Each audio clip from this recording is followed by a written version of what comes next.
Howdy there. Martinville back again with another classic. We are reading Dracula by Bram Stoker today.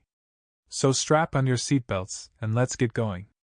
Leave us a comment below of what you want us to read next, and don't forget to like and subscribe. Chapter 1. Jonathan Harker's Journal. Kept in shorthand. May 3rd. Bistritz. Left Munich at 8:35 p.m. On May 1st, arriving at Vienna early next morning, should have arrived at 6:46, but train was an hour late. Budapest seems a wonderful place, from the glimpse which I got of it from the train and the little I could walk through the streets.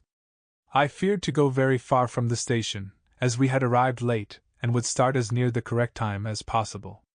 The impression I had was that we were leaving the west and entering the east, the most western of splendid bridges over the Danube, which is here of noble width and depth, took us among the traditions of Turkish rule. We left in pretty good time, and came after nightfall to Klausenburg. Here I stopped for the night at the Hotel Royal. I had for dinner, or rather supper, a chicken done up some way with red pepper, which was very good but thirsty. Get recipe for Mina.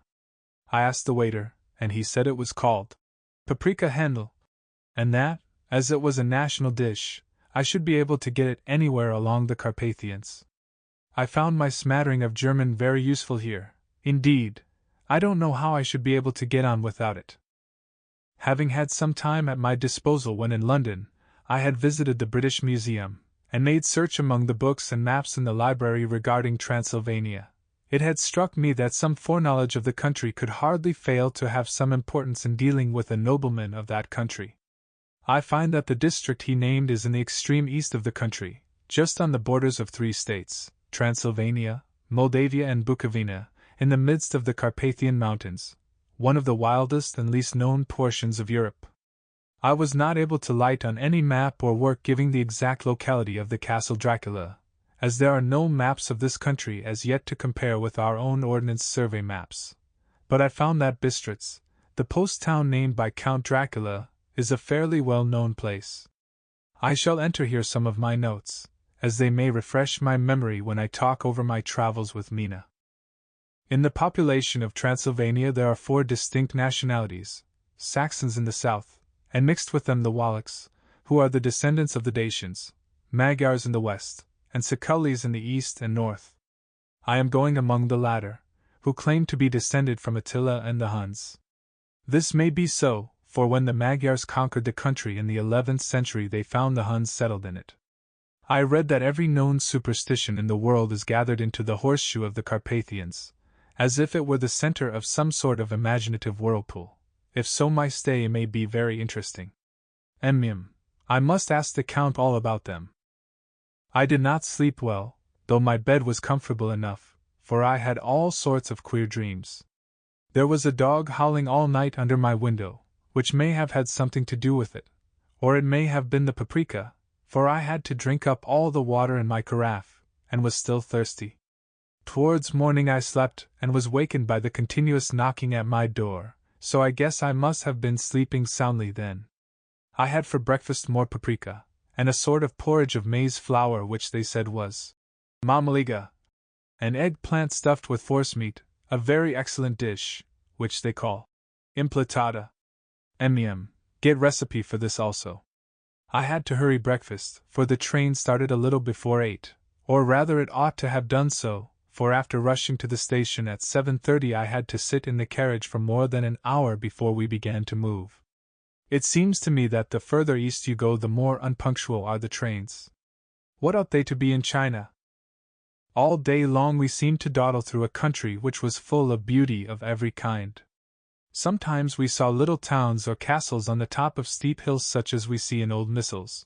Sometimes we ran by rivers and streams which seemed from the wide stony margin on each side of them to be subject to great floods. It takes a lot of water, and running strong, to sweep the outside edge of a river clear. At every station there were groups of people, sometimes crowds, and in all sorts of attire. Some of them were just like the peasants at home or those I saw coming through France and Germany, with short jackets and round hats and home-made trousers, but others were very picturesque. The women looked pretty, except when you got near them, but they were very clumsy about the waist. They had all full white sleeves of some kind or other, and most of them had big belts with a lot of strips of something fluttering from them like the dresses in a ballet, but of course there were petticoats under them. The strangest figures we saw were the Slovaks, who were more barbarian than the rest, with their big cowboy hats, great baggy dirty white trousers, white linen shirts, and enormous heavy leather belts, nearly a foot wide, all studded over with brass nails. They wore high boots, with their trousers tucked into them, and had long black hair and heavy black mustaches. They are very picturesque, but do not look prepossessing. On the stage they would be set down at once as some old Oriental band of brigands. They are, however, I am told, very harmless and rather wanting in natural self-assertion. It was on the dark side of twilight when we got to Bistritz, which is a very interesting old place. Being practically on the frontier, for the Borgo Pass leads from it into Bukovina, it has had a very stormy existence, and it certainly shows marks of it. 50 years ago a series of great fires took place, which made terrible havoc on 5 separate occasions. At the very beginning of the 17th century it underwent a siege of 3 weeks and lost 13,000 people, the casualties of war proper being assisted by famine and disease. Count Dracula had directed me to go to the Golden Krone Hotel, which I found, to my great delight, to be thoroughly old-fashioned, for of course I wanted to see all I could of the ways of the country. I was evidently expected, for when I got near the door I faced a cheery-looking elderly woman in the usual peasant dress, white undergarment with long double apron, front and back, of colored stuff fitting almost too tight for modesty. When I came close she bowed and said, "The Herr Englishman?" "Yes," I said, "Jonathan Harker." She smiled, and gave some message to an elderly man in white shirt sleeves, who had followed her to the door. He went, but immediately returned with a letter. "My friend, welcome to the Carpathians. I am anxiously expecting you. Sleep well tonight. At 3 tomorrow the diligence will start for Bukovina. A place on it is kept for you. At the Borgo Pass my carriage will await you and will bring you to me. I trust that your journey from London has been a happy one, and that you will enjoy your stay in my beautiful land. Your friend, Dracula. 4 May. I found that my landlord had got a letter from the Count, directing him to secure the best place on the coach for me, but on making inquiries as to details he seemed somewhat reticent, and pretended that he could not understand my German. This could not be true, because up to then he had understood it perfectly. At least, he answered my questions exactly as if he did. He and his wife, the old lady who had received me, looked at each other in a frightened sort of way. He mumbled out that the money had been sent in a letter, and that was all he knew. When I asked him if he knew Count Dracula, and could tell me anything of his castle, both he and his wife crossed themselves, and saying that they knew nothing at all, simply refused to speak further. It was so near the time of starting that I had no time to ask anyone else, for it was all very mysterious, and not by any means comforting. Just before I was leaving, the old lady came up to my room and said in a very hysterical way, "Must you go? Oh, young Herr, must you go?" She was in such an excited state that she seemed to have lost her grip of what German she knew, and mixed it all up with some other language which I did not know at all. I was just able to follow her by asking many questions. When I told her that I must go at once, and that I was engaged on important business, she asked again, "Do you know what day it is?" I answered that it was the 4th of May. She shook her head as she said again, "Oh, yes. I know that. But do you know what day it is?" On my saying that I did not understand, she went on, "It is the eve of St. George's Day. Do you not know that tonight, when the clock strikes midnight, all the evil things in the world will have full sway? Do you know where you are going, and what you are going to?" She was in such evident distress that I tried to comfort her, but without effect. Finally she went down on her knees and implored me not to go, at least to wait a day or 2 before starting. It was all very ridiculous, but I did not feel comfortable. However, there was business to be done, and I could allow nothing to interfere with it. I therefore tried to raise her up, and said, as gravely as I could, that I thanked her, but my duty was imperative, and that I must go. She then rose and dried her eyes, and taking a crucifix from her neck offered it to me. I did not know what to do, for, as an English churchman, I have been taught to regard such things as in some measure idolatrous, and yet it seemed so ungracious to refuse an old lady meaning so well and in such a state of mind. She saw, I suppose, the doubt in my face, for she put the rosary round my neck, and said, "For your mother's sake," and went out of the room. I am writing up this part of the diary whilst I am waiting for the coach, which is, of course, late, and the crucifix is still round my neck. Whether it is the old lady's fear, or the many ghostly traditions of this place, or the crucifix itself, I do not know, but I am not feeling nearly as easy in my mind as usual. If this book should ever reach Mina before I do, let it bring my goodbye. Here comes the coach. May 5th. The castle.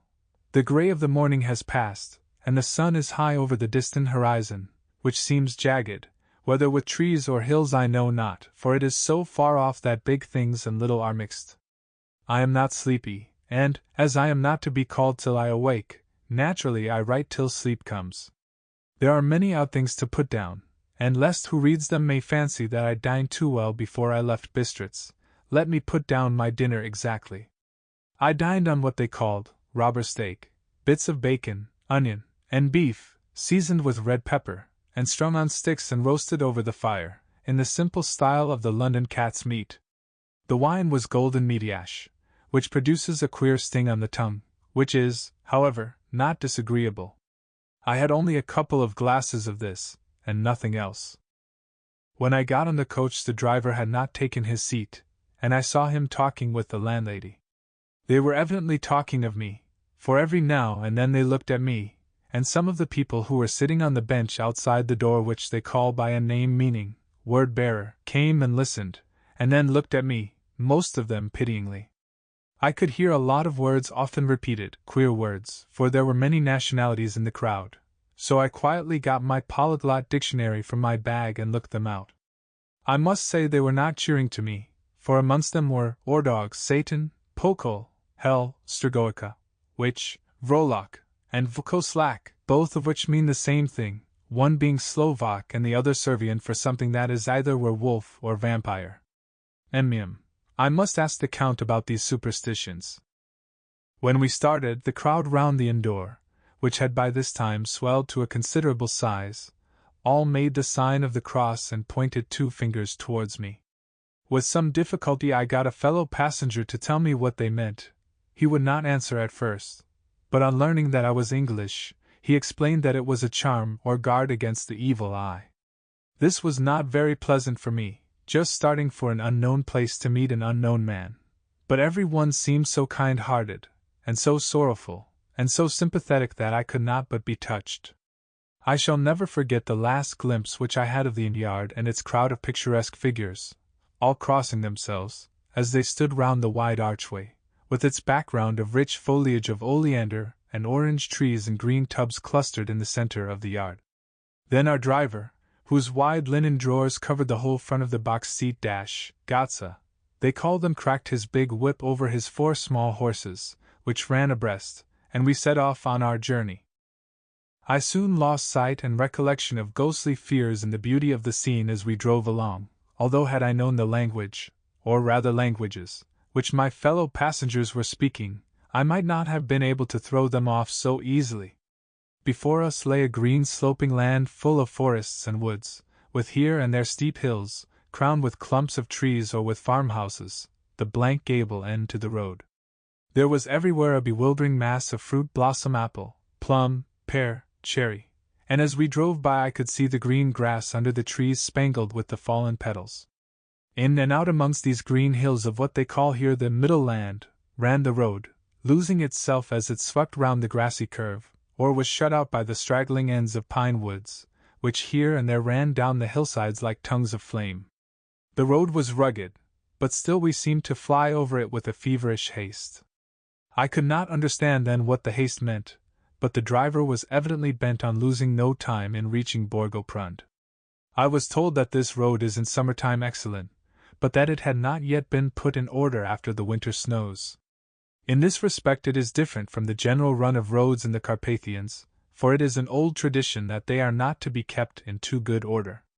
Of old the hospodars would not repair them, lest the Turks should think that they were preparing to bring in foreign troops, and so hasten the war which was always really at loading point.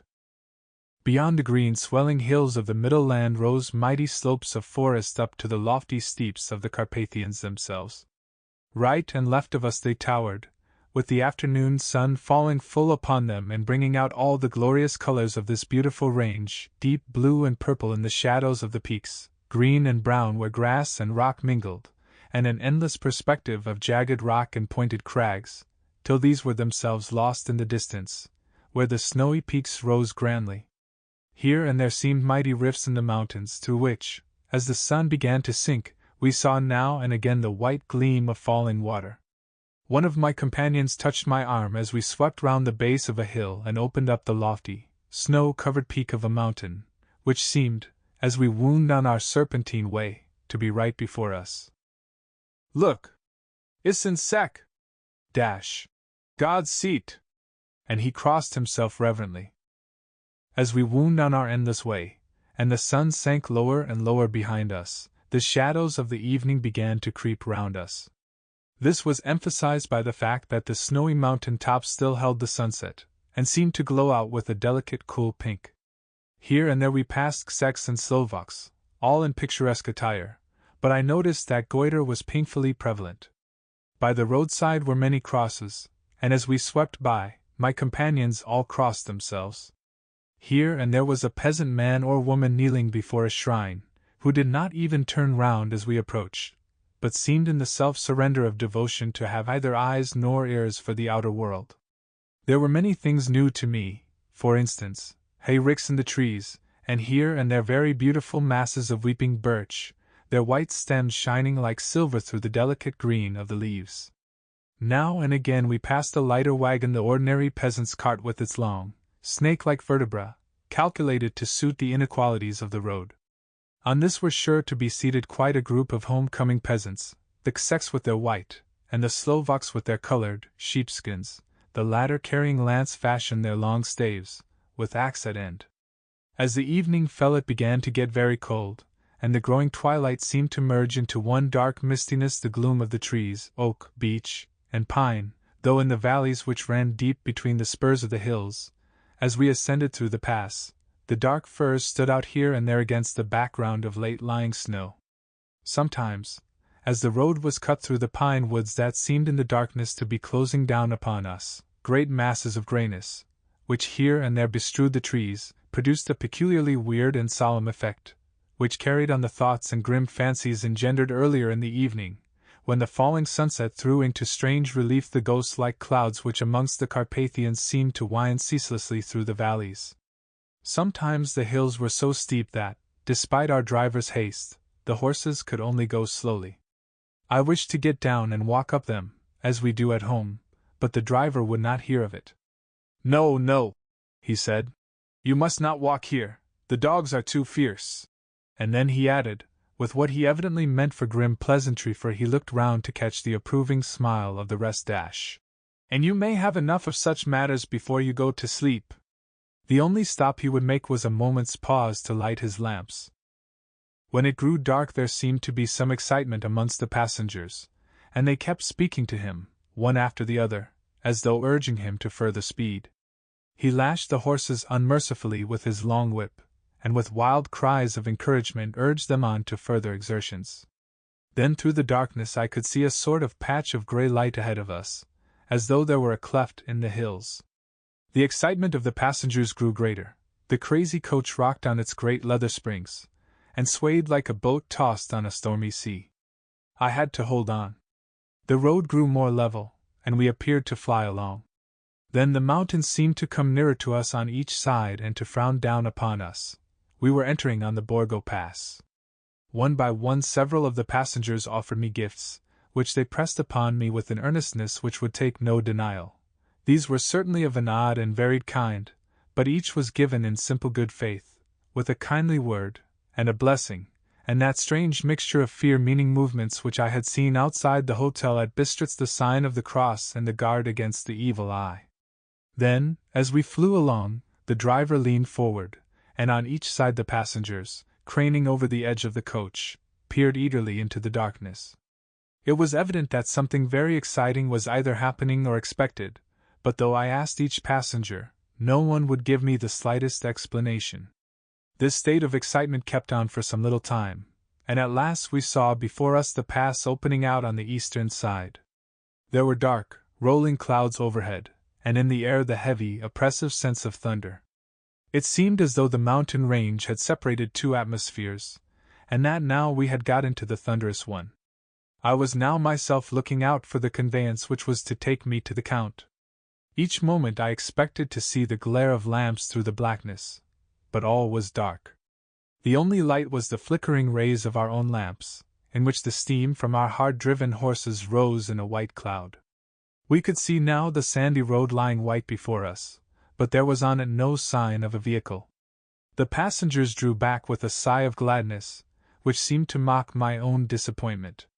I was already thinking what I had best do, when the driver, looking at his watch, said to the others something which I could hardly hear. It was spoken so quietly and in so low a tone, I thought it was an hour or less than the time. Then turning to me, he said in German worse than my own, "There is no carriage here. The Herr is not expected after all. He will now come on to Bukovina, and return tomorrow or the next day, better the next day." Whilst he was speaking the horses began to neigh and snort and plunge wildly, so that the driver had to hold them up. Then, amongst a chorus of screams from the peasants and a universal crossing of themselves, a caleche, with 4 horses, drove up behind us, overtook us, and drew up beside the coach. I could see from the flash of our lamps, as the rays fell on them, that the horses were coal-black and splendid animals. They were driven by a tall man, with a long brown beard and a great black hat, which seemed to hide his face from us. I could only see the gleam of a pair of very bright eyes, which seemed red in the lamplight, as he turned to us. He said to the driver, "You are early tonight, my friend." The man stammered in reply. The English Herr was in a hurry, to which the stranger replied, "That is why, I suppose, you wished him to go on to Bukovina. You cannot deceive me, my friend, I know too much, and my horses are swift." As he spoke he smiled, and the lamplight fell on a hard-looking mouth, with very red lips and sharp-looking teeth, as white as ivory. One of my companions whispered to another the line from Burger's, Lenore. "Den die Taten reiten schnell." For the dead travel fast. The strange driver evidently heard the words, for he looked up with a gleaming smile.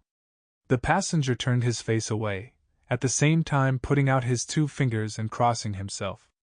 "Give me the Herr's luggage," said the driver, and with exceeding alacrity my bags were handed out and put in the caleche. Then I descended from the side of the coach, as the caleche was close alongside, the driver helping me with a hand which caught my arm in a grip of steel. His strength must have been prodigious. Without a word he shook his reins, the horses turned, and we swept into the darkness of the pass. As I looked back I saw the steam from the horses of the coach by the light of the lamps, and projected against it the figures of my late companions crossing themselves. Then the driver cracked his whip and called to his horses, and off they swept on their way to Bukovina. As they sank into the darkness I felt a strange chill, and a lonely feeling came over me, but a cloak was thrown over my shoulders, and a rug across my knees, and the driver said in excellent German, "The night is chill, mein Herr, and my master the Count bade me take all care of you. There is a flask of Slivovitz, the plum brandy of the country, underneath the seat, if you should require it." I did not take any, but it was a comfort to know it was there all the same. I felt a little strangely, and not a little frightened. I think had there been any alternative I should have taken it, instead of prosecuting that unknown night journey. The carriage went at a hard pace straight along, then we made a complete turn and went along another straight road. It seemed to me that we were simply going over and over the same ground again, and so I took note of some salient point, and found that this was so. I would have liked to have asked the driver what this all meant, but I really feared to do so, for I thought that, placed as I was, any protest would have had no effect in case there had been an intention to delay. By and by, however, as I was curious to know how time was passing, I struck a match, and by its flame looked at my watch. It was within a few minutes of midnight. This gave me a sort of shock, for I suppose the general superstition about midnight was increased by my recent experiences. I waited with a sick feeling of suspense. Then a dog began to howl somewhere in a farmhouse far down the road, a long, agonized wailing, as if from fear.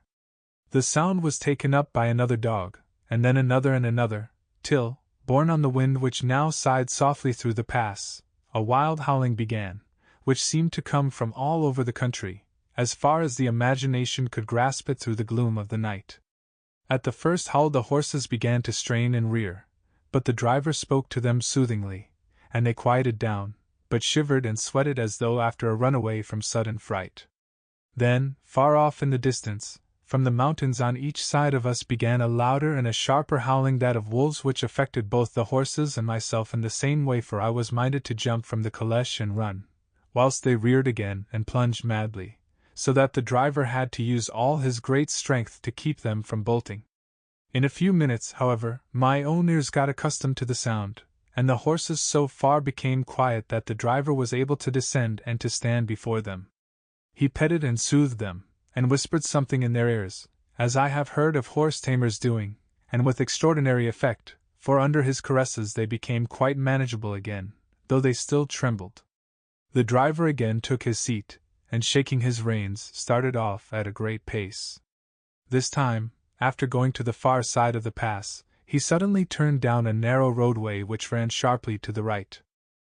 Soon we were hemmed in with trees, which in places arched right over the roadway till we passed as through a tunnel, and again great frowning rocks guarded us boldly on either side. Though we were in shelter, we could hear the rising wind, for it moaned and whistled through the rocks, and the branches of the trees crashed together as we swept along. It grew colder and colder still, and fine, powdery snow began to fall, so that soon we and all around us were covered with a white blanket. The keen wind still carried the howling of the dogs, though this grew fainter as we went on our way. The baying of the wolves sounded nearer and nearer, as though they were closing round on us from every side. I grew dreadfully afraid, and the horses shared my fear. The driver, however, was not in the least disturbed. He kept turning his head to left and right, but I could not see anything through the darkness. Suddenly, away on our left, I saw a faint, flickering blue flame. The driver saw it at the same moment. He at once checked the horses, and jumping to the ground, disappeared into the darkness. I did not know what to do, the less as the howling of the wolves grew closer, but while I wondered the driver suddenly appeared again, and without a word took his seat, and we resumed our journey. I think I must have fallen asleep and kept dreaming of the incident, for it seemed to be repeated endlessly, and now looking back, it is like a sort of awful nightmare. Once the flame appeared so near the road, that even in the darkness around us I could watch the driver's motions. He went rapidly to where the blue flame arose. It must have been very faint, for it did not seem to illumine the place around it at all, and gathering a few stones, formed them into some device. Once there appeared a strange optical effect. When he stood between me and the flame he did not obstruct it, for I could see its ghostly flicker all the same. This startled me, but as the effect was only momentary, I took it that my eyes deceived me straining through the darkness. Then for a time there were no blue flames, and we sped onwards through the gloom, with the howling of the wolves around us, as though they were following in a moving circle. At last there came a time when the driver went further afield than he had yet gone, and during his absence, the horses began to tremble worse than ever and to snort and scream with fright. I could not see any cause for it, for the howling of the wolves had ceased altogether, but just then the moon, sailing through the black clouds, appeared behind the jagged crest of a beetling, pine-clad rock, and by its light I saw around us a ring of wolves, with white teeth and lolling red tongues, with long, sinewy limbs and shaggy hair. They were 100 times more terrible in the grim silence which held them than even when they howled. For myself, I felt a sort of paralysis of fear. It is only when a man feels himself face to face with such horrors that he can understand their true import. All at once the wolves began to howl as though the moonlight had had some peculiar effect on them. The horses jumped about and reared, and looked helplessly round with eyes that rolled in a way painful to see, but the living ring of terror encompassed them on every side, and they had perforce to remain within it. I called to the coachman to come, for it seemed to me that our only chance was to try to break out through the ring, and to aid his approach. I shouted and beat the side of the caleche, hoping by the noise to scare the wolves from that side, so as to give him a chance of reaching the trap. How he came there, I know not, but I heard his voice raised in a tone of imperious command, and looking towards the sound, saw him stand in the roadway. As he swept his long arms, as though brushing aside some impalpable obstacle, the wolves fell back and back further still. Just then a heavy cloud passed across the face of the moon, so that we were again in darkness. When I could see again, the driver was climbing into the caleche, and the wolves had disappeared. This was all so strange and uncanny that a dreadful fear came upon me, and I was afraid to speak or move. The time seemed interminable as we swept on our way, now in almost complete darkness, for the rolling clouds obscured the moon. We kept on ascending, with occasional periods of quick descent, but in the main always ascending. Suddenly, I became conscious of the fact that the driver was in the act of pulling up the horses in the courtyard of a vast ruined castle, from whose tall black windows came no ray of light, and whose broken battlements showed a jagged line against the moonlit sky. Chapter 2. Jonathan Harker's journal continued. 5 May. I must have been asleep, for certainly if I had been fully awake I must have noticed the approach of such a remarkable place. In the gloom the courtyard looked of considerable size, and as several dark ways led from it under great round arches, it perhaps seemed bigger than it really is. I have not yet been able to see it by daylight. When the caleche stopped, the driver jumped down and held out his hand to assist me to alight. Again I could not but notice his prodigious strength. His hand actually seemed like a steel vice that could have crushed mine if he had chosen. Then he took out my traps, and placed them on the ground beside me as I stood close to a great door, old and studded with large iron nails, and set in a projecting doorway of massive stone. I could see even in the dim light that the stone was massively carved, but that the carving had been much worn by time and weather. As I stood, the driver jumped again into his seat and shook the reins. The horses started forward, and trap and all disappeared down one of the dark openings. I stood in silence where I was, for I did not know what to do. Of bell or knocker there was no sign. Through these frowning walls and dark window openings it was not likely that my voice could penetrate. The time I waited seemed endless, and I felt doubts and fears crowding upon me. What sort of place had I come to, and among what kind of people? What sort of grim adventure was it on which I had embarked? Was this a customary incident in the life of a solicitor's clerk sent out to explain the purchase of a London estate to a foreigner? Solicitor's clerk. Mina would not like that. Solicitor, for just before leaving London I got word that my examination was successful, and I am now a full-blown solicitor. I began to rub my eyes and pinch myself to see if I were awake. It all seemed like a horrible nightmare to me, and I expected that I should suddenly awake, and find myself at home, with the dawn struggling in through the windows, as I had now and again felt in the morning after a day of overwork. But my flesh answered the pinching test, and my eyes were not to be deceived. I was indeed awake and among the Carpathians. All I could do now was to be patient, and to wait the coming of the morning. Just as I had come to this conclusion I heard a heavy step approaching behind the great door, and saw through the chinks the gleam of a coming light. Then there was the sound of rattling chains and the clanking of massive bolts drawn back. A key was turned with the loud grating noise of long disuse, and the great door swung back. Within stood a tall old man, clean-shaven save for a long white mustache, and clad in black from head to foot, without a single speck of color about him anywhere. He held in his hand an antique silver lamp, in which the flame burned without chimney or globe of any kind, throwing long quivering shadows as it flickered in the draught of the open door. The old man motioned me in with his right hand with a courtly gesture, saying in excellent English, but with a strange intonation, "Welcome to my house! Enter freely and of your own will. He made no motion of stepping to meet me, but stood like a statue, as though his gesture of welcome had fixed him into stone. The instant, however, that I had stepped over the threshold, he moved impulsively forward, and holding out his hand grasped mine with a strength which made me wince, an effect which was not lessened by the fact that it seemed as cold as ice, more like the hand of a dead than a living man. Again he said, "Welcome to my house. Come freely. Go safely, and leave something of the happiness you bring."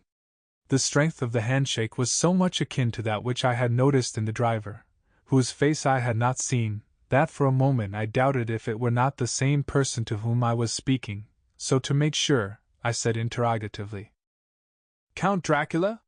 He bowed in a courtly way as he replied, "I am Dracula, and I bid you welcome, Mr. Harker, to my house. Come in, the night air is chill, and you must need to eat and rest." As he was speaking, he put the lamp on a bracket on the wall, and stepping out, took my luggage. He had carried it in before I could forestall him. I protested, but he insisted. "Nay, sir, you are my guest. It is late, and my people are not available. Let me see to your comfort myself." He insisted on carrying my traps along the passage, and then up a great winding stair, and along another great passage, on whose stone floor our steps rang heavily. At the end of this he threw open a heavy door, and I rejoiced to see within a well-lit room in which a table was spread for supper, and on whose mighty hearth a great fire of logs, freshly replenished, flamed and flared. The Count halted, putting down my bags, closed the door, and crossing the room, opened another door, which led into a small octagonal room lit by a single lamp, and seemingly without a window of any sort. Passing through this, he opened another door, and motioned me to enter. It was a welcome sight, for here was a great bedroom well lighted and warmed with another log fire, also added to but lately, for the top logs were fresh, which sent a hollow roar up the wide chimney. The Count himself left my luggage inside and withdrew, saying, before he closed the door, "You will need, after your journey, to refresh yourself by making your toilet. I trust you will find all you wish. When you are ready, come into the other room, where you will find your supper prepared." The light and warmth and the Count's courteous welcome seemed to have dissipated all my doubts and fears. Having then reached my normal state, I discovered that I was half famished with hunger, so making a hasty toilet, I went into the other room. I found supper already laid out. My host, who stood on one side of the great fireplace, leaning against the stonework, made a graceful wave of his hand to the table, and said, "I pray you, be seated and sup how you please. You will, I trust, excuse me that I do not join you, but I have dined already, and I do not sup."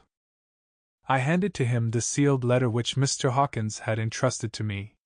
He opened it and read it gravely, then, with a charming smile, he handed it to me to read. One passage of it, at least, gave me a thrill of pleasure. "I must regret that an attack of gout, from which malady I am a constant sufferer, forbids absolutely any traveling on my part for some time to come, but I am happy to say I can send a sufficient substitute, one in whom I have every possible confidence. He is a young man, full of energy and talent in his own way, and of a very faithful disposition.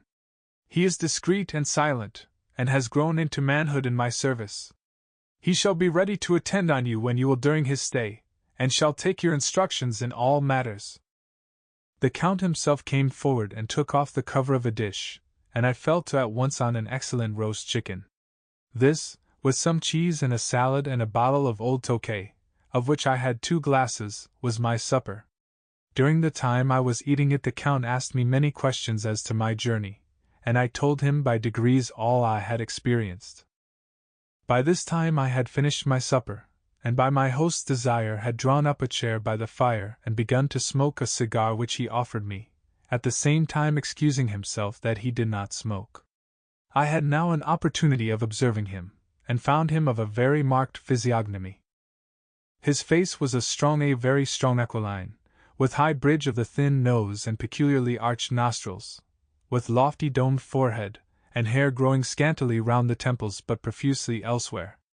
His eyebrows were very massive, almost meeting over the nose, and with bushy hair that seemed to curl in its own profusion.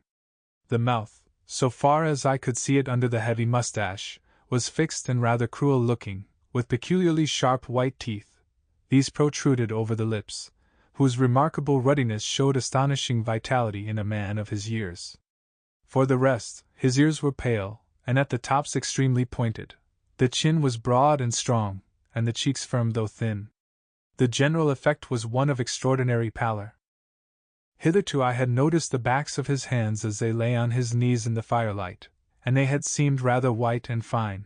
But seeing them now close to me, I could not but notice that they were rather coarse broad, with squat fingers. Strange to say, there were hairs in the center of the palm.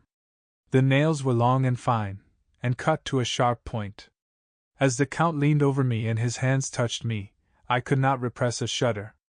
It may have been that his breath was rank, but a horrible feeling of nausea came over me, which, do what I would, I could not conceal.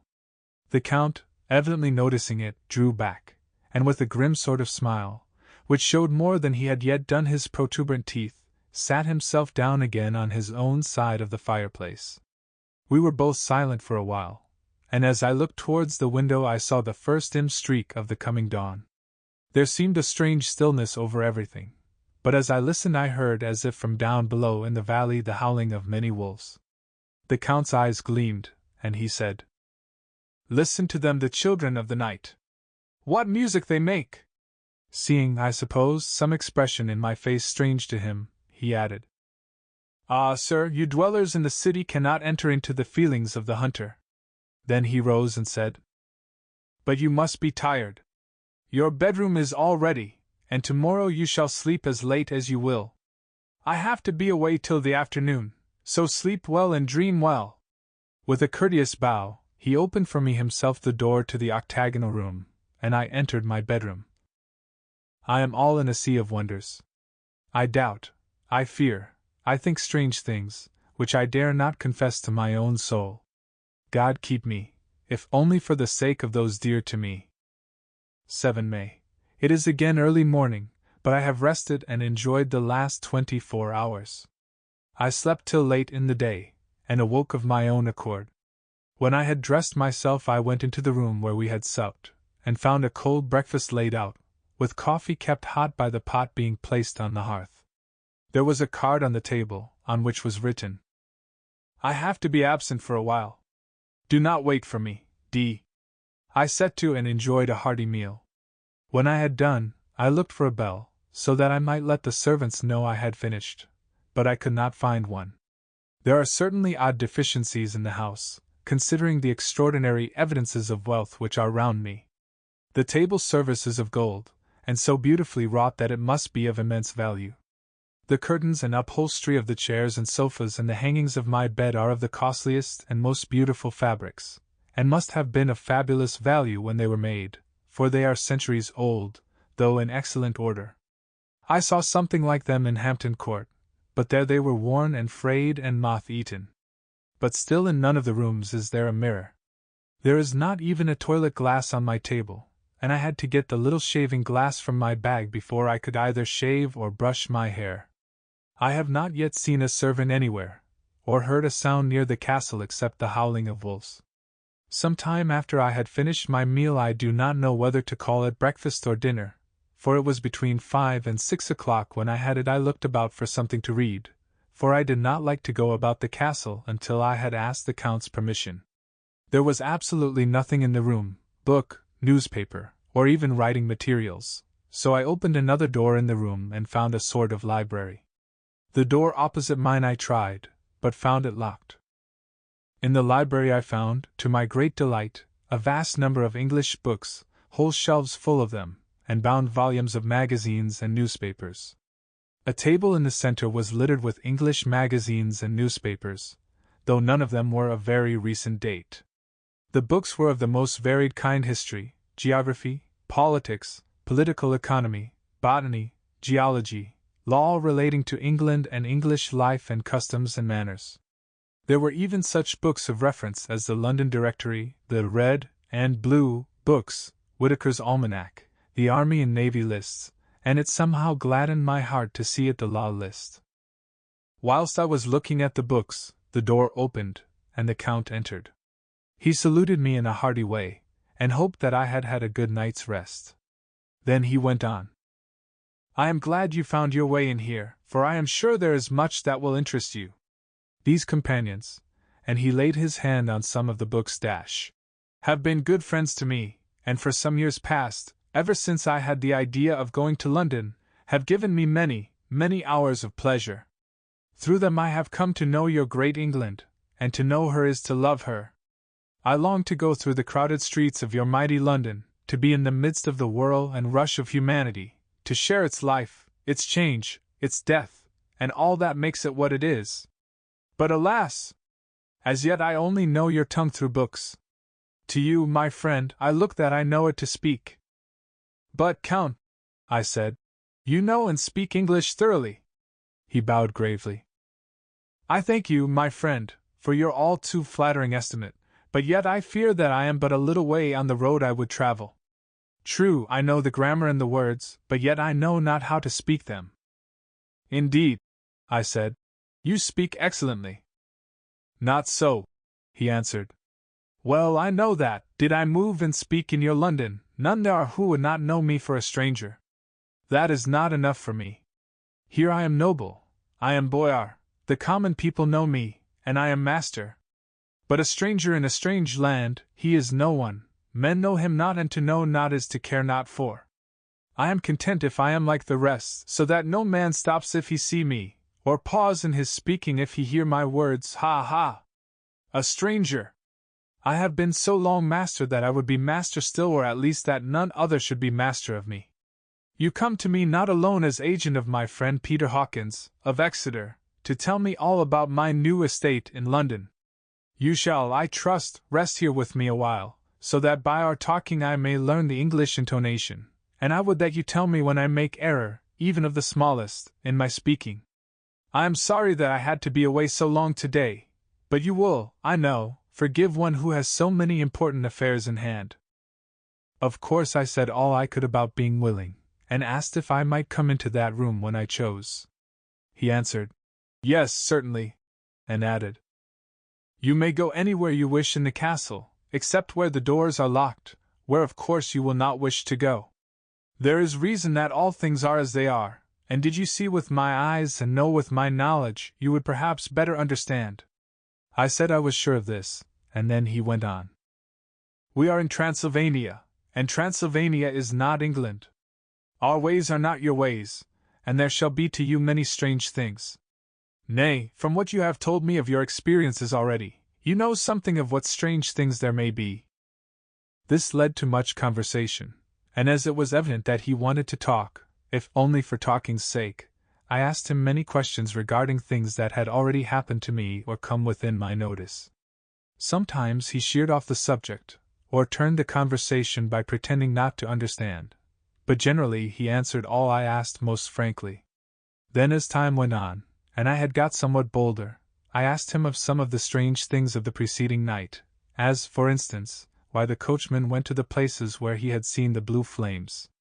He then explained to me that it was commonly believed that on a certain night of the year last night, in fact, when all evil spirits are supposed to have unchecked sway, a blue flame is seen over any place where treasure has been concealed.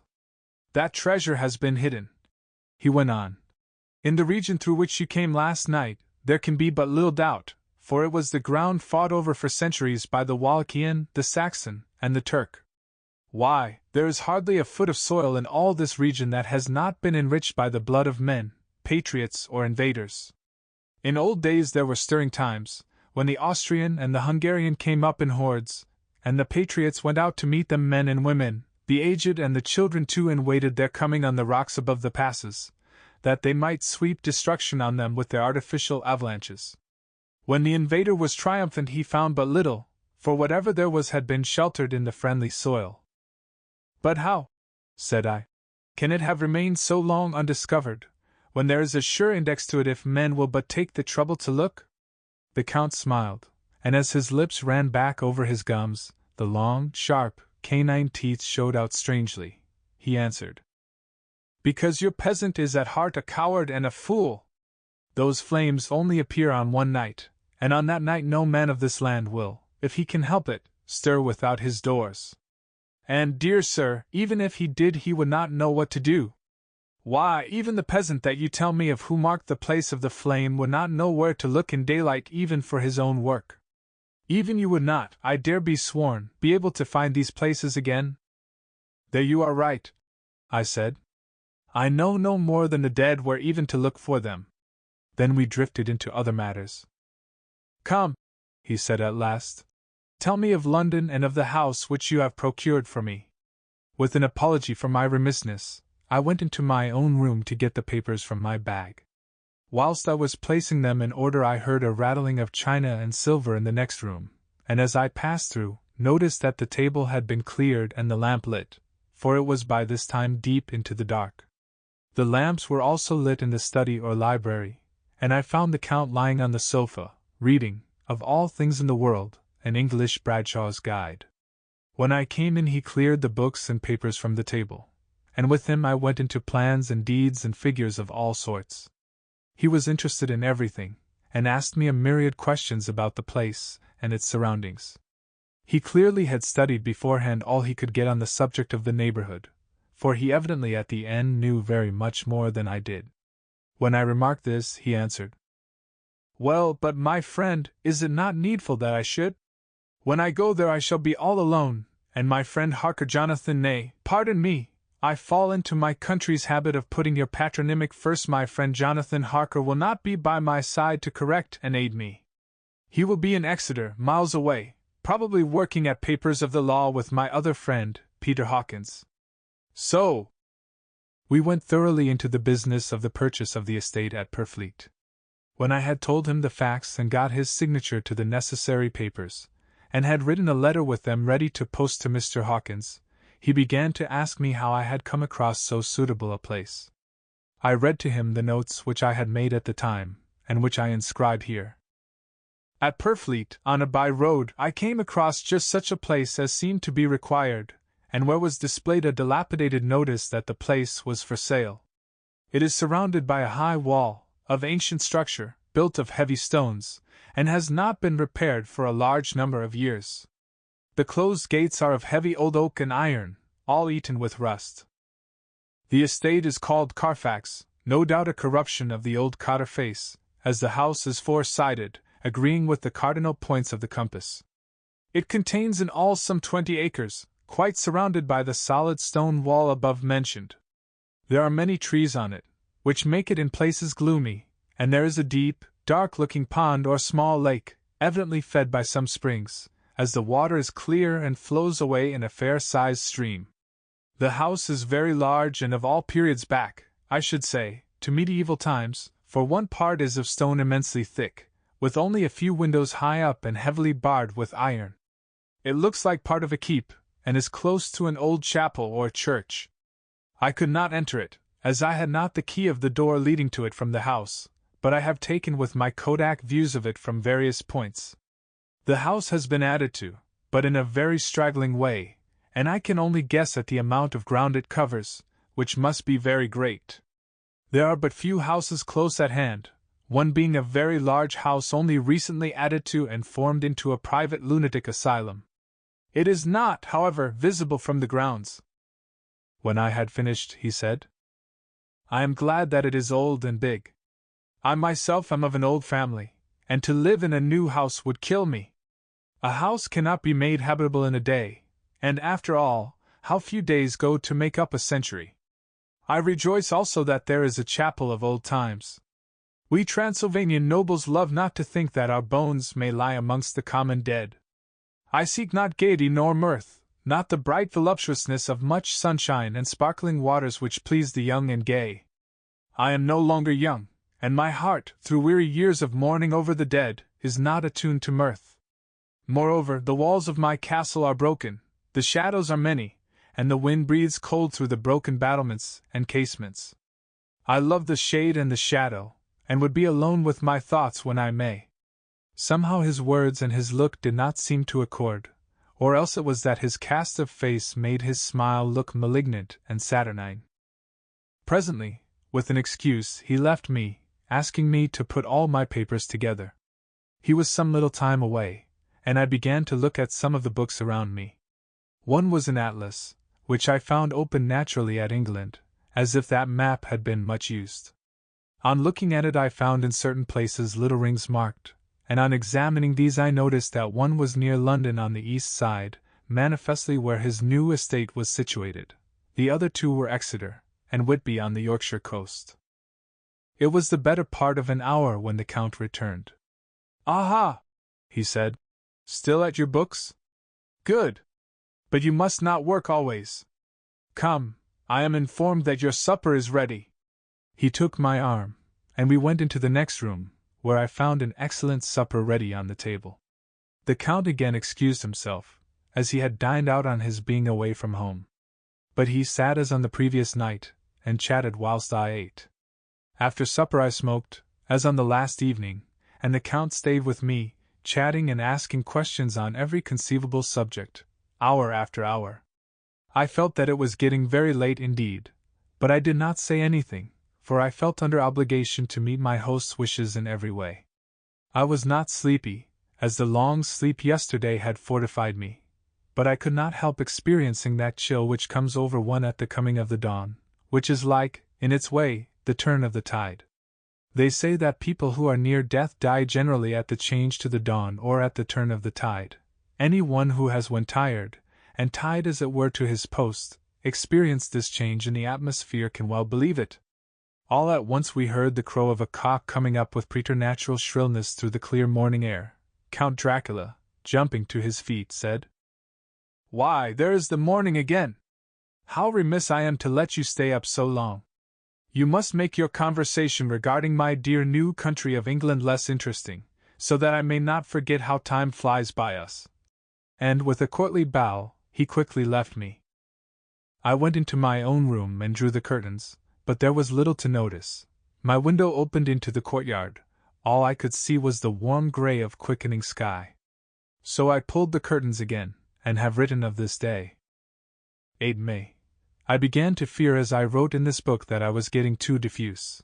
But now I am glad that I went into detail from the first, for there is something so strange about this place and all in it that I cannot but feel uneasy. I wish I were safe out of it, or that I had never come. It may be that this strange night existence is telling on me, but would that were all. If there were any one to talk to I could bear it, but there is no one. I have only the Count to speak with, and I fear I am myself the only living soul within the place. Let me be prosaic so far as facts can be. It will help me to bear up, and imagination must not run riot with me. If it does I am lost. Let me say at once how I stand or seem to. I only slept a few hours when I went to bed, and feeling that I could not sleep any more, got up. I had hung my shaving glass by the window, and was just beginning to shave. Suddenly I felt a hand on my shoulder, and heard the Count's voice saying to me, "Good morning." I started, for it amazed me that I had not seen him, since the reflection of the glass covered the whole room behind me. In starting I had cut myself slightly, but did not notice it at the moment. Having answered the Count's salutation, I turned to the glass again to see how I had been mistaken. This time there could be no error, for the man was close to me, and I could see him over my shoulder. But there was no reflection of him in the mirror.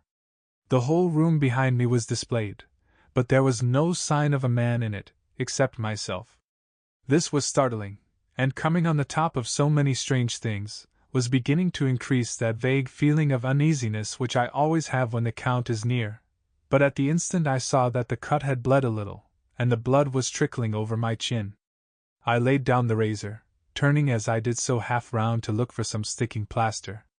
When the Count saw my face, his eyes blazed with a sort of demoniac fury, and he suddenly made a grab at my throat. I drew away, and his hand touched the string of beads which held the crucifix. It made an instant change in him, for the fury passed so quickly that I could hardly believe that it was ever there. "Take care," he said. "Take care how you cut yourself. It is more dangerous than you think in this country." Then seizing the shaving glass, he went on. "And this is the wretched thing that has done the mischief. It is a foul bauble of man's vanity. Away with it!" And opening the heavy window with one wrench of his terrible hand, he flung out the glass, which was shattered into 1,000 pieces on the stones of the courtyard far below. Then he withdrew without a word. It is very annoying, for I do not see how I am to shave, unless in my watch case or the bottom of the shaving pot, which is fortunately of metal. When I went into the dining room, breakfast was prepared, but I could not find the Count anywhere. So I breakfasted alone. It is strange that as yet I have not seen the Count eat or drink. He must be a very peculiar man. After breakfast I did a little exploring in the castle.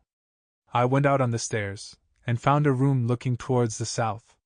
The view was magnificent, and from where I stood there was every opportunity of seeing it. The castle is on the very edge of a terrible precipice. A stone falling from the window would fall 1,000 feet without touching anything.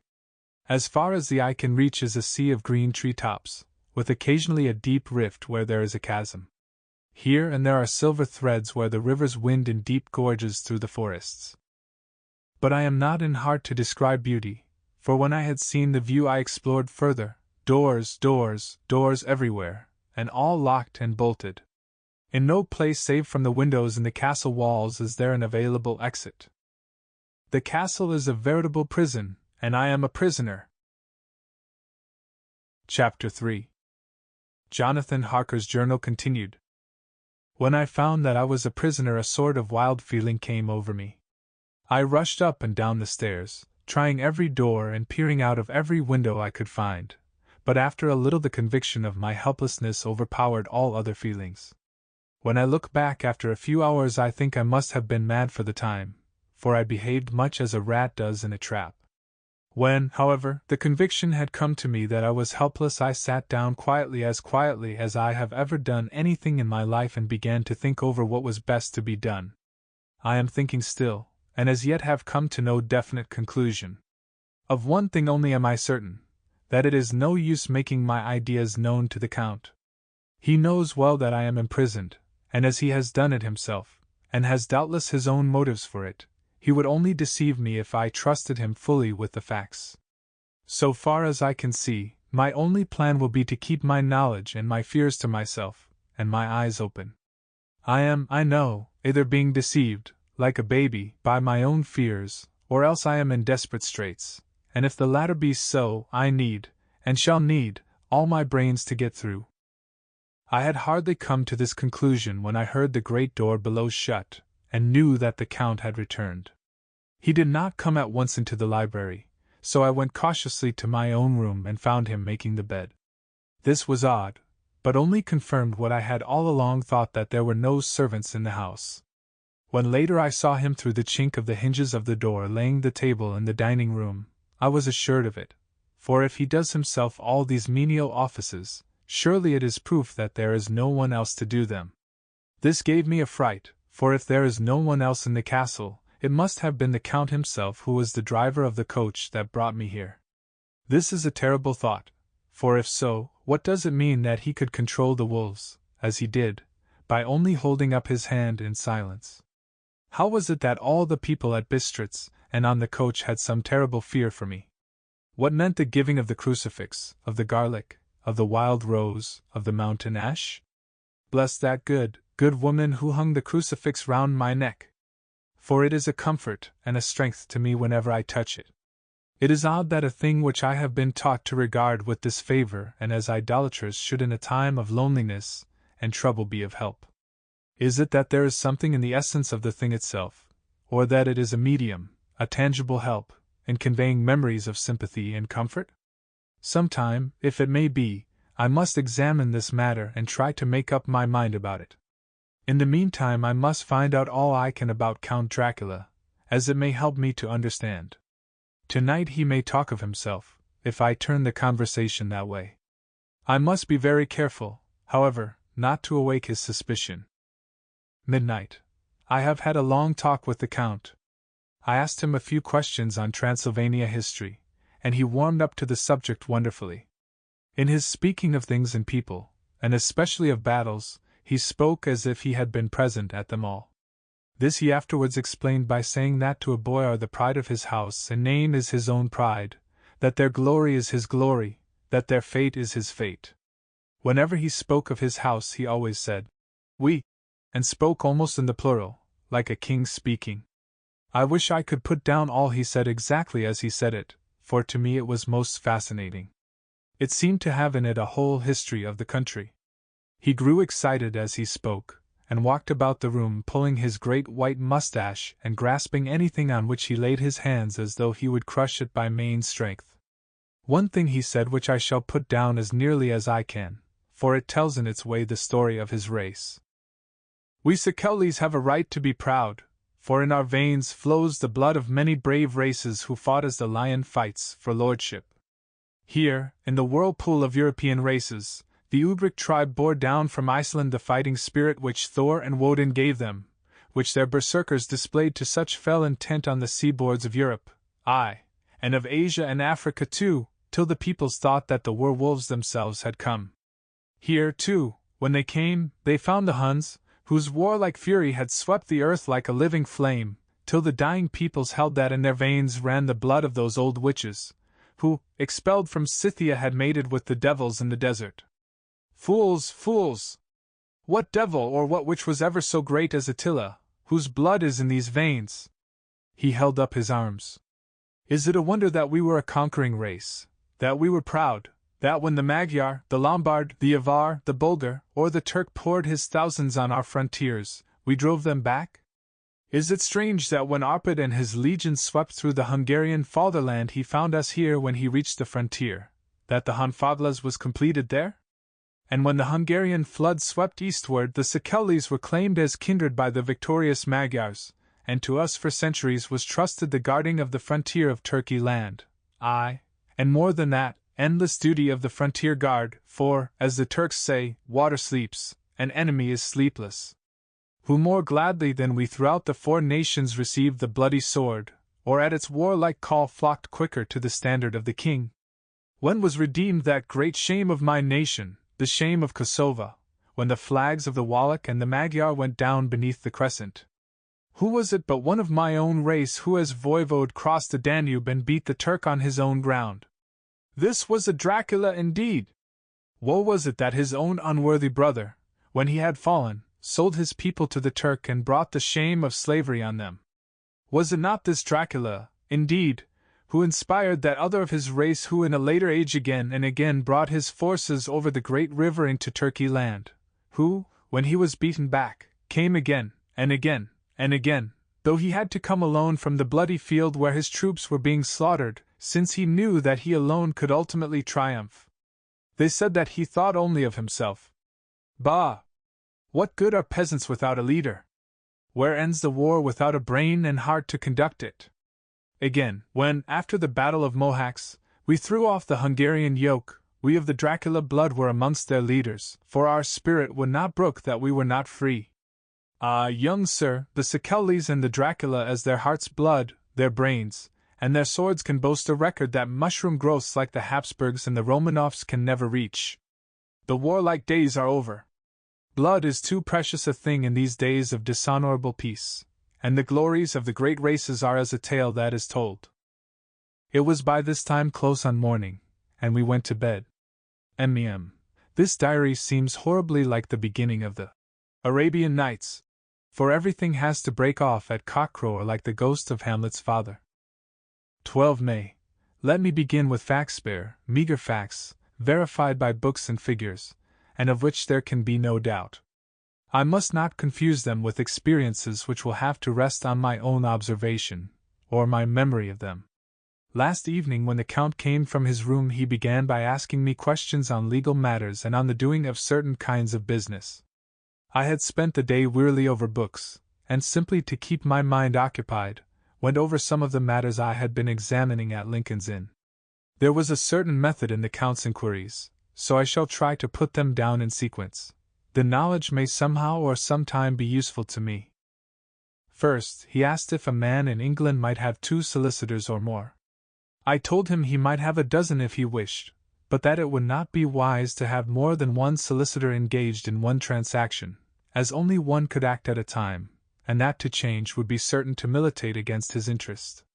He seemed thoroughly to understand, and went on to ask if there would be any practical difficulty in having one man to attend, say, to banking, and another to look after shipping, in case local help were needed in a place far from the home of the banking solicitor. I asked him to explain more fully, so that I might not by any chance mislead him, so he said, "I shall illustrate.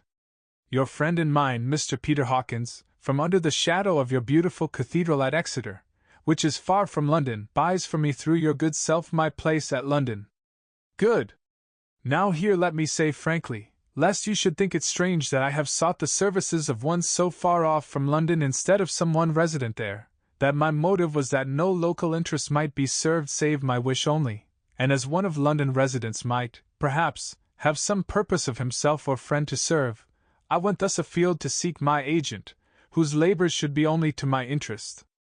Now suppose I, who have much of affairs, wish to ship goods, say, to Newcastle, or Durham, or Harwich, or Dover, might it not be that it could with more ease be done by consigning to one in these ports?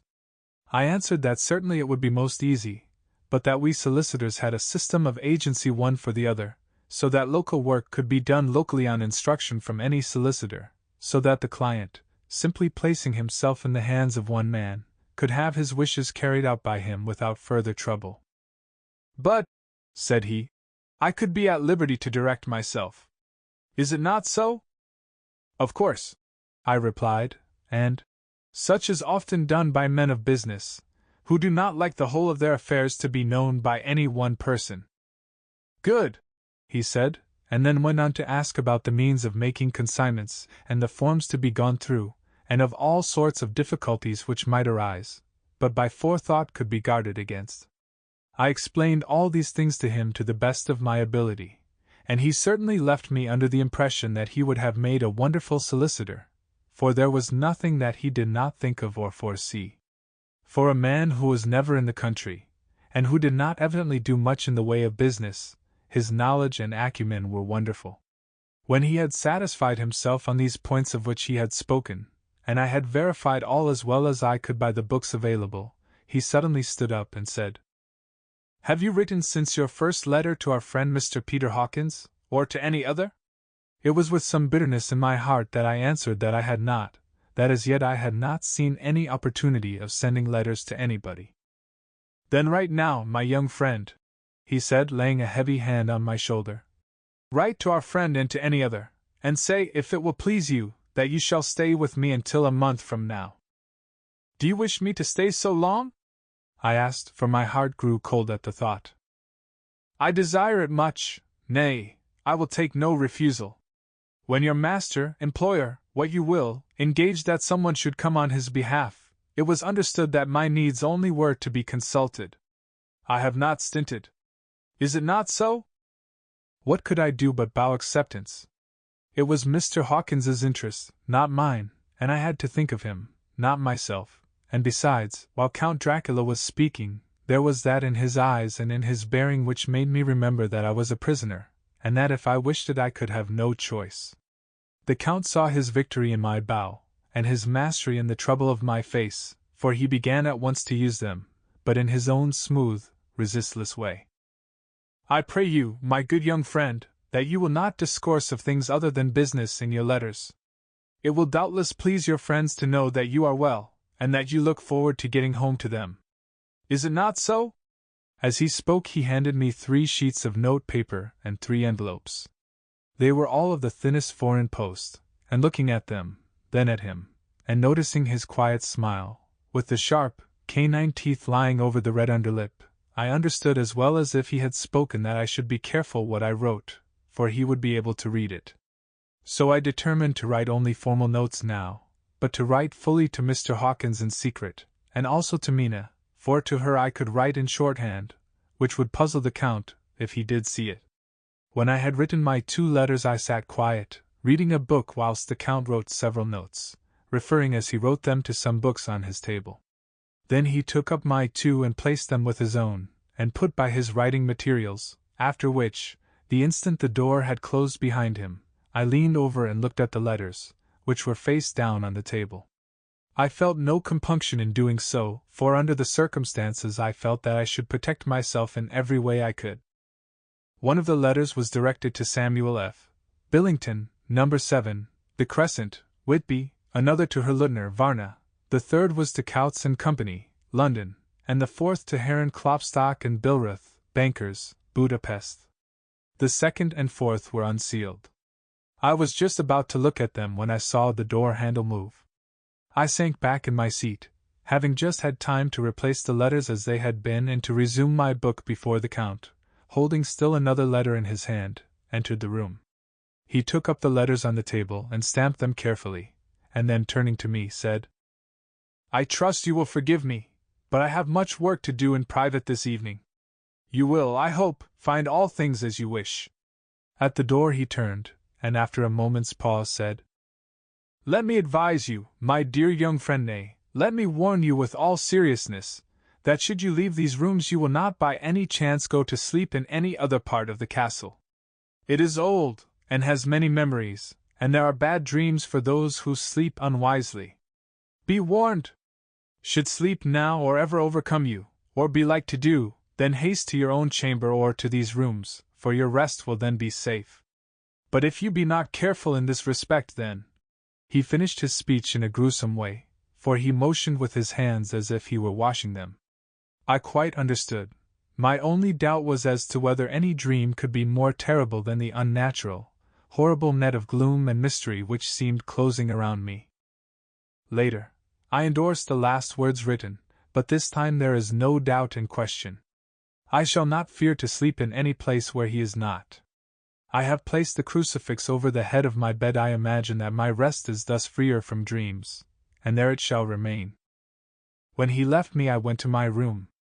After a little while, not hearing any sound, I came out and went up the stone stair to where I could look out towards the south.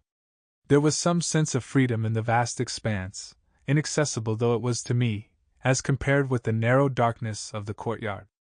Looking out on this, I felt that I was indeed in prison, and I seemed to want a breath of fresh air, though it were of the night.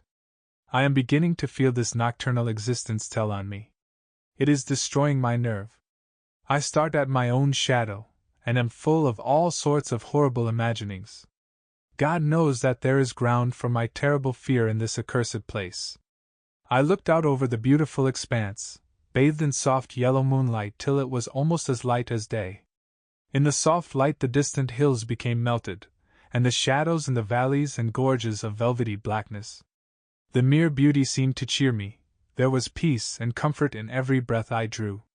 As I leaned from the window, my eye was caught by something moving a story below me, and somewhat to my left, where I imagined, from the order of the rooms, that the windows of the Count's own room would look out.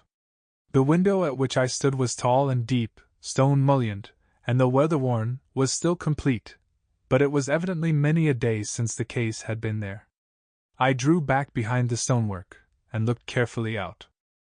What I saw was the Count's head coming out from the window. I did not see the face, but I knew the man by the neck and the movement of his back and arms. In any case, I could not mistake the hands which I had had so many opportunities of studying. I was at first interested and somewhat amused, for it is wonderful how small a matter will interest and amuse a man when he is a prisoner.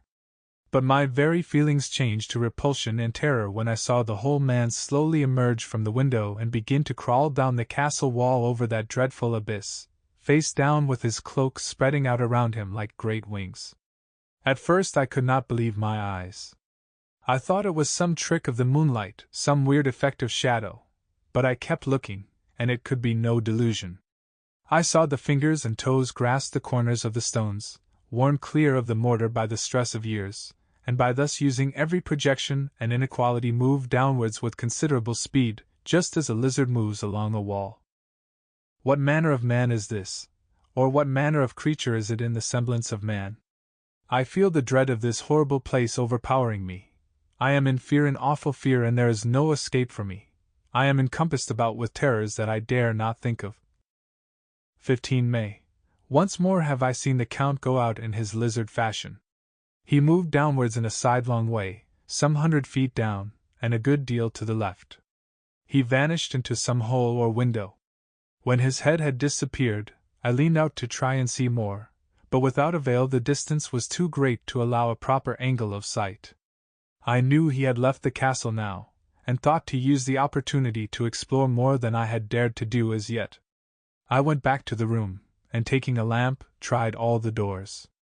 They were all locked, as I had expected, and the locks were comparatively new, but I went down the stone stairs to the hall where I had entered originally. I found I could pull back the bolts easily enough and unhook the great chains, but the door was locked, and the key was gone. That key must be in the Count's room. I must watch should his door be unlocked, so that I may get it and escape. I went on to make a thorough examination of the various stairs and passages, and to try the doors that opened from them.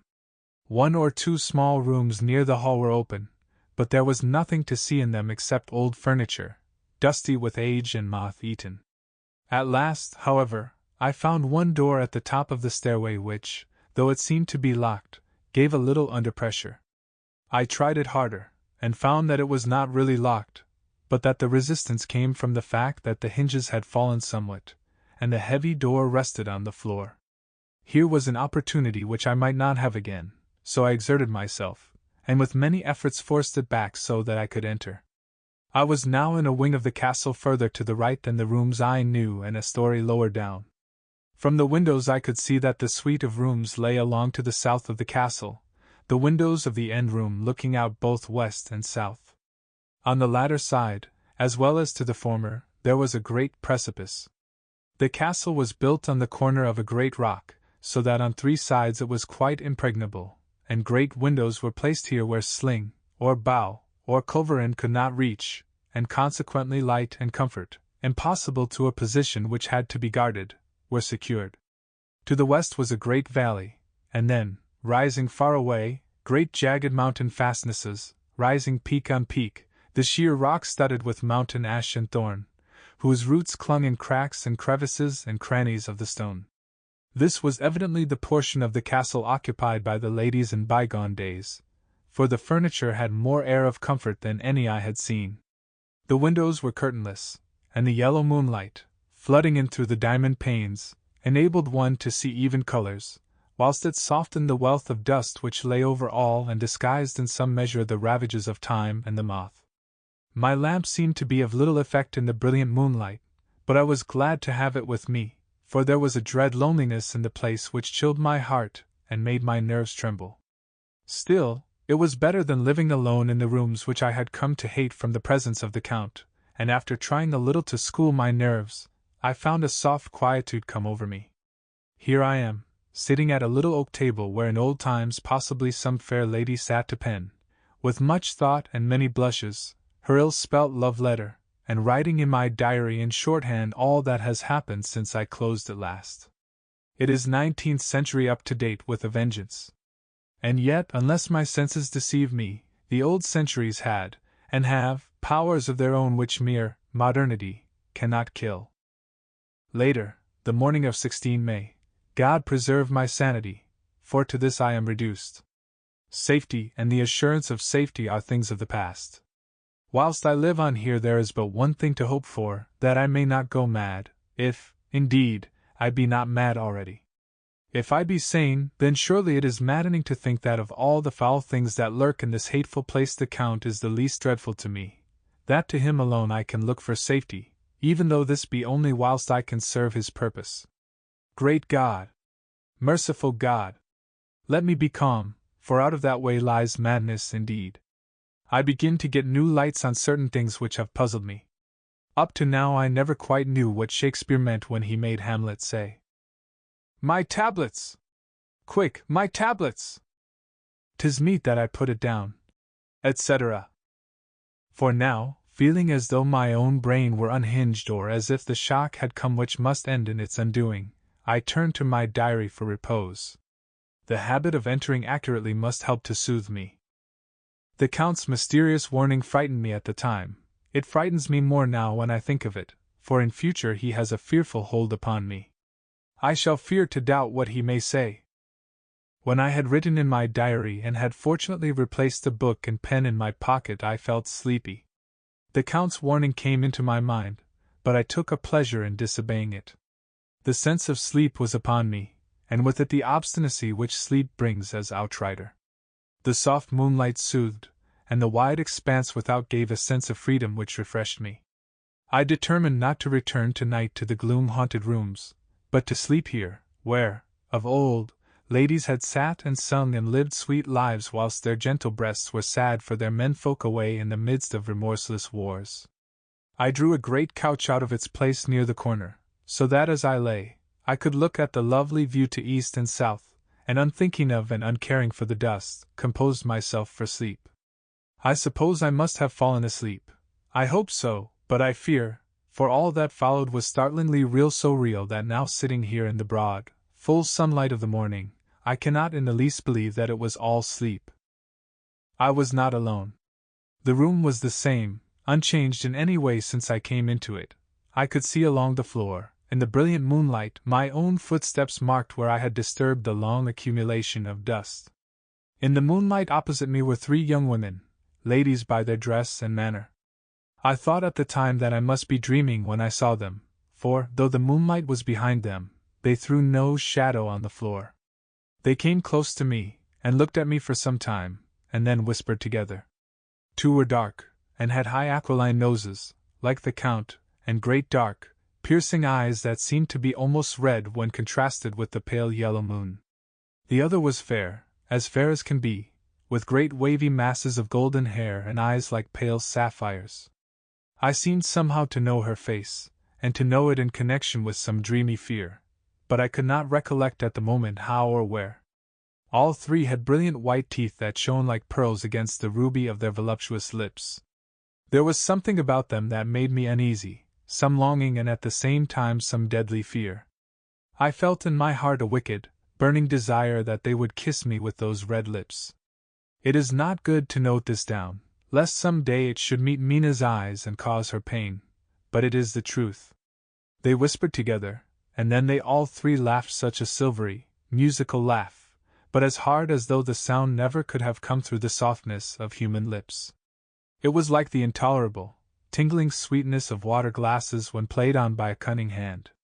The fair girl shook her head coquettishly, and the other 2 urged her on. One said, "Go on! You are first, and we shall follow. Yours is the right to begin."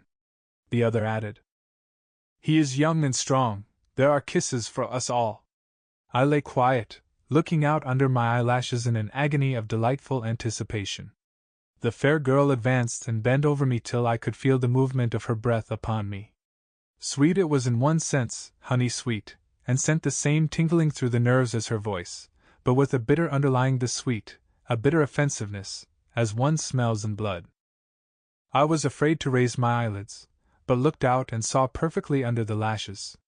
The girl went on her knees, and bent over me, simply gloating.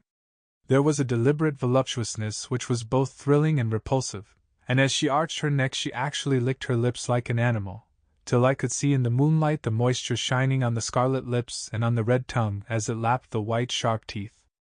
Lower and lower went her head as the lips went below the range of my mouth and chin, and seemed about to fasten on my throat.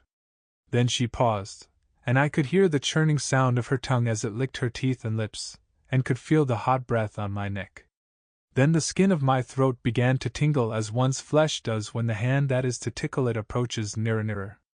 I could feel the soft, shivering touch of the lips on the supersensitive skin of my throat, and the hard dents of 2 sharp teeth, just touching and pausing there. I closed my eyes in a languorous ecstasy and waited with beating heart. But at that instant, another sensation swept through me as quick as lightning. I was conscious of the presence of the Count, and of his being as if lapped in a storm of fury. As my eyes opened involuntarily I saw his strong hand grasp the slender neck of the fair woman, and with giant's power draw it back, the blue eyes transformed with fury, the white teeth champing with rage, and the fair cheeks blazing red with passion. But the Count! Never did I imagine such wrath and fury, even to the demons of the pit. His eyes were positively blazing. The red light in them was lurid, as if the flames of hell-fire blazed behind them. His face was deathly pale, and the lines of it were hard like drawn wires. The thick eyebrows that met over the nose now seemed like a heaving bar of white-hot metal. With a fierce sweep of his arm, he hurled the woman from him, and then motioned to the others, as though he were beating them back. It was the same imperious gesture that I had seen used to the wolves. In a voice which, though low and almost in a whisper, seemed to cut through the air, and then ring round the room, he said, "How dare you touch him, any of you? How dare you cast eyes on him when I had forbidden it? Back, I tell you all! This man belongs to me. Beware how you meddle with him, or you'll have to deal with me." The fair girl, with a laugh of ribald coquetry, turned to answer him. "You yourself never loved! You never love!" On this the other women joined, and such a mirthless, hard, soulless laughter rang through the room that it almost made me faint to hear. It seemed like the pleasure of fiends. Then the Count turned, after looking at my face attentively, and said in a soft whisper, "Yes, I too can love, you yourselves can tell it from the past. Is it not so? Well, now I promise you that when I am done with him you shall kiss him at your will. Now go! Go! I must awaken him, for there is work to be done." "Are we to have nothing tonight?" said one of them, with a low laugh, as she pointed to the bag which he had thrown upon the floor, and which moved as though there were some living thing within it. For answer he nodded his head. One of the women jumped forward and opened it. If my ears did not deceive me, there was a gasp and a low wail, as of a half-smothered child. The women closed round, whilst I was aghast with horror, but as I looked they disappeared, and with them the dreadful bag.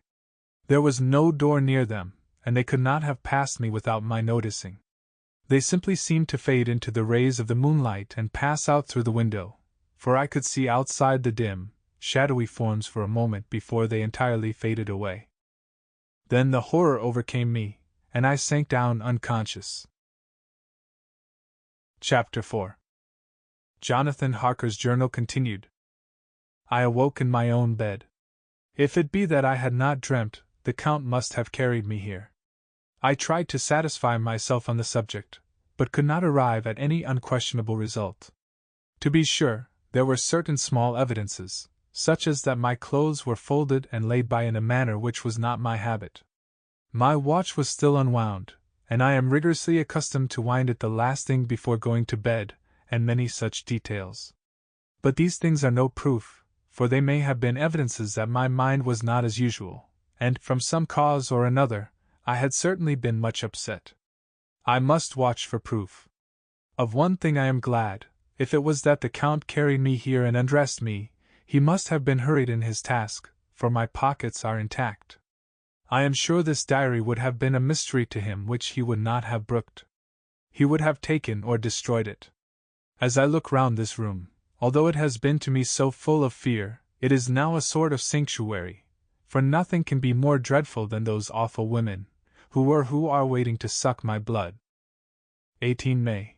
I have been down to look at that room again in daylight, for I must know the truth. When I got to the doorway at the top of the stairs I found it closed. It had been so forcibly driven against the jamb that part of the woodwork was splintered. I could see that the bolt of the lock had not been shot, but the door is fastened from the inside. I fear it was no dream, and must act on this surmise. 19 May. I am surely in the toils. Last night the Count asked me in the suavest tones to write 3 letters, one saying that my work here was nearly done, and that I should start for home within a few days, another that I was starting on the next morning from the time of the letter, and the third that I had left the castle and arrived at Bistritz.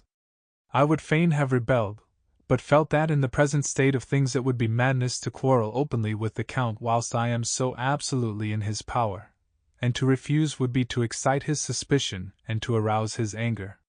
He knows that I know too much, and that I must not live, lest I be dangerous to him. My only chance is to prolong my opportunities. Something may occur which will give me a chance to escape. I saw in his eyes something of that gathering wrath which was manifest when he hurled that fair woman from him. He explained to me that posts were few and uncertain, and that my writing now would ensure ease of mind to my friends, and he assured me with so much impressiveness that he would countermand the later letters, which would be held over at Bistritz until due time in case chance would admit of my prolonging my stay, that to oppose him would have been to create new suspicion. I therefore pretended to fall in with his views, and asked him what dates I should put on the letters. He calculated a minute, and then said, The first should be June 12th, the second June 19th, and the third June 29th. I know now the span of my life. God help me. 28 May. There is a chance of escape, or at any rate of being able to send word home. A band of Skaney have come to the castle, and are encamped in the courtyard. These Skaney are gypsies. I have notes of them in my book. They are peculiar to this part of the world, though allied to the ordinary gypsies all the world over. There are thousands of them in Hungary and Transylvania, who are almost outside all law. They attach themselves as a rule to some great noble or boyar, and call themselves by his name.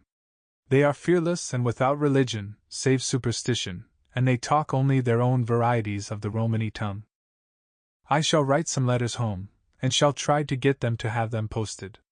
I have already spoken them through my window to begin acquaintanceship. They took their hats off and made obeisance and many signs, which, however, I could not understand any more than I could their spoken language. I have written the letters. Mina's is in shorthand, and I simply asked Mr. Hawkins to communicate with her. To her I have explained my situation, but without the horrors which I may only surmise. It would shock and frighten her to death were I to expose my heart to her. Should the letters not carry, then the Count shall not yet know my secret or the extent of my knowledge. I have given the letters. I threw them through the bars of my window with a gold piece, and made what signs I could to have them posted. The man who took them pressed them to his heart, and bowed, and then put them in his cap. I could do no more. I stole back to the study, and began to read. As the Count did not come in, I have written here. The Count has come. He sat down beside me, and said in his smoothest voice as he opened two letters. The Skaney has given me these, of which, though I know not whence they come, I shall, of course, take care. See! He must have looked at it. One is from you, and to my friend Peter Hawkins, the other. Here he caught sight of the strange symbols as he opened the envelope, and the dark look came into his face, and his eyes blazed wickedly. The other is a vile thing, an outrage upon friendship and hospitality. It is not signed.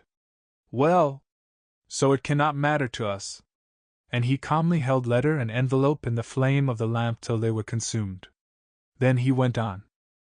The letter to Hawkins that I shall, of course, send on, since it is yours. Your letters are sacred to me. Your pardon, my friend, that unknowingly I did break the seal. Will you not cover it again? He held out the letter to me, and with a courteous bow handed me a clean envelope. I could only redirect it, and hand it to him in silence. When he went out of the room I could hear the key turn softly.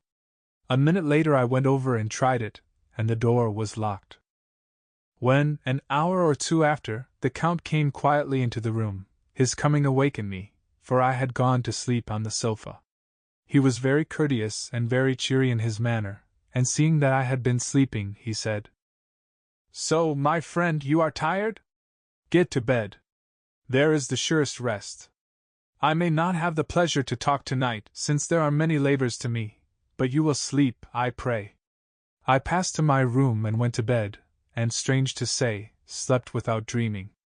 Despair has its own calms. 31 May. This morning when I woke I thought I would provide myself with some paper and envelopes from my bag and keep them in my pocket, so that I might write in case I should get an opportunity, but again a surprise, again a shock. Every scrap of paper was gone, and with it all my notes, my memoranda, relating to railways and travel, my letter of credit, in fact all that might be useful to me were I once outside the castle. I sat and pondered a while, and then some thought occurred to me, and I made search of my portmanteau, and in the wardrobe where I had placed my clothes. The suit in which I had travelled was gone, and also my overcoat and rug. I could find no trace of them anywhere. This looked like some new scheme of villainy. 17 June. This morning, as I was sitting on the edge of my bed cudgelling my brains, I heard without a cracking of whips and pounding and scraping of horses' feet up the rocky path beyond the courtyard. With joy I hurried to the window, and saw drive into the yard two great lighter wagons, each drawn by 8 sturdy horses, and at the head of each pair a Slovak, with his wide hat, great nail-studded belt, dirty sheepskin, and high boots. They had also their long staves in hand. I ran to the door, intending to descend and try and join them through the main hall, as I thought that way might be opened for them. Again a shock, my door was fastened on the outside. Then I ran to the window and cried to them. They looked up at me stupidly and pointed, but just then the hetman of the skeiny came out, and seeing them pointing to my window, said something, at which they laughed. Henceforth no effort of mine, no piteous cry or agonized entreaty, would make them even look at me. They resolutely turned away. The lighter wagons contained great, square boxes, with handles of thick rope. These were evidently empty by the ease with which the Slovaks handled them, and by their resonance, as they were roughly moved. When they were all unloaded and packed in a great heap in one corner of the yard, the Slovaks were given some money by the skeiny, and spitting on it for luck, lazily went each to his horse's head. Shortly afterwards, I heard the cracking of their whips die away in the distance. June 24th, before morning. Last night the Count left me early, and locked himself into his own room. As soon as I dared, I ran up the winding stair, and looked out of the window, which opened south. I thought I would watch for the Count, for there is something going on. The skeiny are quartered somewhere in the castle and are doing work of some kind. I know it, for now and then I hear a far-away muffled sound as of mattock and spade, and whatever it is, it must be the end of some ruthless villainy. I had been at the window somewhat less than half an hour, when I saw something coming out of the Count's window.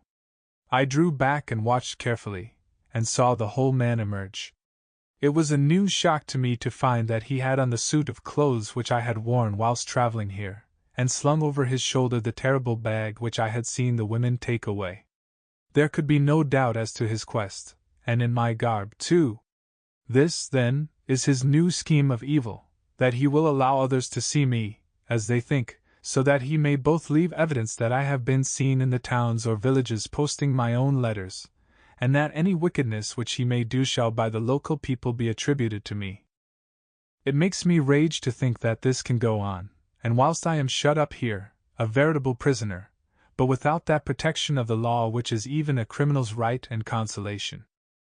I thought I would watch for the Count's return, and for a long time sat doggedly at the window. Then I began to notice that there were some quaint little specks floating in the rays of the moonlight. They were like the tiniest grains of dust, and they whirled round and gathered in clusters in a nebulous sort of way. I watched them with a sense of soothing, and a sort of calm stole over me. I leaned back in the embrasure in a more comfortable position, so that I could enjoy more fully the aerial gambolling. Something made me start up, a low, piteous howling of dogs somewhere far below in the valley, which was hidden from my sight. Louder it seemed to ring in my ears, and the floating motes of dust to take new shapes to the sound as they danced in the moonlight. I felt myself struggling to awake to some call of my instincts, nay, my very soul was struggling, and my half-remembered sensibilities were striving to answer the call. I was becoming hypnotized. Quicker and quicker danced the dust. The moonbeams seemed to quiver as they went by me into the mass of gloom beyond. More and more they gathered till they seemed to take dim phantom shapes. And then I started, broad awake and in full possession of my senses, and ran screaming from the place. The phantom shapes, which were becoming gradually materialized from the moonbeams, were those of the three ghostly women to whom I was doomed. I fled, and felt somewhat safer in my own room, where there was no moonlight, and where the lamp was burning brightly. When a couple of hours had passed, I heard something stirring in the Count's room, something like a sharp wail quickly suppressed, and then there was silence, deep, awful silence, which chilled me. With a beating heart I tried the door, but I was locked in my prison, and could do nothing. I sat down and simply cried. As I sat I heard a sound in the courtyard without the agonized cry of a woman. I rushed to the window, and throwing it up, peered out between the bars. There, indeed, was a woman with disheveled hair, holding her hands over her heart as one distressed with running. She was leaning against a corner of the gateway. When she saw my face at the window she threw herself forward, and shouted in a voice laden with menace, "Monster, give me my child!" She threw herself on her knees, and raising up her hands cried the same words in tones which wrung my heart. Then she tore her hair and beat her breast, and abandoned herself to all the violences of extravagant emotion. Finally, she threw herself forward, and though I could not see her, I could hear the beating of her naked hands against the door. Somewhere high overhead, probably on the tower, I heard the voice of the Count calling in his harsh, metallic whisper. His call seemed to be answered from far and wide by the howling of wolves. Before many minutes had passed, the pack of them poured, like a pent-up dam when liberated, through the wide entrance into the courtyard. There was no cry from the woman, and the howling of the wolves was but short. Before long they streamed away singly, licking their lips. I could not pity her, for I knew now what had become of her child, and she was better dead. What shall I do? What can I do? How can I escape from this dreadful thing of night and gloom and fear? June 25th, morning. No man knows till he has suffered from the night how sweet and how dear to his heart and I the morning can be. When the sun grew so high this morning that it struck the top of the great gateway opposite my window, the high spot which it touched seemed to me as if the dove from the ark had lighted there. My fear fell from me as if it had been a vaporous garment which dissolved in the warmth. I must take action of some sort whilst the courage of the day is upon me. Last night one of my post-dated letters went to post, the first of that fatal series which is to blot out the very traces of my existence from the earth. Let me not think of it. Action. It has always been at night time that I have been molested or threatened, or in some way in danger or in fear. I have not yet seen the Count in the daylight. Can it be that he sleeps when others wake, that he may be awake whilst they sleep? If I could only get into his room! But there is no possible way. The door is always locked, no way for me. Yes, there is a way, if one dares to take it. Where his body has gone, why may not another body go? I have seen him myself crawl from his window. Why should not I imitate him, and go in by his window? The chances are desperate, but my need is more desperate still. I shall risk it. At the worst it can only be death, and a man's death is not a calf's, and the dreaded hereafter may still be open to me. God help me in my task. Goodbye, Mina, if I fail. Goodbye, my faithful friend and second father. Goodbye, all, and last of all, Mina. Same day, later. I have made the effort, and God, helping me, have come safely back to this room. I must put down every detail in order. I went whilst my courage was fresh straight to the window on the south side, and at once got outside on the narrow ledge of stone which runs around the building on this side. The stones are big and roughly cut, and the mortar has by process of time been washed away between them. I took off my boots, and ventured out on the desperate way. I looked down once, so as to make sure that a sudden glimpse of the awful depth would not overcome me, but after that kept my eyes away from it. I knew pretty well the direction and distance of the Count's window, and made for it as well as I could, having regard to the opportunities available. I did not feel dizzy. I suppose I was too excited, and the time seemed ridiculously short till I found myself standing on the windowsill and trying to raise up the sash. I was filled with agitation, however, when I bent down and slid feet foremost in through the window. Then I looked around for the Count, but, with surprise and gladness, made a discovery. The room was empty. It was barely furnished with odd things, which seemed to have never been used. The furniture was something the same style as that in the south rooms, and was covered with dust. I looked for the key, but it was not in the lock, and I could not find it anywhere. The only thing I found was a great heap of gold in one corner, gold of all kinds, Roman, and British, and Austrian, and Hungarian, and Greek and Turkish money, covered with a film of dust, as though it had lain long in the ground. None of it that I noticed was less than 300 years old. There were also chains and ornaments, some jeweled, but all of them old, and stained. At one corner of the room was a heavy door. I tried it, for, since I could not find the key of the room or the key of the outer door, which was the main object of my search, I must make further examination, or all my efforts would be in vain. It was open, and led through a stone passage to a circular stairway, which went steeply down. I descended, minding carefully where I went, for the stairs were dark, being only lit by loopholes in the heavy masonry. At the bottom there was a dark, tunnel-like passage, through which came a deathly, sickly odor, the odor of old earth newly turned. As I went through the passage the smell grew closer and heavier. At last I pulled open a heavy door which stood ajar, and found myself in an old, ruined chapel, which had evidently been used as a graveyard. The roof was broken, and in 2 places were steps leading to vaults, but the ground had recently been dug over, and the earth placed in great wooden boxes, manifestly those which had been brought by the Slovaks. There was nobody about, and I made search for any further outlet, but there was none. Then I went over every inch of the ground, so as not to lose a chance. I went down even into the vaults, where the dim light struggled, although to do so was a dread to my very soul. Into 2 of these I went, but saw nothing except fragments of old coffins and piles of dust. In the 3rd, however, I made a discovery. There, in one of the great boxes, of which there were 50 in all, on a pile of newly dug earth, lay the Count. He was either dead or asleep, I could not say which, for the eyes were open and stony, but without the glassiness of death, and the cheeks had the warmth of life through all their pallor. The lips were as red as ever. But there was no sign of movement, no pulse, no breath, no beating of the heart. I bent over him, and tried to find any sign of life, but in vain. He could not have lain there long, for the earthy smell would have passed away in a few hours. By the side of the box was its cover, pierced with holes here and there.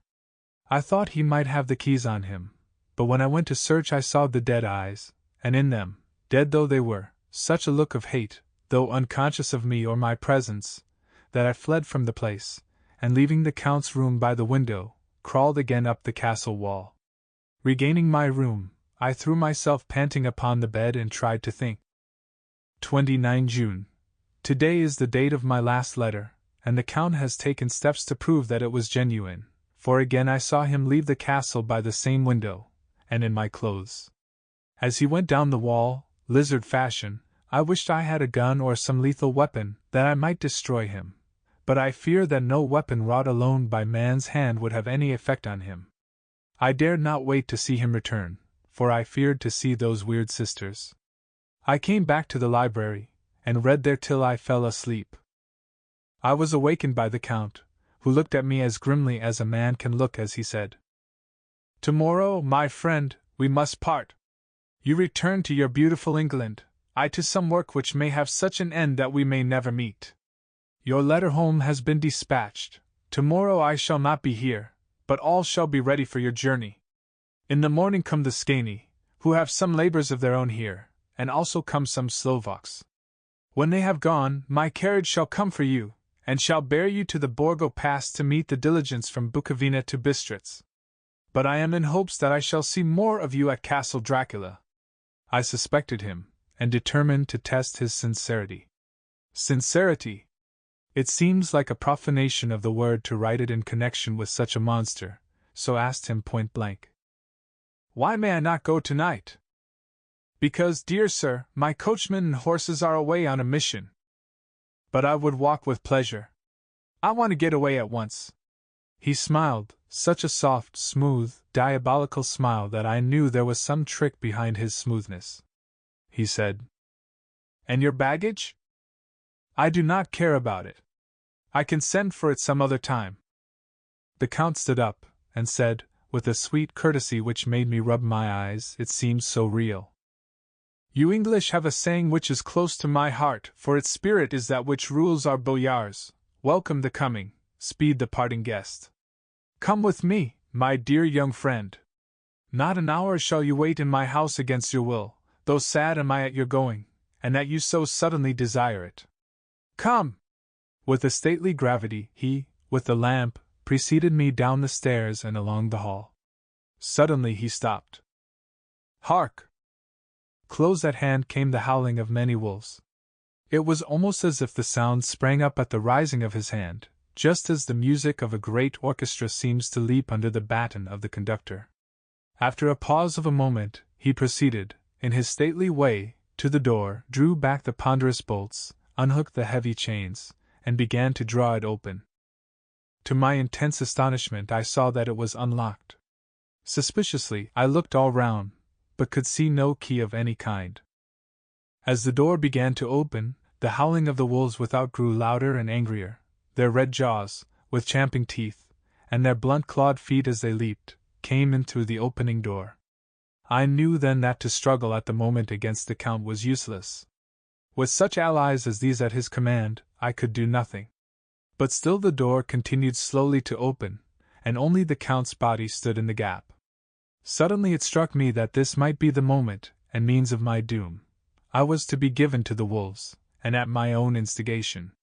There was a diabolical wickedness in the idea great enough for the Count, and as a last chance I cried out, "Shut the door! I shall wait till morning!" and covered my face with my hands to hide my tears of bitter disappointment. With one sweep of his powerful arm, the Count threw the door shut, and the great bolts clanged and echoed through the hall as they shot back into their places. In silence we returned to the library, and after a minute or two I went to my own room. The last I saw of Count Dracula was his kissing his hand to me, with a red light of triumph in his eyes, and with a smile that Judas in hell might be proud of. When I was in my room and about to lie down, I thought I heard a whispering at my door. I went to it softly and listened. Unless my ears deceived me, I heard the voice of the Count. "Back, back to your own place! Your time is not yet come! Wait! Have patience! Tonight is mine! Tomorrow night is yours!" There was a low, sweet ripple of laughter, and in a rage I threw open the door, and saw without the three terrible women licking their lips. As I appeared they all joined in a horrible laugh, and ran away. I came back to my room and threw myself on my knees. It is then so near the end? Tomorrow! Tomorrow! Lord help me, and those to whom I am dear! June 30th, morning. These may be the last words I ever write in this diary. I slept till just before the dawn, and when I woke threw myself on my knees, for I determined that if death came he should find me ready. At last I felt that subtle change in the air, and knew that the morning had come. Then came the welcome cock-crow, and I felt that I was safe. With a glad heart, I opened my door and ran down to the hall. I had seen that the door was unlocked, and now escape was before me. With hands that trembled with eagerness, I unhooked the chains and drew back the massive bolts. But the door would not move. Despair seized me. I pulled, and pulled, at the door, and shook it till, massive as it was, it rattled in its casement. I could see the bolt shot. It had been locked after I left the Count. Then a wild desire took me to obtain that key at any risk, and I determined then and there to scale the wall again and gain the Count's room. He might kill me, but death now seemed the happier choice of evils. Without a pause I rushed up to the east window, and scrambled down the wall, as before, into the Count's room. It was empty, but that was as I expected. I could not see a key anywhere, but the heap of gold remained. I went through the door in the corner, and down the winding stair, and along the dark passage to the old chapel. I knew now well enough where to find the monster I sought. The great box was in the same place, close against the wall, but the lid was laid on it, not fastened down, but with the nails ready in their places to be hammered home. I knew I must reach the body for the key, so I raised the lid, and laid it back against the wall, and then I saw something which filled my very soul with horror. There lay the Count, but looking as if his youth had been half renewed, for the white hair and mustache were changed to dark iron gray, the cheeks were fuller, and the white skin seemed ruby red underneath. The mouth was redder than ever, for on the lips were gouts of fresh blood, which trickled from the corners of the mouth and ran over the chin and neck. Even the deep, burning eyes seemed set amongst swollen flesh, for the lids and pouches underneath were bloated. It seemed as if the whole awful creature were simply gorged with blood. He lay like a filthy leech, exhausted with his repletion. I shuddered as I bent over to touch him, and every sense in me revolted at the contact. But I had to search, or I was lost. The coming night might see my own body a banquet in a similar way to those horrid three. I felt all over the body, but no sign could I find of the key. Then I stopped and looked at the Count. There was a mocking smile on the bloated face which seemed to drive me mad. This was the being I was helping to transfer to London, where, perhaps, for centuries to come he might, amongst its teeming millions, satiate his lust for blood, and create a new and ever-widening circle of semi-demons to batten on the helpless. The very thought drove me mad. A terrible desire came upon me to rid the world of such a monster. There was no lethal weapon at hand, but I seized a shovel which the workmen had been using to fill the cases, and lifting it high struck, with the edge downward, at the hateful face.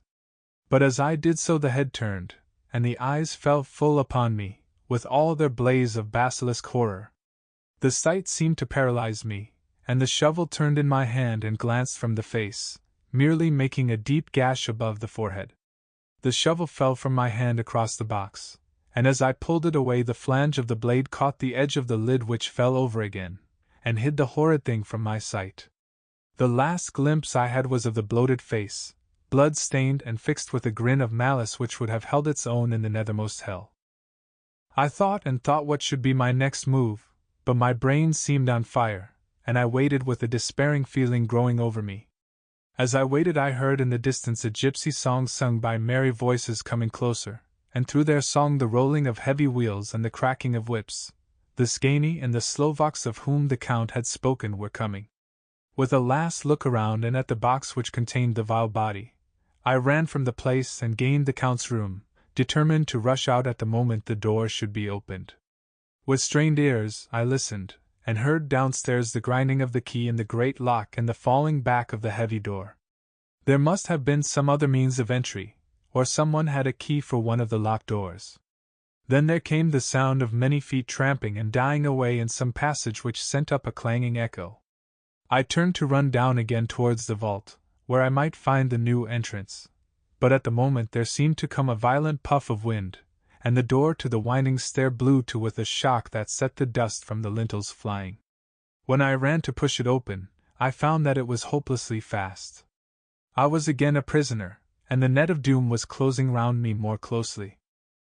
As I write there is in the passage below a sound of many tramping feet, and the crash of weights being set down heavily, doubtless the boxes, with their freight of earth. There is a sound of hammering, it is the box being nailed down. Now I can hear the heavy feet tramping again along the hall, with many other idle feet coming behind them.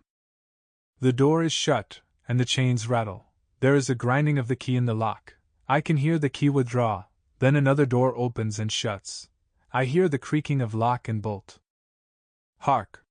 In the courtyard and down the rocky way the roll of heavy wheels, the crack of whips, and the chorus of the Skaney as they pass into the distance. I am alone in the castle with those awful women. Fall! Mina is a woman, and there is naught in common. They are devils of the pit. I shall not remain alone with them. I shall try to scale the castle wall farther than I have yet attempted. I shall take some of the gold with me, lest I want it later. I may find a way from this dreadful place. And then away for home. Away to the quickest and nearest train. Away from this cursed spot, from this cursed land, where the devil and his children still walk with earthly feet. At least God's mercy is better than that of these monsters, and the precipice is steep and high.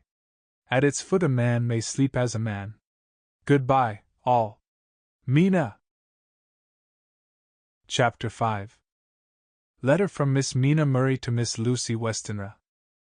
May 9th. My dearest Lucy, forgive my long delay in writing, but I have been simply overwhelmed with work. The life of an assistant schoolmistress is sometimes trying. I am longing to be with you, and by the sea, where we can talk together freely and build our castles in the air. I have been working very hard lately, because I want to keep up with Jonathan's studies, and I have been practicing shorthand very assiduously.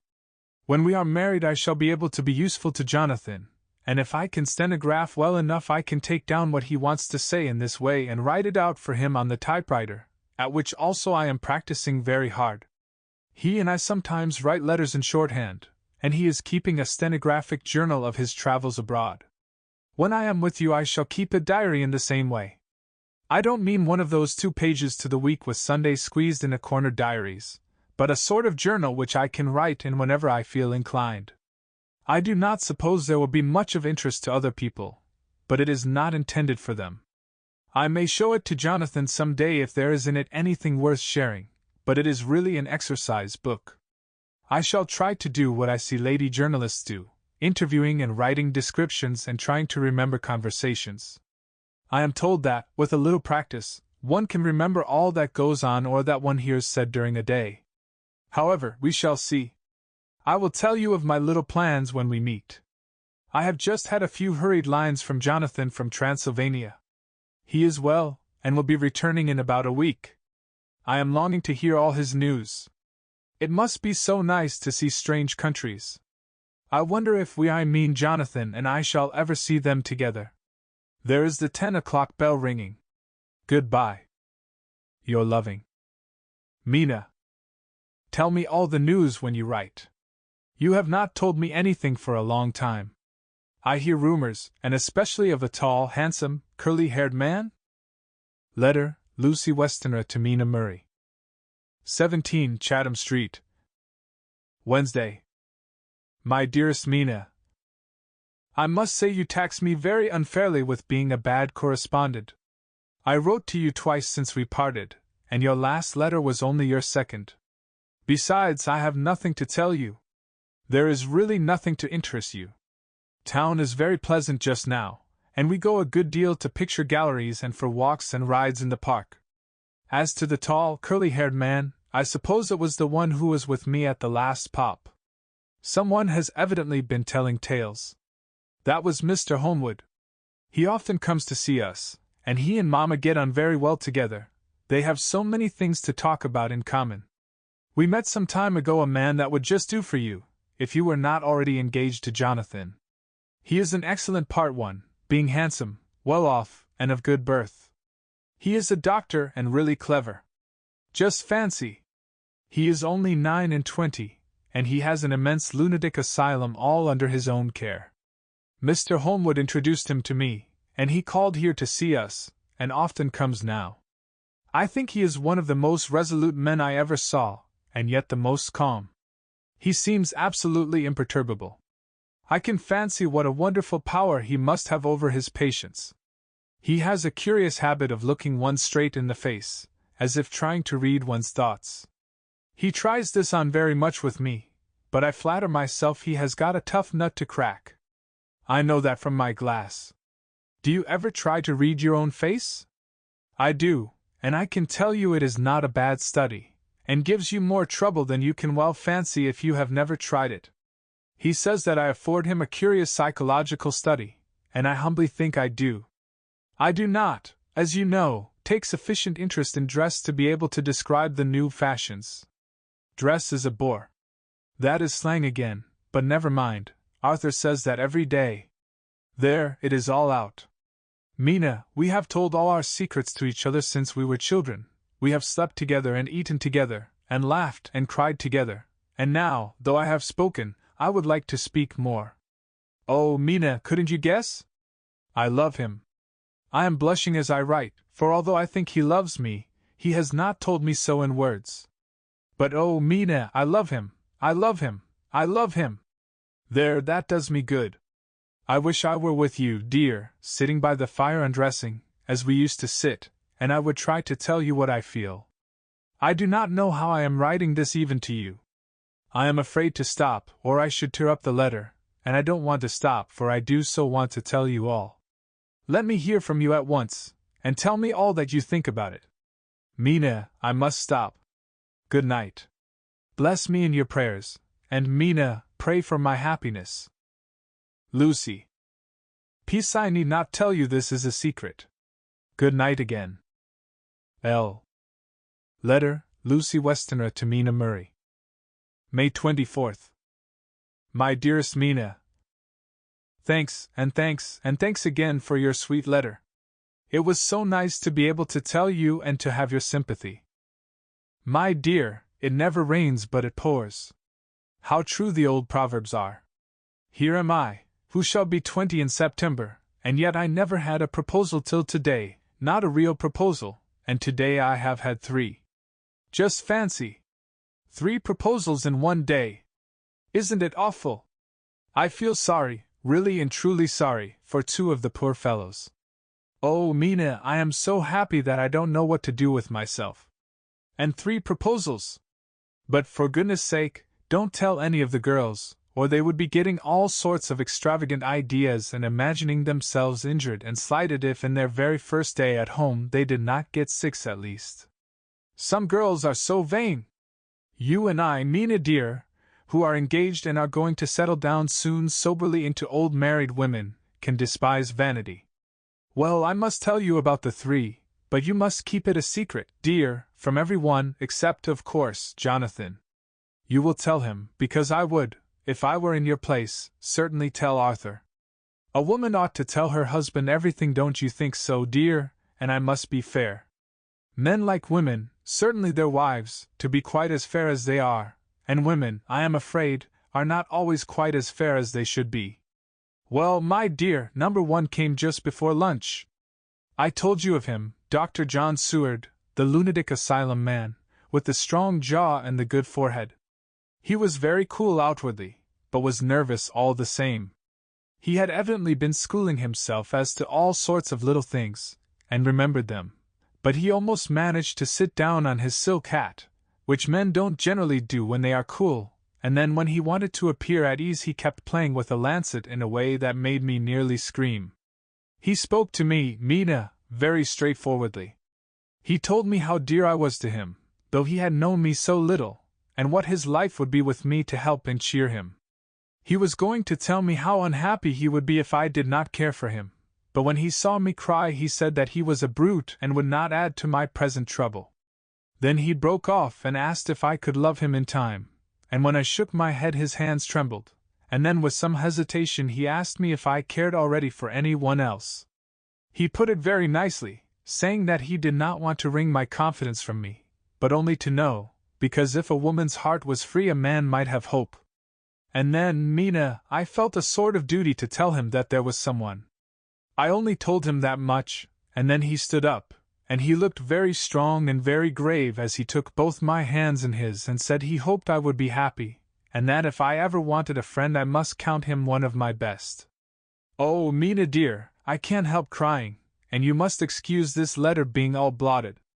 Being proposed to is all very nice and all that sort of thing, but it isn't at all a happy thing when you have to see a poor fellow, whom you know loves you honestly, going away and looking all broken-hearted, and to know that, no matter what he may say at the moment, you are passing quite out of his life.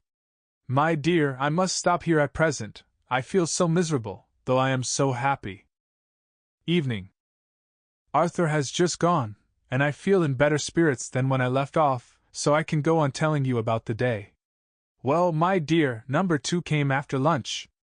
He is such a nice fellow, an American from Texas, and he looks so young and so fresh that it seems almost impossible that he has been to so many places and has had such adventures. I sympathize with poor Desdemona when she had such a dangerous stream poured in her ear, even by a black man. I suppose that we women are such cowards that we think a man will save us from fears, and we marry him. I know now what I would do if I were a man and wanted to make a girl love me. No, I don't, for there was Mr. Morris telling us his stories, and Arthur never told any, and yet, my dear, I am somewhat previous. Mr. Quincy P. Morris found me alone. It seems that a man always does find a girl alone. No, he doesn't, for Arthur tried twice to make a chance, and I helping him all I could. I am not ashamed to say it now. I must tell you beforehand that Mr. Morris doesn't always speak slang, that is to say, he never does so to strangers or before them, for he is really well educated and has exquisite manners, but he found out that it amused me to hear him talk American slang, and whenever I was present, and there was no one to be shocked, he said such funny things. I am afraid, my dear, he has to invent it all, for it fits exactly into whatever else he has to say. But this is a way slang has. I do not know myself if I shall ever speak slang. I do not know if Arthur likes it, as I have never heard him use any as yet. Well, Mr. Morris sat down beside me and looked as happy and jolly as he could, but I could see all the same that he was very nervous. He took my hand in his, and said ever so sweetly, "Miss Lucy, I know I ain't good enough to regulate the fixin's of your little shoes, but I guess if you wait till you find a man, that is, you will go join them 7 young women with the lamps when you quit.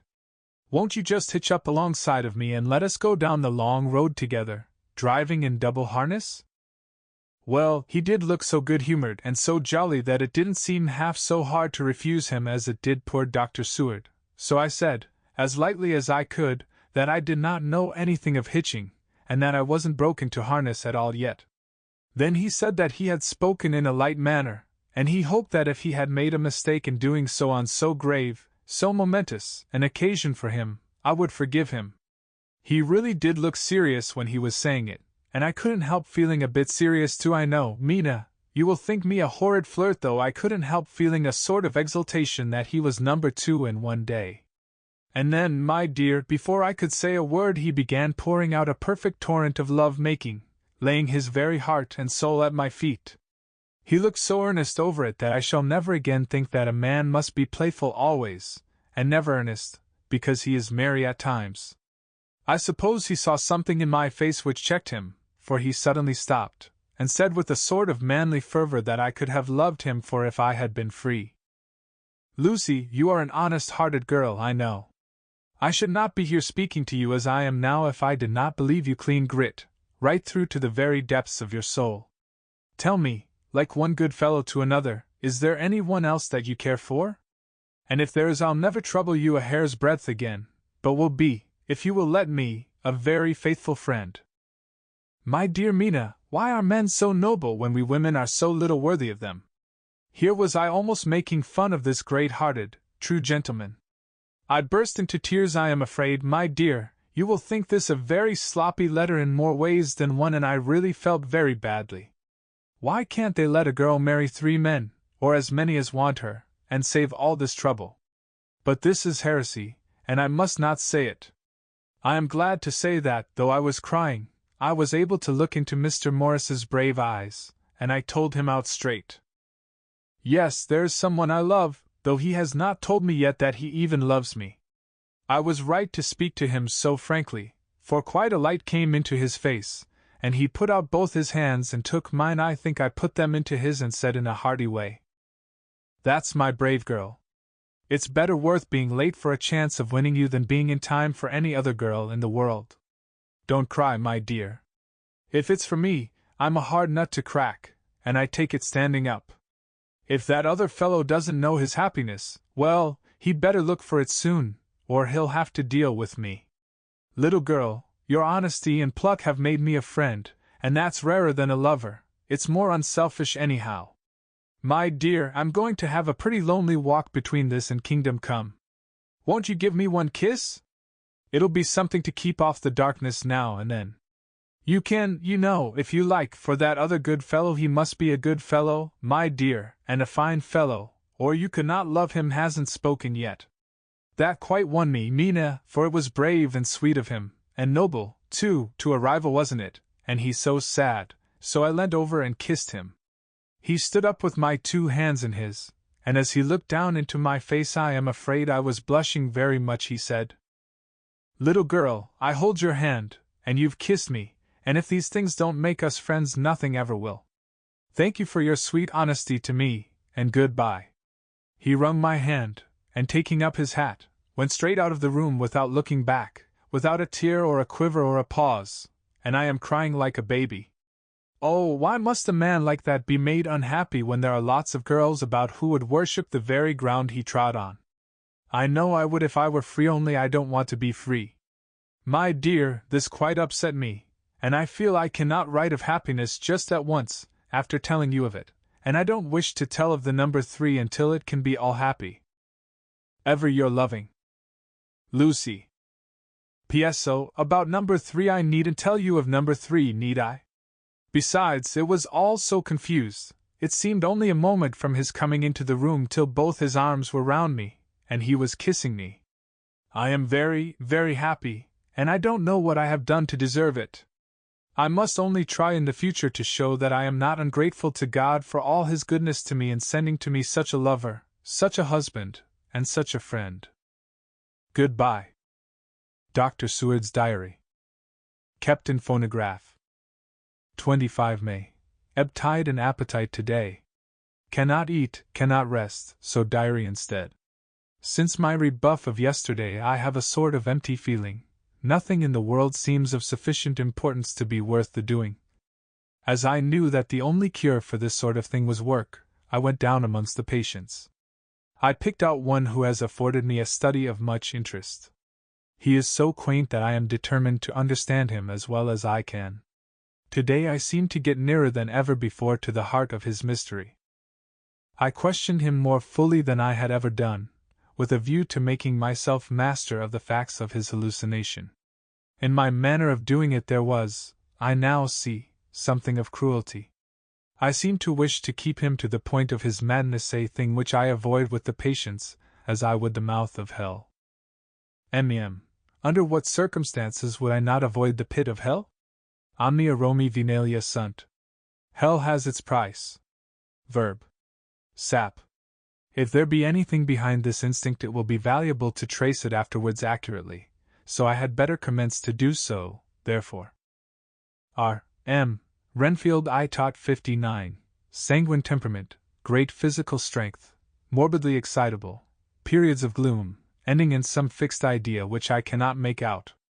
I presume that the sanguine temperament itself and the disturbing influence end in a mentally accomplished finish. A possibly dangerous man, probably dangerous if unselfish. In selfish men caution is as secure an armor for their foes as for themselves. What I think of on this point is, when self is the fixed point, the centripetal force is balanced with the centrifugal. When duty, a cause, etc., is the fixed point, the latter force is paramount, and only accident or a series of accidents can balance it. Letter Quincy P. Morris to Honorable Arthur Holmwood. May 25th. My dear Art, we've told yarns by the campfire in the prairies, and dressed one another's wounds after trying a landing at the Marquesas, and drunk healths on the shore of Titicaca. There are more yarns to be told, and other wounds to be healed, and another health to be drunk. Won't you let this be at my campfire tomorrow night? I have no hesitation in asking you, as I know a certain lady is engaged to a certain dinner party, and that you are free. There will only be one other, our old pal at the Korea, Jack Seward.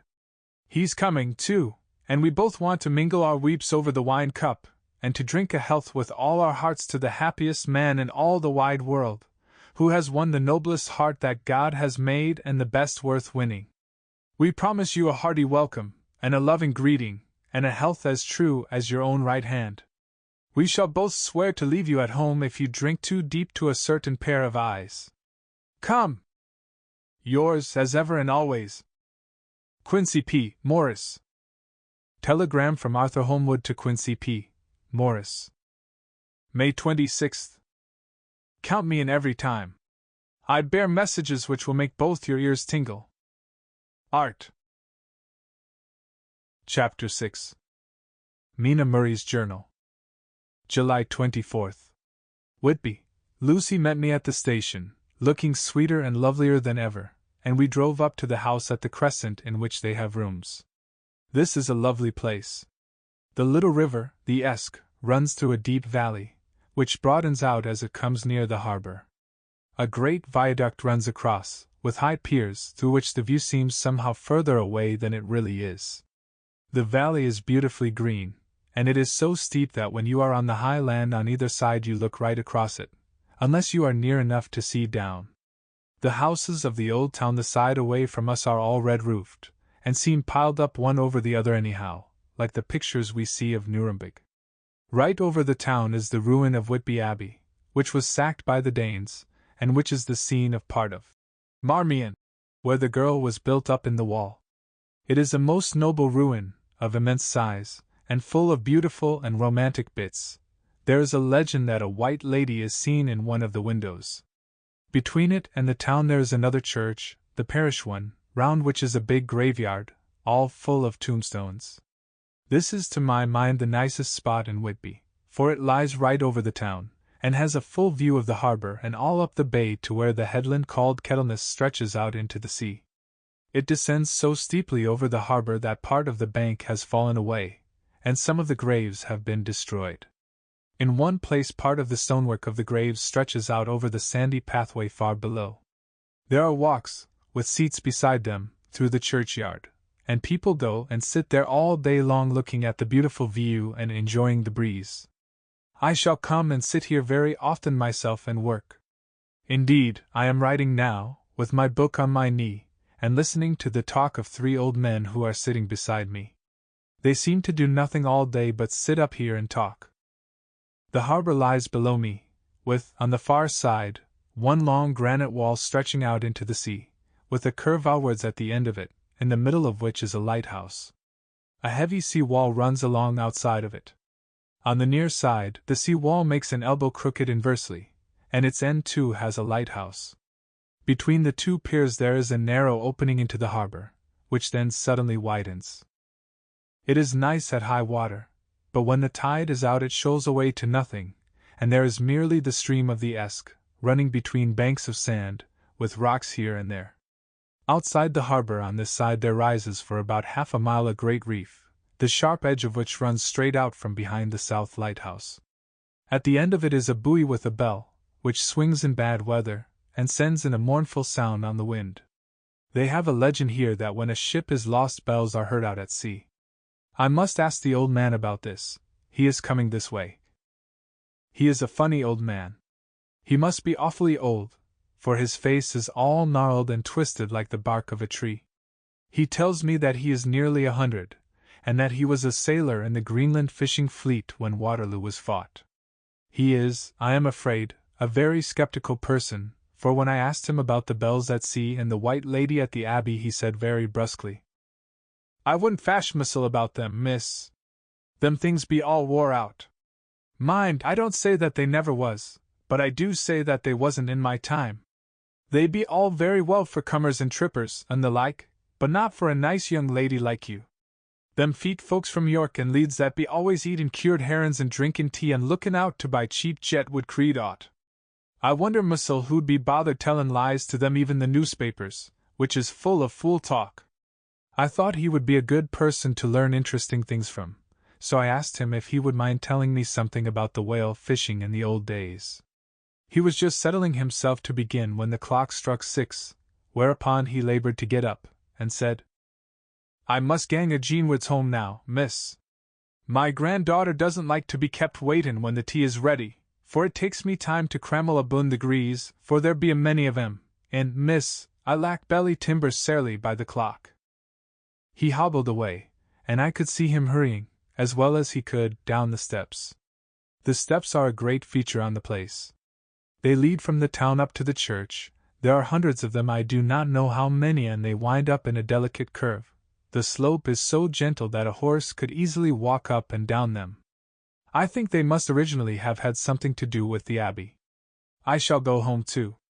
Lucy went out visiting with her mother, and as they were only duty calls, I did not go. They will be home by this. 1 August. I came up here an hour ago with Lucy, and we had a most interesting talk with my old friend and the 2 others who always come and join him. He is evidently the Sir Oracle of them, and I should think must have been in his time a most dictatorial person. He will not admit anything, and downfaces everybody. If he can't out-argue them he bullies them, and then takes their silence for agreement with his views. Lucy was looking sweetly pretty in her white lawn frock. She has got a beautiful color since she has been here. I noticed that the old men did not lose any time in coming up and sitting near her when we sat down. She is so sweet with old people. I think they all fell in love with her on the spot. Even my old man succumbed and did not contradict her, but gave me double share instead. I got him on the subject of the legends, and he went off at once into a sort of sermon. I must try to remember it and put it down. It be all fool talk, lock, stock, and barrel, that's what it be, and nowt else. These bands and wafts and bow ghosts and barguests and bogles and all anent them is only fit to set bairns and dizzy women a-belderin'. They be nowt but air blebs. They, and all grimps and signs and warnin's, be all invented by parsons and ilsome buke bodies and railway touters to skeer and scunner halflins, and to get folks to do somethin' that they don't other incline to. It makes me ireful to think o' them. Why, it's them that, not content with printin' lies on paper and preachin' them out of pulpits, does want to be cuttin' them on the tombstones. Look here all around you and whate'er you will, All them steens, holdin' up their heads as well as they can out of their pride, is a can't simply tumblin' down with the weight o' the lies wrote on them. Here lies the body or sacred to the memory wrote on all of them, and yet in nigh half of them there bean't no bodies at all, and the memories of them bean't cared a pinch of snuff about, much less sacred. Lies all of them, nothin' but lies of one kind or another. My Gog, but it'll be a quare scouterment at the day of judgment when they come tumblin' up in their death sarks, all jupped together and tryin' to drag their tombsteins with them to prove how good they was, some of them trimlin' and ditherin', with their hands that dowsn't and slippy from lyin' in the sea that they can't even keep their grup o' them. I could see from the old fellow's self-satisfied air, and the way in which he looked round for the approval of his cronies that he was showing off. So I put in a word to keep him going. "Oh, Mr. Swales, you can't be serious. Surely these tombstones are not all wrong?" "Yablins! There may be a poorish few not wrong, savon where they make out the people too good, for there be folk that do think a bomb bull be like the sea, if only it be their own. The whole thing be only lies. Now look you here, you come here a stranger, and you see this Kirk Garth." I nodded, for I thought it better to assent, though I did not quite understand his dialect. I knew it had something to do with the church. He went on, "And you consate that all these steens be aboon folk that be happed here, snod and snog?" I assented again. "Then that be just where the lie comes in. Why, there be scores of these lay beds that be tomb as old Dunn's baka box on Friday night." He nudged one of his companions, and they all laughed. "And my Gog! How could they be otherwise? Look at that one, the aftest abaft the beer bank, read it." I went over and read. "Edward Spenslav, Master Mariner, murdered by pirates off the coast of Andres, April, 1854 AET. 30. When I came back, Mr. Swales went on. "Who brought him home, I wonder, to hap him here? Murdered off the coast of Andres. And you consated his body lay under?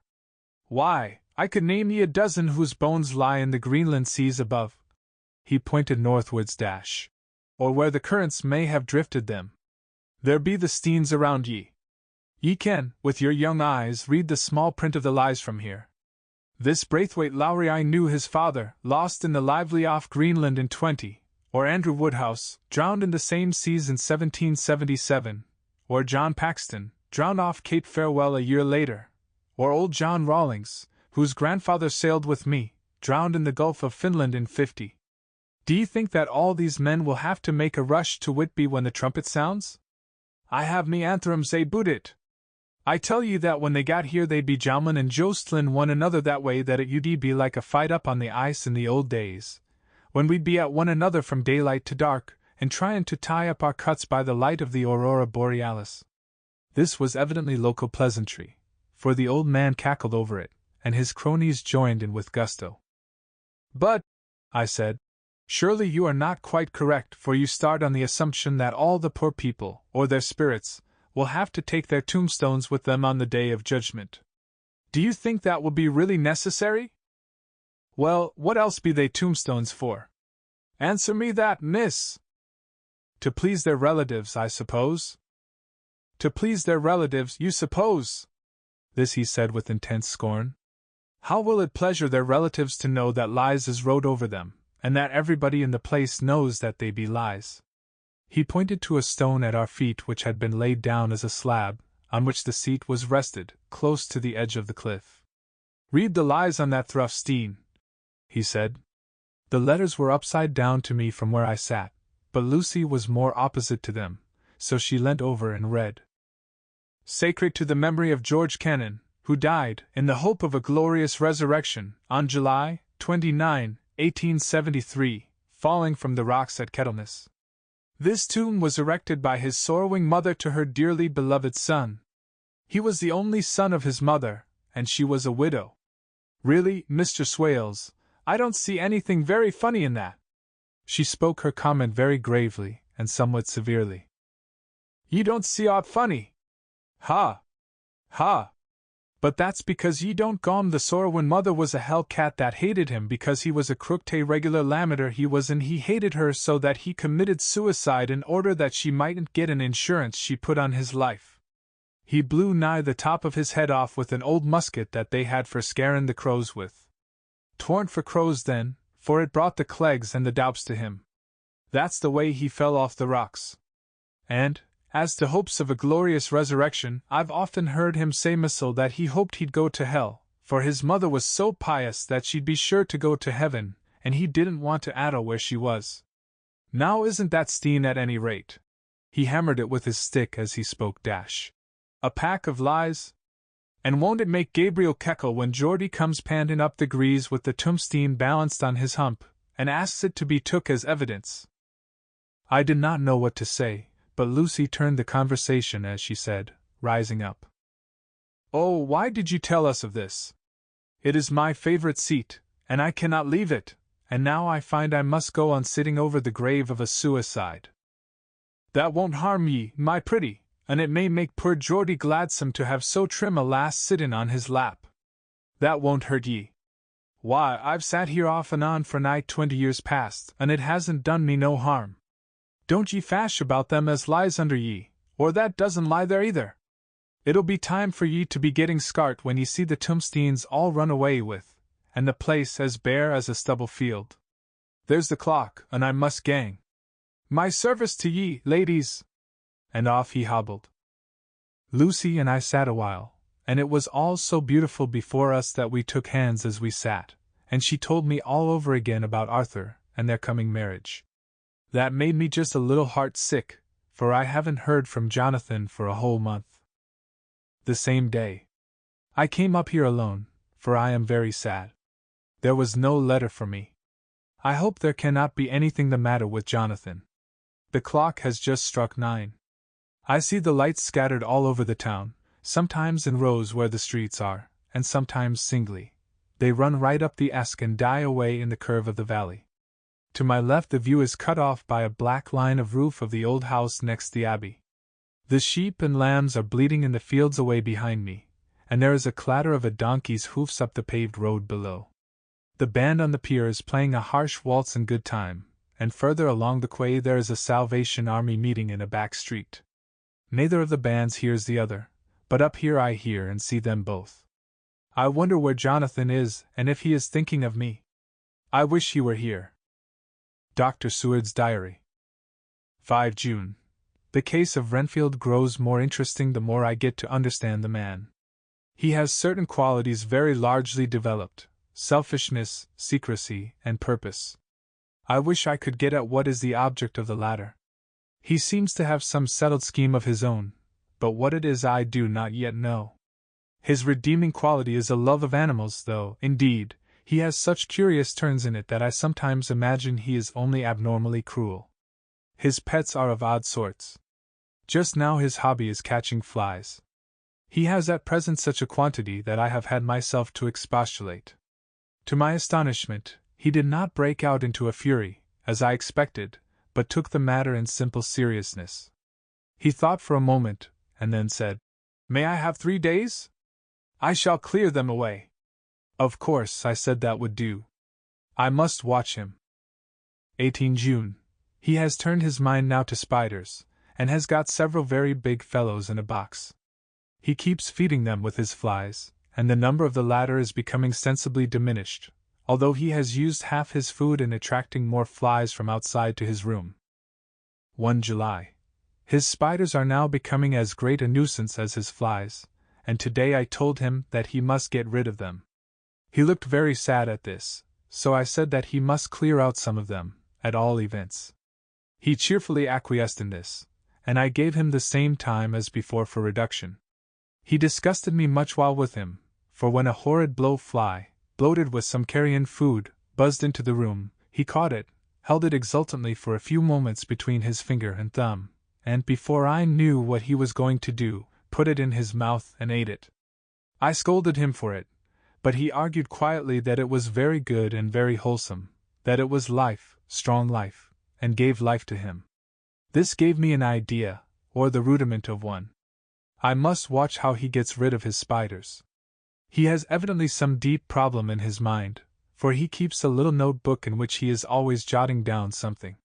Whole pages of it are filled with masses of figures, generally single numbers added up in batches, and then the totals added in batches again, as though he were focusing some account, as the auditors put it.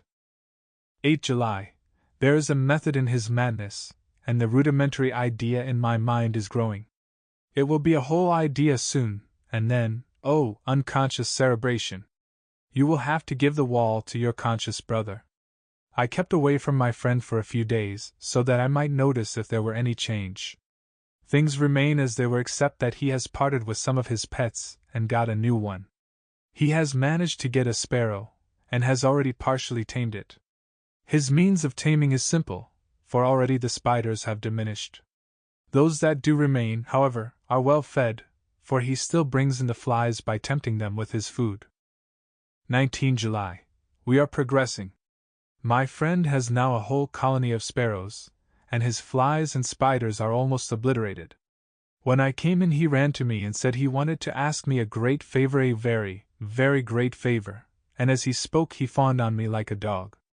I asked him what it was, and he said, with a sort of rapture in his voice and bearing, "A kitten, a nice little, sleek, playful kitten, that I can play with, and teach, and feed and feed and feed." I was not unprepared for this request, for I had noticed how his pets went on increasing in size and vivacity, but I did not care that his pretty family of tame sparrows should be wiped out in the same manner as the flies and the spiders, so I said I would see about it, and asked him if he would not rather have a cat than a kitten.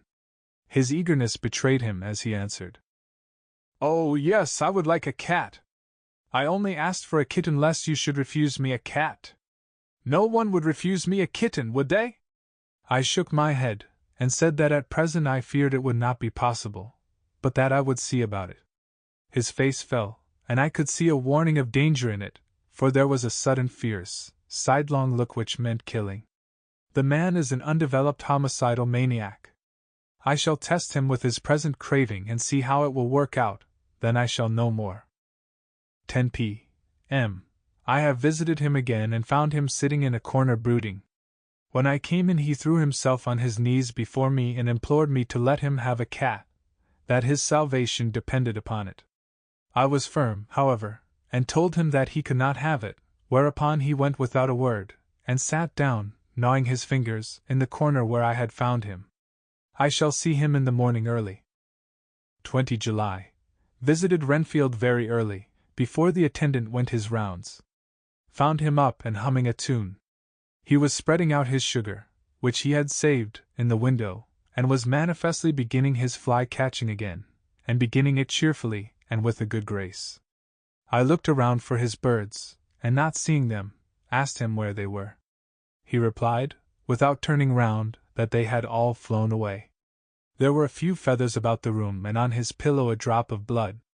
I said nothing, but went and told the keeper to report to me if there were anything odd about him during the day. 11 a.m. The attendant has just been to me to say that Renfield has been very sick and has disgorged a whole lot of feathers. "My belief is, doctor," he said, "that he has eaten his birds, and that he just took and ate them raw." 11 p.m. I gave Renfield a strong opiate tonight, enough to make even him sleep, and took away his pocket book to look at it.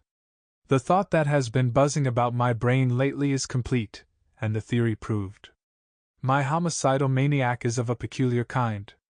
I shall have to invent a new classification for him, and call him a zoophagous life-eating maniac. What he desires is to absorb as many lives as he can, and he has laid himself out to achieve it in a cumulative way. He gave many flies to one spider and many spiders to one bird, and then wanted a cat to eat the many birds. What would have been his later steps? It would almost be worth while to complete the experiment. It might be done if there were only a sufficient cause. Men sneered at vivisection, and yet look at its results today. Why not advance science in its most difficult and vital aspect, the knowledge of the brain? Had I even the secret of one such mind, did I hold the key to the fancy of even one lunatic, I might advance my own branch of science to a pitch compared with which Bird and Sanderson's physiology, or Ferrier's brain knowledge would be as nothing. If only there were a sufficient cause. I must not think too much of this, or I may be tempted. A good cause might turn the scale with me, for may not I too be of an exceptional brain, congenitally? How well the man reasoned. Lunatics always do within their own scope. I wonder at how many lives he values a man, or if at only one. He has closed the account most accurately, and today begun a new record. How many of us begin a new record with each day of our lives? To me it seems only yesterday that my whole life ended with my new hope, and that truly I began a new record. So it will be until the great recorder sums me up, and closes my ledger account with a balance to profit or loss. Oh, Lucy, Lucy, I cannot be angry with you, nor can I be angry with my friend whose happiness is yours, but I must only wait on hopeless and work. Work. Work. If I only could have as strong a cause as my poor mad friend there, a good, unselfish cause to make me work, that would be indeed happiness. Mina Murray's Journal. 26 July. I am anxious, and it soothes me to express myself here. It is like whispering to one's self and listening at the same time. And there is also something about the shorthand symbols that makes it different from writing. I am unhappy about Lucy and about Jonathan. I had not heard from Jonathan for some time, and was very concerned, but yesterday dear Mr. Hawkins, who is always so kind, sent me a letter from him. I had written asking him if he had heard, and he said the enclosed had just been received. It is only a line dated from Castle Dracula, and says that he is just starting for home. That is not like Jonathan. I do not understand it, and it makes me uneasy. Then, too, Lucy, although she is so well, has lately taken to her old habit of walking in her sleep. Her mother has spoken to me about it, and we have decided that I am to lock the door of our room every night. Mrs. Westermer has got an idea that sleep-walkers always go out on roofs of houses and along the edges of cliffs and then get suddenly wakened and fall over with a despairing cry that echoes all over the place. Poor dear, she is naturally anxious about Lucy, and she tells me that her husband, Lucy's father, had the same habit, that he would get up in the night and dress himself and go out, if he were not stopped. Lucy is to be married in the autumn, and she is already planning out her dresses and how her house is to be arranged. I sympathize with her, for I do the same, only Jonathan and I will start in life in a very simple way, and shall have to try to make both ends meet. Mr. Holmwood, he is the Honourable Arthur Holmwood, only son of Lord Godalming, is coming up here very shortly as soon as he can leave town, for his father is not very well, and I think dear Lucy is counting the moments till he comes. She wants to take him up to the seat on the churchyard cliff and show him the beauty of Whitby. I dare say it is the waiting which disturbs her. She will be all right when he arrives. 27 July. No news from Jonathan. I am getting quite uneasy about him, though why I should I do not know, but I do wish that he would write, if it were only a single line. Lucy walks more than ever, and each night I am awakened by her moving about the room. Fortunately, the weather is so hot that she cannot get cold, but still the anxiety and the perpetually being wakened is beginning to tell on me, and I am getting nervous and wakeful myself. Thank God, Lucy's health keeps up. Mr. Holmwood has been suddenly called to ring to see his father, who has been taken seriously ill. Lucy frets at the postponement of seeing him, but it does not touch her looks. She is a trifle stouter, and her cheeks are a lovely rose pink. She has lost that anemic look which she had. I pray it will all last. 3 August. Another week gone, and no news from Jonathan, not even to Mr. Hawkins, from whom I have heard. Oh, I do hope he is not ill. He surely would have written. I look at that last letter of his, but somehow it does not satisfy me. It does not read like him, and yet it is his writing. There is no mistake of that. Lucy has not walked much in her sleep the last week, but there is an odd concentration about her which I do not understand. Even in her sleep she seems to be watching me. She tries the door, and finding it locked, goes about the room searching for the key. 6 August. Another 3 days, and no news. This suspense is getting dreadful. If I only knew where to write to or where to go to, I should feel easier, but no one has heard a word of Jonathan since that last letter. I must only pray to God for patience. Lucy is more excitable than ever, but is otherwise well. Last night was very threatening, and the fishermen say that we are in for a storm. I must try to watch it and learn the weather signs. Today is a grey day, and the sun as I write is hidden in thick clouds high over Kettleness. Everything is grey except the green grass, which seems like emerald amongst it, grey earthy rock, grey clouds, tinged with the sunburst at the far edge, hang over the grey sea, into which the sand points stretch like grey fingers. The sea is tumbling in over the shallows and the sandy flats with a roar, muffled in the sea mists drifting inland. The horizon is lost in a grey mist. All is vastness. The clouds are piled up like giant rocks, and there is a brull over the sea that sounds like some presage of doom. Dark figures are on the beach here and there, sometimes half shrouded in the mist, and seem men like trees walking. The fishing boats are racing for home, and rise and dip in the ground swell as they sweep into the harbor, bending to the scuppers. Here comes old Mr. Swales. He is making straight for me, and I can see, by the way he lifts his hat, that he wants to talk. I have been quite touched by the change in the poor old man. When he sat down beside me, he said in a very gentle way, "I want to say something to you, miss."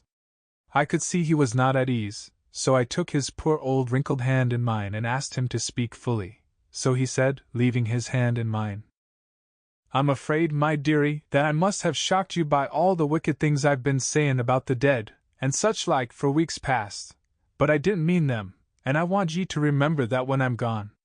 We aud folks that be daffled, and with one foot abaft the crock hull, don't altogether like to think of it, and we don't want to feel scarred of it, and that's why I've took to makin' light of it, so that I'd cheer up my own heart a bit. But Lord love ye, miss, I ain't afraid of dyin', not a bit, only I don't want to die if I can help it. My time must be nigh at hand now, for I be aud, and 100 years is too much for any man to expect, and I'm so nigh it that the aud man is already wet in his scythe. Ye see, I can't get out o' the habit of caffin about it all at once. The chaffs will wag as they be used to. Some day soon the angel of death will sound his trumpet for me. But don't ye dull and greet, my dearie!" For he saw that I was crying dash. If he should come this very night, I'd not refuse to answer his call. For life be, after all, only a waitin' for somethin' else than what we're doin', and death be all that we can rightly depend on. But I'm content, for it's comin' to me, my dearie, and comin' quick. It may be comin' while we be lookin' and wonderin'. Maybe it's in that wind out over the sea that's bringin' with it loss and wreck, and sore distress, and sad hearts. Look! Look! He cried suddenly. There's something in that wind and in the host beyond that sounds, and looks, and tastes, and smells like death. It's in the air, I feel it comin'. Lord, make me answer cheerful when my call comes." He held up his arms devoutly, and raised his hat. His mouth moved as though he were praying. After a few minutes' silence, he got up, shook hands with me, and blessed me, and said good-bye, and hobbled off. It all touched me, and upset me very much. I was glad when the Coast Guard came along, with his spy-glass under his arm. He stopped to talk with me, as he always does, but all the time kept looking at a strange ship. "I can't make her out," he said. "She's a Russian, by the look of her, but she's knocking about in the queerest way. She doesn't know her mind a bit. She seems to see the storm coming, but can't decide whether to run up north in the open, or to put in here. Look there again. She is steered mighty strangely, for she doesn't mind the hand on the wheel, changes about with every puff of wind. We'll hear more of her before this time tomorrow." Chapter 7. Cutting from The Daily Graph, August 8th. Pasted in Mina Murray's journal. From a correspondent. Whitby.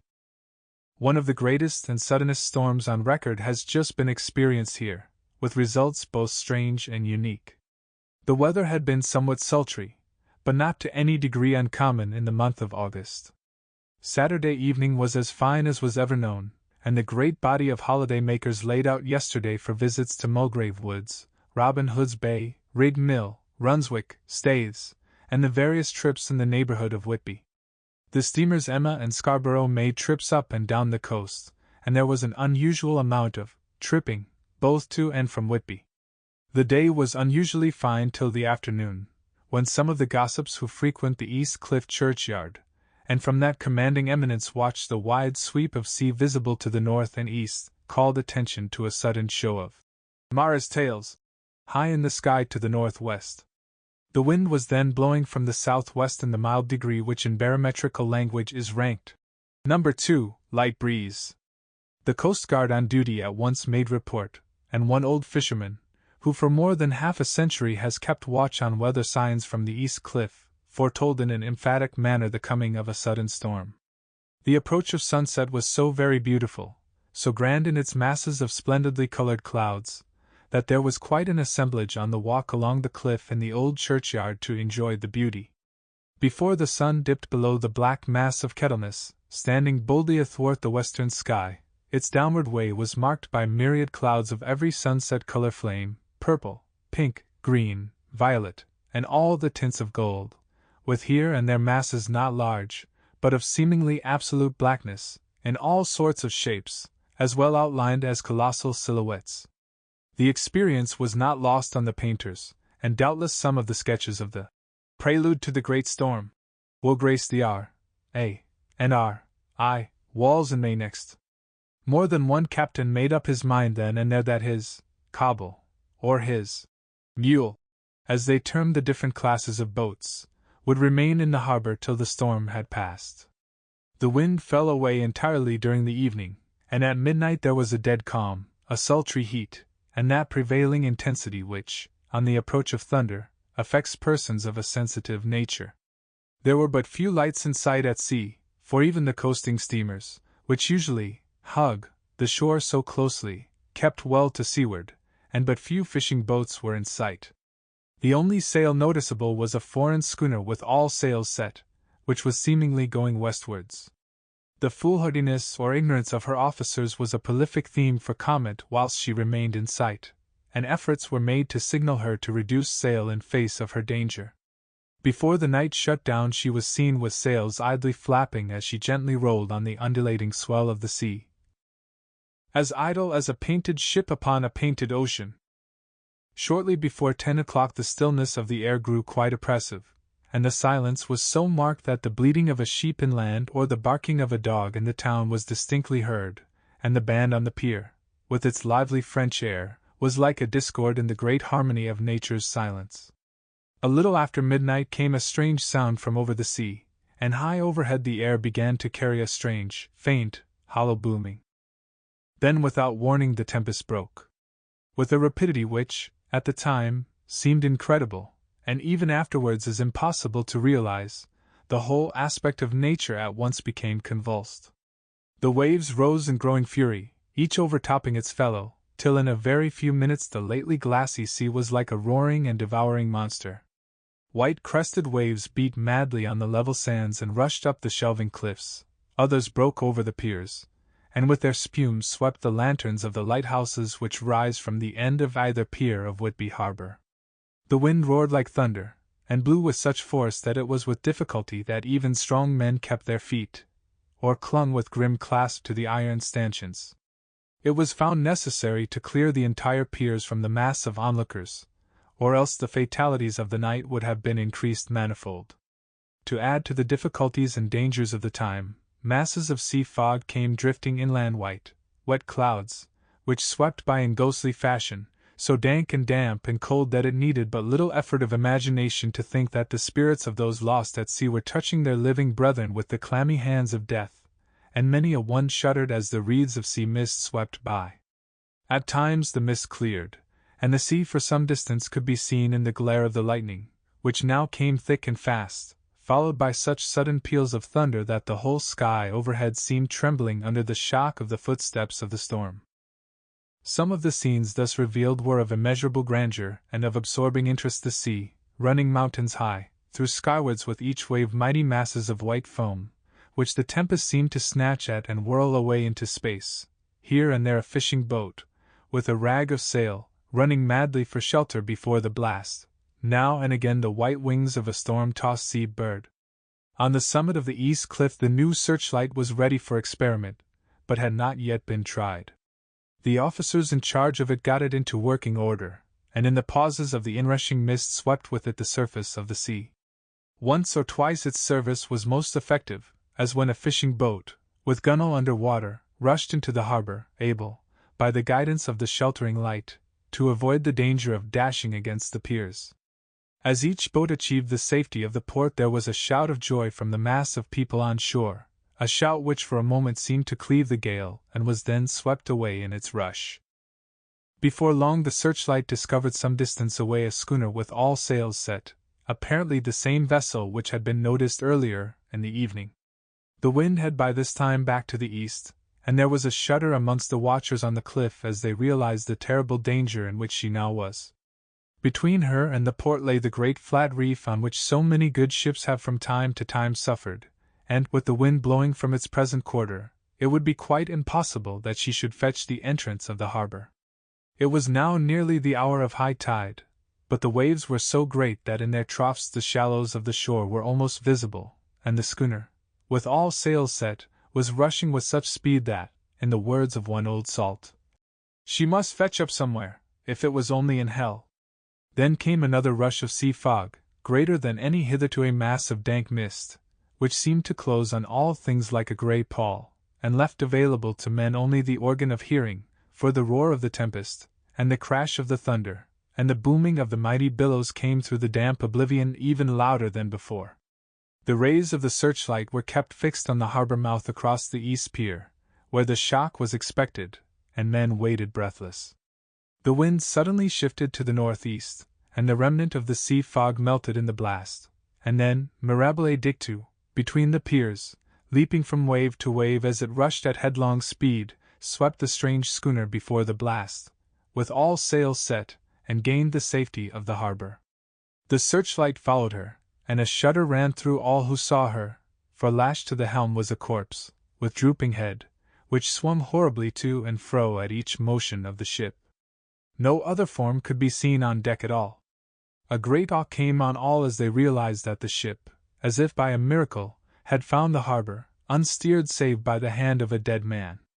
However, all took place more quickly than it takes to write these words. The schooner paused not, but rushing across the harbor, pitched herself on that accumulation of sand and gravel washed by many tides and many storms into the southeast corner of the pier jutting under the east cliff, known locally as Tate Hill Pier. There was of course a considerable concussion as the vessel drove up on the sand heap. Every spar, rope, and stay was strained, and some of the top hammer came crashing down. But, strangest of all, the very instant the shore was touched, an immense dog sprang up on deck from below, as if shot up by the concussion, and running forward, jumped from the bow on the sand. Making straight for the steep cliff, where the churchyard hangs over the laneway to the east pier so steeply that some of the flat tombstones dash, through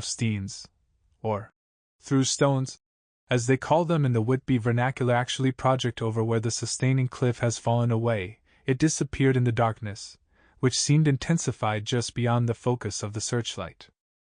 It so happened that there was no one at the moment on Tate Hill Pier, as all those whose houses are in close proximity were either in bed or were out on the heights above. Thus the Coast Guard on duty on the eastern side of the harbor, who at once ran down to the little pier, was the first to climb on board.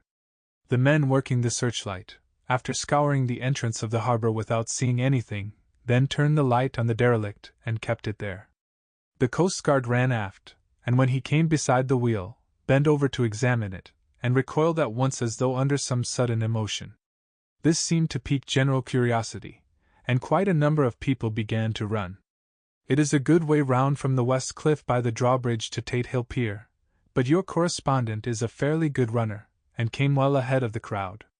When I arrived, however, I found already assembled on the pier a crowd, whom the Coast Guard and police refused to allow to come on board. By the courtesy of the chief boatman, I was, as your correspondent, permitted to climb on deck, and was one of a small group who saw the dead seaman whilst actually lashed to the wheel. It was no wonder that the Coast Guard was surprised, or even awed, for not often can such a sight have been seen.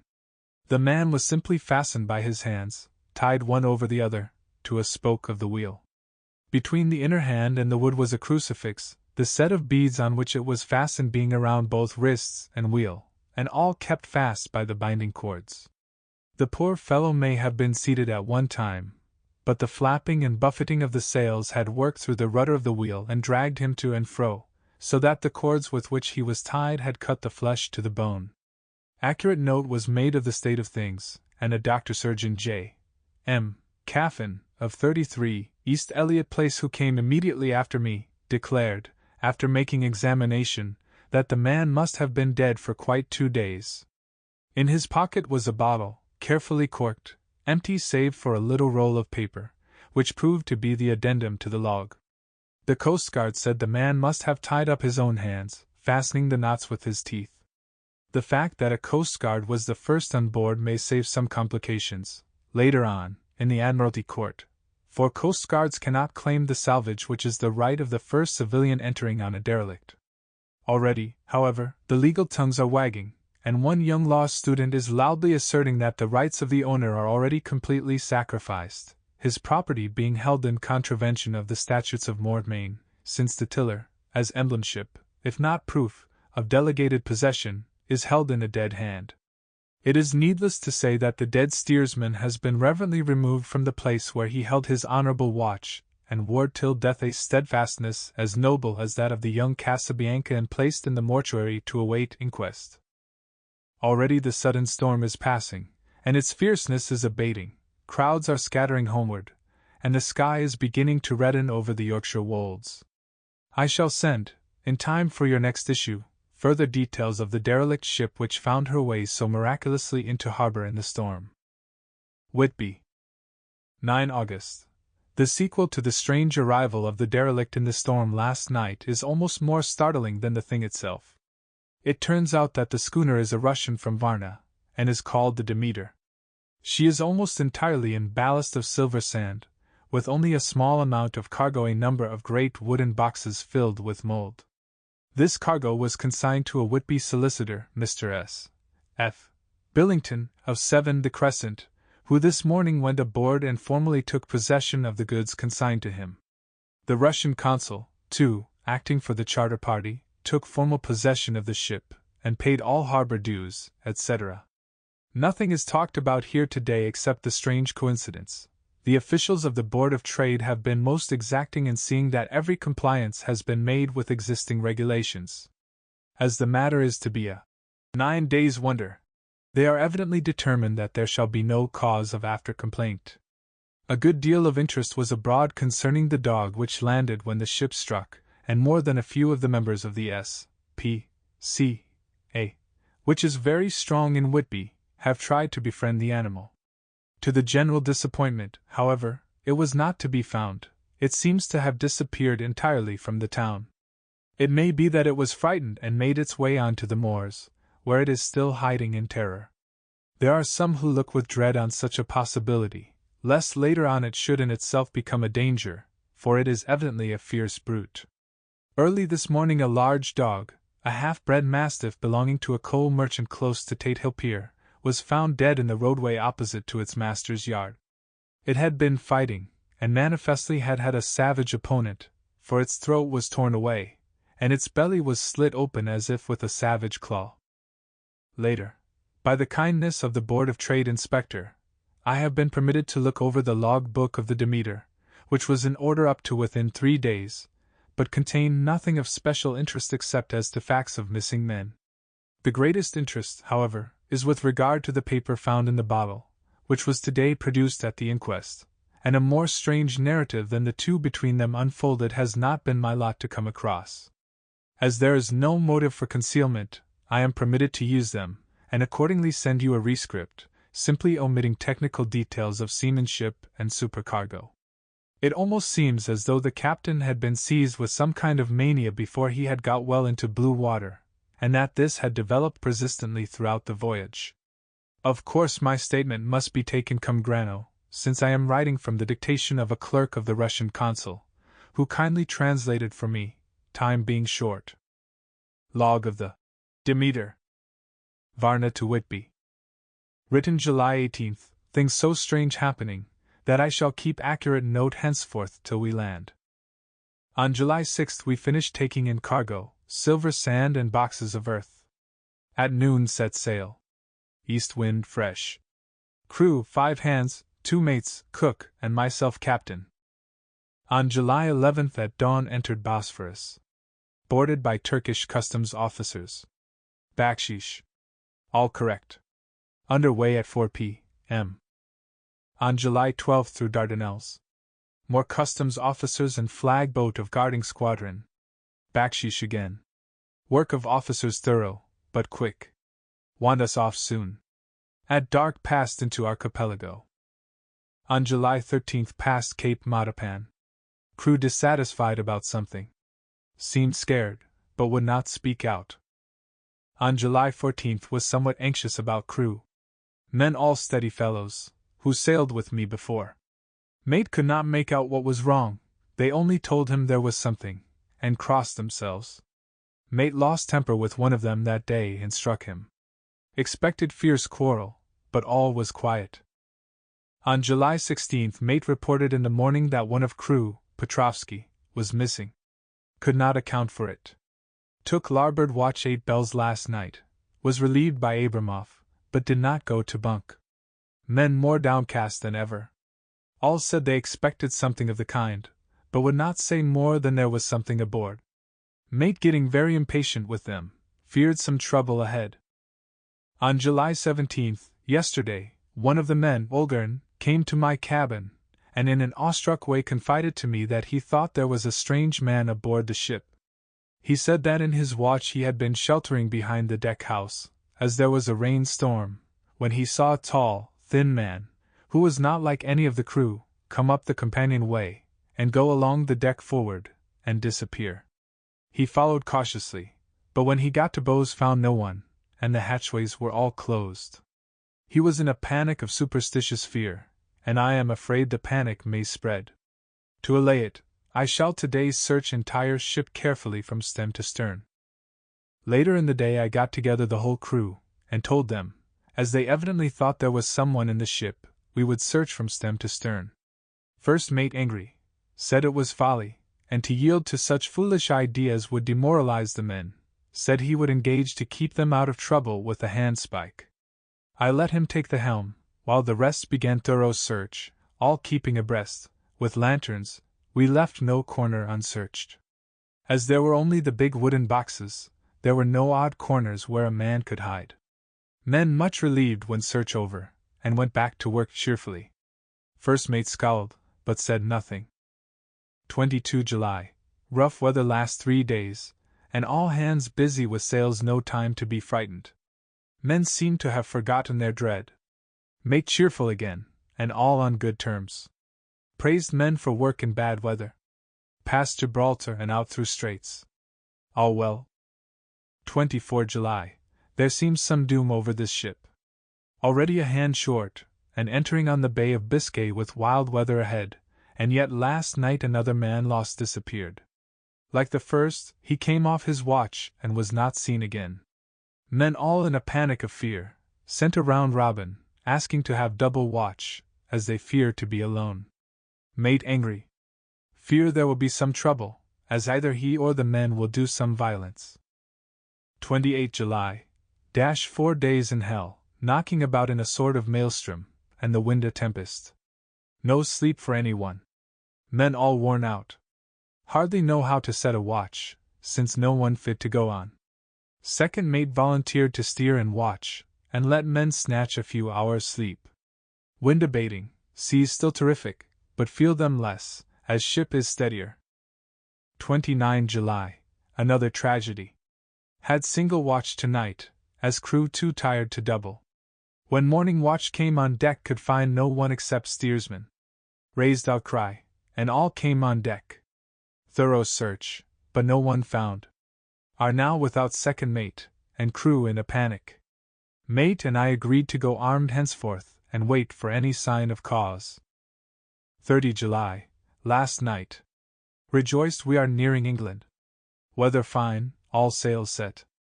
Retired worn out, slept soundly, awaked by mate telling me that both man of watch and steersman missing. Only self and mate, and 2 hands left to work ship. 1 August. 2 days of fog, and not a sail sighted. Had hoped when in the English Channel to be able to signal for help or get in somewhere. Not having power to work sails, have to run before wind. Dare not lower, as could not raise them again. We seemed to be drifting to some terrible doom. Mate now more demoralized than either of men. His stronger nature seems to have worked inwardly against himself. Men are beyond fear, working stolidly and patiently, with minds made up to worst. They are Russian, he Romanian. August 2nd, midnight. Woke up from few minutes' sleep by hearing a cry, seemingly outside my port. Could see nothing in fog. Rushed on deck, and ran against mate. Tells me heard cry and ran, but no sign of man on watch. One more gone. Lord help us! Mate says we must be past Straits of Dover, as in a moment of fog lifting he saw North Foreland, just as he heard the man cry out.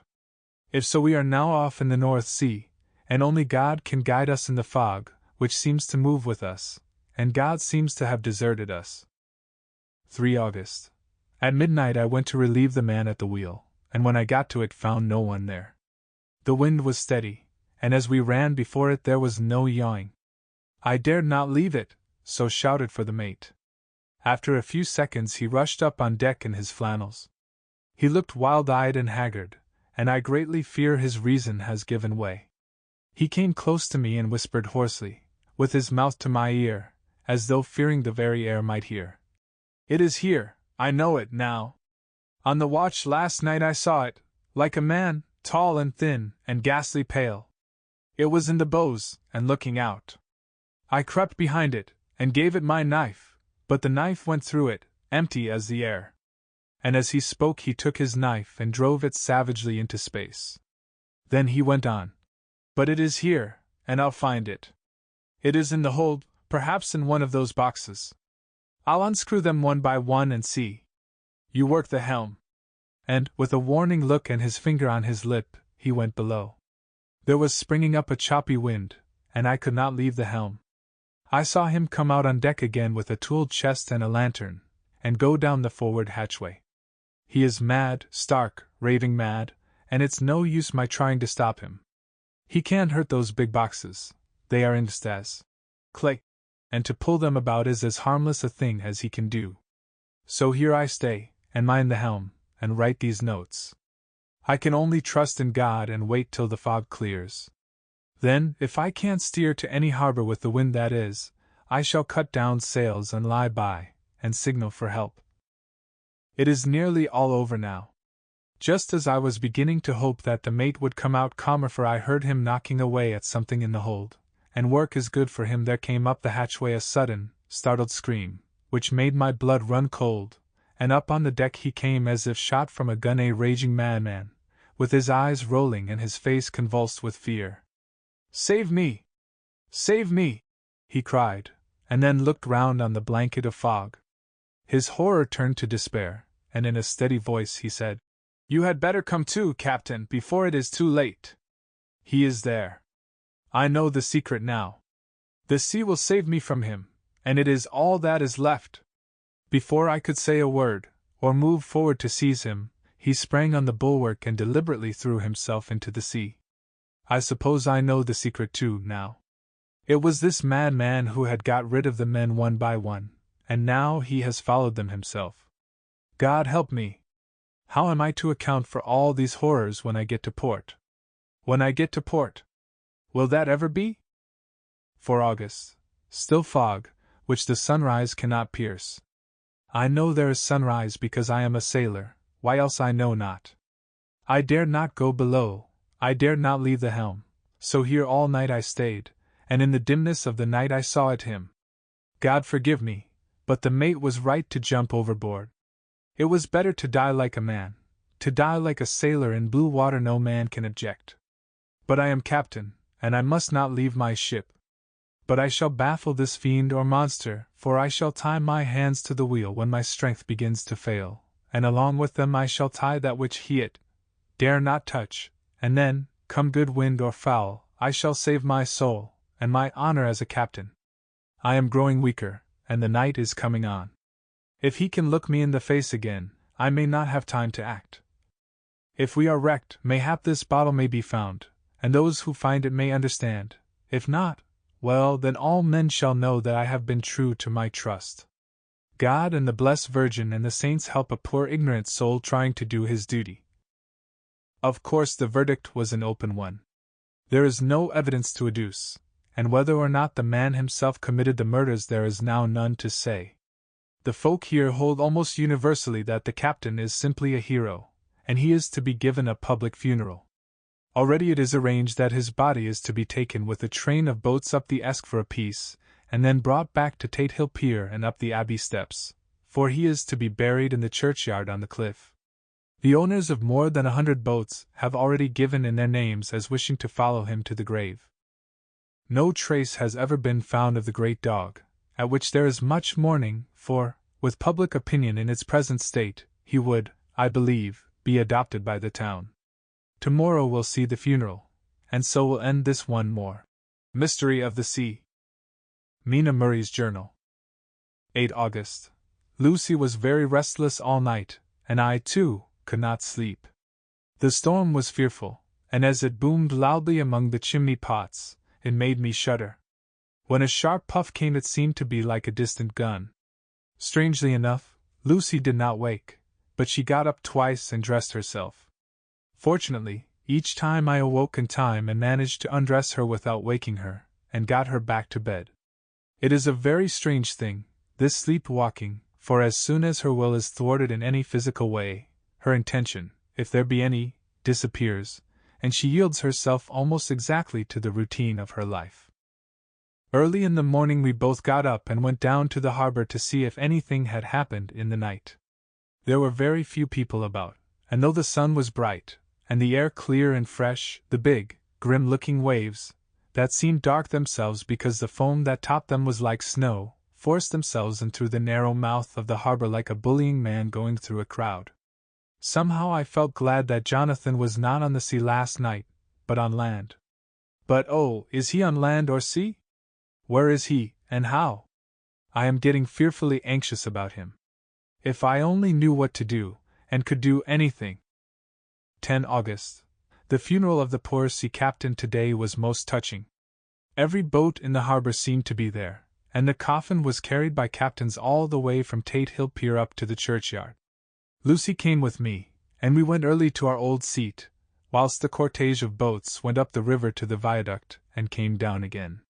We had a lovely view, and saw the procession nearly all the way. The poor fellow was laid to rest quite near our seat so that we stood on it when the time came and saw everything. Poor Lucy seemed much upset. She was restless and uneasy all the time, and I cannot but think that her dreaming at night is telling on her. She is quite odd in one thing. She will not admit to me that there is any cause for restlessness, or if there be, she does not understand it herself. There is an additional cause in that poor old Mr. Swales was found dead this morning on our seat, his neck being broken. He had evidently, as the doctor said, fallen back in the seat in some sort of fright, for there was a look of fear and horror on his face that the men said made them shudder. Poor dear old man! Perhaps he had seen death with his dying eyes. Lucy is so sweet and sensitive that she feels influences more acutely than other people do. Just now she was quite upset by a little thing which I did not much heed, though I am myself very fond of animals. One of the men who came up here often to look for the boats was followed by his dog. The dog is always with him. They are both quiet persons, and I never saw the man angry, nor heard the dog bark. During the service the dog would not come to its master, who was on the seat with us, but kept a few yards off, barking and howling. Its master spoke to it gently, and then harshly, and then angrily, but it would neither come nor cease to make a noise. It was in a sort of fury, with its eyes savage, and all its hairs bristling out like a cat's tail when puss is on the war-path. Finally the man, too, got angry, and jumped down and kicked the dog, and then took it by the scruff of the neck and half dragged and half threw it on the tombstone on which the seat is fixed. The moment it touched the stone the poor thing became quiet and fell all into a tremble. It did not try to get away, but crouched down, quivering and cowering, and was in such a pitiable state of terror that I tried, though without effect, to comfort it.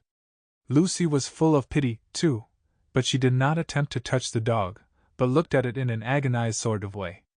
I greatly fear that she is of too supersensitive a nature to go through the world without trouble. She will be dreaming of this tonight, I am sure. The whole agglomeration of things, the ship steered into port by a dead man, his attitude, tied to the wheel with a crucifix and beads, the touching funeral, the dog, now furious and now in terror, will all afford material for her dreams. I think it will be best for her to go to bed tired out physically, so I shall take her for a long walk by the cliffs to Robin Hood's Bay and back. She ought not to have much inclination for sleep-walking then. Chapter 8. Mina Murray's Journal. Same day, 11 o'clock p.m. Oh, but I am tired. If it were not that I had made my diary a duty, I should not open it tonight. We had a lovely walk. Lucy, after a while, was in gay spirits, owing, I think, to some dear cows who came nosing towards us in a field close to the lighthouse, and frightened the wits out of us. I believe we forgot everything except, of course, personal fear, and it seemed to wipe the slate clean and give us a fresh start. We had a capital, severe tea, at Robin Hood's Bay in a sweet little old-fashioned inn, with a bow window right over the seaweed-covered rocks of the strand. I believe we should have shocked the new woman with our appetites. Men are more tolerant, bless them.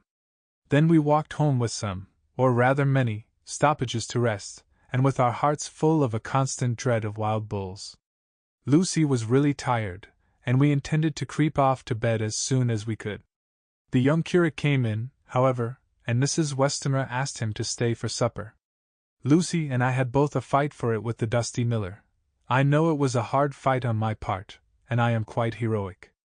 I think that some day the bishops must get together and see about breeding up a new class of curates, who don't take supper, no matter how they may be pressed to, and who will know when girls are tired.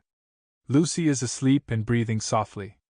She has more color in her cheeks than usual, and looks, oh, so sweet. If Mr. Holmwood fell in love with her seeing her only in the drawing-room, I wonder what he would say if he saw her now.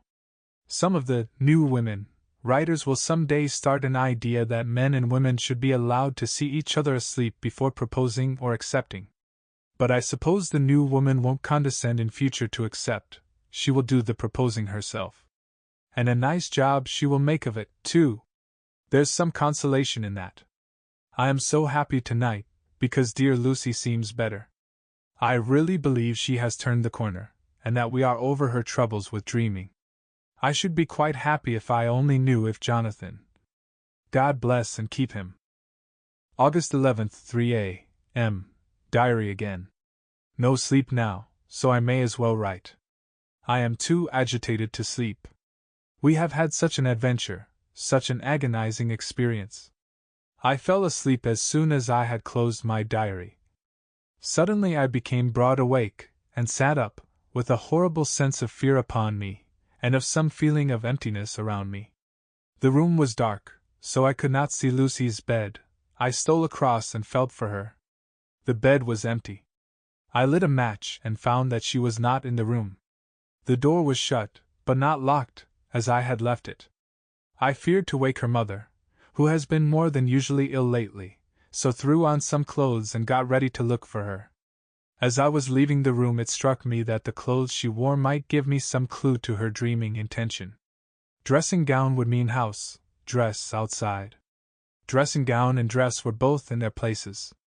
Thank God, I said to myself. She cannot be far, as she is only in her nightdress. I ran downstairs and looked in the sitting room. Not there. Then I looked in all the other open rooms of the house, with an ever-growing fear chilling my heart. Finally I came to the hall door and found it open. It was not wide open, but the catch of the lock had not caught. The people of the house are careful to lock the door every night, so I feared that Lucy must have gone out as she was. There was no time to think of what might happen. A vague, overmastering fear obscured all details. I took a big, heavy shawl and ran out. The clock was striking 1 as I was in the crescent, and there was not a soul in sight. I ran along the north terrace, but could see no sign of the white figure which I expected. At the edge of the west cliff above the pier I looked across the harbor to the east cliff, in the hope or fear I don't know which of seeing Lucy in our favorite seat. There was a bright full moon, with heavy black, driving clouds, which threw the whole scene into a fleeting diorama of light and shade as they sailed across. For a moment or two I could see nothing, as the shadow of a cloud obscured St. Mary's Church and all around it. Then as the cloud passed I could see the ruins of the abbey coming into view, and as the edge of a narrow band of light as sharp as a sword cut moved along, the church and the churchyard became gradually visible. Whatever my expectation was, it was not disappointed, for there, on our favorite seat, the silver light of the moon struck a half-reclining figure, snowy white. The coming of the cloud was too quick for me to see much, for shadow shut down on light almost immediately, but it seemed to me as though something dark stood behind the seat where the white figure shone, and bent over it. What it was, whether man or beast, I could not tell. I did not wait to catch another glance, but flew down the steep steps to the pier and along by the fish market to the bridge, which was the only way to reach the east cliff. The town seemed as dead, for not a soul did I see. I rejoiced that it was so, for I wanted no witness of poor Lucy's condition. The time and distance seemed endless, and my knees trembled and my breath came labored as I toiled up the endless steps to the abbey. I must have gone fast, and yet it seemed to me as if my feet were weighted with lead, and as though every joint in my body were rusty. When I got almost to the top I could see the seat and the white figure, for I was now close enough to distinguish it even through the spells of shadow. There was undoubtedly something, long and black, bending over the half-reclining white figure. I called in fright, "Lucy! Lucy!" And something raised a head, and from where I was I could see a white face and red, gleaming eyes. Lucy did not answer, and I ran on to the entrance of the churchyard. As I entered, the church was between me and the seat, and for a minute or so I lost sight of her. When I came in view again the cloud had passed, and the moonlight struck so brilliantly that I could see. When I bent over her I could see that she was still asleep. Her lips were parted, and she was breathing not softly as usual with her, but in long, heavy gasps, as though striving to get her lungs full at every breath. As I came close, she put up her hand in her sleep and pulled the collar of her nightdress close around her throat. Whilst she did so there came a little shudder through her, as though she felt the cold. I flung the warm shawl over her, and drew the edges tight round her neck, for I dreaded lest she should get some deadly chill from the night air, unclad as she was. I feared to wake her all at once, so, in order to have my hands free that I might help her, I fastened the shawl at her throat with a big safety pin. But I must have been clumsy in my anxiety and pinched or pricked her with it, for by and by, when her breathing became quieter, she put her hand to her throat again and moaned. When I had her carefully wrapped up I put my shoes on her feet, and then began very gently to wake her. At first she did not respond, but gradually she became more and more uneasy in her sleep, moaning and sighing occasionally. At last, as time was passing fast, and for many other reasons I wished to get her home at once, I shook her more forcibly, till finally she opened her eyes and awoke. She did not seem surprised to see me, as, of course, she did not realize all at once where she was. Lucy always wakes prettily, and even at such a time, when her body must have been chilled with cold, and her mind somewhat appalled at waking unclad in a churchyard at night, she did not lose her grace. She trembled a little, and clung to me. When I told her to come at once with me home she rose without a word, with the obedience of a child. As we passed along, the gravel hurt my feet, and Lucy noticed me wince. She stopped and wanted to insist upon my taking my shoes, but I would not. However, when we got to the pathway outside the churchyard, where there was a puddle of water, remaining from the storm, I daubed my feet with mud, using each foot in turn on the other, so that as we went home, no one, in case we should meet anyone, should notice my bare feet. Fortune favored us, and we got home without meeting a soul.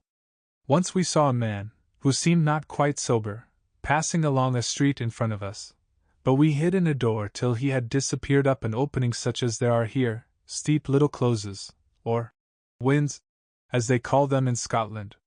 My heart beat so loud all the time that sometimes I thought I should faint.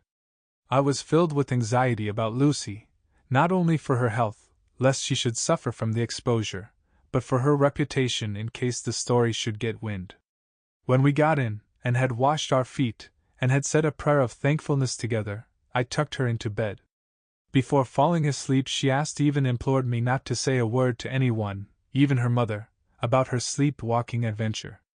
I hesitated at first to promise, but on thinking of the state of her mother's health, and how the knowledge of such a thing would fret her, and thinking, too, of how such a story might become distorted, nay, infallibly would in case it should leak out, I thought it wiser to do so.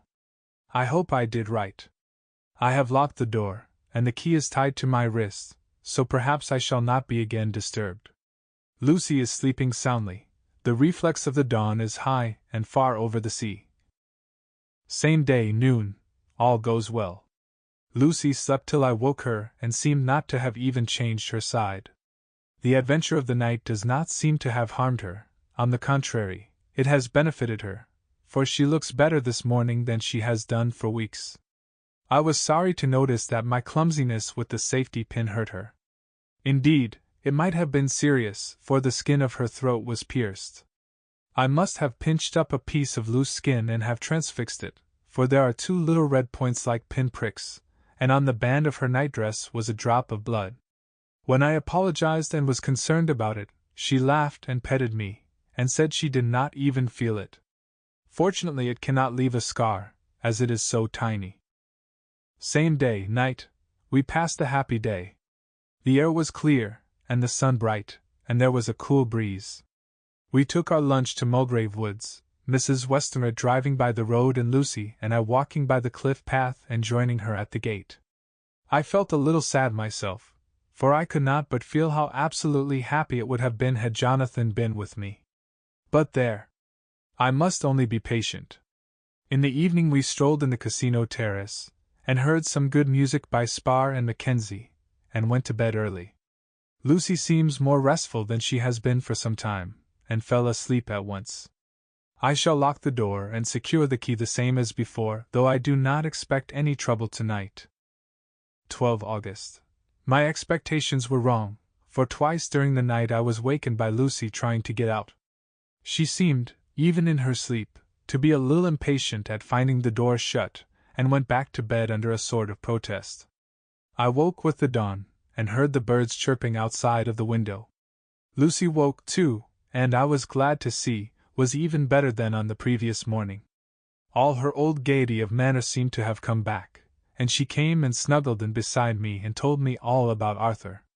I told her how anxious I was about Jonathan, and then she tried to comfort me. Well, she succeeded somewhat, for, though sympathy can't alter facts, it can help to make them more bearable. 13 August. Another quiet day, and to bed with the key on my wrist as before. Again I awoke in the night, and found Lucy sitting up in bed, still asleep, pointing to the window. I got up quietly, and pulling aside the blind, looked out. It was brilliant moonlight, and the soft effect of the light over the sea and sky merged together in one great, silent mystery was beautiful beyond words. Between me and the moonlight flitted a great bat, coming and going in great whirling circles. Once or twice it came quite close, but was, I suppose, frightened at seeing me, and flitted away across the harbor towards the abbey. When I came back from the window Lucy had lain down again, and was sleeping peacefully. She did not stir again all night. 14 August. On the East Cliff, reading and writing all day. Lucy seems to have become as much in love with the spot as I am, and it is hard to get her away from it when it is time to come home for lunch or tea or dinner. This afternoon she made a funny remark. We were coming home for dinner, and had come to the top of the steps up from the West Pier and stopped to look at the view, as we generally do. The setting sun, low down in the sky, was just dropping behind Kettleness.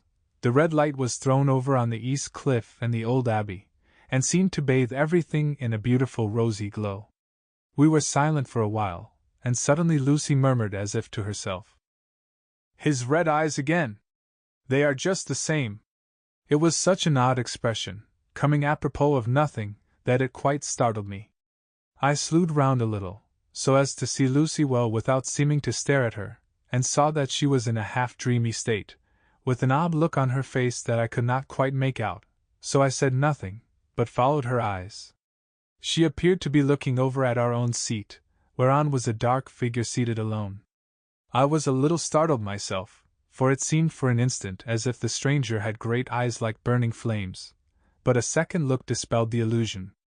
The red sunlight was shining on the windows of St. Mary's Church behind our seat, and as the sun dipped there was just sufficient change in the refraction and reflection to make it appear as if the light moved. I called Lucy's attention to the peculiar effect, and she became herself with a start, but she looked sad all the same. It may have been that she was thinking of that terrible night up there. We never referred to it, so I said nothing, and we went home to dinner. Lucy had a headache and went early to bed. I saw her asleep, and went out for a little stroll myself. I walked along the cliffs to the westward, and was full of sweet sadness, for I was thinking of Jonathan. When coming home it was then bright moonlight, so bright that, though the front of our part of the crescent was in shadow, everything could be well seen. I threw a glance up at our window, and saw Lucy's head leaning out. I thought that perhaps she was looking out for me, so I opened my handkerchief and waved it. She did not notice or make any movement whatever. Just then, the moonlight crept round an angle of the building, and the light fell on the window. There distinctly was Lucy with her head lying up against the side of the window-sill and her eyes shut. She was fast asleep, and by her, seated on the window-sill, was something that looked like a good-sized bird. I was afraid she might get a chill, so I ran upstairs, but as I came into the room she was moving back to her bed, fast asleep, and breathing heavily. She was holding her hand to her throat, as though to protect it from cold. I did not wake her, but tucked her up warmly. I have taken care that the door is locked and the window securely fastened. She looks so sweet as she sleeps, but she is paler than is her wont, and there is a drawn, haggard look under her eyes which I do not like. I fear she is fretting about something. I wish I could find out what it is. 15 August. Rose later than usual. Lucy was languid and tired, and slept on after we had been called. We had a happy surprise at breakfast. Arthur's father is better, and wants the marriage to come off soon. Lucy is full of quiet joy, and her mother is glad and sorry at once. Later on in the day she told me the cause. She is grieved to lose Lucy as her very own, but she is rejoiced that she is soon to have someone to protect her. Poor dear, sweet lady! She confided to me that she has got her death warrant. She has not told Lucy, and made me promise secrecy. Her doctor told her that within a few months, at most, she must die, for her heart is weakening. At any time, even now, a sudden shock would be almost sure to kill her. Ah, we were wise to keep from her the affair of the dreadful night of Lucy's sleep-walking. 17 August. No diary for 2 whole days. I have not had the heart to write. Some sort of shadowy pall seems to be coming over our happiness. No news from Jonathan, and Lucy seems to be growing weaker, whilst her mother's hours are numbering to a close. I do not understand Lucy's fading away as she is doing. She eats well and sleeps well, and enjoys the fresh air, but all the time the roses in her cheeks are fading, and she gets weaker and more languid day by day. At night I hear her gasping as if for air. I keep the key of our door always fastened to my wrist at night, but she gets up and walks about the room, and sits at the open window. Last night I found her leaning out when I woke up, and when I tried to wake her I could not. She was in a faint. When I managed to restore her she was as weak as water, and cried silently between long, painful struggles for breath. When I asked her how she came to be at the window she shook her head and turned away. I trust her feeling ill may not be from that unlucky prick of the safety pin. I looked at her throat just now as she lay asleep, and the tiny wounds seem not to have healed. They are still open, and if anything, larger than before, and the edges of them are faintly white. They are like little white dots with red centers. Unless they heal within a day or 2, I shall insist on the doctor seeing about them. Letter Samuel F. Billington and Son, Solicitors, Whitby, to Messrs. Carter, Patterson and Company, London. August 17th. Dear Sirs, herewith please receive invoice of goods sent by Great Northern Railway. Same are to be delivered at Carfax, near Purfleet, immediately on receipt at goods station King's Cross. The house is at present empty, but enclosed please find keys, all of which are labeled. You will please deposit the boxes, 50 in number, which form the consignment, in the partially ruined building forming part of the house and marked on rough diagram enclosed. Your agent will easily recognize the locality, as it is the ancient chapel of the mansion. The goods leave by the train at 9:30 tonight, and will be due at King's Cross at 4:30 tomorrow afternoon. As our client wishes the delivery made as soon as possible, we shall be obliged by your having teams ready at King's Cross at the time named and forthwith conveying the goods to destination. In order to obviate any delays possible through any routine requirements as to payment in your departments, we enclose check herewith for £10, receipt of which please acknowledge. Should the charge be less than this amount, you can return balance. If greater, we shall at once send check for difference on hearing from you. You are to leave the keys on coming away in the main hall of the house, where the proprietor may get them on his entering the house by means of his duplicate key.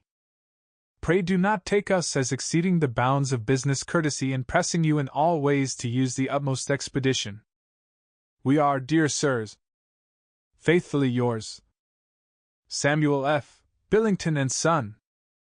Letter, Messrs. Carter, Patterson and Company, London, to Messrs. Billington and Son, Whitby. August 21st. Dear Sirs, we beg to acknowledge £10 received and to return check £1.17. 9d, amount of overplus, as shown in receipted account herewith. Goods are delivered in exact accordance with instructions, and keys left in parcel and main hall, as directed. We are, dear sirs, yours respectfully, Pro Carter, Patterson and Company.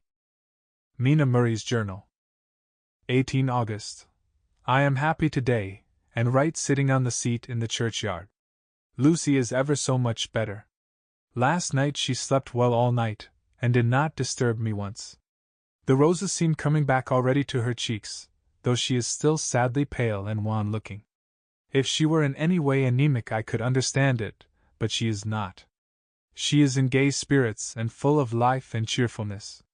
All the morbid reticence seems to have passed from her, and she has just reminded me, as if I needed any reminding, of that night, and that it was here, on this very seat, I found her asleep. As she told me, she tapped playfully with the heel of her boot on the stone slab and said, "My poor little feet didn't make much noise then. I dare say poor old Mr. Swales would have told me that it was because I didn't want to wake up Geordie." As she was in such a communicative humor, I asked her if she had dreamed at all that night. Before she answered, that sweet, puckered look came into her forehead, which Arthur, I call him Arthur from her habit, says he loves, and indeed, I don't wonder that he does. Then she went on in a half-dreaming kind of way, as if trying to recall it to herself. I didn't quite dream, but it all seemed to be real. I only wanted to be here in this spot, I don't know why, for I was afraid of something, I don't know what. I remembered, though I suppose I was asleep, passing through the streets and over the bridge. A fish leaped as I went by, and I leaned over to look at it, and I heard a lot of dogs howling. The whole town seemed as if it must be full of dogs all howling at once as I went up the steps. Then I had a vague memory of something long and dark with red eyes, just as we saw in the sunset, and something very sweet and very bitter all around me at once, and then I seemed sinking into deep green water, and there was a singing in my ears, as I have heard there is to drowning men, and then everything seemed passing away from me. My soul seemed to go out from my body and float about the air. I seem to remember that once the West Lighthouse was right under me, and then there was a sort of agonizing feeling, as if I were in an earthquake, and I came back and found you shaking my body. I saw you do it before I felt you." Then she began to laugh. It seemed a little uncanny to me, and I listened to her breathlessly. I did not quite like it, and thought it better not to keep her mind on the subject, so we drifted on to other subjects, and Lucy was like her old self again. When we got home the fresh breeze had braced her up, and her pale cheeks were really more rosy. Her mother rejoiced when she saw her, and we all spent a very happy evening together. 19 August. Joy, joy, joy. Although not all joy. At last, news of Jonathan. The dear fellow has been ill. That is why he did not write. I am not afraid to think it or say it, now that I know. Mr. Hawkins sent me on the letter, and wrote himself, oh, so kindly. I am to leave in the morning and go over to Jonathan, and to help to nurse him if necessary, and to bring him home. Mr. Hawkins says it would not be a bad thing if we were to be married out there. I have cried over the good sister's letter till I can feel it wet against my bosom, where it lies. It is of Jonathan, and must be next my heart, for he is in my heart. My journey is all mapped out, and my luggage ready. I am only taking one change of dress. Lucy will bring my trunk to London and keep it till I send for it may be that. I must write no more. I must keep it to say to Jonathan, my husband. The letter that he has seen and touched must comfort me till we meet. Letter, Sister Agatha, Hospital of St. Joseph and St. Mary, Budapest, to Miss Wilhelmina Murray. August 12th. Dear Madam, I write by desire of Mr. Jonathan Harker, who is himself not strong enough to write, though progressing well, thanks to God and St. Joseph and St. Mary. He has been under our care for nearly 6 weeks, suffering from a violent brain fever. He wishes me to convey his love, and to say that by this post I write for him to Mr. Peter Hawkins, Exeter, to say, with his dutiful respects, that he is sorry for his delay, and that all of his work is completed. He will require some few weeks' rest in our sanatorium in the hills, but will then return. He wishes me to say that he has not sufficient money with him, and that he would like to pay for his staying here, so that others who need shall not be wanting for help. Believe me, yours, with sympathy and all blessings, Sister Agatha. P.S. My patient being asleep, I open this to let you know something more. He has told me all about you, and that you are shortly to be his wife. All blessings to you both. He has had some fearful shock, so says our doctor, and in his delirium his ravings have been dreadful, of wolves and poison and blood, of ghosts and demons, and I fear to say of what. Be careful with him always, that there may be nothing to excite him of this kind for a long time to come. The traces of such an illness as his do not lightly die away. We should have written long ago, but we knew nothing of his friends, and there was on him nothing that any one could understand. He came in the train from Klausenburg, and the guard was told by the station master there that he rushed into the station shouting for a ticket for home.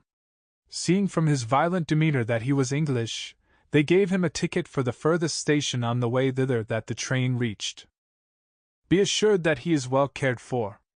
He has won all hearts by his sweetness and gentleness.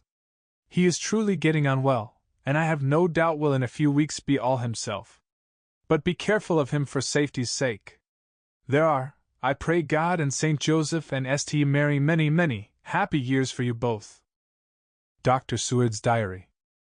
19 August. Strange and sudden change in Renfield last night.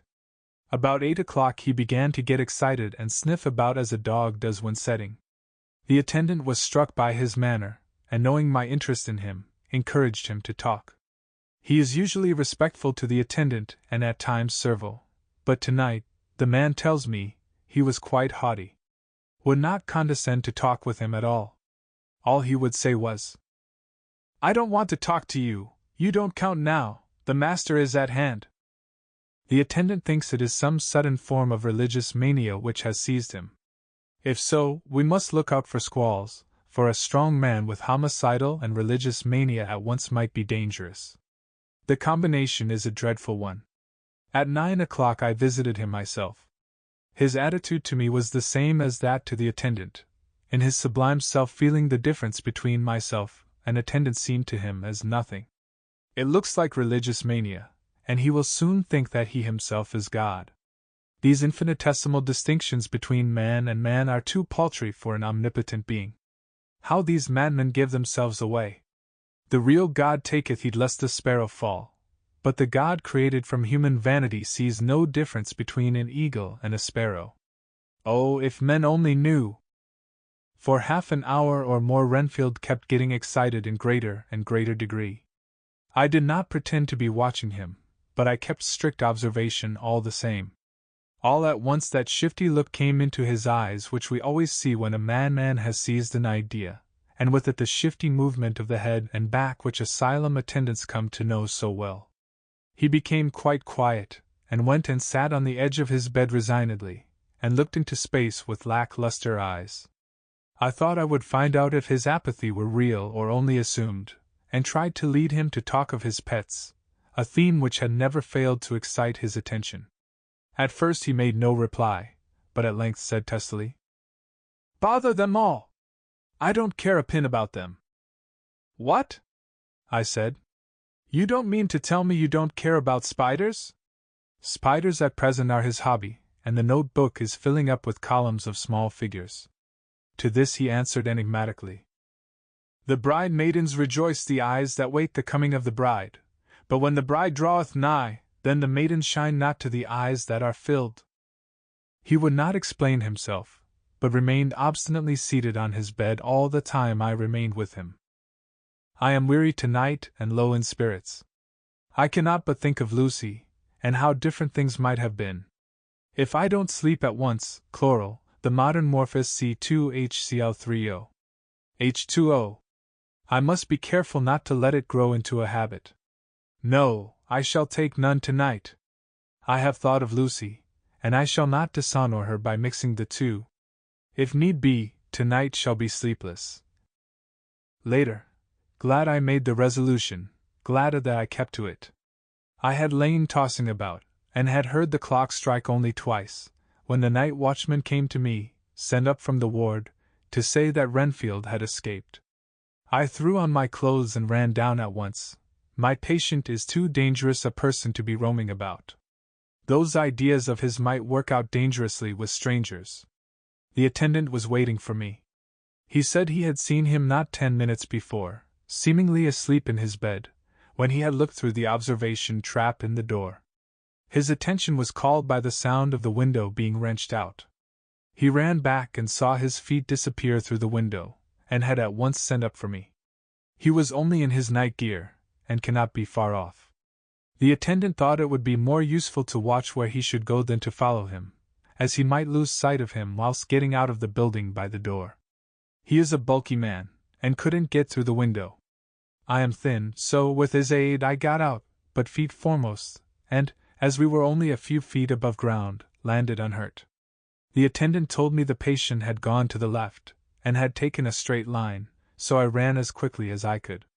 As I got through the belt of trees I saw a white figure scale the high wall which separates our grounds from those of the deserted house. I ran back at once, told the watchman to get 3 or 4 men immediately and follow me into the grounds of Carfax, in case our friend might be dangerous. I got a ladder myself, and crossing the wall, dropped down on the other side. I could see Renfield's figure just disappearing behind the angle of the house, so I ran after him. On the far side of the house I found him pressed close against the old iron-bound oak door of the chapel. He was talking, apparently to someone, but I was afraid to go near enough to hear what he was saying, lest I might frighten him, and he should run off. Chasing an errant swarm of bees is nothing to following a naked lunatic, when the fit of escaping is upon him. After a few minutes, however, I could see that he did not take note of anything around him, and so ventured to draw nearer to him, the more so as my men had now crossed the wall, and were closing him in. I heard him say, "I am here to do your bidding, master. I am your slave, and you will reward me, for I shall be faithful. I have worshipped you long and afar off.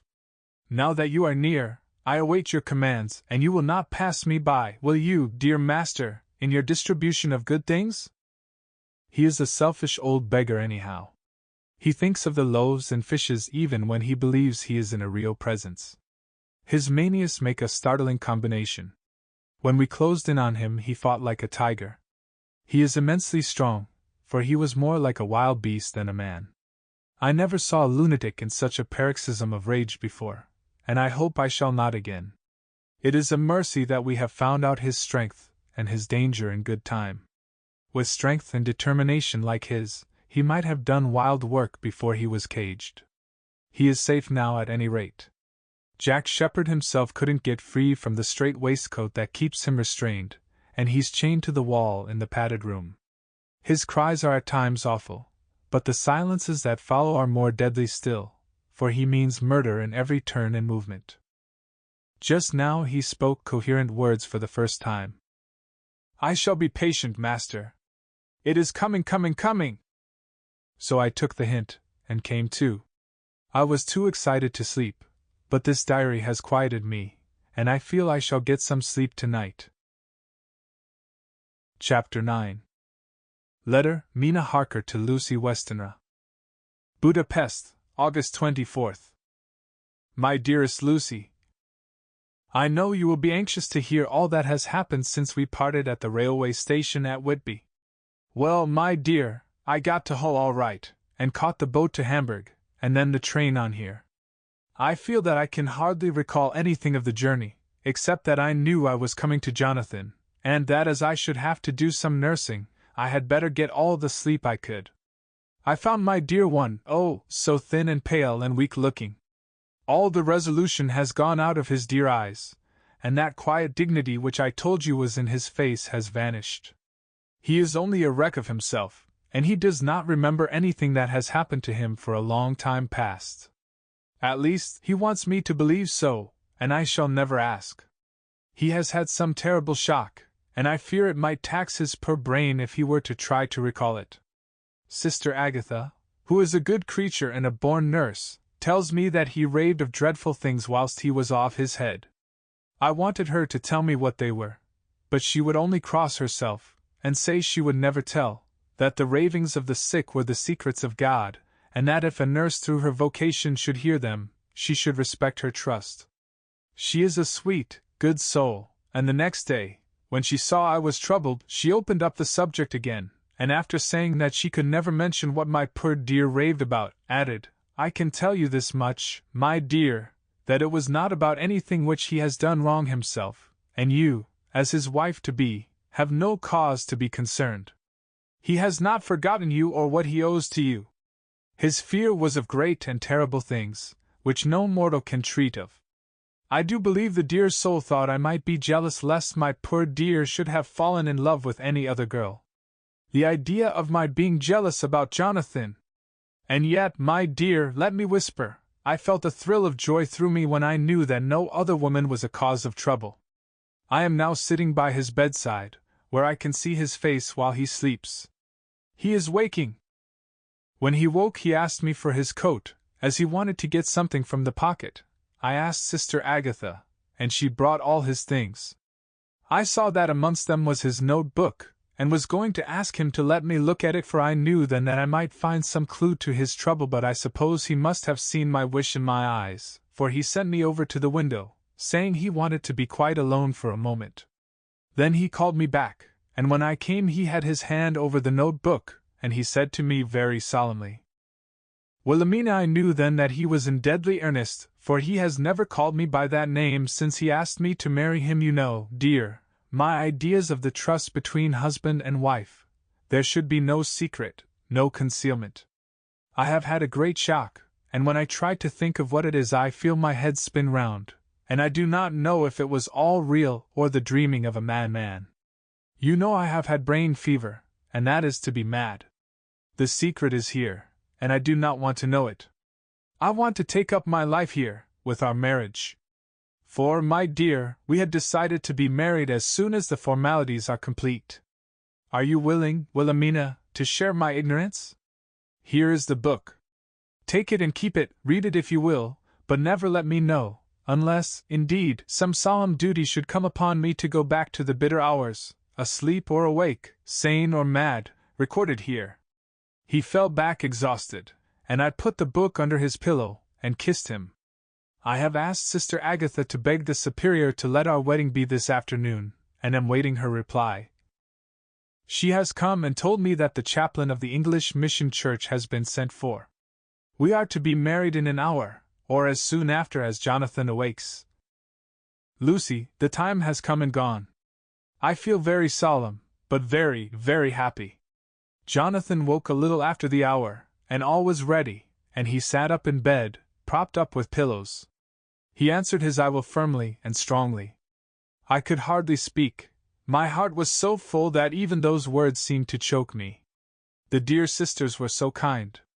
Please God, I shall never, never forget them, nor the grave and sweet responsibilities I have taken upon me. I must tell you of my wedding present. When the chaplain and the sisters had left me alone with my husband, oh Lucy, it is the first time I have written the words "my husband left me alone with my husband." I took the book from under his pillow, and wrapped it up in white paper, and tied it with a little bit of pale blue ribbon which was round my neck, and sealed it over the knot with sealing wax, and for my seal I used my wedding ring. Then I kissed it, and showed it to my husband, and told him that I would keep it so, and then it would be an outward and visible sign for us all our lives that we trusted each other, that I would never open it unless it were for his own dear sake or for the sake of some stern duty. Then he took my hand in his, and oh Lucy, it was the first time he took his wife's hand, and said that it was the dearest thing in all the wide world, and that he would go through all the past again to win it, if need be. The poor dear meant to have said a part of the past, but he cannot think of time yet, and I shall not wonder if at first he mixes up not only the month, but the year. Well, my dear, what could I say? I could only tell him that I was the happiest woman in all the wide world, and that I had nothing to give him except myself, my life, and my trust, and that with these went my love and duty for all the days of my life. And, my dear, when he kissed me, and drew me to him with his poor weak hands, it was like a very solemn pledge between us. Lucy dear, do you know why I tell you all this? It is not only because it is all sweet to me, but because you have been, and are, very dear to me. It was my privilege to be your friend and guide when you came from the schoolroom to prepare for the world of life. I want you to see now, and with the eyes of a very happy wife, whither duty has led me, so that in your own married life you too may be all happy as I am. My dear, please Almighty God, your life may be all it promises, a long day of sunshine, with no harsh wind, no forgetting duty, no distrust.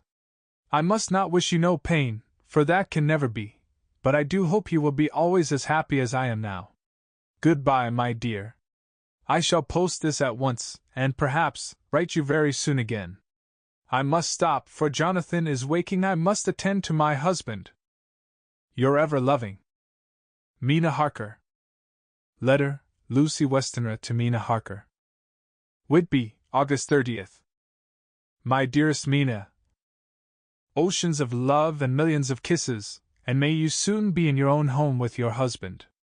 I wish you could be coming home soon enough to stay with us here. The strong air would soon restore Jonathan. It has quite restored me. I have an appetite like a cormorant, am full of life, and sleep well. You will be glad to know that I have quite given up walking in my sleep. I think I have not stirred out of my bed for a week, that is when I once got into it at night. Arthur says I am getting fat. By the way, I forgot to tell you that Arthur is here. We have such walks and drives, and rides, and rowing, and tennis, and fishing together, and I love him more than ever. He tells me that he loves me more, but I doubt that, for at first he told me that he couldn't love me more than he did then. But this is nonsense.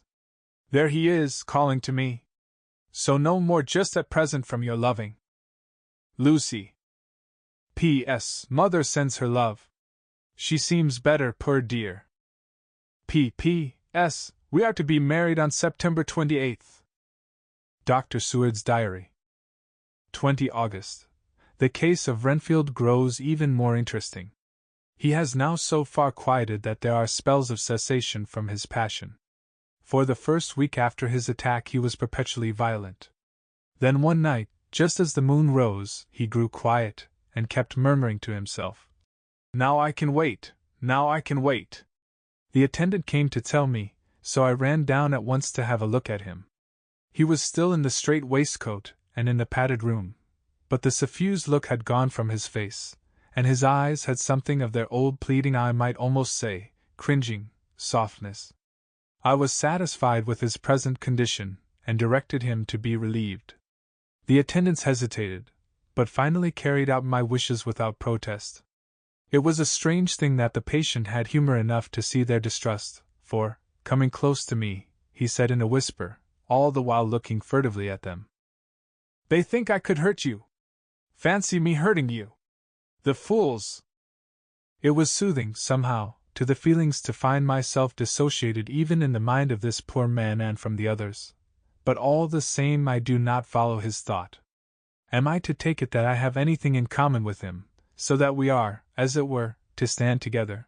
Or has he to gain from me some good so stupendous that my well-being is needful to him? I must find out later on. Tonight he will not speak. Even the offer of a kitten, or even a full-grown cat will not tempt him. He will only say, "I don't take any stock in cats. I have more to think of now, and I can wait, I can wait." After a while I left him. The attendant tells me that he was quiet until just before dawn, and that then he began to get uneasy, and at length violent, until at last he fell into a paroxysm which exhausted him so that he swooned into a sort of coma. 3 nights has the same thing happened, violent all day, then quiet from moonrise to sunrise. I wish I could get some clue to the cause. It would almost seem as if there was some influence which came and went. Happy thought! We shall tonight play sane wits against mad ones. He escaped before without our help, tonight he shall escape with it. We shall give him a chance, and have the men ready to follow in case they are required. 23 August. The unexpected always happens. How well Disraeli knew life. Our bird, when he found the cage open, would not fly, so all our subtle arrangements were for naught. At any rate, we have proved one thing, that the spells of quietness last a reasonable time. We shall in future be able to ease his bonds for a few hours each day. I have given orders to the night attendant merely to shut him in the padded room, when once he is quiet, until an hour before sunrise. The poor soul's body will enjoy the relief even if his mind cannot appreciate it. Hark! The unexpected again. I am called. The patient has once more escaped. Later, another night adventure. Renfield artfully waited until the attendant was entering the room to inspect. Then he dashed out past him and flew down the passage. I sent word for the attendants to follow. Again he went into the grounds of the deserted house, and we found him in the same place, pressed against the old chapel door.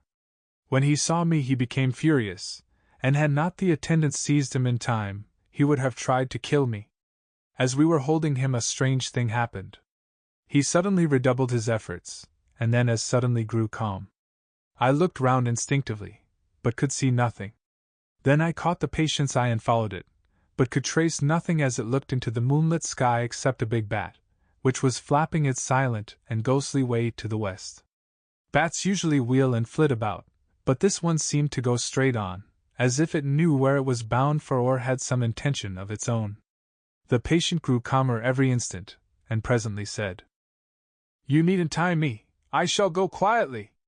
Without trouble we came back to the house. I feel there is something ominous in his calm, and shall not forget this night. Lucy Westenra's Diary. Hillingham, 24 August. I must imitate Mina, and keep writing things down. Then we can have long talks when we do meet. I wonder when it will be. I wish she were with me again, for I feel so unhappy. Last night I seemed to be dreaming again just as I was at Whitby. Perhaps it is the change of air, or getting home again. It is all dark and horrid to me, for I can remember nothing, but I am full of vague fear, and I feel so weak and worn out. When Arthur came to lunch he looked quite grieved when he saw me, and I hadn't the spirit to try to be cheerful. I wonder if I could sleep in Mother's room tonight. I shall make an excuse and try. 25 August. Another bad night. Mother did not seem to take to my proposal. She seems not too well herself, and doubtless she fears to worry me. I tried to keep awake, and succeeded for a while, but when the clock struck 12 it waked me from a doze, so I must have been falling asleep. There was a sort of scratching or flapping at the window, but I did not mind it, and as I remember no more, I suppose I must then have fallen asleep. More bad dreams. I wish I could remember them. This morning I am horribly weak. My face is ghastly pale, and my throat pains me. It must be something wrong with my lungs, for I don't seem ever to get air enough. I shall try to cheer up when Arthur comes, or else I know he will be miserable to see me so. Letter Arthur Holmwood to Dr. Seward. Albemarle Hotel, August 31st. My dear Jack, I want you to do me a favor. Lucy is ill. That is, she has no special disease, but she looks awful, and is getting worse every day. I have asked her if there is any cause. I do not dare to ask her mother, for to disturb the poor lady's mind about her daughter in her present state of health would be fatal. Mrs. Westenra has confided to me that her doom is spoken disease of the heart, though poor Lucy does not know it yet. I am sure that there is something preying on my dear girl's mind. I am almost distracted when I think of her. To look at her gives me a pang. I told her I should ask you to see her, and though she demurred at first, I know why, old fellow, she finally consented. It will be a painful task for you, I know, old friend, but it is for her sake, and I must not hesitate to ask, or you to act. You are to come to lunch at Hillingham tomorrow, 2 o'clock, so as not to arouse any suspicion in Mrs. Westenra, and after lunch Lucy will take an opportunity of being alone with you. I shall come in for tea, and we can go away together. I am filled with anxiety, and want to consult with you alone as soon as I can after you have seen her. Do not fail. Arthur. Telegram, Arthur Holmwood to Seward. September 1st. Am summoned to see my father, who is worse. Am writing. Write me fully by tonight's post to ring. Wire me if necessary. Letter from Dr. Seward to Arthur Holmwood. September 2nd. My dear old fellow, with regard to Miss Westenra's health, I hasten to let you know at once that in my opinion there is not any functional disturbance, or any malady that I know of. At the same time, I am not by any means satisfied with her appearance. She is woefully different from what she was when I saw her last. Of course you must bear in mind that I did not have full opportunity of examination such as I should wish. Our very friendship makes a little difficulty which not even medical science or custom can bridge over. I had better tell you exactly what happened, leaving you to draw, in a measure, your own conclusions. I shall then say what I have done and propose doing. I found Miss Westenra in seemingly gay spirits. Her mother was present, and in a few seconds I made up my mind that she was trying all she knew to mislead her mother and prevent her from being anxious. I have no doubt she guesses, if she does not know, what need of caution there is. We lunched alone, and as we all exerted ourselves to be cheerful, we got, as some kind of reward for our labors, some real cheerfulness amongst us. Then Mrs. Westenra went to lie down, and Lucy was left with me.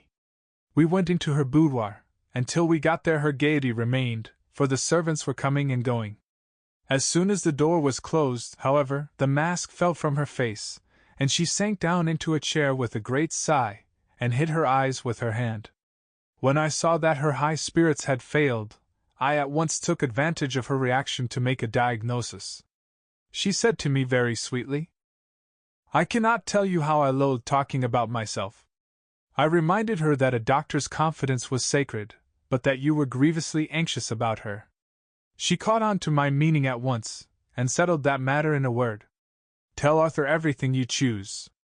I do not care for myself, but all for him. So I am quite free." I could easily see that she is somewhat bloodless, but I could not see the usual anemic signs, and by a chance I was actually able to test the quality of her blood, for in opening a window which was stiff a cord gave way, and she cut her hand slightly with broken glass. It was a slight matter in itself, but it gave me an evident chance, and I secured a few drops of the blood and have analyzed them. The qualitative analysis gives a quite normal condition, and shows, I should infer, in itself a vigorous state of health. In other physical matters I was quite satisfied that there is no need for anxiety, but as there must be a cause somewhere, I have come to the conclusion that it must be something mental. She complains of difficulty in breathing satisfactorily at times, and of heavy, lethargic sleep, with dreams that frighten her, but regarding which she can remember nothing. She says that as a child she used to walk in her sleep, and that when in Whitby the habit came back, and that once she walked out in the night and went to East Cliff, where Miss Murray found her, but she assures me that of late the habit has not returned. I am in doubt, and so have done the best thing I know of. I have written to my old friend and master, Professor Van Helsing, of Amsterdam, who knows as much about obscure diseases as any one in the world. I have asked him to come over, and as you told me that all things were to be at your charge, I have mentioned to him who you are and your relations to Miss Westenra. This, my dear fellow, is in obedience to your wishes, for I am only too proud and happy to do anything I can for her. Van Helsing would, I know, do anything for me for a personal reason, so, no matter on what ground he comes, we must accept his wishes. He is a seemingly arbitrary man, but this is because he knows what he is talking about better than anyone else. He is a philosopher and a metaphysician, and one of the most advanced scientists of his day, and he has, I believe, an absolutely open mind. This, with an iron nerve, a temper of the ice brook, an indomitable resolution, self-command, and toleration exalted from virtues to blessings, and the kindliest and truest heart that beats these form his equipment for the noble work that he is doing for mankind, work both in theory and practice, for his views are as wide as his all-embracing sympathy. I tell you these facts that you may know why I have such confidence in him. I have asked him to come at once. I shall see Miss Westenra tomorrow again. She is to meet me at the stores, so that I may not alarm her mother by too early a repetition of my call. Yours always, John Seward. Letter Abraham Van Helsing M.D., D., Ph.D., Lit., etc., etc., to Dr. Seward. September 2nd. My good friend. When I have received your letter, I am already coming to you. By good fortune I can leave just at once, without wrong to any of those who have trusted me. Were fortune other, then it were bad for those who have trusted, for I come to my friend when he call me to aid those he holds dear. Tell your friend that when that time you suck from my wound so swiftly the poison of the gangrene from that knife that our other friend, too nervous, let slip, you did more for him when he wants my aids and you call for them than all his great fortune could do. But it is pleasure added to do for him, your friend, it is to you that I come. Have then rooms for me at the Great Eastern Hotel, so that I may be near to hand, and please it so arrange that we may see the young lady not too late on tomorrow, for it is likely that I may have to return here that night. But if need be I shall come again in 3 days, and stay longer if it must. Till then goodbye, my friend John. Van Helsing. Letter Dr. Seward to Honorable Arthur Holmwood. September 3rd. My dear Art. Van Helsing has come and gone. He came on with me to Hillingham, and found that, by Lucy's discretion, her mother was lunching out, so that we were alone with her. Van Helsing made a very careful examination of the patient. He is to report to me, and I shall advise you, for of course I was not present all the time. He is, I fear, much concerned, but says he must think. When I told him of our friendship and how you trust to me in the matter, he said, "You must tell him all you think." Tell him what I think if you can guess it if you will. Nay, I am not jesting. This is no jest, but life and death, perhaps more. I asked what he meant by that, for he was very serious. This was when we had come back to town, and he was having a cup of tea before starting on his return to Amsterdam. He would not give me any further clue. You must not be angry with me, Art, because his very reticence means that all his brains are working for her good. He will speak plainly enough when the time comes, be sure. So I told him I would simply write an account of our visit, just as if I were doing a descriptive special article for the Daily Telegraph. He seemed not to notice, but remarked that the smuts in London were not quite so bad as they used to be when he was a student here. I am to get his report tomorrow if he can possibly make it. In any case I am to have a letter. Well, as to the visit. Lucy was more cheerful than on the day I first saw her, and certainly looked better. She had lost something of the ghastly look that so upset you, and her breathing was normal. She was very sweet to the professor as she always is, and tried to make him feel at ease, though I could see that the poor girl was making a hard struggle for it. I believe Van Helsing saw it, too, for I saw the quick look under his bushy brows that I knew of old. Then he began to chat of all things except ourselves and diseases, and with such an infinite geniality that I could see poor Lucy's pretense of animation merge into reality. Then, without any seeming change, he brought the conversation gently round to his visit, and suavely said, "My dear young miss, I have the so great pleasure because you are so much beloved. That is much, my dear, ever were there that which I do not see. They told me you were down in the spirit, and that you were of a ghastly pale. To them I say, poof! And he snapped his fingers at me and went on, but you and I shall show them how wrong they are. How can he? And he pointed at me with the same look and gesture as that with which once he pointed me out to his class, on, or rather after, a particular occasion which he never fails to remind me of know anything of a young lady's. He has his madmans to play with, and to bring them back to happiness, and to those that love them. It is much to do, and oh, but there are rewards, in that we can bestow such happiness. But the young ladies! He has no wife nor daughter, and the young do not tell themselves to the young, but to the old, like me, who have known so many sorrows and the causes of them. So, my dear, we will send him away to smoke the cigarette in the garden, whiles you and I have little talk all to ourselves. I took the hint, and strolled about, and presently the professor came to the window and called me in. He looked grave, but said, I have made careful examination, but there is no functional cause.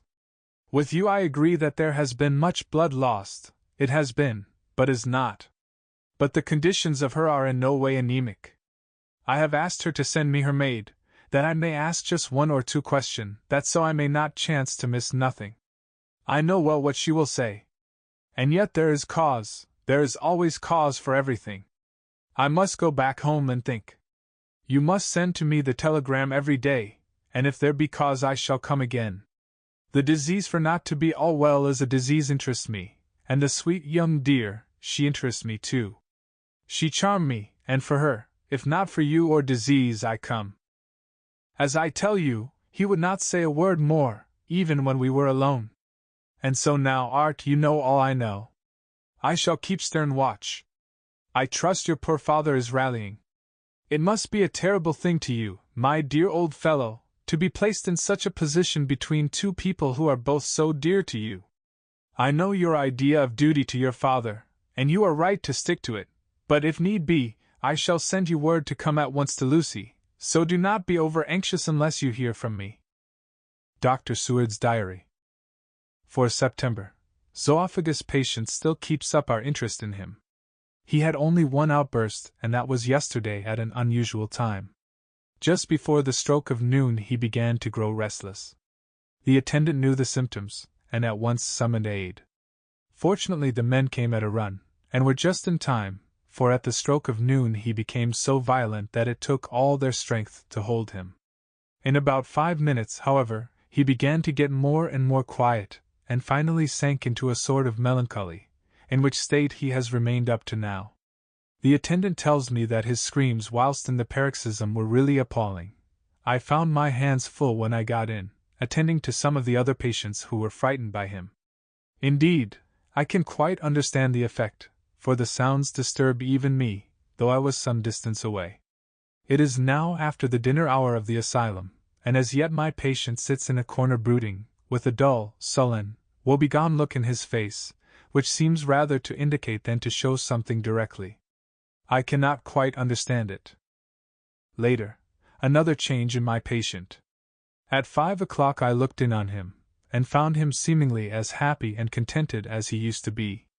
He was catching flies and eating them, and was keeping note of his capture by making nail marks on the edge of the door between the ridges of padding.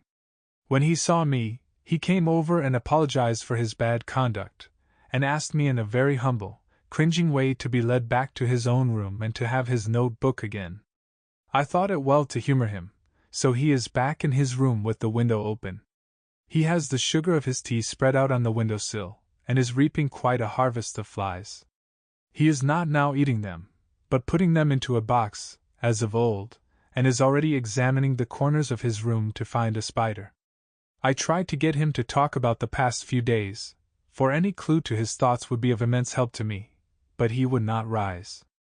For a moment or two he looked very sad, and said in a sort of far-away voice, as though saying it rather to himself than to me, "All over! All over! He has deserted me. No hope for me now unless I do it for myself." Then suddenly turning to me in a resolute way, he said, "Doctor, won't you be very good to me and let me have a little more sugar? I think it would be good for me." And the flies? I said. Yes. The flies like it, too, and I like the flies, therefore I like it. And there are people who know so little as to think that madmen do not argue. I procured him a double supply, and left him as happy a man as, I suppose, any in the world. I wish I could fathom his mind. Midnight, another change in him. I had been to see Miss Westenra, whom I found much better, and had just returned, and was standing at our own gate looking at the sunset, when once more I heard him yelling. As his room is on this side of the house, I could hear it better than in the morning. It was a shock to me to turn from the wonderful smoky beauty of a sunset over London, with its lurid lights and inky shadows and all the marvelous tints that come on foul clouds even as on foul water, and to realize all the grim sternness of my own cold stone building, with its wealth of breathing misery, and my own desolate heart to endure it all. I reached him just as the sun was going down, and from his window saw the red disk sink. As it sank he became less and less frenzied, and just as it dipped he slid from the hands that held him, an inert mass, on the floor. It is wonderful, however, what intellectual recuperative power lunatics have, for within a few minutes he stood up quite calmly and looked around him. I signaled to the attendants not to hold him, for I was anxious to see what he would do. He went straight over to the window and brushed out the crumbs of sugar. Then he took his fly box, and emptied it outside, and threw away the box. Then he shut the window, and crossing over, sat down on his bed. All this surprised me, so I asked him, "Are you not going to keep flies any more?" "No," said he. "I am sick of all that rubbish." He certainly is a wonderfully interesting study. I wish I could get some glimpse of his mind or of the cause of his sudden passion. Stop, there may be a clue after all, if we can find why today his paroxysms came on at high noon and at sunset. Can it be that there is a malign influence of the sun at periods which affects certain natures as at times the moon does others? We shall see. Telegram, Seward, London, to Van Helsing, Amsterdam. For September. Patient still better today. Telegram, Seward, London, to Van Helsing, Amsterdam. 5 September. Patient greatly improved. Good appetite, sleeps naturally, good spirits, color coming back. Telegram, Seward, London, to Van Helsing, Amsterdam. 6 September. Terrible change for the worse. Come at once, do not lose an hour. I hold over telegram to Holmwood till have seen you. Chapter 10. Letter Dr. Seward to Honorable Arthur Holmwood. September 6th. My dear Art. My news today is not so good. Lucy this morning had gone back a bit. There is, however, one good thing which has arisen from it. Mrs. Westenra was naturally anxious concerning Lucy, and has consulted me professionally about her. I took advantage of the opportunity, and told her that my old master, Van Helsing, the great specialist, was coming to stay with me, and that I would put her in his charge conjointly with myself. So now we can come and go without alarming her unduly, for a shock to her would mean sudden death, and this, in Lucy's weak condition, might be disastrous to her. We are hedged in with difficulties, all of us, my poor old fellow, but please God, we shall come through them all right. If any need I shall write, so that, if you do not hear from me, take it for granted that I am simply waiting for news. In haste. Yours ever, John Seward. Dr. Seward's Diary. 7 September. The first thing Van Helsing said to me when we met at Liverpool Street was, "Have you said anything to our young friend the lover of her?" "No," I said. "I waited till I had seen you, as I said in my telegram. I wrote him a letter simply telling him that you were coming, as Miss Westenra was not so well, and that I should let him know if need be." "Right, my friend," he said. "Quite right. Better he not know as yet, perhaps he shall never know. I pray so, but if it be needed then he shall know all. And, my good friend John, let me caution you. You deal with the madmen. All men are mad in some way or the other, and inasmuch as you deal discreetly with your madmen, so deal with God's madmen, to the rest of the world. You tell not your madmen what you do nor why you do it, you tell them not what you think. So you shall keep knowledge in its place, where it may rest, where it may gather its kind around it, and breed.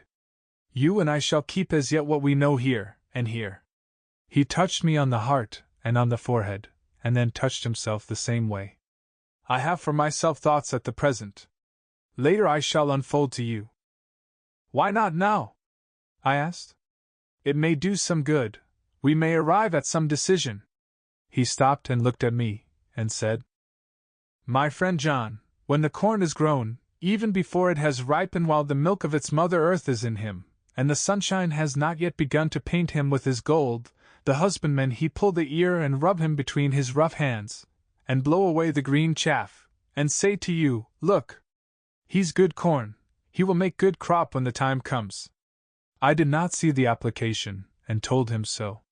For reply he reached over and took my ear in his hand and pulled it playfully, as he used long ago to do at lectures, and said, The good husbandman tell you so then because he knows, but not till then. But you do not find the good husbandman dig up his planted corn to see if he grow. That is for the children who play at husbandry, and not for those who take it as of the work of their life. See you now, friend John? I have sown my corn, and nature has her work to do in making it sprout. If he sprout at all, there's some promise, and I wait till the ear begins to swell. He broke off, for he evidently saw that I understood. Then he went on, and very gravely. You were always a careful student, and your case book was ever more full than the rest. You were only student then, now you are master, and I trust that good habit have not failed. Remember, my friend, that knowledge is stronger than memory, and we should not trust the weaker. Even if you have not kept the good practice, let me tell you that this case of our dear Miss is one that may be mind, I say may be of such interest to us and others that all the rest may not make him kick the beam, as your people say. Take then good note of it. Nothing is too small. I counsel you, put down in record even your doubts and surmises. Hereafter it may be of interest to you to see how true you guess. We learn from failure, not from success. When I described Lucy's symptoms the same as before, but infinitely more marked, he looked very grave, but said nothing. He took with him a bag in which were many instruments and drugs. The ghastly paraphernalia of our beneficial trade, as he once called, in one of his lectures, the equipment of a professor of the healing craft. When we were shown in, Mrs. Westenra met us. She was alarmed, but not nearly so much as I expected to find her. Nature in one of her beneficent moods has ordained that even death has some antidote to its own terrors. Here, in a case where any shock may prove fatal, matters are so ordered that, from some cause or other, the things not personal, even the terrible change in her daughter to whom she is so attached, do not seem to reach her. It is something like the way Dame Nature gathers round a foreign body an envelope of some insensitive tissue which can protect from evil that which it would otherwise harm by contact. If this be an ordered selfishness, then we should pause before we condemn any one for the vice of egoism, for there may be deeper root for its causes than we have knowledge of. I used my knowledge of this phase of spiritual pathology, and laid down a rule that she should not be present with Lucy or think of her illness more than was absolutely required. She assented readily, so readily that I saw again the hand of nature fighting for life. Van Helsing and I were shown up to Lucy's room. If I was shocked when I saw her yesterday, I was horrified when I saw her today. She was ghastly, chalkily pale, the red seemed to have gone even from her lips and gums, and the bones of her face stood out prominently. Her breathing was painful to see or hear. Van Helsing's face grew set as marble, and his eyebrows converged till they almost touched over his nose. Lucy lay motionless, and did not seem to have strength to speak, so for a while we were all silent. Then Van Helsing beckoned to me, and we went gently out of the room. The instant we had closed the door, he stepped quickly along the passage to the next door, which was open. Then he pulled me quickly in with him, and closed the door. "My God!" he said. "This is dreadful. There is no time to be lost. She will die for sheer want of blood to keep the heart's action as it should be. There must be transfusion of blood at once. Is it you or me? I am younger and stronger, Professor. It must be me. Then get ready at once. I will bring up my bag." I am prepared. I went downstairs with him, and as we were going there was a knock at the hall door. When we reached the hall the maid had just opened the door, and Arthur was stepping quickly in.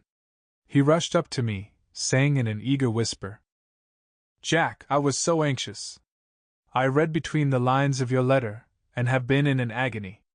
The dad was better, so I ran down here to see for myself. Is not that gentleman Dr. Van Helsing? I am so thankful to you, sir, for coming."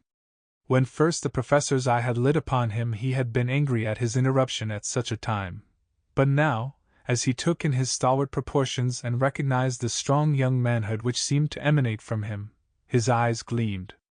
Without a pause he said to him gravely as he held out his hand, "Sir, you have come in time. You are the lover of our dear miss.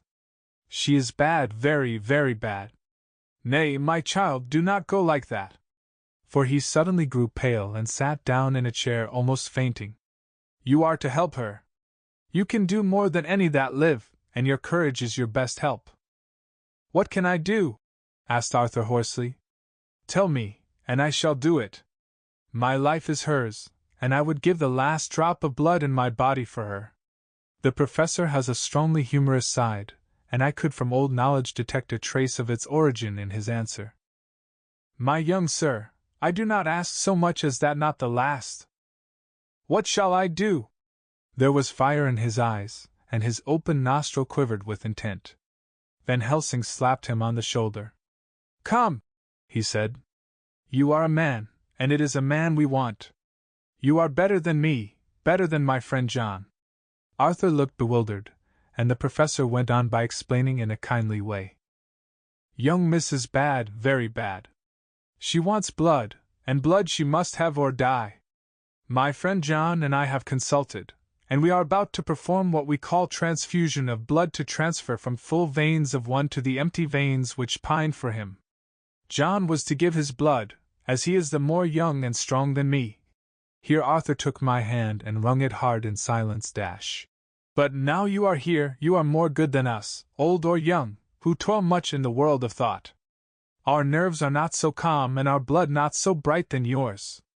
Arthur turned to him and said, "If you only knew how gladly I would die for her you would understand." He stopped, with a sort of choke in his voice. "Good boy," said Van Helsing. "In the not so far off you will be happy that you have done all for her you love. Come now and be silent. You shall kiss her once before it is done, but then you must go, and you must leave at my sign. Say no word to Madame, you know how it is with her. There must be no shock, any knowledge of this would be one. Come!" We all went up to Lucy's room. Arthur by direction remained outside. Lucy turned her head and looked at us, but said nothing. She was not asleep, but she was simply too weak to make the effort. Her eyes spoke to us, that was all. Van Helsing took some things from his bag and laid them on a little table out of sight. Then he mixed a narcotic, and coming over to the bed, said cheerily, "Now, little miss, here is your medicine. Drink it off, like a good child. See, I lift you so that to swallow is easy. Yes." She had made the effort with success. It astonished me how long the drug took to act. This, in fact, marked the extent of her weakness. The time seemed endless until sleep began to flicker in her eyelids. At last, however, the narcotic began to manifest its potency, and she fell into a deep sleep. When the professor was satisfied he called Arthur into the room, and bade him strip off his coat. Then he added, "You may take that one little kiss whiles I bring over the table. Friend John, help to me." So either of us looked whilst he bent over her. Van Helsing turning to me said, "He is so young and strong and of blood so pure that we need not defibrinate it." Then with swiftness, but with absolute method, Van Helsing performed the operation. As the transfusion went on something like life seemed to come back to poor Lucy's cheeks, and through Arthur's growing pallor the joy of his face seemed absolutely to shine. After a bit I began to grow anxious, for the loss of blood was telling on Arthur, strong man as he was. It gave me an idea of what a terrible strain Lucy's system must have undergone, that what weakened Arthur only partially restored her. But the professor's face was set, and he stood watch in hand and with his eyes fixed now on the patient and now on Arthur. I could hear my own heart beat. Presently he said in a soft voice, "Do not stir an instant. It is enough. You attend him, I will look to her." When all was over I could see how much Arthur was weakened. I dressed the wound and took his arm to bring him away, when Van Helsing spoke without turning round. The man seems to have eyes in the back of his head. "The brave lover, I think, deserve another kiss, which he shall have presently." And as he had now finished his operation, he adjusted the pillow to the patient's head. As he did so the narrow black velvet band which she seems always to wear round her throat, buckled with an old diamond buckle which her lover had given her, was dragged a little up, and showed a red mark on her throat. Arthur did not notice it, but I could hear the deep hiss of indrawn breath which is one of Van Helsing's ways of betraying emotion. He said nothing at the moment, but turned to me, saying, "Now take down our brave young lover, give him of the port wine, and let him lie down a while. He must then go home and rest, sleep much and eat much, that he may be recruited of what he has so given to his love. He must not stay here. Hold! A moment. I may take it, sir, that you are anxious of result. Then bring it with you that in all ways the operation is successful. You have saved her life this time, and you can go home and rest easy in mind that all that can be is. I shall tell her all when she is well. She shall love you none the less for what you have done. Goodbye." When Arthur had gone I went back to the room. Lucy was sleeping gently, but her breathing was stronger. I could see the counterpane move as her breast heaved. By the bedside sat Van Helsing, looking at her intently. The velvet band again covered the red mark. I asked the professor in a whisper, "What do you make of that mark on her throat? What do you make of it?" "I have not examined it yet," I answered, and then and there proceeded to loose the band. Just over the external jugular vein there were 2 punctures, not large, but not wholesome looking. There was no sign of disease, but the edges were white and worn-looking, as if by some trituration. It at once occurred to me that this wound, or whatever it was, might be the means of that manifest loss of blood, but I abandoned the idea as soon as formed, for such a thing could not be. The whole bed would have been drenched to a scarlet with the blood which the girl must have lost to leave such a pallor as she had before the transfusion. "Well?" said Van Helsing. "Well," said I. "I can make nothing of it." The professor stood up. "I must go back to Amsterdam tonight," he said. "There are books and things there which I want. You must remain here all the night, and you must not let your sight pass from her." "Shall I have a nurse?" I asked. "We are the best nurses, you and I. You keep watch all night, see that she is well fed, and that nothing disturbs her. You must not sleep all the night. Later on we can sleep, you and I. I shall be back as soon as possible. And then we may begin." "May begin?" I said. "What on earth do you mean?" "We shall see," he answered, as he hurried out. He came back a moment later and put his head inside the door and said with warning finger held up, "Remember, she is your charge. If you leave her, and harm befall, you shall not sleep easy hereafter." Dr. Seward's diary continued. 8 September. I sat up all night with Lucy. The opiate worked itself off towards dusk, and she waked naturally. She looked a different being from what she had been before the operation. Her spirits even were good, and she was full of a happy vivacity, but I could see evidences of the absolute prostration which she had undergone. When I told Mrs. Westenra that Dr. Van Helsing had directed that I should sit up with her, she almost pooh-poohed the idea, pointing out her daughter's renewed strength and excellent spirits. I was firm, however, and made preparations for my long vigil. When her maid had prepared her for the night I came in, having in the meantime had supper, and took a seat by the bedside. She did not in any way make objection, but looked at me gratefully whenever I caught her eye. After a long spell she seemed sinking off to sleep, but with an effort seemed to pull herself together and shook it off. This was repeated several times, with greater effort and with shorter pauses as the time moved on. It was apparent that she did not want to sleep, so I tackled the subject at once. You do not want to go to sleep? No, I am afraid. Afraid to go to sleep? Why so? It is the boon we all crave for. Ah, not if you were like me, if sleep was to you a presage of horror. A presage of horror? What on earth do you mean? I don't know, oh, I don't know. And that is what is so terrible. All this weakness comes to me in sleep, until I dread the very thought. But my dear girl, you may sleep tonight. I am here watching you, and I can promise that nothing will happen. I can trust you. I seized the opportunity and said, I promise you that if I see any evidence of bad dreams, I will wake you at once. You will? Oh, will you really? How good you are to me. Then I will sleep. And almost at the word she gave a deep sigh of relief, and sank back, asleep. All night long I watched by her. She never stirred, but slept on in a deep, tranquil, life-giving, health-giving sleep. Her lips were slightly parted, and her breast rose and fell with the regularity of a pendulum. There was a smile on her face, and it was evident that no bad dreams had come to disturb her peace of mind. In the early morning her maid came, and I left her in her care and took myself back home, for I was anxious about many things. I sent a short wire to Van Helsing and to Arthur, telling them of the excellent result of the operation. My own work, with its manifold arrears, took me all day to clear off. It was dark when I was able to inquire about my zoophagus patient. The report was good. He had been quite quiet for the past day and night. A telegram came from Van Helsing at Amsterdam whilst I was at dinner, suggesting that I should be at Hillingham tonight, as it might be well to be at hand, and stating that he was leaving by the night mail and would join me early in the morning. 9 September. I was pretty tired and worn out when I got to Hillingham. For 2 nights I had hardly had a wink of sleep, and my brain was beginning to feel that numbness which marks cerebral exhaustion. Lucy was up and in cheerful spirits.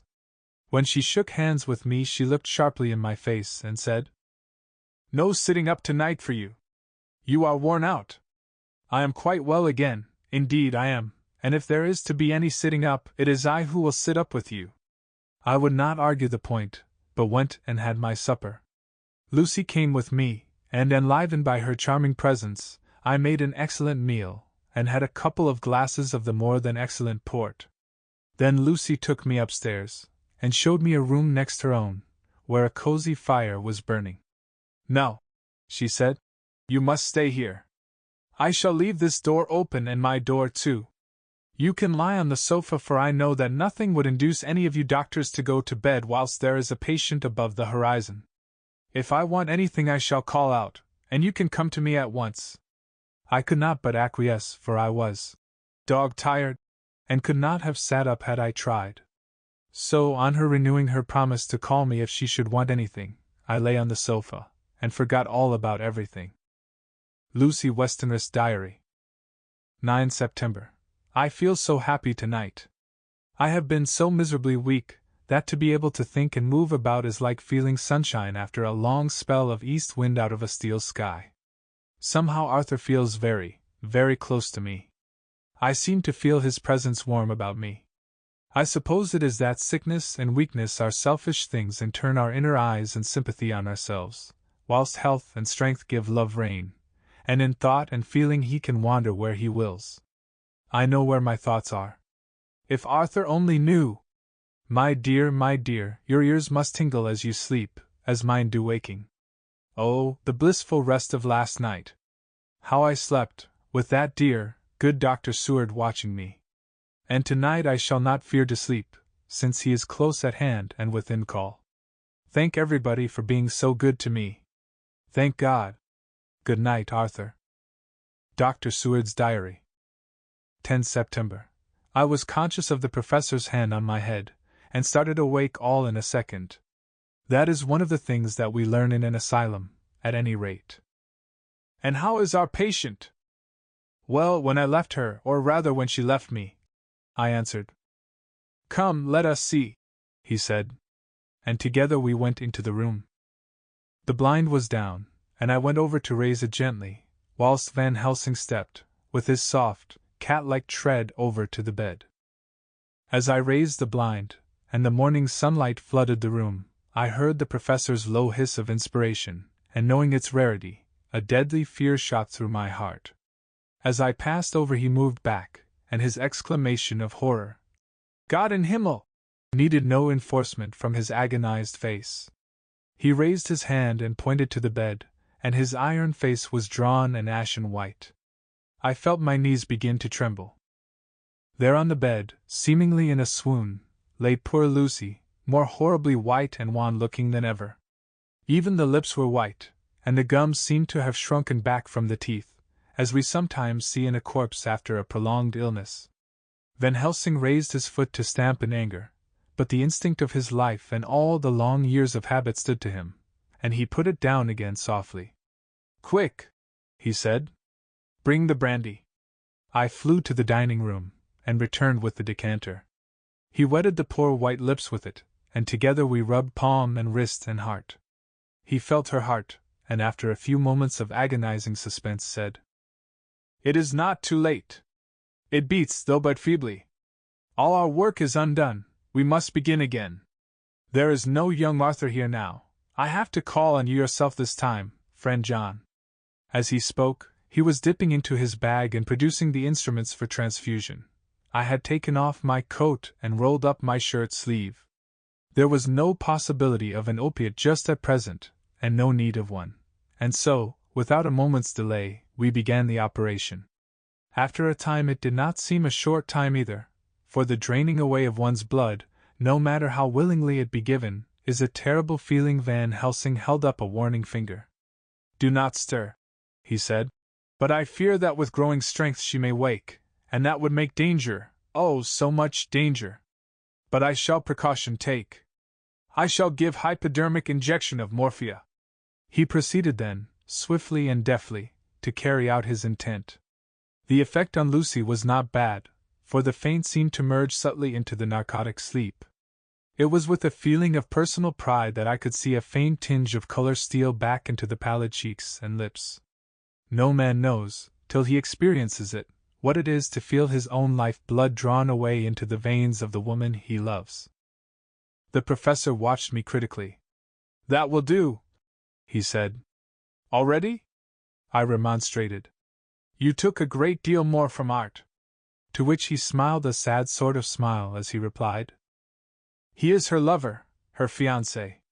You have work, much work, to do for her and for others, and the present will suffice."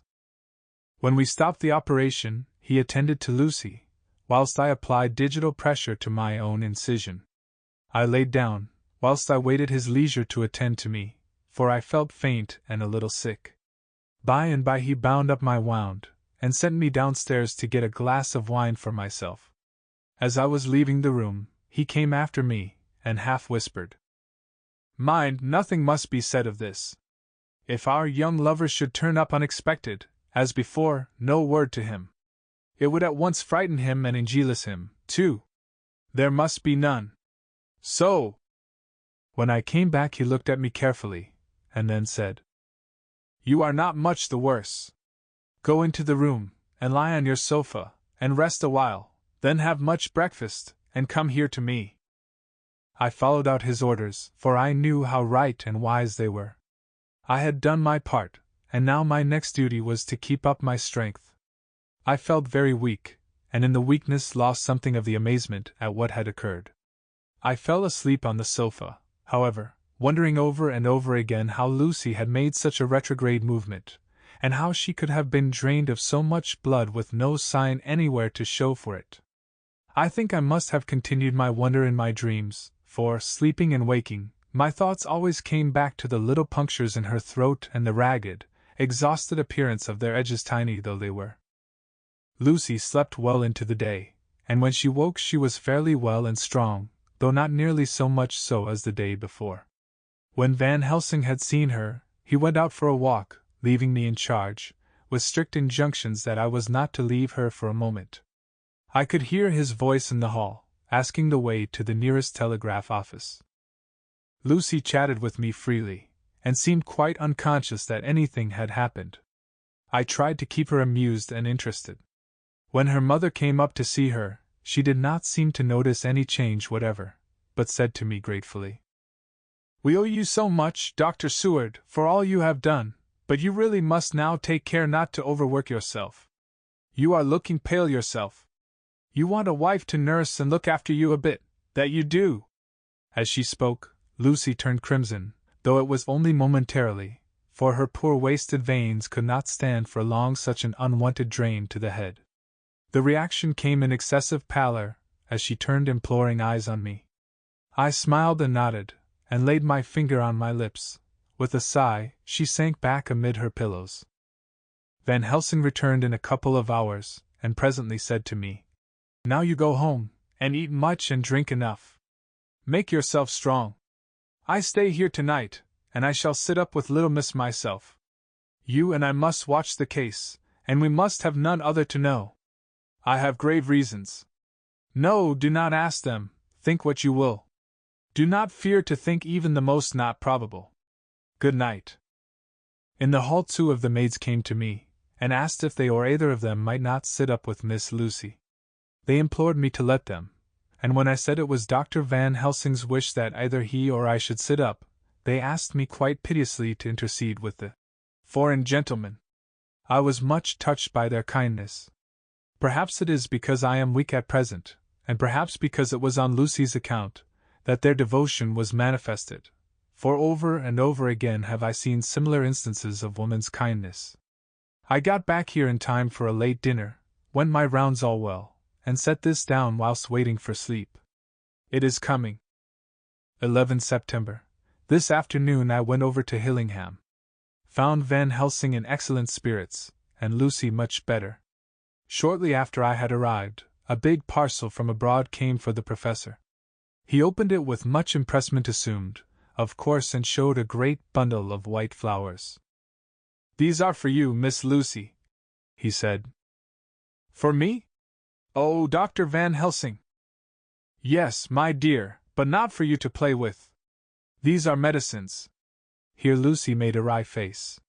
"Nay, but they are not to take in a decoction or in nauseous form, so you need not snub that so charming nose, or I shall point out to my friend Arthur what woes he may have to endure in seeing so much beauty that he so loves so much distort.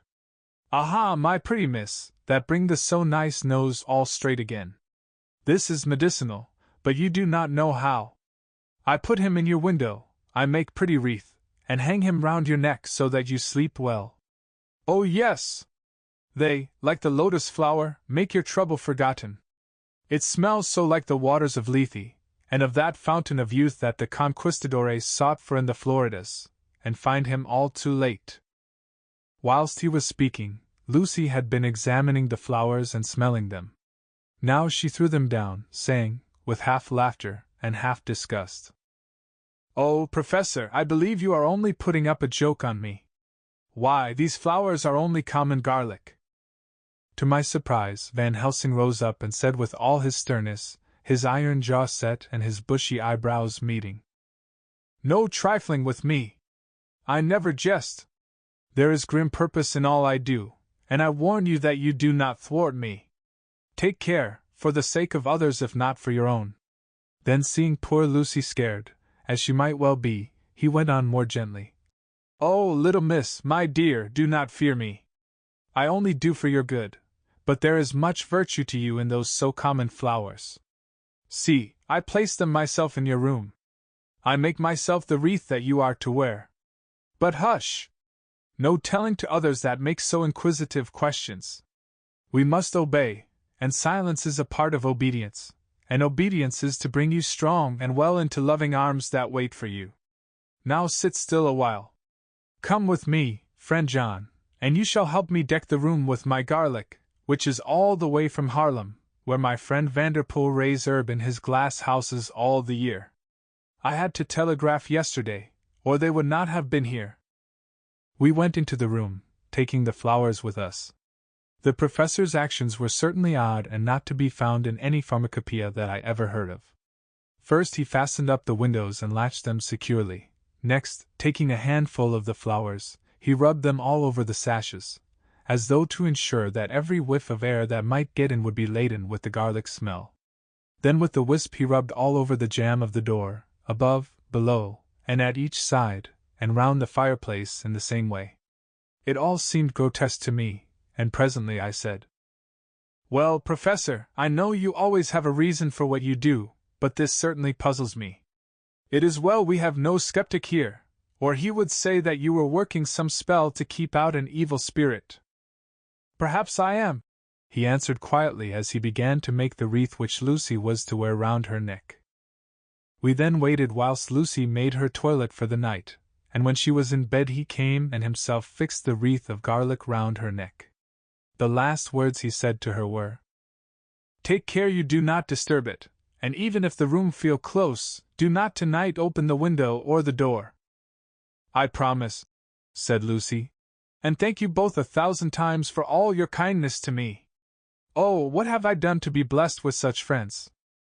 As we left the house in my fly, which was waiting, Van Helsing said, "Tonight I can sleep in peace, and sleep I want 2 nights of travel, much reading in the day between, and much anxiety on the day to follow, and a night to sit up, without to wink.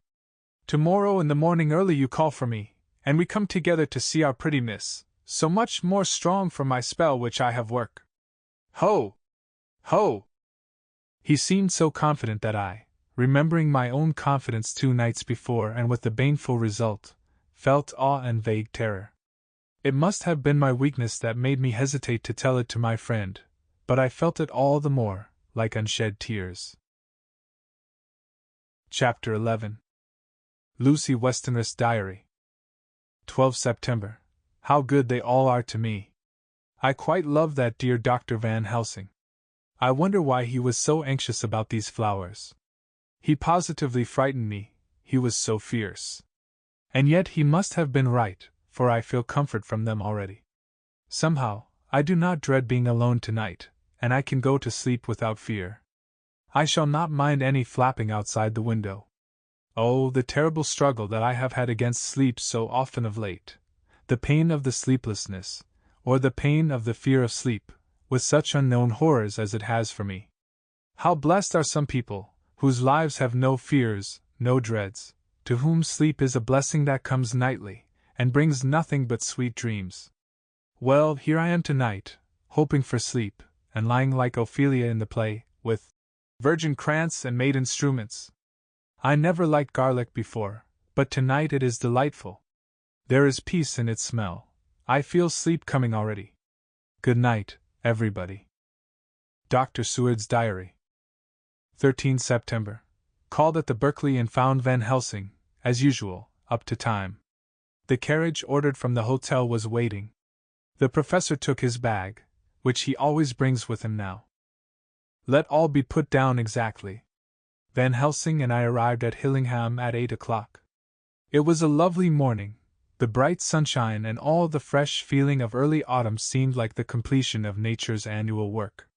The leaves were turning to all kinds of beautiful colors, but had not yet begun to drop from the trees. When we entered we met Mrs. Westenra coming out of the morning room. She is always an early riser. She greeted us warmly and said, "You will be glad to know that Lucy is better. The dear child is still asleep." I looked into her room and saw her, but did not go in, lest I should disturb her. The professor smiled, and looked quite jubilant. He rubbed his hands together, and said, "Aha! I thought I had diagnosed the case. My treatment is working." To which she answered, "You must not take all the credit to yourself, doctor. Lucy's state this morning is due in part to me." "How you do mean, ma'am?" asked the professor. "Well, I was anxious about the dear child in the night, and went into her room. She was sleeping soundly, so soundly that even my coming did not wake her. But the room was awfully stuffy. There were a lot of those horrible, strong-smelling flowers about everywhere, and she had actually a bunch of them round her neck. I feared that the heavy odor would be too much for the dear child in her weak state, so I took them all away and opened a bit of the window to let in a little fresh air. You will be pleased with her, I am sure." She moved off into her boudoir, where she usually breakfasted early.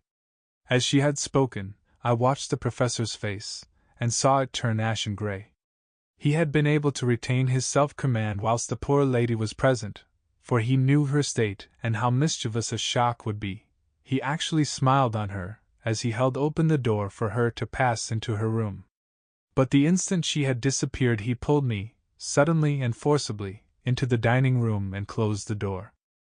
Then, for the first time in my life, I saw Van Helsing break down. He raised his hands over his head in a sort of mute despair, and then beat his palms together in a helpless way. Finally he sat down on a chair, and putting his hands before his face, began to sob, with loud, dry sobs that seemed to come from the very racking of his heart. Then he raised his arms again, as though appealing to the whole universe. "God! God! God!" he said. "What have we done, what has this poor thing done, that we are so sore beset? Is there fate amongst us still, sent down from the pagan world of old, that such things must be, and in such way? This poor mother, all unknowing, and all for the best as she think, does such thing as lose her daughter body and soul, and we must not tell her, we must not even warn her, or she die, and then both die. Oh, how we are beset! How are all the powers of the devils against us?" Suddenly he jumped to his feet. "Come," he said. "Come, we must see an act. Devils or no devils, or all the devils at once, it matters not, we fight him all the same." He went to the hall door for his bag, and together we went up to Lucy's room. Once again I drew up the blind, whilst Van Helsing went towards the bed. This time he did not start as he looked on the poor face with the same awful, waxen pallor as before. He wore a look of stern sadness and infinite pity. "As I expected," he murmured, with that hissing inspiration of his which meant so much. Without a word he went and locked the door, and then began to set out on the little table the instruments for yet another operation of transfusion of blood. I had long ago recognized the necessity, and begun to take off my coat, but he stopped me with a warning hand. "No," he said. "Today you must operate. I shall provide. You are weakened already." As he spoke he took off his coat and rolled up his shirt sleeve. Again the operation, again the narcotic, again some return of color to the ashy cheeks, and the regular breathing of healthy sleep. This time I watched whilst Van Helsing recruited himself and rested. Presently he took an opportunity of telling Mrs. Westenra that she must not remove anything from Lucy's room without consulting him, that the flowers were of medicinal value, and that the breathing of their odor was a part of the system of cure. Then he took over the care of the case himself, saying that he would watch this night and the next, and would send me word when to come. After another hour Lucy waked from her sleep, fresh and bright and seemingly not much the worse for her terrible ordeal. What does it all mean? I am beginning to wonder if my long habit of life amongst the insane is beginning to tell upon my own brain. Lucy Westenra's Diary. 17 September. 4 days and nights of peace. I am getting so strong again that I hardly know myself. It is as if I had passed through some long nightmare, and had just awakened to see the beautiful sunshine and feel the fresh air of the morning around me. I have a dim half-remembrance of long, anxious times of waiting and fearing, darkness in which there was not even the pain of hope to make present distress more poignant, and then long spells of oblivion, and the rising back to life as a diver coming up through a great press of water. Since, however, Dr. Van Helsing has been with me, all this bad dreaming seems to have passed away. The noises that used to frighten me out of my wits, the flapping against the windows, the distant voices which seemed so close to me, the harsh sounds that came from I know not where and commanded me to do I know not what, have all ceased. I go to bed now without any fear of sleep. I do not even try to keep awake. I have grown quite fond of the garlic, and a boxful arrives for me every day from Haarlem. Tonight Dr. Van Helsing is going away, as he has to be for a day in Amsterdam. But I need not be watched. I am well enough to be left alone. Thank God for Mother's sake, and dear Arthur's, and for all our friends who have been so kind. I shall not even feel the change, for last night Dr. Van Helsing slept in his chair a lot of the time. I found him asleep twice when I awoke, but I did not fear to go to sleep again, although the boughs or bats or something napped almost angrily against the window panes. The Pall Mall Gazette, September 18th. The Escaped Wolf. Perilous adventure of our interviewer. Interview with the keeper in the zoological gardens. After many inquiries and almost as many refusals, and perpetually using the words Pall Mall Gazette as a sort of talisman, I managed to find the keeper of the section of the zoological gardens in which the wolf department is included. Thomas Builder lives in one of the cottages in the enclosure behind the elephant house, and was just sitting down to his tea when I found him. Thomas and his wife are hospitable folk, elderly, and without children, and if the specimen I enjoyed of their hospitality be of the average kind, their lives must be pretty comfortable. The keeper would not enter on what he called business, until the supper was over, and we were all satisfied. Then when the table was cleared, and he had lit his pipe, he said, "Now, sir, you can go on and ask me what you want. You'll excuse me refusin' to talk of professional subjects afore meals. I gives the wolves and the jackals and the hyenas in all our section their tea afore I begins to arst them questions." "How do you mean, ask them questions?" I queried, wishful to get him into a talkative humor. "Ittin' of them over the ad with a pole is one way, scratchin' of their ears is another, when gents as is flush wants a bit of a show orf to their gals. I don't so much mind the fuss they ittin' with a pole afore I chucks in their dinner, but I waits till they've had their sherry and coffee, so to speak, afore I tries on with the ear scratchin'. Mind you," he added philosophically, "there's a deal of the same nature in us as in them there animals. Here's you a-comin' and arskin' of me questions about my business, and I that grumpy like that only for your bloomin' arf quid I'd a-seen you blowed fuss 'fore I'd answer. Not even when you arst me sarcastic like if I'd like you to arst the superintendent if you might arsk me questions. Without offense, did I tell yer to go tell? You did. And when you said you'd report me for usin' of obscene language, that was it in me over the ad, but the arf quid made that all right. I weren't a-goin' to fight, so I waited for the food, and did with my owl as the wolves, and lions, and tigers does. But, lor love your art, now that the old 'oman has stuck a chunk of her tea cake in me, and rinsed me out with her bloomin' old teapot, and I've lit hup, you may scratch my ears for all you're worth, and won't get even a growl out of me. Drive along with your questions. I know what you're a-comin' at, that ere escaped wolf." "Exactly. I want you to give me your view of it. Just tell me how it happened, and when I know the facts I'll get you to say what you consider was the cause of it, and how you think the whole affair will end." "All right, governor. This air is about the old story. That air wolf what we called Bersicker was one of 3 grey ones that came from Norway to Jamrachas, which we bought off him 4 years ago. He was a nice well-behaved wolf, that never gave no trouble to talk of. I'm more surprised at him for wanting to get out nor any other animal in the place. But there, you can't trust wolves no more nor women." "Don't you mind him, sir," broke in Mrs. Tom, with a cheery laugh. "He's got min in the animals so long that blessed if he ain't like a old wolf hisself. But there ain't no 'arm in him. Well, sir, it was about 2 hours after feedin' yesterday when I first hear my disturbance. I was makin' up a litter in the monkey house for a young puma which is ill, but when I heard the yelpin' and owlin' I kem away straight. There was Bersicker a-tearin' like a mad thing at the bars as if he wanted to get out. There wasn't much people about that day, and close at hand was only one man, a tall, thin chap, with a okay nose and a pointed beard, with a few white hairs runnin' through it. He had a 'ard, cold look and red eyes, and I took a sort of mislike to him, for it seemed as if it was him as they was irritated at. He had white kid gloves on his ends, and he pointed out the animals to me and says, 'Keeper, these wolves seem upset at something.' 'Maybe it's you,' says I, for I did not like the airs as he give hisself.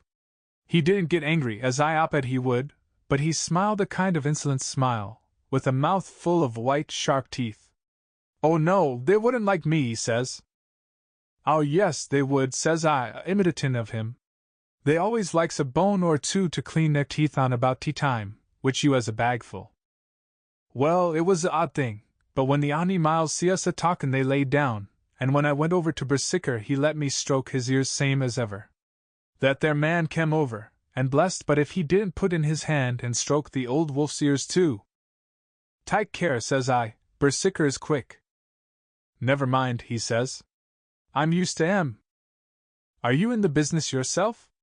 I says, taking off my hat, for a man what trades in wolves, answerer, is a good friend to keepers. No, says he, not exactly in the business, but I ave made pets of several. And with that he lifts his hat as perlite as a lord, and walks away. Old Bersicker kept a looking arter him till he was out of sight, and then went and lay down in a corner and wouldn't come hout the ole hevening. Well, last night, so soon as the moon was hup, the wolves here all began a-owling. There warn't nothing for them to owl at. There warn't no one near, except someone that was evidently a callin' a dog somewheres out back of the gardings in the park road. Once or twice I went out to see that all was right, and it was, and then the owling stopped. Just before 12 o'clock I just took a look round afore turnin' in, and bust me, but when I kem opposite to old Bersicker's cage I see the rails broken and twisted about, and the cage empty. And that's all I know for certain. Did anyone else see anything? One of our gardeners was a-comin' home about that time from Armony, when he sees a big grey dog comin' out through the garden edges. At least, so he says, but I don't give much for it myself, for if he did he never said a word about it to his missus when he got home, and it was only after the escape of the wolf was made known, and we had been up all night a-huntin' of the park for Bersicker, that he remembered seein' anything. My own belief was that the Armony had got into his EAD. Now, Mr. Builder, can you account in any way for the escape of the wolf?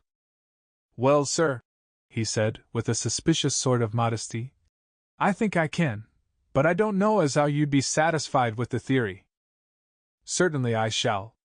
If a man like you, who knows the animals from experience, can hazard a good guess at any rate, who is even to try? Well then, sir, I accounts for it this way. It seems to me that wolf escaped simply because he wanted to get out.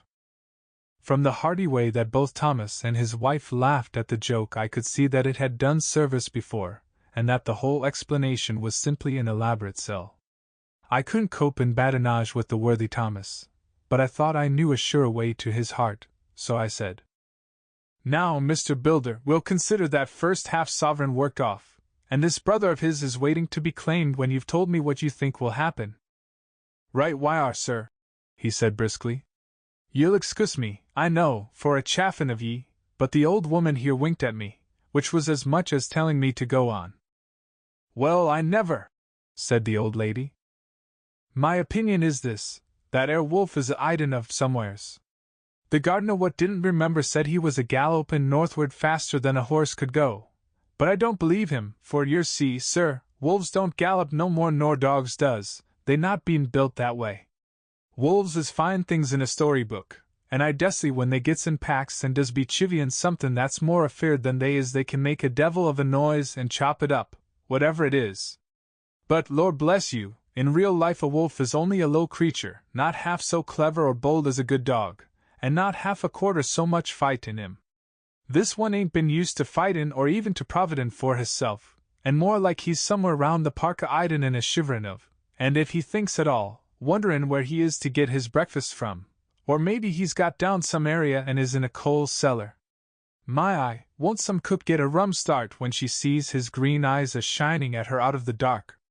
If he can't get food he's bound to look for it, and mayhap he may chance to light on a butcher's shop in time. If he doesn't, and some nursemaid goes a-walkin' orf with a soldier, leavin' of the hinfant in the perambulator, well, then I shouldn't be surprised if the census is one babby the less. That's all. I was handing him the half-sovereign, when something came bobbing up against the window, and Mr. Builder's face doubled its natural length with surprise. God bless me, he said. If there ain't old Bersicker come back by hisself. He went to the door and opened it, a most unnecessary proceeding it seemed to me. I have always thought that a wild animal never looks so well as when some obstacle of pronounced durability is between us. A personal experience has intensified rather than diminished that idea. After all, however, there is nothing like custom, for either Builder nor his wife thought any more of the wolf than I should of a dog. The animal itself was as peaceful and well behaved as that father of all picture wolves Red Riding Hood's quondam friend, whilst moving her confidence in masquerade. The whole scene was an unutterable mixture of comedy and pathos. The wicked wolf that for half a day had paralyzed London and set all the children in the town shivering in their shoes, was there in a sort of penitent mood, and was received and petted like a sort of vulpine prodigal son. Old Builder examined him all over with most tender solicitude, and when he had finished with his penitent said, "There, I knew the poor old chap would get into some kind of trouble. Didn't I say it all along? Here's his head all cut and full of broken glass. He's been a-gettin' over some bloomin' wall or other. It's a shame that people are allowed to top their walls with broken bottles. This air's what comes of it. Come along, Bersicker." He took the wolf and locked him up in a cage, with a piece of meat that satisfied, in quantity at any rate, the elementary conditions of the fatted calf, and went off to report. I came off, too, to report the only exclusive information that is given today regarding the strange escapade at the zoo. Dr. Seward's Diary. 17 September. I was engaged after dinner in my study posting up my books, which, through press of other work and the many visits to Lucy, had fallen sadly into arrear. Suddenly the door was burst open, and in rushed my patient, with his face distorted with passion. I was thunderstruck, for such a thing as a patient getting of his own accord into the superintendent's study is almost unknown. Without an instant's pause he made straight at me. He had a dinner knife in his hand, and, as I saw he was dangerous, I tried to keep the table between us. He was too quick and too strong for me, however, for before I could get my balance he had struck at me and cut my left wrist rather severely. Before he could strike again, however, I got in my right and he was sprawling on his back on the floor. My wrist bled freely, and quite a little pool trickled on to the carpet. I saw that my friend was not intent on further effort, and occupied myself binding up my wrist, keeping a wary eye on the prostrate figure all the time. When the attendants rushed in, and we turned our attention to him, his employment positively sickened me. He was lying on his belly on the floor licking up, like a dog, the blood which had fallen from my wounded wrist. He was easily secured, and to my surprise went with the attendants quite placidly, simply repeating over and over again, "The blood is the life! The blood is the life!" I cannot afford to lose blood just at present. I have lost too much of late for my physical good, and then the prolonged strain of Lucy's illness, and its horrible phases is telling on me. I am overexcited and weary, and I need rest. Happily Van Helsing has not summoned me, so I need not forego my sleep. Tonight I could not well do without it. Telegram, Van Helsing, Antwerp to Seward, Carfax. Sent to Carfax, Sussex, as no county given, delivered late by 22 hours. 17 September. Do not fail to be at Hillingham tonight. If not watching all the time frequently, visit and see that flowers are as placed. Very important. Do not fail. Shall be with you as soon as possible after arrival. Dr. Seward's Diary.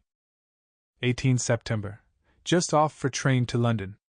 The arrival of Van Helsing's telegram filled me with dismay. A whole night lost, and I know by bitter experience what may happen in a night. Of course it is possible that all may be well, but what may have happened? Surely there is some horrible doom hanging over us that every possible accident should thwart us in all we try to do. I shall take this cylinder with me, and then I can complete my entry on Lucy's phonograph.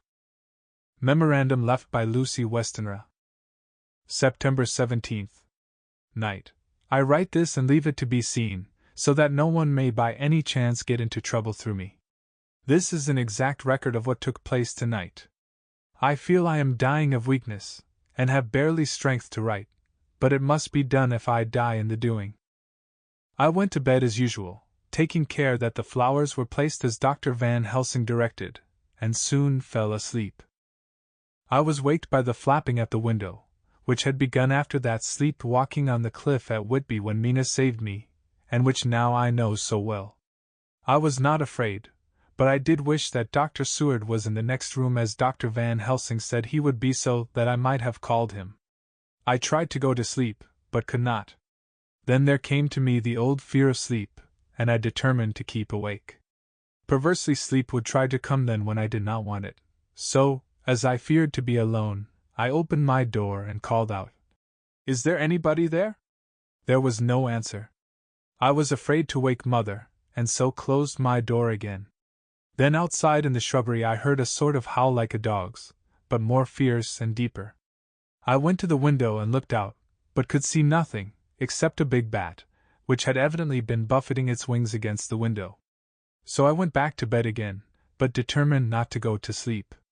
Presently the door opened, and Mother looked in, seeing by my moving that I was not asleep, came in, and sat by me. She said to me even more sweetly and softly than her wont, "I was uneasy about you, darling, and came in to see that you were all right." I feared she might catch cold sitting there, and asked her to come in and sleep with me, so she came into bed, and lay down beside me. She did not take off her dressing gown, for she said she would only stay a while and then go back to her own bed. As she lay there in my arms, and I in hers, the flapping and buffeting came to the window again. She was startled and a little frightened, and cried out, "What is that?" I tried to pacify her, and at last succeeded, and she lay quiet, but I could hear her poor dear heart still beating terribly.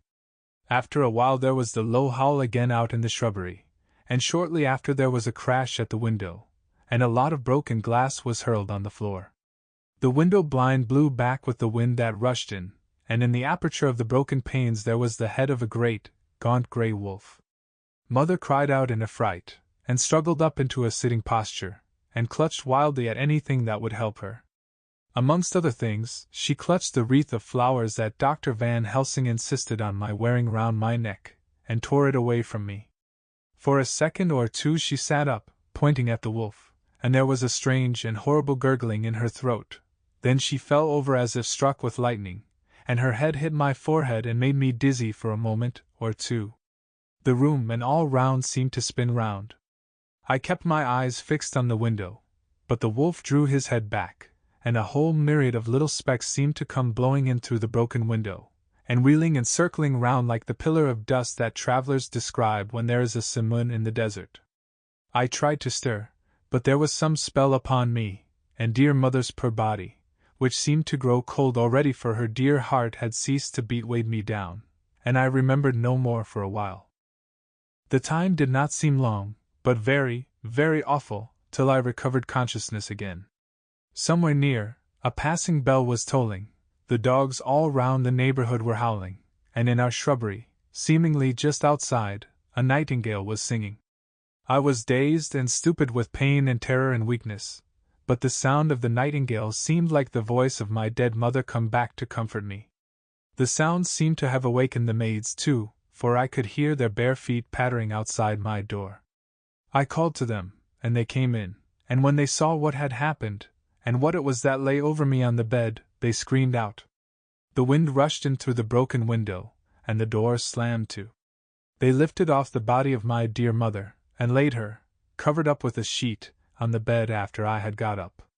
They were all so frightened and nervous that I directed them to go to the dining room and have each a glass of wine. The door flew open for an instant, and closed again. The maid shrieked, and then went in a body to the dining room, and I laid what flowers I had on my dear mother's breast. When they were there I remembered what Dr. Van Helsing had told me, but I didn't like to remove them, and besides I would have some of the servants to sit up with me now. I was surprised that the maids did not come back. I called them, but got no answer, so I went to the dining room to look for them. My heart sank when I saw what had happened. They all four lay helpless on the floor, breathing heavily.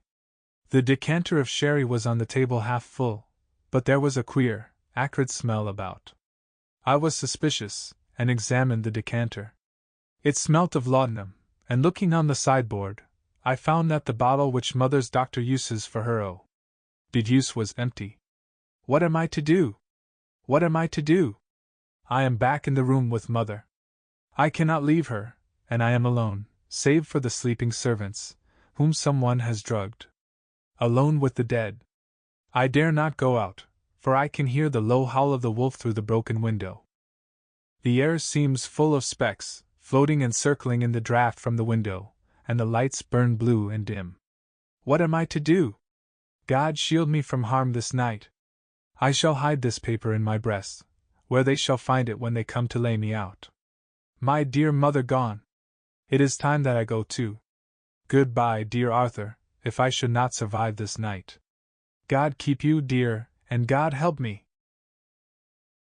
Chapter 12. Dr. Seward's Diary. 18 September. I drove at once to Hillingham and arrived early.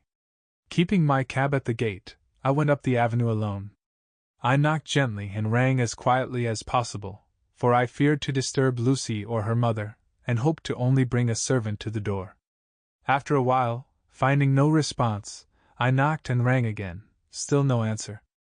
I cursed the laziness of the servants that they should lie abed at such an hour, for it was now 10 o'clock, and so rang and knocked again, but more impatiently, but still without response. Hitherto I had blamed only the servants, but now a terrible fear began to assail me. Was this desolation but another link in the chain of doom which seemed drawing tight around us? Was it indeed a house of death to which I had come too late? I knew that minutes, even seconds of delay, might mean hours of danger to Lucy, if she had had again one of those frightful relapses, and I went round the house to try if I could find by chance an entry anywhere.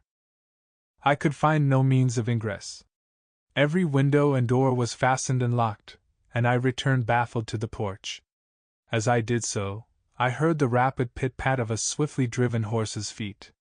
They stopped at the gate, and a few seconds later I met Van Helsing running up the avenue. When he saw me, he gasped out, "Then it was you, and just arrived! How is she? Are we too late? Did you not get my telegram?" I answered as quickly and coherently as I could that I had only got his telegram early in the morning, and had not lost a minute in coming here, and that I could not make any one in the house hear me. He paused and raised his hat as he said solemnly, "Then I fear we are too late. God's will be done." With his usual recuperative energy, he went on, "Come. If there be no way open to get in, we must make one. Time is all in all to us now." We went round to the back of the house, where there was a kitchen window. The professor took a small surgical saw from his case, and handing it to me, pointed to the iron bars which guarded the window. I attacked them at once and had very soon cut through 3 of them. Then with a long, thin knife we pushed back the fastening of the sashes and opened the window. I helped the professor in, and followed him. There was no one in the kitchen or in the servants' rooms, which were close at hand. We tried all the rooms as we went along, and in the dining room, dimly lit by rays of light through the shutters, found 4 servant women lying on the floor. There was no need to think them dead, for their stertorous breathing and the acrid smell of laudanum in the room left no doubt as to their condition. Van Helsing and I looked at each other, and as we moved away he said, "We can attend to them later." Then we ascended to Lucy's room. For an instant or two we paused at the door to listen, but there was no sound that we could hear. With white faces and trembling hands, we opened the door gently, and entered the room. How shall I describe what we saw? On the bed lay 2 women, Lucy and her mother. The latter lay farthest in, and she was covered with a white sheet, the edge of which had been blown back by the draught through the broken window, showing the drawn, white face, with a look of terror fixed upon it. By her side lay Lucy, with face white and still more drawn. The flowers which had been round her neck we found upon her mother's bosom, and her throat was bare, showing the 2 little wounds which we had noticed before, but looking horribly white and mangled. Without a word the professor bent over the bed, his head almost touching poor Lucy's breast. Then he gave a quick turn of his head, as of one who listens, and leaping to his feet, he cried out to me, "It is not yet too late! Quick! Quick! Bring the brandy!" I flew downstairs and returned with it, taking care to smell and taste it, lest it, too, were drugged like the decanter of sherry which I found on the table. The maids were still breathing, but more restlessly, and I fancied that the narcotic was wearing off. I did not stay to make sure, but returned to Van Helsing. He rubbed the brandy, as on another occasion, on her lips and gums and on her wrists, and the palms of her hands. He said to me, "I can do this, all that can be at the present. You go wake those maids. Flick them in the face with a wet towel, and flick them hard. Make them get heat and fire and a warm bath. This poor soul is nearly as cold as that beside her. She will need be heated before we can do anything more.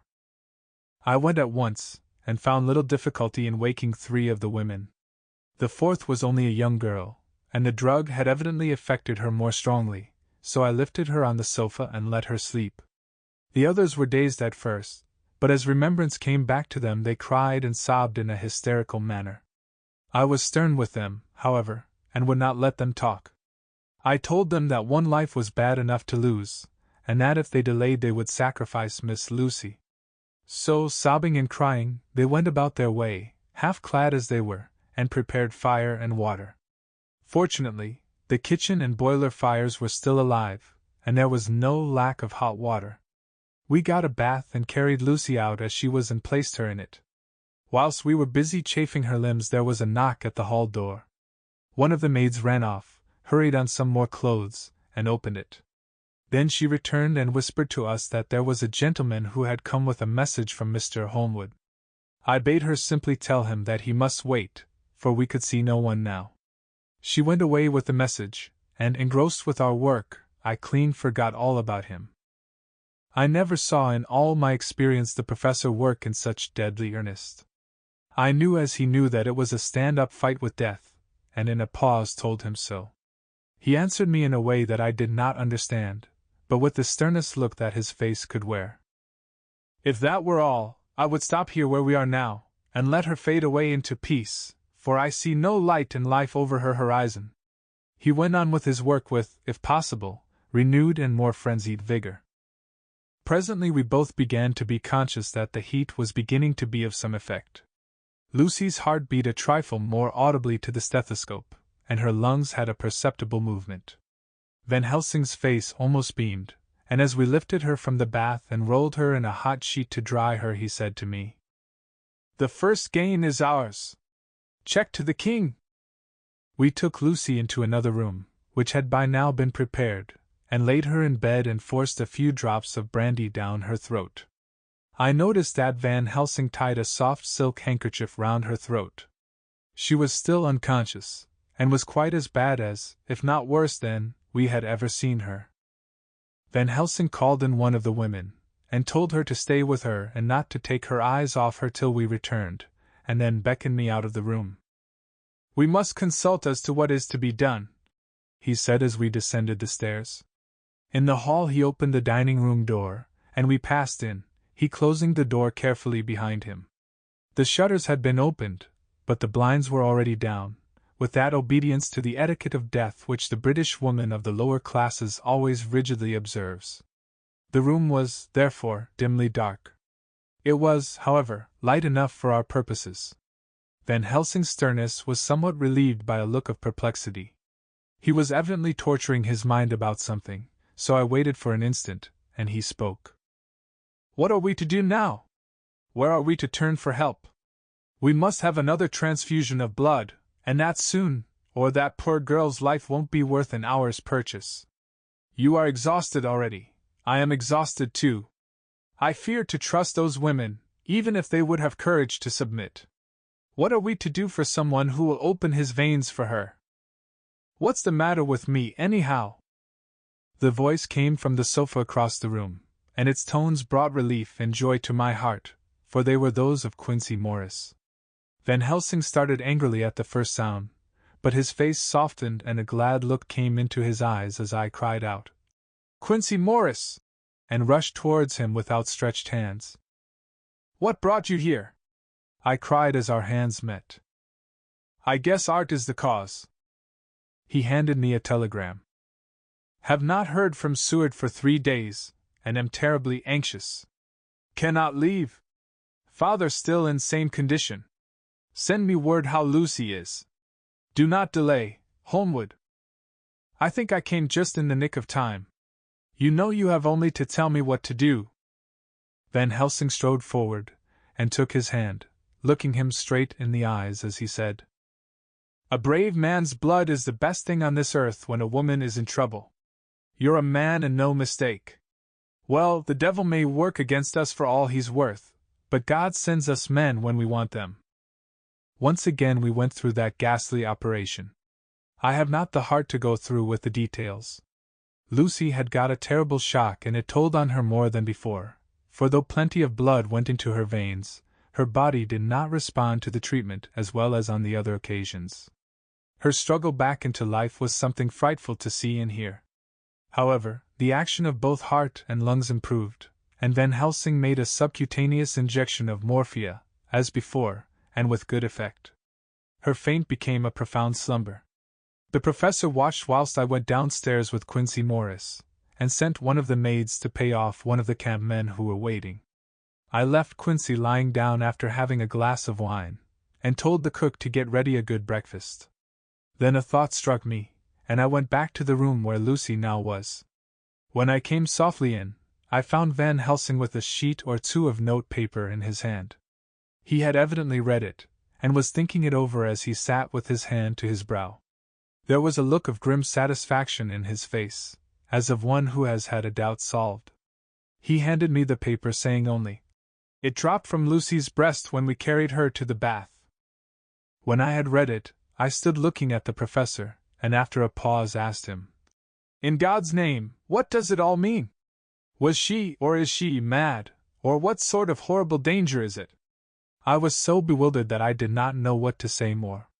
Van Helsing put out his hand and took the paper, saying, "Do not trouble about it now. Forget it for the present. You shall know and understand it all in good time, but it will be later. And now what is it that you came to me to say?" This brought me back to fact, and I was all myself again. "I came to speak about the certificate of death. If we do not act properly and wisely, there may be an inquest, and that paper would have to be produced. I am in hopes that we need have no inquest, for if we had it would surely kill poor Lucy, if nothing else did. I know, and you know, and the other doctor who attended her knows, that Mrs. Westenra had disease of the heart, and we can certify that she died of it. Let us fill up the certificate at once, and I shall take it myself to the registrar and go on to the undertaker." "Good, oh my friend John! Well thought of! Truly Miss Lucy, if she be sad in the foes that beset her, is at least happy in the friends that love her. 1, 2, 3, all open their veins for her, besides one old man. Ah yes, I know, friend John, I am not blind. I love you all the more for it. Now go." In the hall I met Quincy Morris, with a telegram for Arthur telling him that Mrs. Westenra was dead, that Lucy also had been ill, but was now going on better, and that Van Helsing and I were with her. I told him where I was going, and he hurried me out, but as I was going said, "When you come back, Jack, may I have 2 words with you all to ourselves?" I nodded in reply and went out. I found no difficulty about the registration, and arranged with the local undertaker to come up in the evening to measure for the coffin and to make arrangements. When I got back, Quincy was waiting for me. I told him I would see him as soon as I knew about Lucy, and went up to her room. She was still sleeping, and the professor seemingly had not moved from his seat at her side. From his putting his finger to his lips, I gathered that he expected her to wake before long and was afraid of forestalling nature. So I went down to Quincy and took him into the breakfast room, where the blinds were not drawn down, and which was a little more cheerful, or rather less cheerless, than the other rooms. When we were alone, he said to me, "Jack Seward, I don't want to shove myself in anywhere where I've no right to be, but this is no ordinary case. You know I loved that girl and wanted to marry her, but although that's all past and gone, I can't help feeling anxious about her all the same. What is it that's wrong with her? The Dutchman, and a fine old fellow he is, I can see that said, that time you 2 came into the room, that you must have another transfusion of blood, and that both you and he were exhausted. Now I know well that you medical men speak in camera, and that a man must not expect to know what they consult about in private. But this is no common matter, and whatever it is, I have done my part. Is not that so?" "That's so," I said, and he went on, "I take it that both you and Van Helsing had done already what I did today. Is not that so?" "That's so. And I guess Art was in it too. When I saw him 4 days ago down at his own place he looked queer. I have not seen anything pulled down so quick since I was on the pampas and had a mare that I was fond of go to grass all in a night. One of those big bats that they call vampires had got at her in the night, and what with his gorge and the vein left open, there wasn't enough blood in her to let her stand up, and I had to put a bullet through her as she lay. Jack, if you may tell me without betraying confidence, Arthur was the first, is not that so? As he spoke, the poor fellow looked terribly anxious. He was in a torture of suspense regarding the woman he loved, and his utter ignorance of the terrible mystery which seemed to surround her intensified his pain. His very heart was bleeding, and it took all the manhood of him, and there was a royal lot of it, too, to keep him from breaking down. I paused before answering, for I felt that I must not betray anything which the professor wished kept secret, but already he knew so much, and guessed so much, that there could be no reason for not answering, so I answered in the same phrase. That's so. And how long has this been going on? About 10 days. 10 days! Then I guess, Jack Seward, that poor pretty creature that we all love has had put into her veins within that time the blood of 4 strong men. Man alive, her whole body wouldn't hold it. Then, coming close to me, he spoke in a fierce half-whisper. What took it out? I shook my head. That, I said, is the crux. Van Helsing is simply frantic about it, and I am at my wits' end. I can't even hazard a guess. There has been a series of little circumstances which have thrown out all our calculations as to Lucy being properly watched. But these shall not occur again. Here we stay until all be well or ill. Quincy held out his hand. Count me in, he said. You and the Dutchman will tell me what to do, and I'll do it. When she woke late in the afternoon, Lucy's first movement was to feel in her breast, and to my surprise produced the paper which Van Helsing had given me to read. The careful professor had replaced it where it had come from, lest on waking she should be alarmed. Her eye then lit on Van Helsing and on me too, and gladdened. Then she looked around the room, and seeing where she was, shuddered. She gave a loud cry, and put her poor thin hands before her pale face. We both understood what that meant, that she had realized to the full her mother's death, so we tried what we could to comfort her. Doubtless sympathy eased her somewhat, but she was very low in thought and spirit, and wept silently and weakly for a long time. We told her that either or both of us would now remain with her all the time, and that seemed to comfort her. Towards dusk she fell into a doze. Here a very odd thing occurred. Whilst still asleep she took the paper from her breast and tore it in two. Van Helsing stepped over and took the pieces from her. All the same, however, she went on with the action of tearing, as though the material were still in her hands. Finally she lifted her hands and opened them as though scattering the fragments. Van Helsing seemed surprised, and his brows gathered as if in thought, but he said nothing. 19 September. All last night she slept fitfully, being always afraid to sleep, and something weaker when she woke from it. The professor and I took it in turns to watch, and we never left her for a moment unattended. Quincy Morris said nothing about his intention, but I knew that all night long he patrolled round and round the house. When the day came, its searching light showed the ravages in poor Lucy's strength. She was hardly able to turn her head, and the little nourishment which she could take seemed to do her no good. At times she slept, and both Van Helsing and I noticed the difference in her, between sleeping and waking. Whilst asleep she looked stronger, although more haggard, and her breathing was softer. Her open mouth showed the pale gums drawn back from the teeth, which thus looked positively longer and sharper than usual. When she woke the softness of her eyes evidently changed the expression, for she looked her own self, although a dying one. In the afternoon she asked for Arthur, and we telegraphed for him. Quincy went off to meet him at the station. When he arrived it was nearly 6 o'clock, and the sun was setting full and warm, and the red light streamed in through the window and gave more color to the pale cheeks. When he saw her, Arthur was simply choking with emotion, and none of us could speak. In the hours that had passed, the fits of sleep, or the comatose condition that passed for it, had grown more frequent, so that the pauses when conversation was possible were shortened. Arthur's presence, however, seemed to act as a stimulant. She rallied a little, and spoke to him more brightly than she had done since we arrived. He too pulled himself together, and spoke as cheerily as he could, so that the best was made of everything. It was now nearly 1 o'clock, and he and Van Helsing are sitting with her. I am to relieve them in a quarter of an hour, and I am entering this on Lucy's phonograph. Until 6 o'clock they are to try to rest. I fear that tomorrow will end our watching, for the shock has been too great. The poor child cannot rally. God help us all. Letter, Mina Harker to Lucy Westenra. Unopened by her. September 17th. My dearest Lucy, it seems an age since I heard from you, or indeed since I wrote. You will pardon me, I know, for all my faults when you have read all my budget of news. Well, I got my husband back all right. When we arrived at Exeter there was a carriage waiting for us, and in it, though he had an attack of gout, Mr. Hawkins. He took us to his house, where there were rooms for us all nice and comfortable, and we dined together. After dinner Mr. Hawkins said, My dears, I want to drink your health and prosperity, and may every blessing attend you both. I know you both from children, and have, with love and pride, seen you grow up. Now I want you to make your home here with me.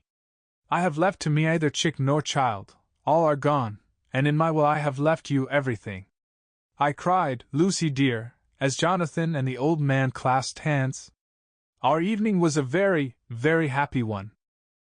So here we are, installed in this beautiful old house, and from both my bedroom and the drawing-room I can see the great elms of the cathedral close, with their great black stems standing out against the old yellow stone of the cathedral, and I can hear the rooks overhead cawing and chattering and gossiping all day, after the manner of rooks and humans.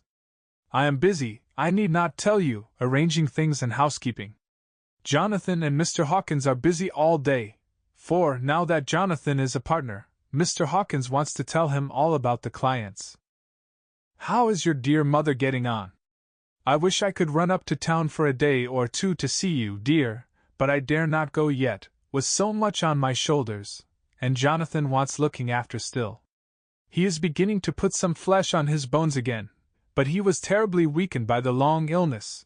Even now he sometimes starts out of his sleep in a sudden way and awakes all trembling until I can coax him back to his usual placidity.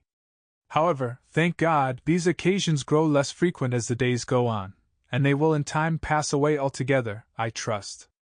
And now I have told you my news, let me ask yours.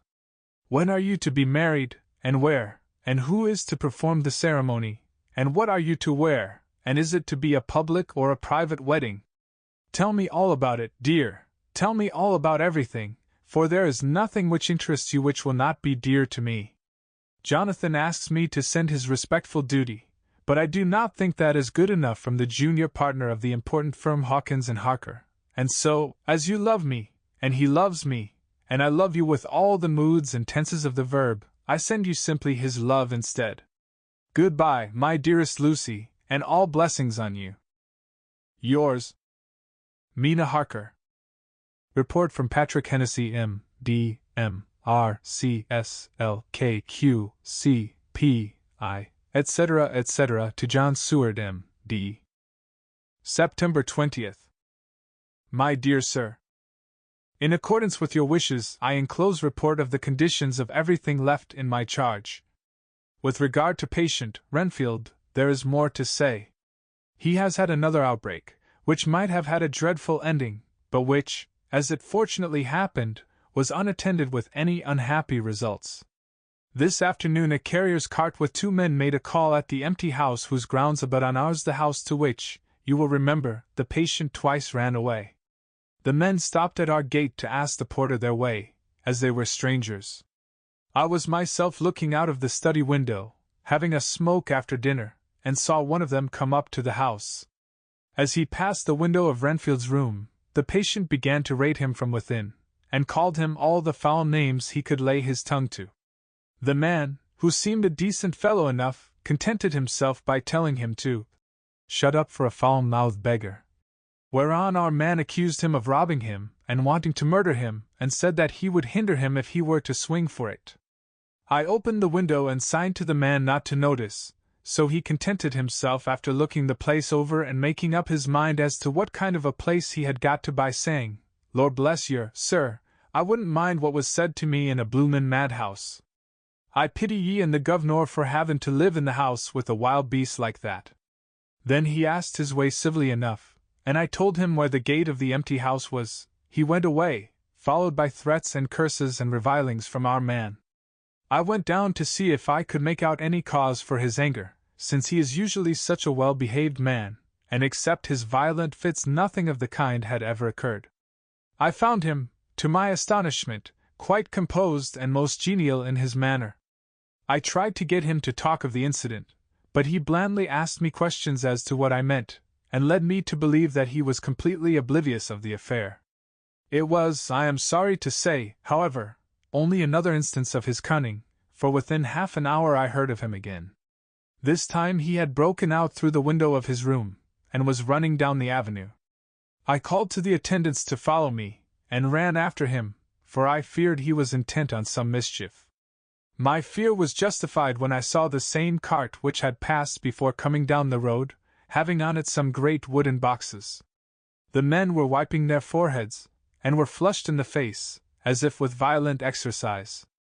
Before I could get up to him the patient rushed at them, and pulling one of them off the cart, began to knock his head against the ground. If I had not seized him just at the moment, I believe he would have killed the man there and then. The other fellow jumped down and struck him over the head with the butt end of his heavy whip. It was a terrible blow, but he did not seem to mind it, but seized him also, and struggled with the three of us, pulling us to and fro as if we were kittens. You know I am no light weight, and the others were both burly men. At first he was silent in his fighting, but as we began to master him, and the attendants were putting a strait waistcoat on him, he began to shout, "I'll frustrate them. They shan't rob me. They shan't murder me by inches. I'll fight for my lord and master," and all sorts of similar incoherent ravings. It was with very considerable difficulty that they got him back to the house and put him in the padded room. One of the attendants, Hardy, had a finger broken. However, I set it all right, and he is going on well. The two carriers were at first loud in their threats of actions for damages, and promised to rain all the penalties of the law on us. Their threats were, however, mingled with some sort of indirect apology for the defeat of the two of them by a feeble man. They said that if it had not been for the way their strength had been spent in carrying and raising the heavy boxes to the cart, they would have made short work of him. They gave as another reason for their defeat the extraordinary state of drought to which they had been reduced by the dusty nature of their occupation and the reprehensible distance from the scene of their labors of any place of public entertainment.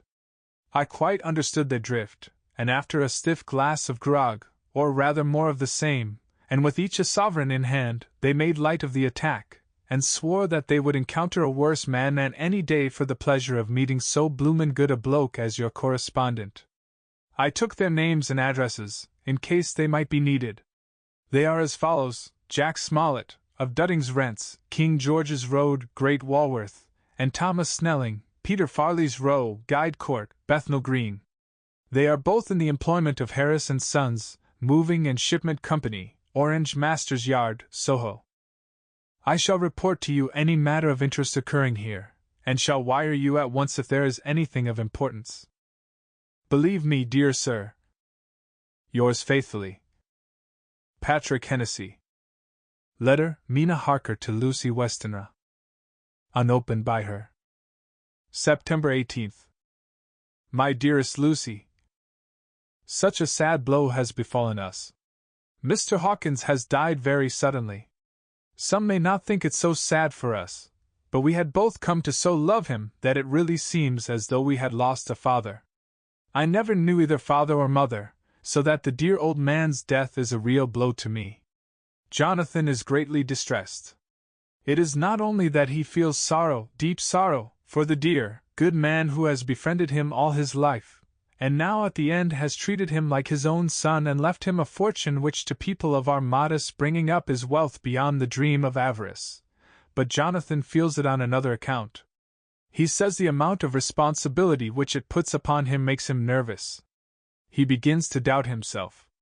I try to cheer him up, and my belief in him helps him to have a belief in himself.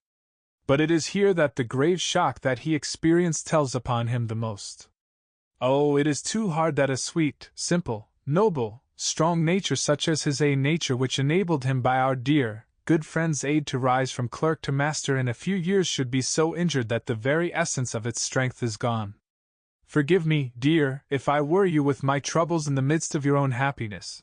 But Lucy dear, I must tell someone, for the strain of keeping up a brave and cheerful appearance to Jonathan tries me, and I have no one here that I can confide in.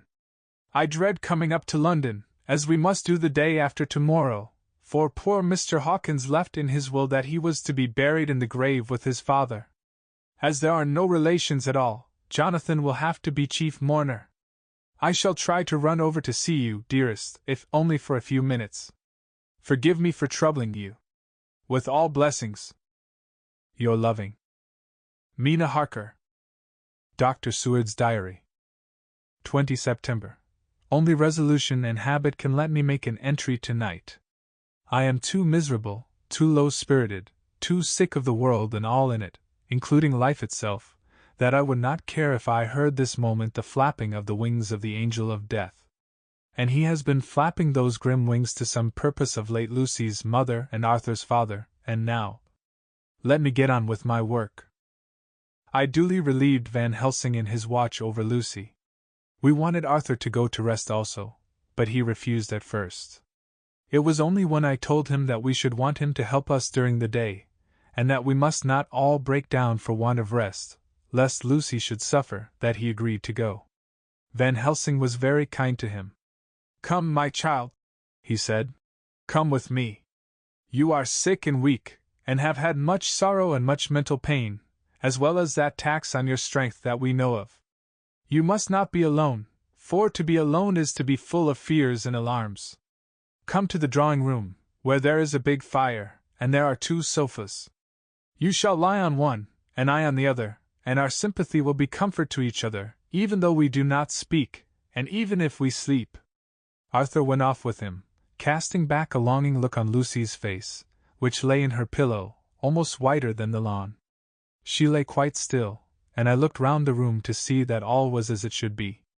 I could see that the professor had carried out in this room, as in the other, his purpose of using the garlic. The whole of the window sashes reeked with it, and round Lucy's neck, over the silk handkerchief which Van Helsing made her keep on, was a rough chaplet of the same odorous flowers. Lucy was breathing somewhat stertorously, and her face was at its worst, for the open mouth showed the pale gums. Her teeth, in the dim, uncertain light, seemed longer and sharper than they had been in the morning. In particular, by some trick of the light, the canine teeth looked longer and sharper than the rest. I sat down by her, and presently she moved uneasily. At the same moment there came a sort of dull flapping or buffeting at the window. I went over to it softly, and peeped out by the corner of the blind. There was a full moonlight, and I could see that the noise was made by a great bat, which wheeled round doubtless attracted by the light, although so dim, and every now and again struck the window with its wings. When I came back to my seat, I found that Lucy had moved slightly, and had torn away the garlic flowers from her throat. I replaced them as well as I could, and sat watching her. Presently she woke, and I gave her food, as Van Helsing had prescribed. She took but a little, and that languidly. There did not seem to be with her now the unconscious struggle for life and strength that had hitherto so marked her illness. It struck me as curious that the moment she became conscious she pressed the garlic flowers close to her. It was certainly odd that whenever she got into that lethargic state, with the stertorous breathing, she put the flowers from her, but that when she waked she clutched them close. There was no possibility of making any mistake about this, for in the long hours that followed, she had many spells of sleeping and waking and repeated both actions many times. At 6 o'clock Van Helsing came to relieve me. Arthur had then fallen into a doze, and he mercifully let him sleep on. When he saw Lucy's face I could hear the hissing indraw of his breath, and he said to me in a sharp whisper, "Draw up the blind, I want light." Then he bent down, and with his face almost touching Lucy's, examined her carefully. He removed the flowers and lifted the silk handkerchief from her throat. As he did so he started back, and I could hear his ejaculation, "Mein Gott!" as it was smothered in his throat. I bent over and looked too, and as I noticed, some queer chill came over me. The wounds on the throat had absolutely disappeared. For fully 5 minutes Van Helsing stood looking at her, with his face at its sternest. Then he turned to me and said calmly, "She is dying. It will not be long now. It will be much difference, mark me, whether she dies conscious or in her sleep. Wake that poor boy, and let him come and see the last. He trusts us, and we have promised him." I went to the dining room and waked him. He was dazed for a moment, but when he saw the sunlight streaming in through the edges of the shutters he thought he was late, and expressed his fear. I assured him that Lucy was still asleep, but told him as gently as I could that both Van Helsing and I feared that the end was near. He covered his face with his hands, and slid down on his knees by the sofa, where he remained, perhaps a minute, with his head buried, praying, whilst his shoulders shook with grief. I took him by the hand and raised him up. "Come," I said, "my dear old fellow, summon all your fortitude, it will be best and easiest for her." When we came into Lucy's room I could see that Van Helsing had, with his usual forethought, been putting matters straight and making everything look as pleasing as possible. He had even brushed Lucy's hair, so that it lay on the pillow in its usual sunny ripples. When we came into the room she opened her eyes, and seeing him, whispered softly, "Arthur! Oh, my love, I am so glad you have come!" He was stooping to kiss her, when Van Helsing motioned him back. "No," he whispered. "Not yet. Hold her hand, it will comfort her more." So Arthur took her hand and knelt beside her, and she looked her best, with all the soft lines matching the angelic beauty of her eyes. Then gradually her eyes closed, and she sank to sleep. For a little bit her breast heaved softly, and her breath came and went like a tired child's. And then insensibly there came the strange change which I had noticed in the night. Her breathing grew stertorous, the mouth opened, and the pale gums, drawn back, made the teeth look longer and sharper than ever. In a sort of sleep-waking, vague, unconscious way she opened her eyes, which were now dull and hard at once, and said in a soft, voluptuous voice, such as I had never heard from her lips, "Arthur! Oh, my love, I am so glad you have come! Kiss me!" Arthur bent eagerly over to kiss her, but at that instant Van Helsing, who, like me, had been startled by her voice, swooped upon him, and catching him by the neck with both hands, dragged him back with a fury of strength which I never thought he could have possessed, and actually hurled him almost across the room. "Not for your life," he said. "Not for your living soul and hers." And he stood between them like a lion at bay. Arthur was so taken aback that he did not for a moment know what to do or say, and before any impulse of violence could seize him he realized the place and the occasion, and stood silent, waiting. I kept my eyes fixed on Lucy, as did Van Helsing, and we saw a spasm as of rage flit like a shadow over her face, the sharp teeth champed together. Then her eyes closed, and she breathed heavily. Very shortly after she opened her eyes in all their softness, and putting out her poor, pale, thin hand, took Van Helsing's great brown one. Drawing it to her, she kissed it. "My true friend," she said in a faint voice, but with untellable pathos. "My true friend, and his! Oh, guard him, and give me peace!"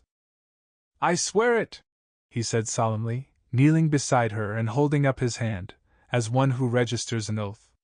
Then he turned to Arthur, and said to him, "Come, my child, take her hand in yours, and kiss her on the forehead, and only once."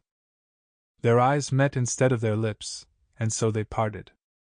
Lucy's eyes closed, and Van Helsing, who had been watching closely, took Arthur's arm, and drew him away. And then Lucy's breathing became stertorous again, and all at once it ceased. "It is all over," said Van Helsing. "She is dead." I took Arthur by the arm, and led him away to the drawing-room, where he sat down, and covered his face with his hands, sobbing in a way that nearly broke me down to see. I went back to the room, and found Van Helsing looking at poor Lucy, and his face was sterner than ever. Some change had come over her body. Death had given back part of her beauty, for her brow and cheeks had recovered some of their flowing lines, even the lips had lost their deadly pallor. It was as if the blood, no longer needed for the working of the heart, had gone to make the harshness of death as little rude as might be. We thought her dying whilst she slept, and sleeping when she died. I stood beside Van Helsing, and said, "Ah, well, poor girl, there is peace for her at last. It is the end." He turned to me, and said with grave solemnity, "Not so, alas! Not so. It is only the beginning." When I asked him what he meant, he only shook his head and answered, "We can do nothing as yet. Wait and see." Chapter 13. Dr. Seward's diary continued. The funeral was arranged for the next succeeding day, so that Lucy and her mother might be buried together. I attended to all the ghastly formalities, and the urbane undertaker proved that his staff were afflicted or blessed with something of his own obsequious suavity. Even the woman who performed the last offices for the dead remarked to me, in a confidential, brother professional way, when she had come out from the death chamber, "She makes a very beautiful corpse, sir. It's quite a privilege to attend on her. It's not too much to say that she will do credit to our establishment." I noticed that Van Helsing never kept far away. This was possible from the disordered state of things in the household. There were no relatives at hand, and as Arthur had to be back the next day to attend at his father's funeral, we were unable to notify any one who should have been bidden. Under the circumstances, Van Helsing and I took it upon ourselves to examine papers, etc. He insisted upon looking over Lucy's papers himself. I asked him why, for I feared that he, being a foreigner, might not be quite aware of English legal requirements, and so might in ignorance make some unnecessary trouble. He answered me, I know. You forget that I am a lawyer as well as a doctor. But this is not altogether for the law. You knew that, when you avoided the coroner. I have more than him to avoid. There may be papers more such as this." As he spoke, he took from his pocket book the memorandum which had been in Lucy's breast, and which she had torn in her sleep. "When you find anything of the solicitor who is for the late Mrs. Westenra, seal all her papers, and write him tonight. For me, I watch here in the room and in Miss Lucy's old room all night, and I myself search for what may be. It is not well that her very thoughts go into the hands of strangers." I went on with my part of the work, and in another half-hour had found the name and address of Mrs. Westenra's solicitor, and had written to him. All the poor lady's papers were in order. Explicit directions regarding the place of burial were given. I had hardly sealed the letter, when, to my surprise, Van Helsing walked into the room, saying, "Can I help you, friend John? I am free, and if I may, my service is to you. Have you got what you looked for?" I asked, to which he replied, "I did not look for any specific thing. I only hoped to find, and find I have, all that there was only some letters and a few memoranda, and a diary new begun. But I have them here, and we shall for the present say nothing of them. I shall see that poor lad tomorrow evening, and with his sanction I shall use some." When we had finished the work in hand, he said to me, "And now, friend John, I think we may to bed. We want sleep, both you and I, and rest to recuperate. Tomorrow we shall have much to do, but for the tonight there is no need of us. Alas!" Before turning in we went to look at poor Lucy. The undertaker had certainly done his work well, for the room was turned into a small chapelle ardente. There was a wilderness of beautiful white flowers, and death was made as little repulsive as might be. The end of the winding sheet was laid over the face. When the professor bent over and turned it gently back, we both started at the beauty before us, the tall wax candles showing us sufficient light to note it well. All Lucy's loveliness had come back to her in death, and the hours that had passed, instead of leaving traces of decay's effacing fingers, had but restored the beauty of life, till positively I could not believe my eyes that I was looking at a corpse. The professor looked sternly grave. He had not loved her as I had, and there was no need for tears in his eyes. He said to me, "Remain till I return," and left the room. He came back with a handful of wild garlic from the box waiting in the hall, but which had not been opened, and placed the flowers amongst the others on and around the bed.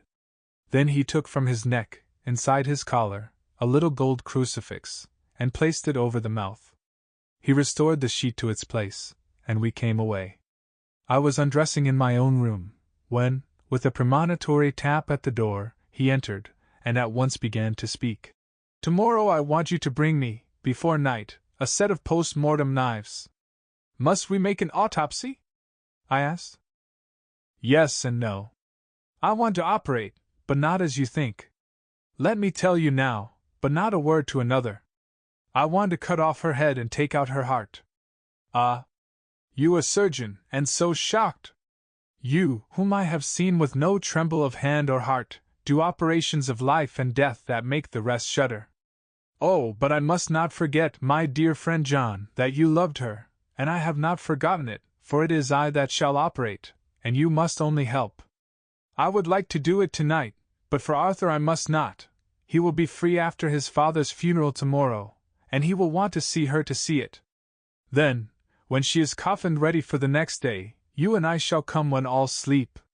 We shall unscrew the coffin lid, and shall do our operation, and then replace all, so that none know, save we alone." "But why do it at all? The girl is dead.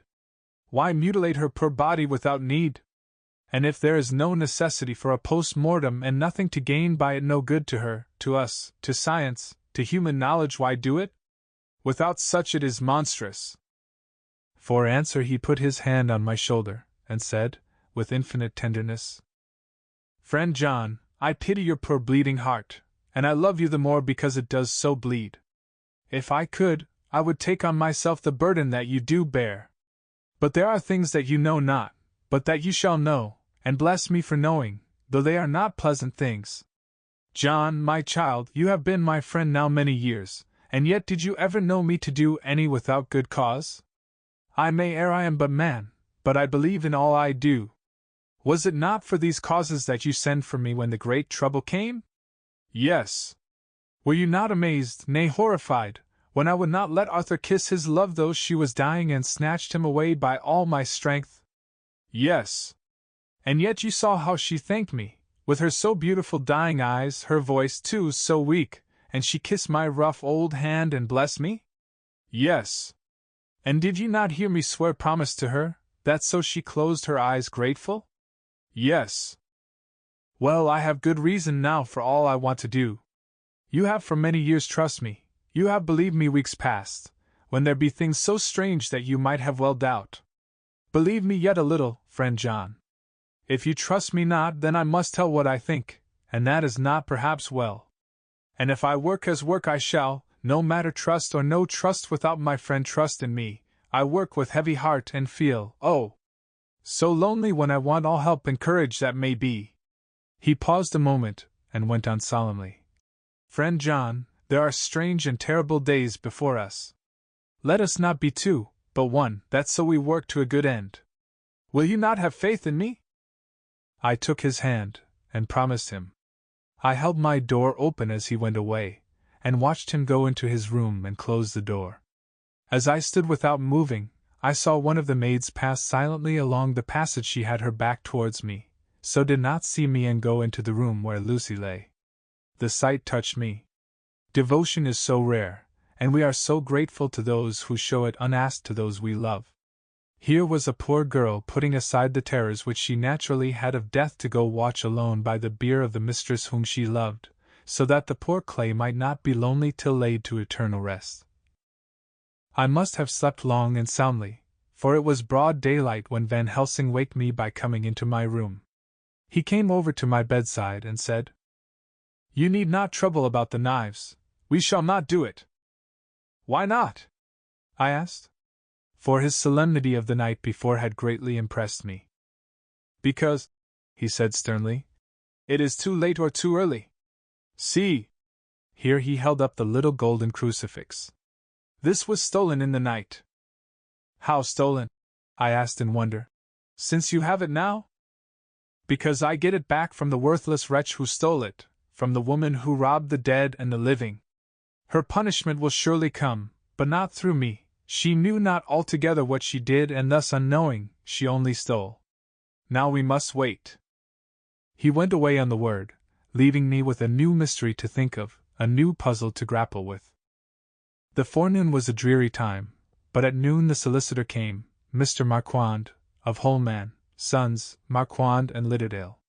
He was very genial and very appreciative of what we had done, and took off our hands all cares as to details.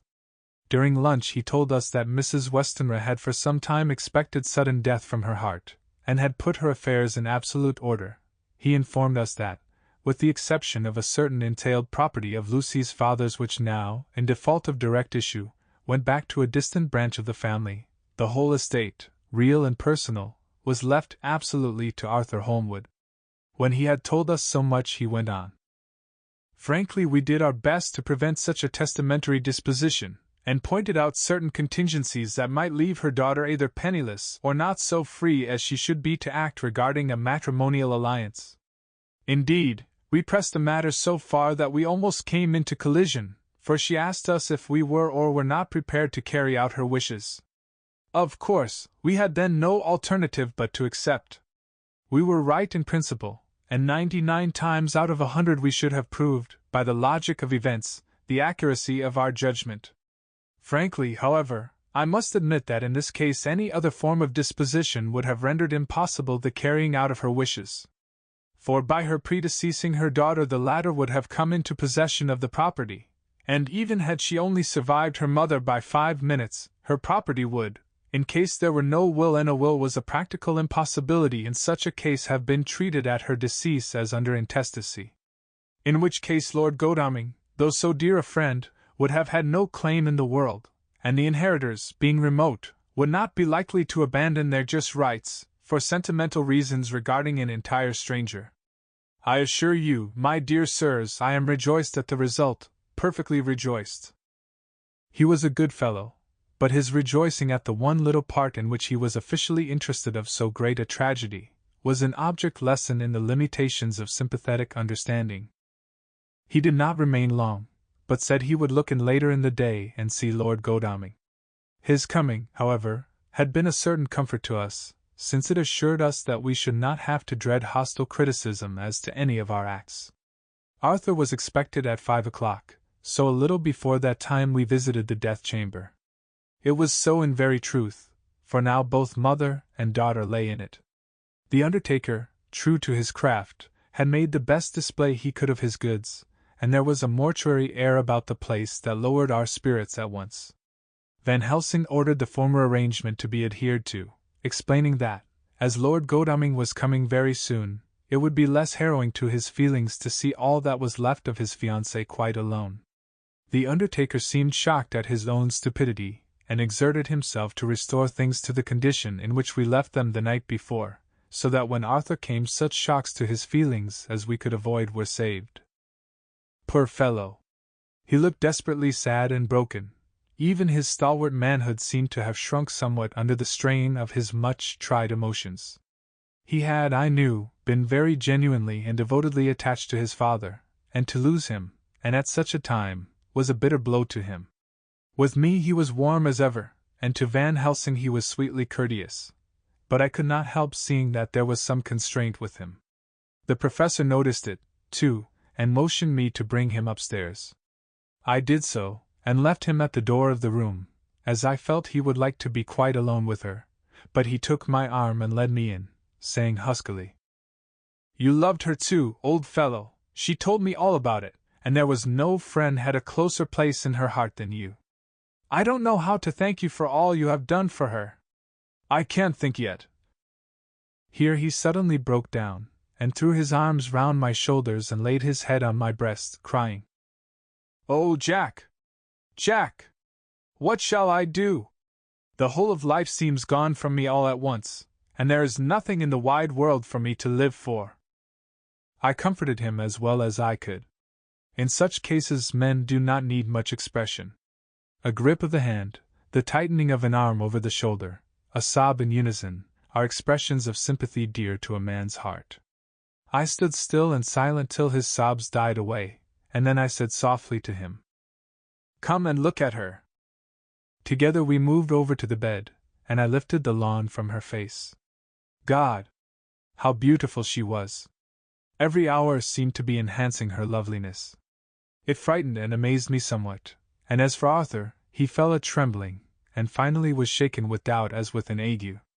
At last, after a long pause, he said to me in a faint whisper, "Jack, is she really dead?" I assured him sadly that it was so, and went on to suggest, for I felt that such a horrible doubt should not have life for a moment longer than I could help, that it often happened that after death faces became softened and even resolved into their youthful beauty, that this was especially so when death had been preceded by any acute or prolonged suffering. It seemed to quite do away with any doubt, and, after kneeling beside the couch for a while and looking at her lovingly and long, he turned aside.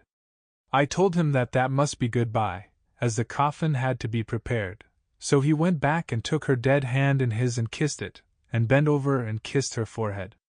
He came away, fondly looking back over his shoulder at her as he came. I left him in the drawing-room, and told Van Helsing that he had said good-bye, so the latter went to the kitchen to tell the undertaker's men to proceed with the preparations and to screw up the coffin. When he came out of the room again, I told him of Arthur's question, and he replied, "I am not surprised.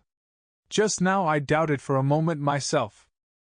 We all dined together, and I could see that poor Art was trying to make the best of things. Van Helsing had been silent all dinner time, but when we had lit our cigars he said, "Lord," but Arthur interrupted him. "No, no, not that, for God's sake! Not yet at any rate. Forgive me, sir, I did not mean to speak offensively, it is only because my loss is so recent." The professor answered very sweetly, "I only used that name because I was in doubt. I must not call you Mr., and I have grown to love you, yes, my dear boy, to love you as Arthur." Arthur held out his hand, and took the old man's warmly. "Call me what you will," he said. "I hope I may always have the title of a friend. And let me say that I am at a loss for words to thank you for your goodness to my poor dear." He paused a moment, and went on. "I know that she understood your goodness even better than I do, and if I was rude or in any way wanting at that time you acted so, you remember." The professor nodded. "You must forgive me," he answered with a grave kindness. "I know it was hard for you to quite trust me then, for to trust such violence needs to understand, and I take it that you do not, that you cannot trust me now, for you do not yet understand. And there may be more times when I shall want you to trust, when you cannot and may not and must not yet understand. But the time will come when your trust shall be whole and complete in me, and when you shall understand as though the sunlight himself shone through. Then you shall bless me from first to last, for your own sake, and for the sake of others, and for her dear sake to whom I swore to protect." "And indeed, sir," said Arthur warmly, "I shall in all ways trust you. I know and believe you have a very noble heart, and you are Jack's friend, and you were hers. You shall do what you like." The professor cleared his throat a couple of times, as though about to speak, and finally said, "May I ask you something now?" "Certainly." "You know that Mrs. Westenra left you all her property?" "No, poor dear, I never thought of it." "And as it is all yours, you have a right to deal with it as you will. I want you to give me permission to read all Miss Lucy's papers and letters. Believe me, it is no idle curiosity. I have a motive of which, be sure, she would have approved. I have them all here. I took them before we knew that all was yours, so that no strange hand might touch them, no strange eye look through words into her soul. I shall keep them, if I may, even you may not see them yet, but I shall keep them safe. No word shall be lost, and in the good time I shall give them back to you. It's a hard thing I ask, but you will do it, will you not, for Lucy's sake?" Arthur spoke out heartily, like his old self. "Dr. Van Helsing, you may do what you will. I feel that in saying this I am doing what my dear one would have approved. I shall not trouble you with questions till the time comes." The old professor stood up as he said solemnly, "And you are right. There will be pain for us all, but it will not be all pain, nor will this pain be the last. We and you too, you most of all, My dear boy will have to pass through the bitter water before we reach the sweet. But we must be brave of heart and unselfish, and do our duty, and all will be well." I slept on a sofa in Arthur's room that night. Van Helsing did not go to bed at all.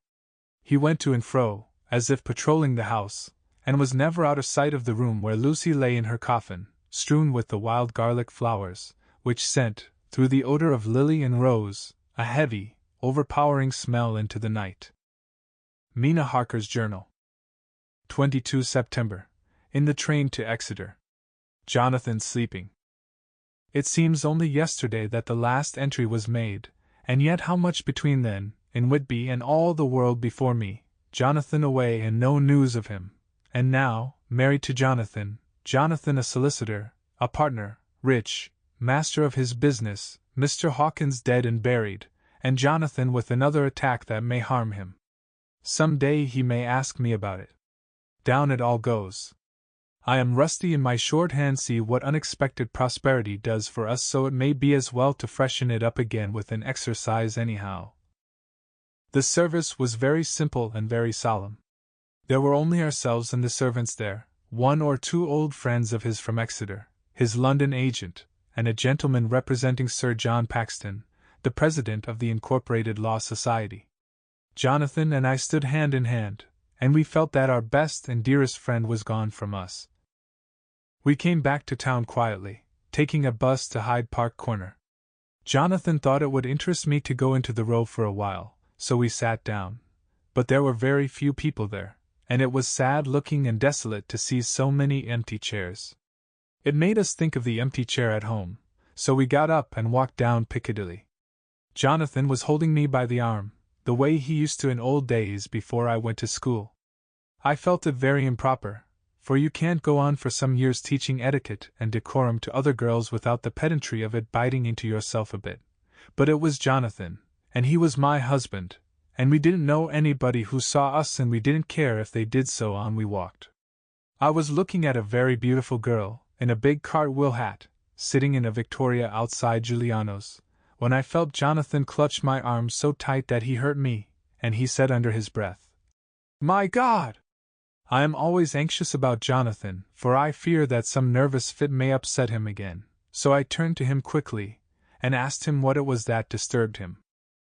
He was very pale, and his eyes seemed bulging out as, half in terror and half in amazement, he gazed at a tall, thin man, with a beaky nose and black mustache and pointed beard, who was also observing the pretty girl. He was looking at her so hard that he did not see either of us, and so I had a good view of him. His face was not a good face. It was hard, and cruel, and sensual, and his big white teeth, that looked all the whiter because his lips were so red, were pointed like an animal's. Jonathan kept staring at him, till I was afraid he would notice. I feared he might take it ill, he looked so fierce and nasty. I asked Jonathan why he was disturbed, and he answered, evidently thinking that I knew as much about it as he did. "Do you see who it is?" "No, dear," I said. "I don't know him. Who is it?" His answer seemed to shock and thrill me, for it was said as if he did not know that it was to me, Mina, to whom he was speaking. "It is the man himself." The poor dear was evidently terrified at something, very greatly terrified. I do believe that if he had not had me to lean on and to support him he would have sunk down. He kept staring. A man came out of the shop with a small parcel, and gave it to the lady, who then drove off. The dark man kept his eyes fixed on her, and when the carriage moved up Piccadilly he followed in the same direction, and hailed a hansom. Jonathan kept looking after him, and said, as if to himself, "I believe it is the Count, but he has grown young. My God, if this be so! Oh, my God! My God! If I only knew! If I only knew!" He was distressing himself so much that I feared to keep his mind on the subject by asking him any questions, so I remained silent. I drew him away quietly, and he, holding my arm, came easily. We walked a little further, and then went in and sat for a while in the Green Park. It was a hot day for autumn, and there was a comfortable seat in a shady place.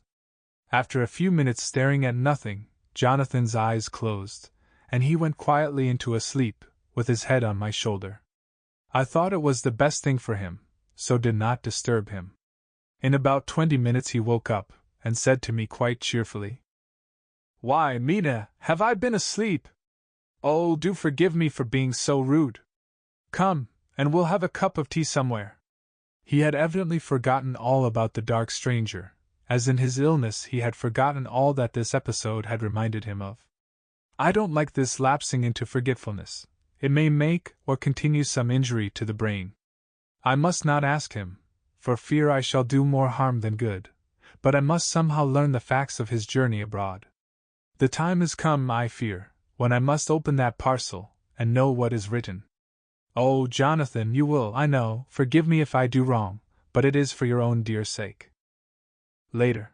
A sad homecoming in every way, the house empty of the dear soul who was so good to us. Jonathan still pale and dizzy under a slight relapse of his malady. And now a telegram from Van Helsing, whoever he may be. "You will be grieved to hear that Mrs. Westenra died 5 days ago, and that Lucy died the day before yesterday. They were both buried today. Oh, what a wealth of sorrow in a few words. Poor Mrs. Westenra. Poor Lucy. Gone, gone, never to return to us. And poor Arthur, to have lost such sweetness out of his life. God help us all to bear our troubles." Dr. Seward's Diary. 22 September. It is all over. Arthur has gone back to Ring, and has taken Quincy Morris with him. What a fine fellow is Quincy! I believe in my heart of hearts that he suffered as much about Lucy's death as any of us, but he bore himself through it like a moral Viking.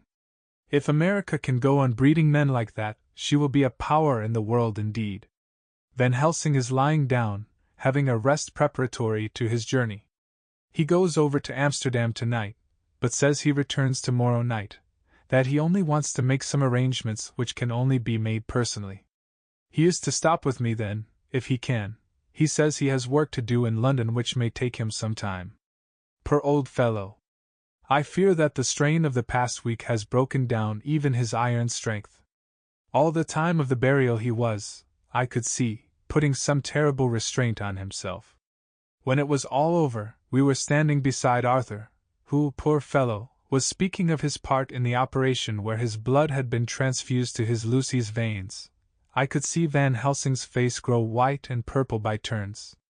Arthur was saying that he felt since then as if they two had been really married and that she was his wife in the sight of God. None of us said a word of the other operations, and none of us ever shall. Arthur and Quincy went away together to the station, and Van Helsing and I came on here. The moment we were alone in the carriage he gave way to a regular fit of hysterics. He has denied to me since that it was hysterics, and insisted that it was only his sense of humor asserting itself under very terrible conditions. He laughed till he cried, and I had to draw down the blinds lest any one should see us and misjudge, and then he cried, till he laughed again, and laughed and cried together, just as a woman does. I tried to be stern with him, as one is to a woman under the circumstances, but it had no effect. Men and women are so different in manifestations of nervous strength, or weakness. Then when his face grew grave and stern again I asked him why his mirth, and why at such a time. His reply was in a way characteristic of him, for it was logical and forceful and mysterious. He said, "Ah, you don't comprehend, friend John. Do not think that I am not sad though I laugh. See, I have cried even when the laugh did choke me. But no more think that I am all sorry when I cry, for the laugh he come just the same. Keep it always with you that laughter who knock at your door and say, 'May I come in?' is not the true laughter. No! He is a king, and he come when and how he like. He ask no person, he choose no time of suitability. He say, 'I am here.' Behold, an example. I grieve my heart out for that so sweet young girl. I give my blood for her though I am old and worn. I give my time, my skill, my sleep. I let my other sufferers want that so she may have all. And yet I can laugh at her very grave laugh when the clay from the spade of the sexton drop upon her coffin and say thud, thud, to my heart, till it send back the blood from my cheek. My heart bleed for that poor boy, that dear boy, so of the age of mine own boy had I been so blessed that he live, and with his hair and eyes the same. There you know now why I love him so. And yet when he say things that touch my husband heart to the quick, and make my father heart yearn to him as to no other man, not even to you, friend John, for we are more level in experiences than father and son, yet even at such moment King laugh he come to me and shout and bellow in my ear, Here I am! Here I am! Till the blood come dance back and bring some of the sunshine that he carry with him to my cheek. Oh, friend John, it is a strange world, a sad world, a world full of miseries, and woes, and troubles, and yet when King laugh come he make them all dance to the tune he play. Bleeding hearts, and dry bones of the churchyard, and tears that burn as they fall all dance together to the music that he make with that smileless mouth of him. And believe me, friend John, that he is good to come, and kind. Ah, we men and women are like ropes drawn tight with strain that pull us different ways. Then tears come, and like the rain on the ropes, they brace us up until perhaps the strain become too great, and we break. But King laugh he come like the sunshine, and he ease off the strain again, and we bear to go on with our labor, what it may be. I did not like to wound him by pretending not to see his idea, but, as I did not yet understand the cause of his laughter, I asked him. As he answered me his face grew stern, and he said in quite a different tone, Oh, it was the grim irony of it all, this so lovely lady garlanded with flowers, that looked so fair as life, till one by one we wondered if she were truly dead. She laid in that so fine marble house in that lonely churchyard, where rest so many of her kin, laid there with the mother who loved her, and whom she loved, and that sacred bell going toll, toll, toll, so sad and slow, and those holy men, with the white garments of the angel, pretending to read books, and yet all the time their eyes never on the page, and all of us with the bowed head.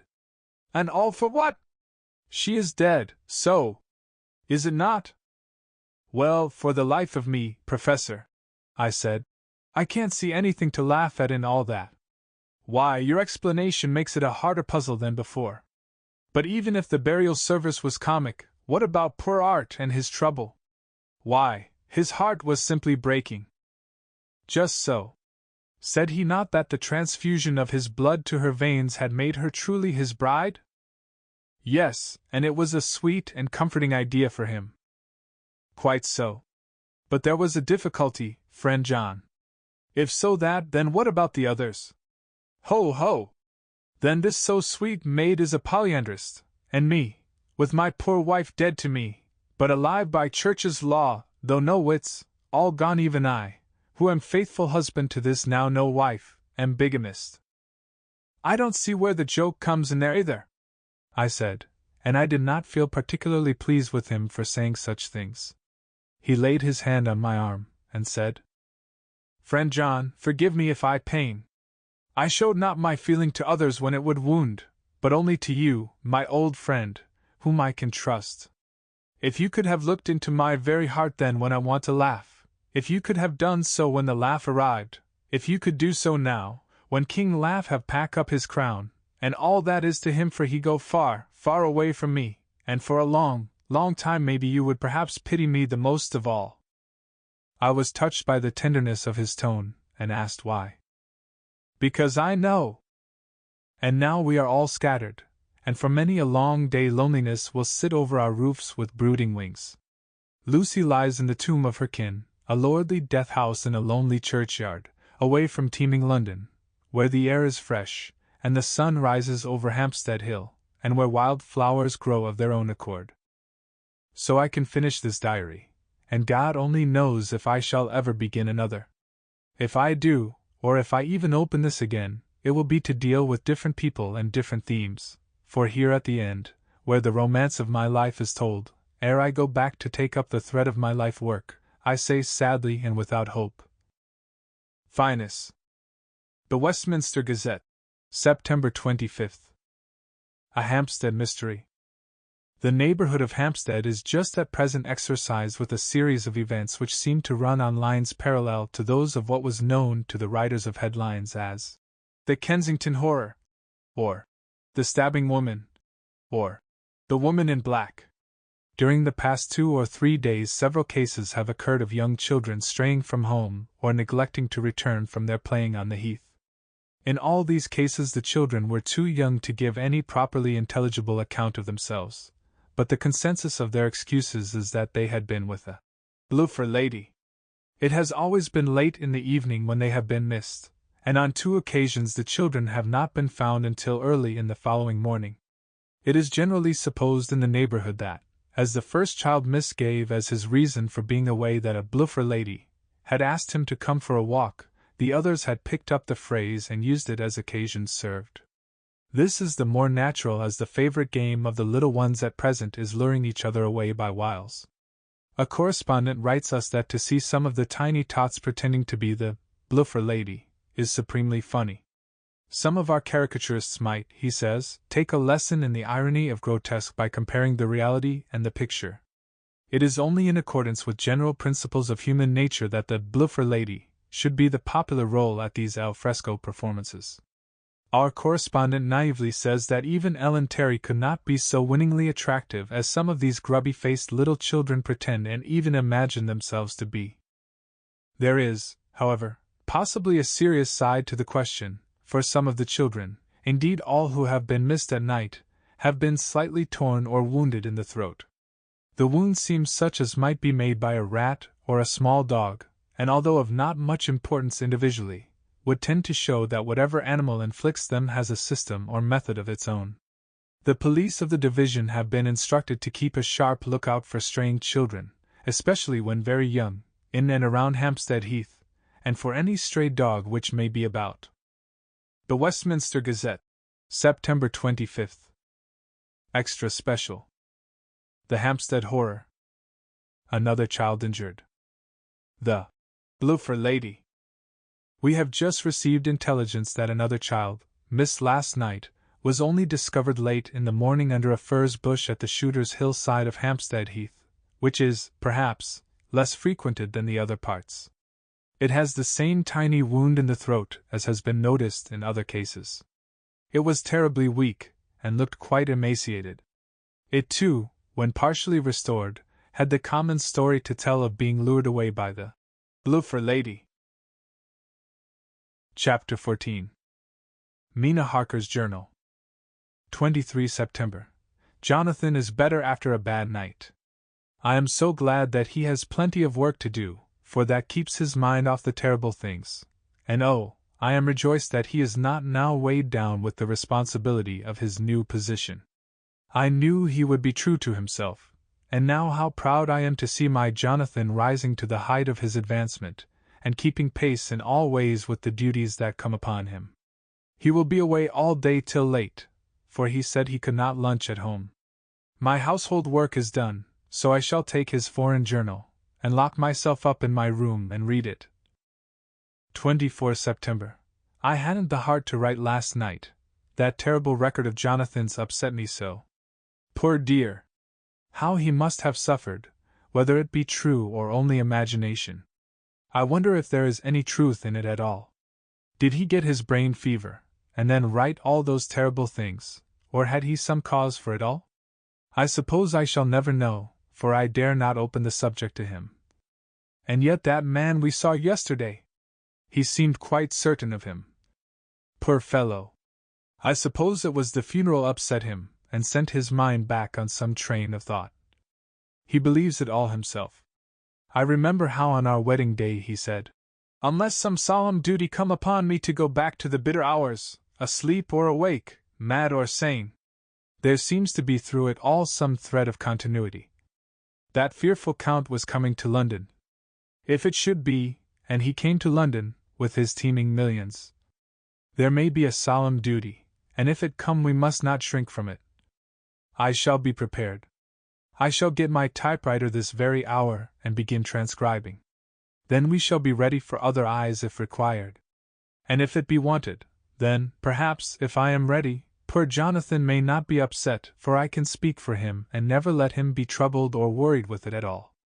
If ever Jonathan quite gets over the nervousness, he may want to tell me of it all, and I can ask him questions and find out things, and see how I may comfort him.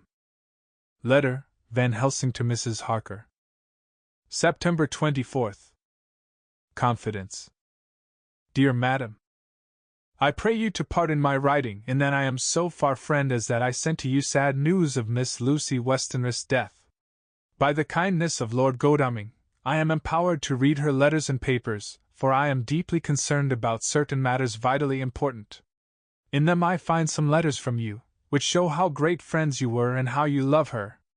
Oh, Madam Mina, by that love I implore you, help me.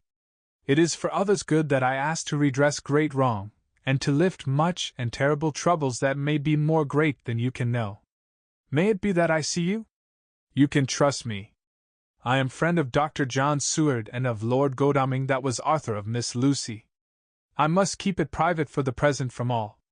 I should come to Exeter to see you at once if you tell me I am privileged to come, and where and when. I implore your pardon, madam.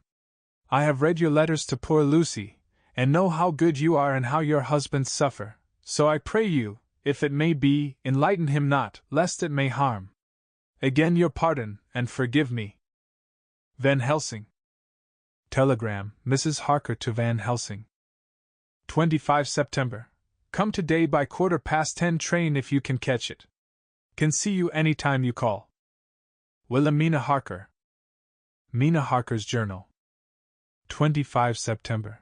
I cannot help feeling terribly excited as the time draws near for the visit of Dr. Van Helsing, for somehow I expect that it will throw some light upon Jonathan's sad experience, and as he attended poor dear Lucy in her last illness, he can tell me all about her. That is the reason of his coming. It is concerning Lucy and her sleepwalking, and not about Jonathan. Then I shall never know the real truth now. How silly I am. That awful journal gets hold of my imagination and tinges everything with something of its own color. Of course it is about Lucy. That habit came back to the poor dear, and that awful night on the cliff must have made her ill. I had almost forgotten in my own affairs how ill she was afterwards. She must have told him of her sleep-walking adventure on the cliff, and that I knew all about it, and now he wants me to tell him what she knows, so that he may understand. I hope I did right in not saying anything of it to Mrs. Westenra. I should never forgive myself if any act of mine, were it even a negative one, brought harm on poor dear Lucy. I hope, too, Dr. Van Helsing will not blame me. I have had so much trouble and anxiety of late that I feel I cannot bear more just at present. I suppose a cry does us all good at times, clears the air as other rain does. Perhaps it was reading the journal yesterday that upset me, and then Jonathan went away this morning to stay away from me a whole day and night, the first time we have been parted since our marriage. I do hope the dear fellow will take care of himself, and that nothing will occur to upset him.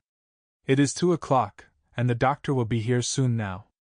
I shall say nothing of Jonathan's journal, unless he asks me. I am so glad I have typewritten out my own journal, so that, in case he asks about Lucy, I can hand it to him. It will save much questioning. Later. He has come and gone. Oh, what a strange meeting, and how it all makes my head whirl round. I feel like one in a dream. Can it be all possible, or even a part of it? If I had not read Jonathan's journal first, I should never have accepted even a possibility. Poor dear Jonathan! How he must have suffered! Please the good God, all this may not upset him again. I shall try to save him from it, but it may be even a consolation and a help to him, terrible though it be and awful in its consequences, to know for certain that his eyes and ears and brain did not deceive him, and that it is all true.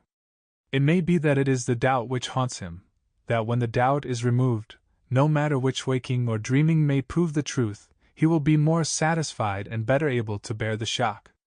Dr. Van Helsing must be a good man as well as a clever one if he is Arthur's friend and Dr. Seward's, and if they brought him all the way from Holland to look after Lucy. I feel from having seen him that he is good and kind and of a noble nature. When he comes tomorrow I shall ask him about Jonathan, and then, please God, all this sorrow and anxiety may lead to a good end. I used to think I would like to practice interviewing Jonathan's friend on the Exeter News. Told him that memory was everything in such work, that you must be able to put down exactly almost every word spoken, even if you had to refine some of it afterwards. Here was a rare interview. I shall try to record it verbatim. It was 2:30 when the knock came. I took my courage à deux mains and waited. In a few minutes Mary opened the door, and announced, "Dr. Van Helsing." I rose and bowed, and he came towards me, a man of medium weight, strongly built, with his shoulders set back over a broad, deep chest and a neck well balanced on the trunk as the head is on the neck. The poise of the head strikes one at once as indicative of thought and power. The head is noble, well-sized, broad, and large behind the ears. The face, clean-shaven, shows a hard, square chin, a large, resolute, mobile mouth, a good-sized nose, rather straight, but with quick, sensitive nostrils, that seem to broaden as the big, bushy brows come down and the mouth tightens. The forehead is broad and fine, rising at first almost straight and then sloping back above two bumps or ridges wide apart. Such a forehead that the reddish hair cannot possibly tumble over it, but falls naturally back and to the sides. Big, dark blue eyes are set widely apart, and are quick and tender or stern with a man's moods. He said to me, "Mrs. Harker, is it not?" I bowed assent. "That was Miss Mina Murray." Again I assented. "It is Mina Murray that I came to see, that was friend of that poor dear child Lucy Westenra." "Madam Mina, it is on account of the dead I come." "Sir," I said, "you could have no better claim on me than that you were a friend and helper of Lucy Westenra." And I held out my hand. He took it, and said tenderly, "Oh, Madam Mina, I knew that the friend of that poor Lily girl must be good, but I had yet to learn." He finished his speech with a courtly bow. I asked him what it was that he wanted to see me about, so he at once began. "I have read your letters to Miss Lucy. Forgive me, but I had to begin to inquire somewhere, and there was none to ask. I know that you were with her at Whitby. She sometimes kept a diary. You need not look surprised, Madam Mina. It was begun after you had left, and was an imitation of you, and in that diary she traces by inference certain things to a sleep-walking in which she puts down that you saved her. In great perplexity then I come to you, and ask you out of your so much kindness to tell me all of it that you can remember." "I can tell you, I think, Dr. Van Helsing, all about it." "Ah, then you have good memory for facts, for details? It is not always so with young ladies." "No, doctor, but I wrote it all down at the time. I can show it to you if you like." "Oh, Madam Mina, I will be grateful, you will do me much favor."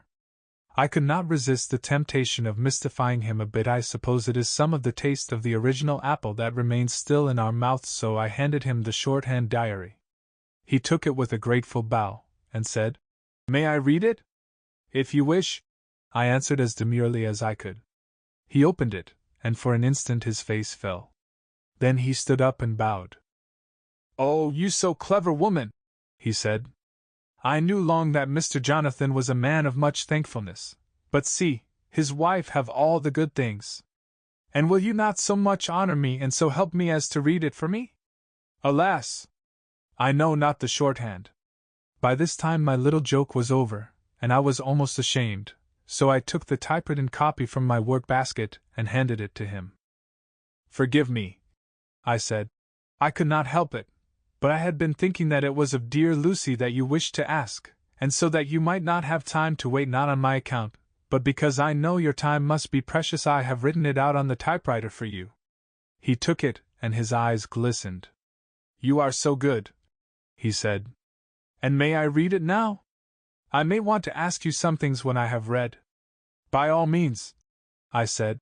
"Read it over whilst I order lunch, and then you can ask me questions whilst we eat." He bowed and settled himself in a chair with his back to the light, and became absorbed in the papers, whilst I went to see after lunch, chiefly in order that he might not be disturbed. When I came back, I found him walking hurriedly up and down the room, his face all ablaze with excitement. He rushed up to me and took me by both hands. "Oh, Madam Mina," he said, "how can I say what I owe to you? This paper is as sunshine. It opens the gate to me. I am dazed, I am dazzled, with so much light, and yet clouds roll in behind the light every time. But that you do not, cannot comprehend. Oh, but I am grateful to you, you so clever woman." "Madam," he said this very solemnly, If ever Abraham Van Helsing can do anything for you or yours, I trust you will let me know. It will be pleasure and delight if I may serve you as a friend, but all I have ever learned, all I can ever do, shall be for you and those you love. There are darknesses in life, and there are lights. You are one of the lights. You will have happy life and good life, and your husband will be blessed in you. But, doctor, you praise me too much, and you do not know me. Not know you, I, who am old, and who have studied all my life men and women, I, who have made my specialty the brain and all that belongs to him and all that follow from him. And I have read your diary that you have so goodly written for me, and which breathes out truth in every line. I, who have read your so sweet letter to poor Lucy of your marriage and your trust, not know you. Oh, Madam Mina, good women tell all their lives, and by day and by hour and by minute, such things that angels can read, and we men who wish to know have in us something of angels' eyes. Your husband is noble nature, and you are noble too, for you trust, and trust cannot be where there is mean nature. And your husband, tell me of him. Is he quite well? Is all that fever gone, and is he strong and hearty? I saw here an opening to ask him about Jonathan, so I said. He was almost recovered, but he has been greatly upset by Mr. Hawkins's death. He interrupted. Oh, yes, I know. I have read your last 2 letters. I went on. I suppose this upset him, for when we were in town on Thursday last he had a sort of shock. A shock, and after brain fever so soon. That was not good. What kind of a shock was it? He thought he saw someone who recalled something terrible, something which led to his brain fever. And here the whole thing seemed to overwhelm me in a rush. The pity for Jonathan, the horror which he experienced, the whole fearful mystery of his diary, and the fear that has been brooding over me ever since, all came in a tumult. I suppose I was hysterical, for I threw myself on my knees and held up my hands to him, and implored him to make my husband well again. He took my hands and raised me up, and made me sit on the sofa, and sat by me. He held my hand in his, and said to me with, oh, such infinite sweetness, my life is a barren and lonely one, and so full of work that I have not had much time for friendships. But since I have been summoned to here by my friend John Seward, I have known so many good people and seen such nobility that I feel more than ever, and it has grown with my advancing years the loneliness of my life. Believe me, then, that I come here full of respect for you, and you have given me hope, not in what I am seeking of, but that there are good women still left to make life happy, good women, whose lives and whose truths may make good lesson for the children that are to be. I am glad that I may here be of some use to you, for if your husband suffer, he suffer within the range of my study and experience. I promise you that I will gladly do all for him that I can, all to make his life strong and manly, and your life a happy one. Now you must eat. You are overwrought and perhaps over-anxious. Husband Jonathan would not like to see you so pale, and what he like not where he love is not to his good. Therefore for his sake you must eat and smile. You have told me all about Lucy, and so now we shall not speak of it, lest it distress. I shall stay in Exeter tonight, for I want to think much over what you have told me, and when I have thought I will ask you questions if I may. And then, too, you will tell me of husband Jonathan's trouble so far as you can, but not yet. You must eat now, afterwards you shall tell me all. After lunch, when we went back to the drawing-room, he said to me, and now tell me all about him. When it came to speaking to this great learned man, I began to fear that he would think me a weak fool, and Jonathan a man, and that journal is all so strange, and I hesitated to go on. But he was so sweet and kind, and he had promised to help, and I trusted him, so I said, Dr. Van Helsing, what I have to tell you is so queer that you must not laugh at me or at my husband.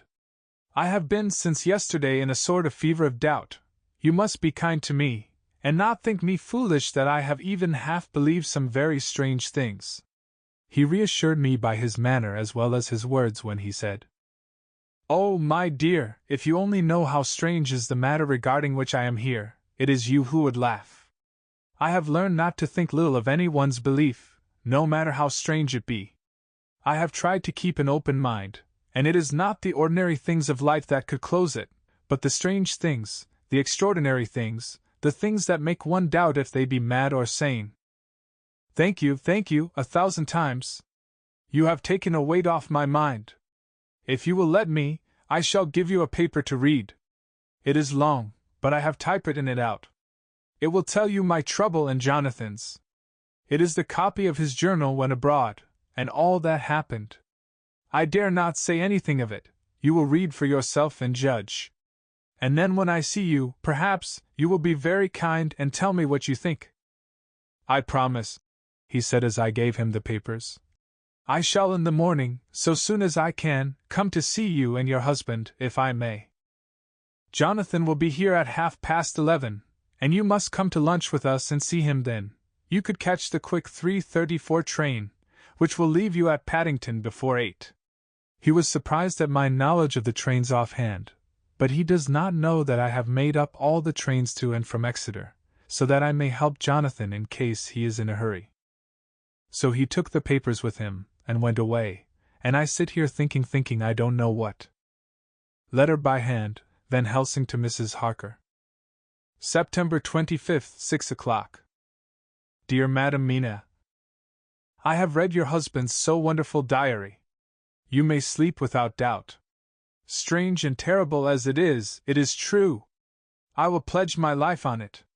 It may be worse for others, but for him and you there is no dread. He is a noble fellow, and let me tell you from experience of men that one who would do as he did in going down that wall and to that room and going a second time is not one to be injured in permanence by a shock. His brain and his heart are all right, this I swear, before I have even seen him, so be at rest. I shall have much to ask him of other things. I am blessed that today I come to see you, for I have learned all at once so much that again I am dazzled more than ever, and I must think. Yours the most faithful, Abraham Van Helsing. Letter, Mrs. Harker to Van Helsing. September 25th, 6:30 p.m. My dear Dr. Van Helsing, 1,000 thanks for your kind letter, which has taken a great weight off my mind.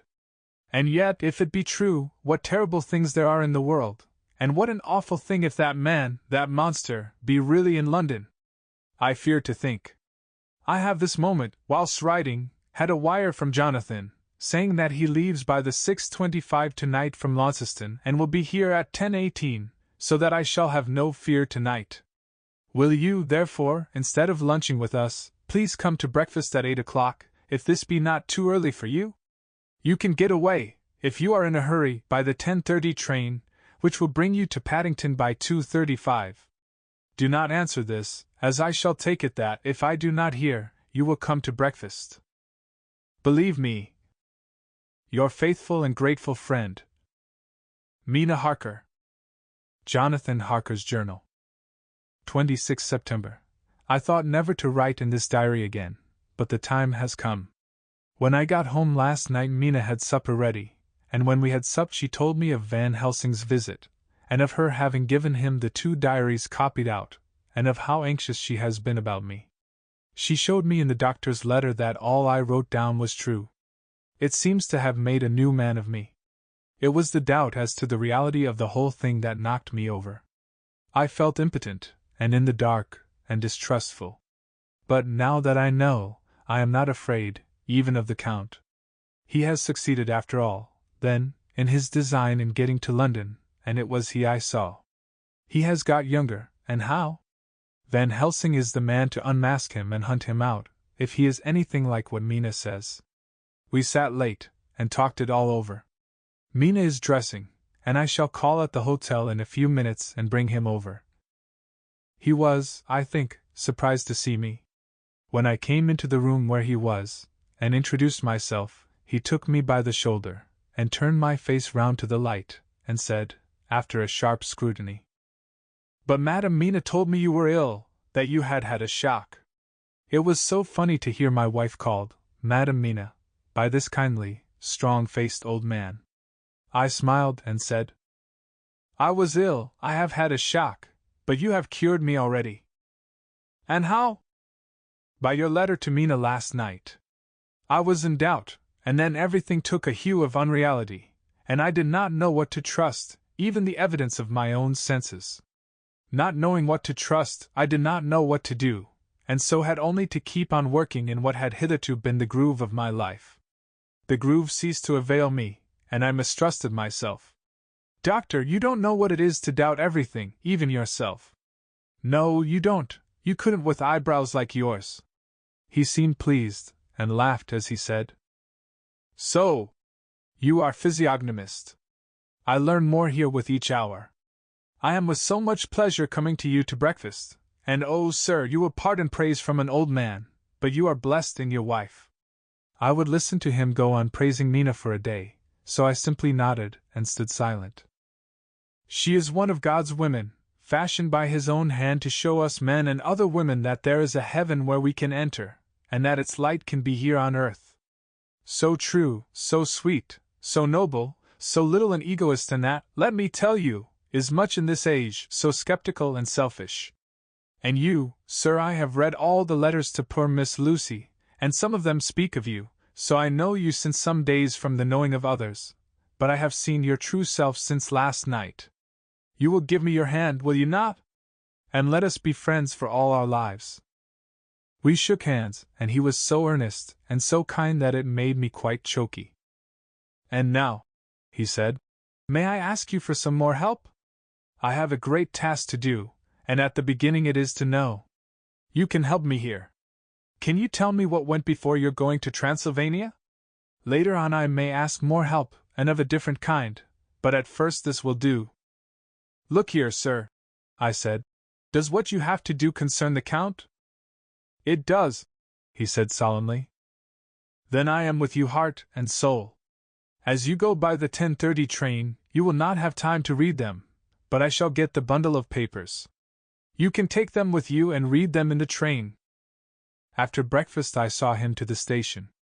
When we were parting he said, Perhaps you will come to town if I send to you, and take Madam Mina too. We shall both come when you will, I said. I had got him the morning papers and the London papers of the previous night, and while we were talking at the carriage window, waiting for the train to start, he was turning them over. His eyes suddenly seemed to catch something in one of them. The Westminster Gazette. I knew it by the color, and he grew quite white. He read something intently, groaning to himself. Mein Gott! Mein Gott! So soon! So soon! I do not think he remembered me at the moment. Just then the whistle blew, and the train moved off. This recalled him to himself, and he leaned out of the window and waved his hand, calling out, Love to Madam Mina, I shall write so soon as ever I can. Dr. Seward's Diary. 26 September. Truly there is no such thing as finality. Not a week since I said, Finus, and yet here I am starting fresh again, or rather going on with the same record. Until this afternoon I had no cause to think of what is done. Renfield had become, to all intents, as sane as he ever was. He was already well ahead with his fly business, and he had just started in the spider line also, so he had not been of any trouble to me. I had a letter from Arthur, written on Sunday, and from it I gather that he is bearing up wonderfully well. Quincy Morris is with him, and that is much of a help, for he himself is a bubbling well of good spirits.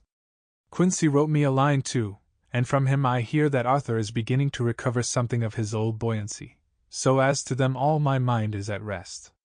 As for myself, I was settling down to my work with the enthusiasm which I used to have for it, so that I might fairly have said that the wound which poor Lucy left on me was becoming cicatrized.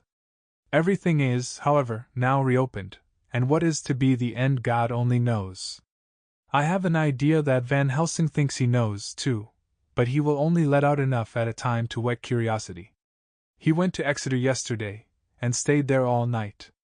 Today he came back, and almost bounded into the room at about 5:30, and thrust last night's Westminster Gazette into my hand. What do you think of that? He asked as he stood back and folded his arms. I looked over the paper, for I really did not know what he meant, but he took it from me and pointed out a paragraph about children being decoyed away at Hampstead. It did not convey much to me, until I reached a passage where it described small punctured wounds on their throats. An idea struck me, and I looked up. "Well," he said, "it is like poor Lucy's." "And what do you make of it?" "Simply that there is some cause in common. Whatever it was that injured her has injured them." I did not quite understand his answer. "That is true indirectly, but not directly." "How do you mean, Professor?" I asked. I was a little inclined to take his seriousness lightly, for, after all, 4 days of rest and freedom from burning, harrowing anxiety does help to restore one's spirits, but when I saw his face, it sobered me. Never, even in the midst of our despair about poor Lucy, had he looked more stern. "Tell me," I said. "I can hazard no opinion. I do not know what to think, and I have no data on which to found a conjecture." "Do you mean to tell me, friend John, that you have no suspicion as to what poor Lucy died of, not after all the hints given, not only by events, but by me?" "Of nervous prostration following on great loss or waste of blood." "And how the blood lost or waste?" I shook my head. He stepped over and sat down beside me, and went on. "You are a clever man, friend John, you reason well, and your wit is bold, but you are too prejudiced. You do not let your eyes see nor your ears hear, and that which is outside your daily life is not of account to you. Do you not think that there are things which you cannot understand, and yet which are, that some people see things that others cannot?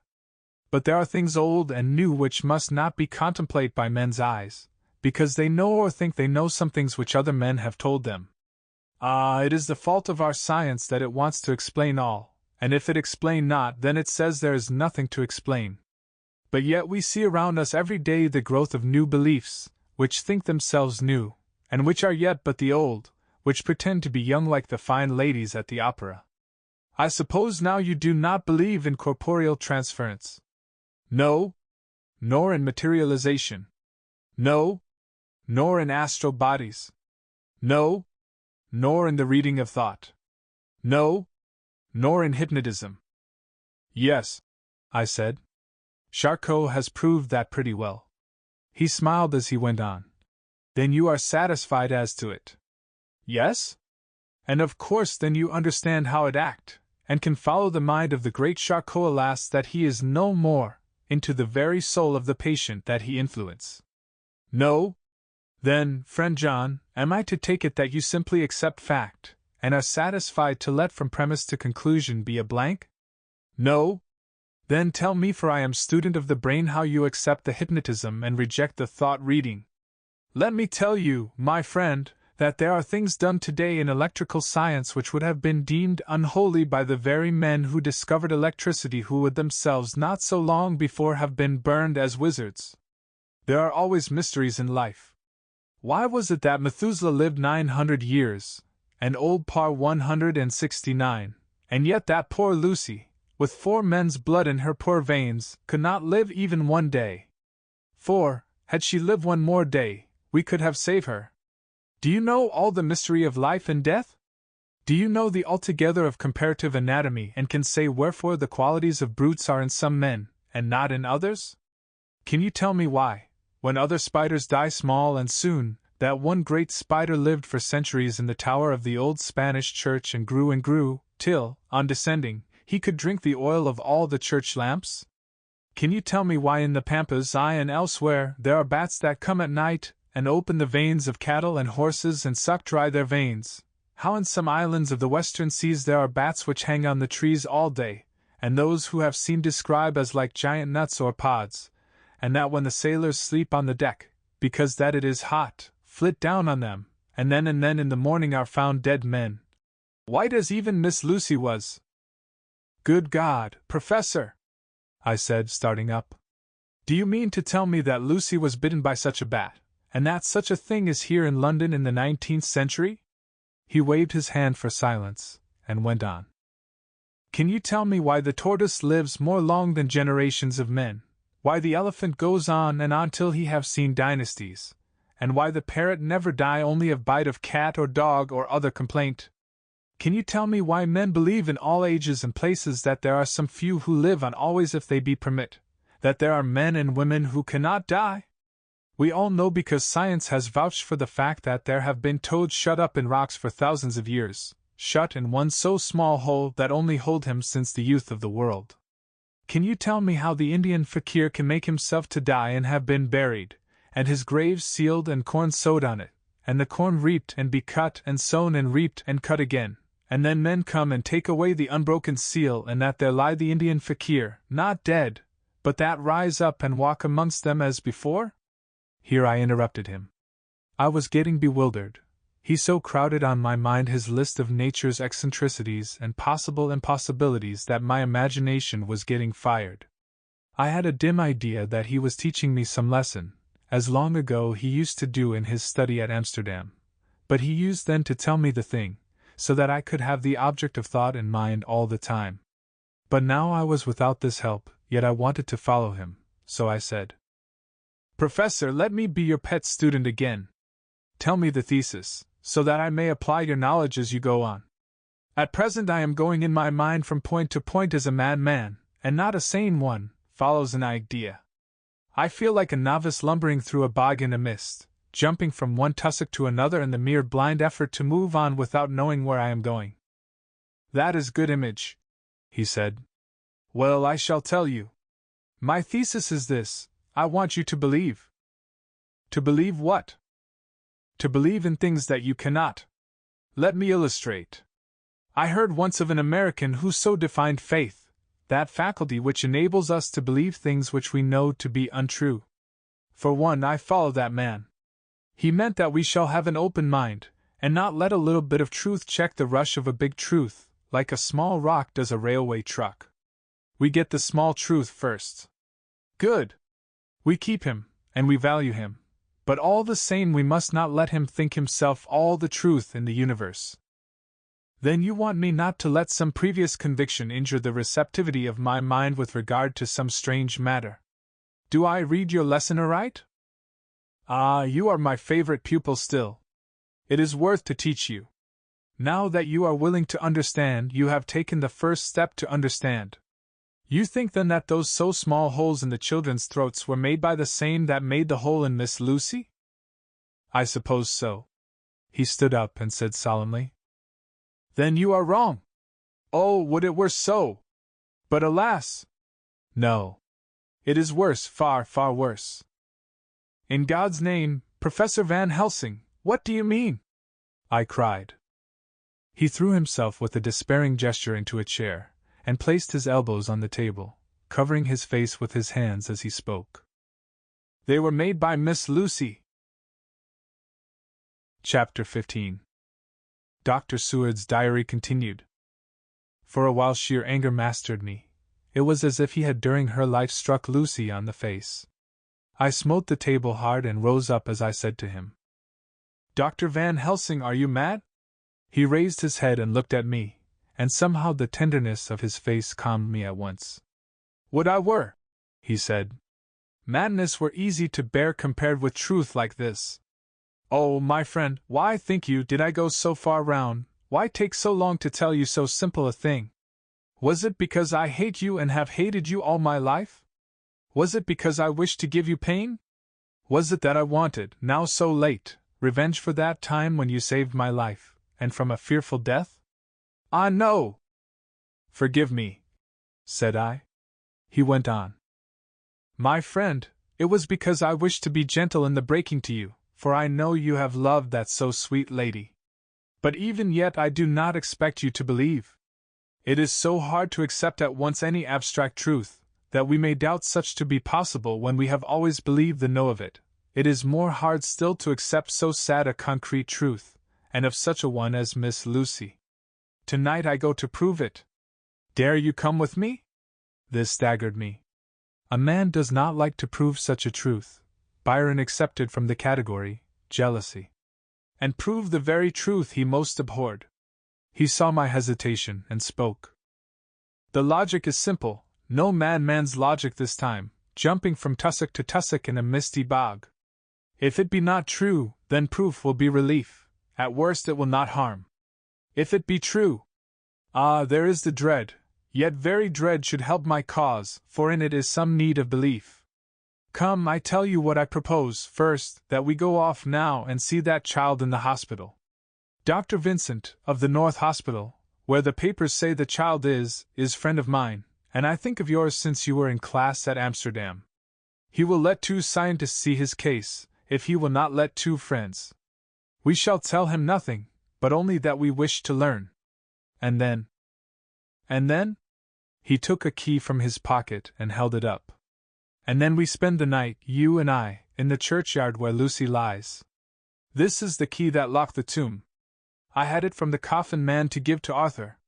My heart sank within me, for I felt that there was some fearful ordeal before us. I could do nothing, however, so I plucked up what heart I could and said that we had better hasten, as the afternoon was passing. We found the child awake. It had had a sleep and taken some food, and altogether was going on well. Dr. Vincent took the bandage from its throat, and showed us the punctures. There was no mistaking the similarity to those which had been on Lucy's throat. They were smaller, and the edges looked fresher, that was all. We asked Vincent to what he attributed them, and he replied that it must have been a bite of some animal, perhaps a rat, but for his own part, he was inclined to think that it was one of the bats which are so numerous on the northern heights of London. Out of so many harmless ones, he said, there may be some wild specimen from the south of a more malignant species. Some sailor may have brought one home, and it managed to escape, or even from the zoological gardens a young one may have got loose, or one be bred there from a vampire. These things do occur, you know.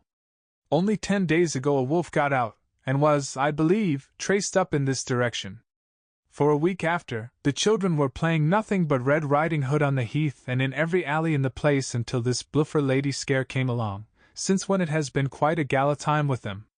Even this poor little mite, when he woke up today, asked the nurse if he might go away. When she asked him why he wanted to go, he said he wanted to play with the bluffer lady. I hope, said Van Helsing, that when you are sending the child home you will caution its parents to keep strict watch over it. These fancies to stray are most dangerous, and if the child were to remain out another night, it would probably be fatal. But in any case I suppose you will not let it away for some days?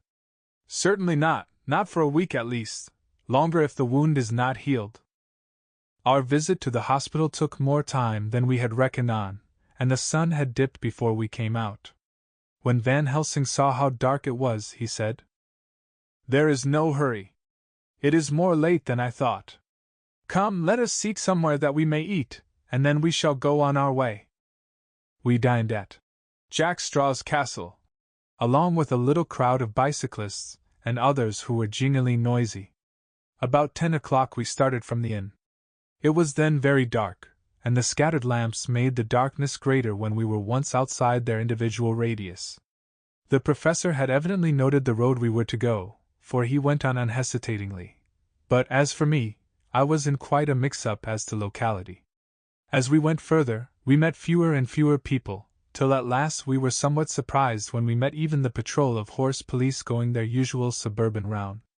At last we reached the wall of the churchyard, which we climbed over. With some little difficulty, for it was very dark, and the whole place seemed so strange to us. We found the Westenra tomb.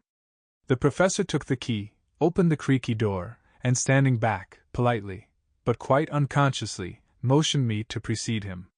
There was a delicious irony in the offer, in the courtliness of giving preference on such a ghastly occasion. My companion followed me quickly, and cautiously drew the door to, after carefully ascertaining that the lock was a falling, and not a spring, one. In the latter case we should have been in a bad plight. Then he fumbled in his bag, and taking out a matchbox and a piece of candle, proceeded to make a light. The tomb in the daytime, and when wreathed with fresh flowers, had looked grim and gruesome enough. But now, some days afterwards, when the flowers hung lank and dead, their whites turning to rust and their greens to browns, when the spider and the beetle had resumed their accustomed dominance, when time-discolored stone, and dust-encrusted mortar, and rusty, dank iron, and tarnished brass, and clouded silver plating gave back the feeble glimmer of a candle, the effect was more miserable and sordid than could have been imagined. It conveyed irresistibly the idea that animal life was not the only thing which could pass away. Van Helsing went about his work systematically, holding his candle so that he could read the coffin plates, and so holding it that the sperm dropped in white patches which congealed as they touched the metal. He made assurance of Lucy's coffin. Another search in his bag, and he took out a turnscrew. "What are you going to do?" I asked. "To open the coffin. You shall yet be convinced." Straightway he began taking out the screws, and finally lifted off the lid, showing the casing of lead beneath. The sight was almost too much for me. It seemed to be as much an affront to the dead as it would have been to have stripped off her clothing in her sleep whilst living. I actually took hold of his hand to stop him. He only said, "You shall see," and again fumbling in his bag, took out a tiny fret saw. Striking the turnscrew through the lead with a swift downward stab, which made me wince, he made a small hole, which was, however, big enough to admit the point of the saw. I had expected a rush of gas from the weak old corpse. We doctors, who have had to study our dangers, have to become accustomed to such things, and I drew back towards the door. But the professor never stopped for a moment. He sawed down a couple of feet along one side of the lead coffin, and then across, and down the other side. Taking the edge of the loose flange, he bent it back towards the foot of the coffin, and holding up the candle into the aperture, motioned to me to look. I drew near and looked. The coffin was empty. It was certainly a surprise to me, and gave me a considerable shock, but Van Helsing was unmoved. He was now more sure than ever of his ground, and so emboldened to proceed in his task. "Are you satisfied now, friend John?" he asked. I felt all the dogged argumentativeness of my nature awake within me as I answered him.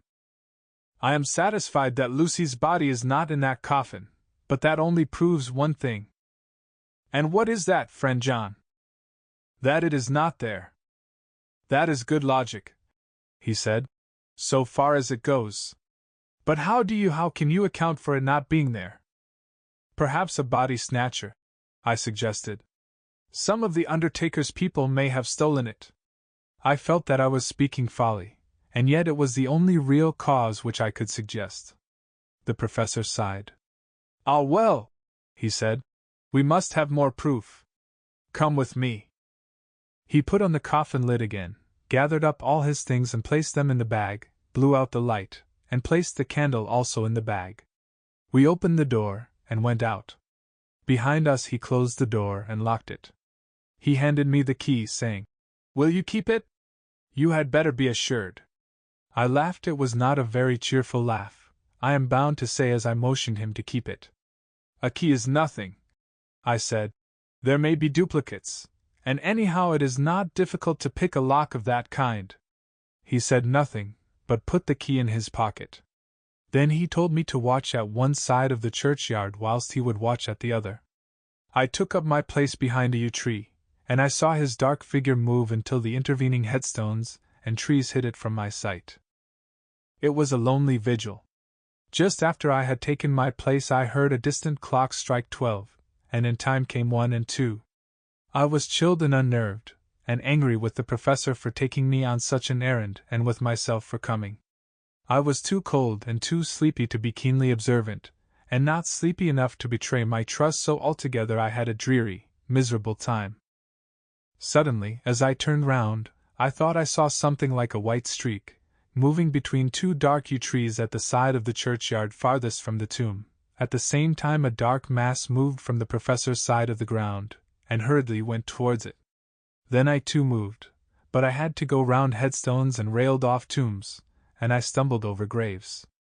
The sky was overcast, and somewhere far off an early cock crew.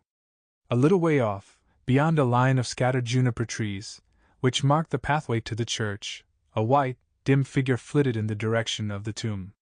The tomb itself was hidden by trees, and I could not see where the figure disappeared.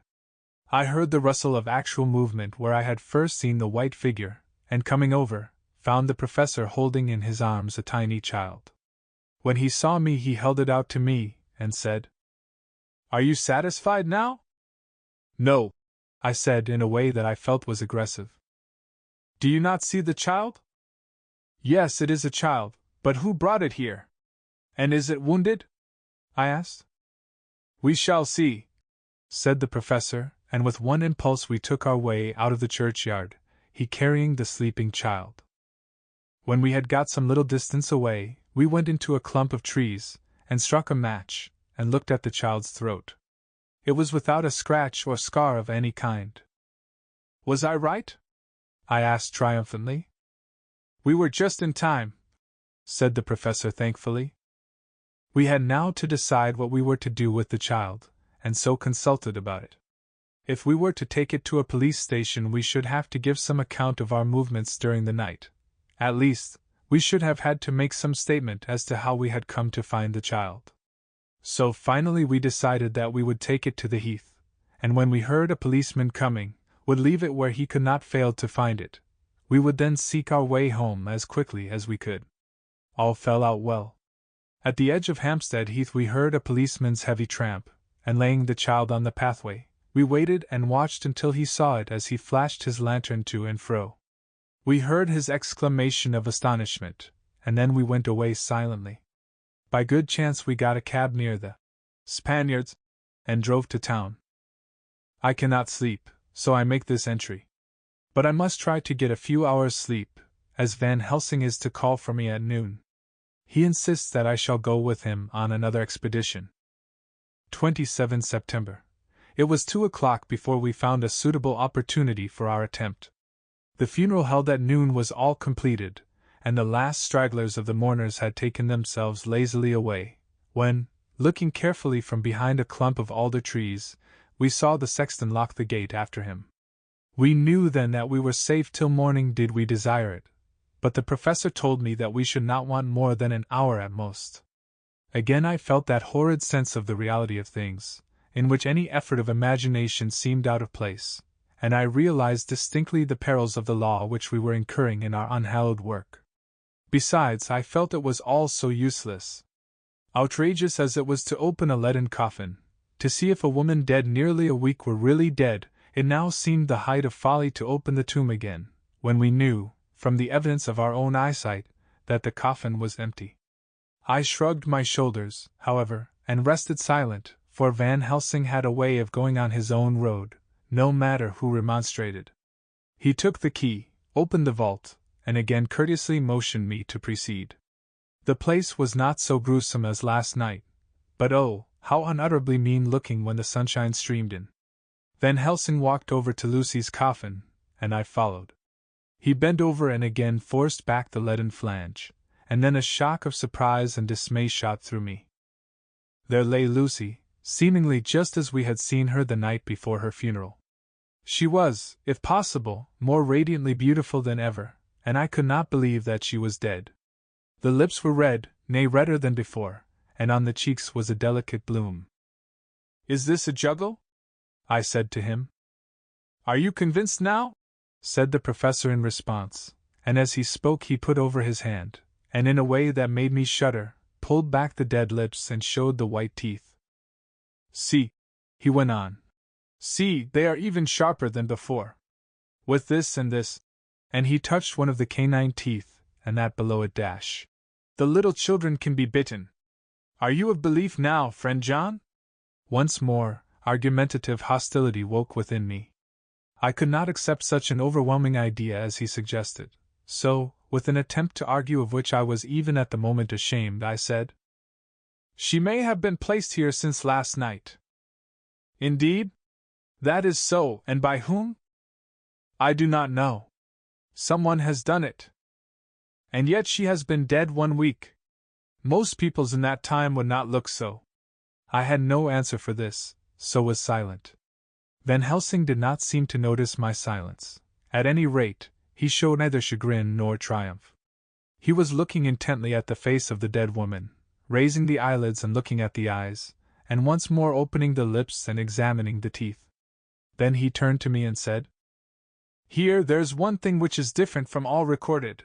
Here is some dual life that is not as the common. She was bitten by the vampire when she was in a trance, sleep-walking. No, you start. You do not know that, friend John, but you shall know it all later, and in trance could he best come to take more blood.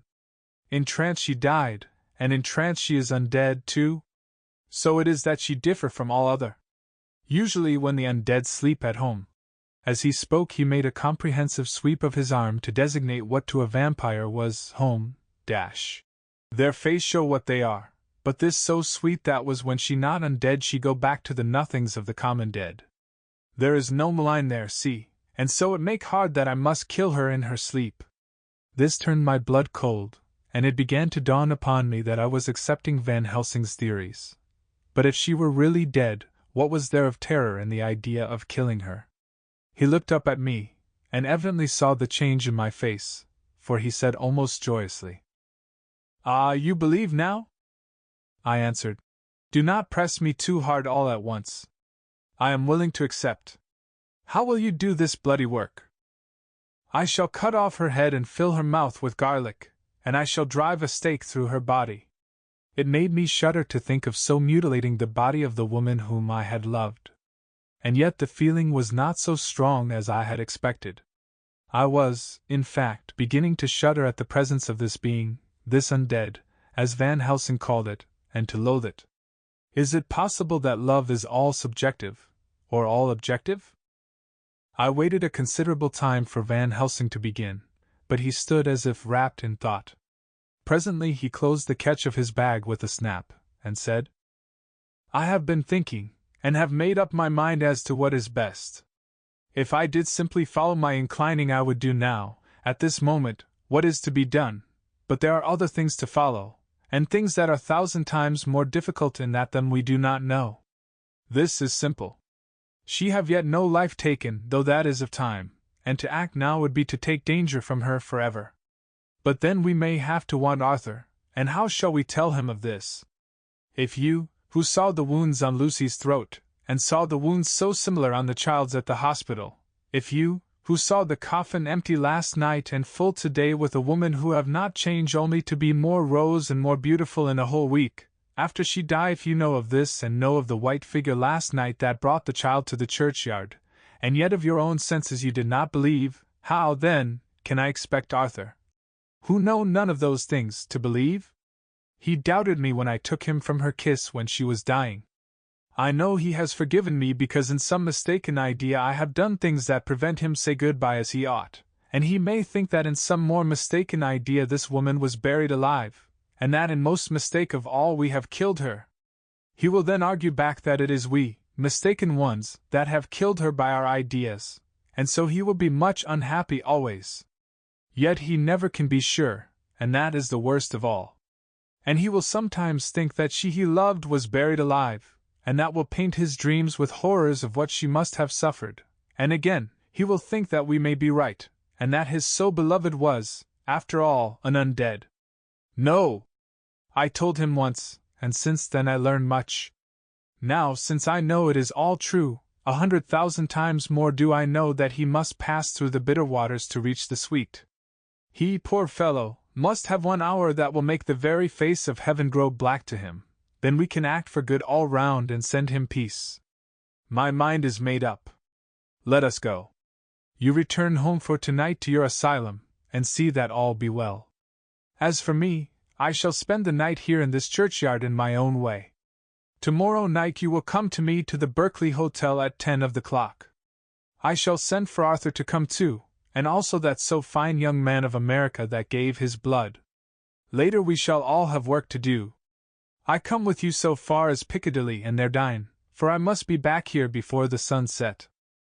So we locked the tomb and came away, and got over the wall of the churchyard, which was not much of a task, and drove back to Piccadilly. Note left by Van Helsing in his portmanteau, Berkeley Hotel directed to John Seward, M.D. Not delivered. September 27th. Friend John. I write this in case anything should happen. I go alone to watch in that churchyard. It pleases me that the undead, Miss Lucy, shall not leave tonight, that so on the morrow night she may be more eager. Therefore I shall fix something she like, not garlic and a crucifix, and so seal up the door of the tomb. She is young as undead, and will heed. Moreover, these are only to prevent her coming out. They may not prevail on her wanting to get in, for then the undead is desperate, and must find the line of least resistance, whatsoever it may be. I shall be at hand all the night from sunset till after the sunrise, and if there be aught that may be learned I shall learn it. For Miss Lucy or from her, I have no fear, but that other to whom is there that she is undead, he have now the power to seek her tomb and find shelter. He is cunning, as I know from Mr. Jonathan and from the way that all along he have fooled us when he played with us for Miss Lucy's life, and we lost, and in many ways the undead are strong. He have always the strength in his hand of 20 men, even we 4 who gave our strength to Miss Lucy it also is all to him. Besides, he can summon his wolf and I know not what. So if it be that he come thither on this night he shall find me, but none other shall until it be too late. But it may be that he will not attempt the place. There is no reason why he should. His hunting ground is more full of game than the churchyard where the undead woman sleep, and the one old man watch. Therefore I write this in case.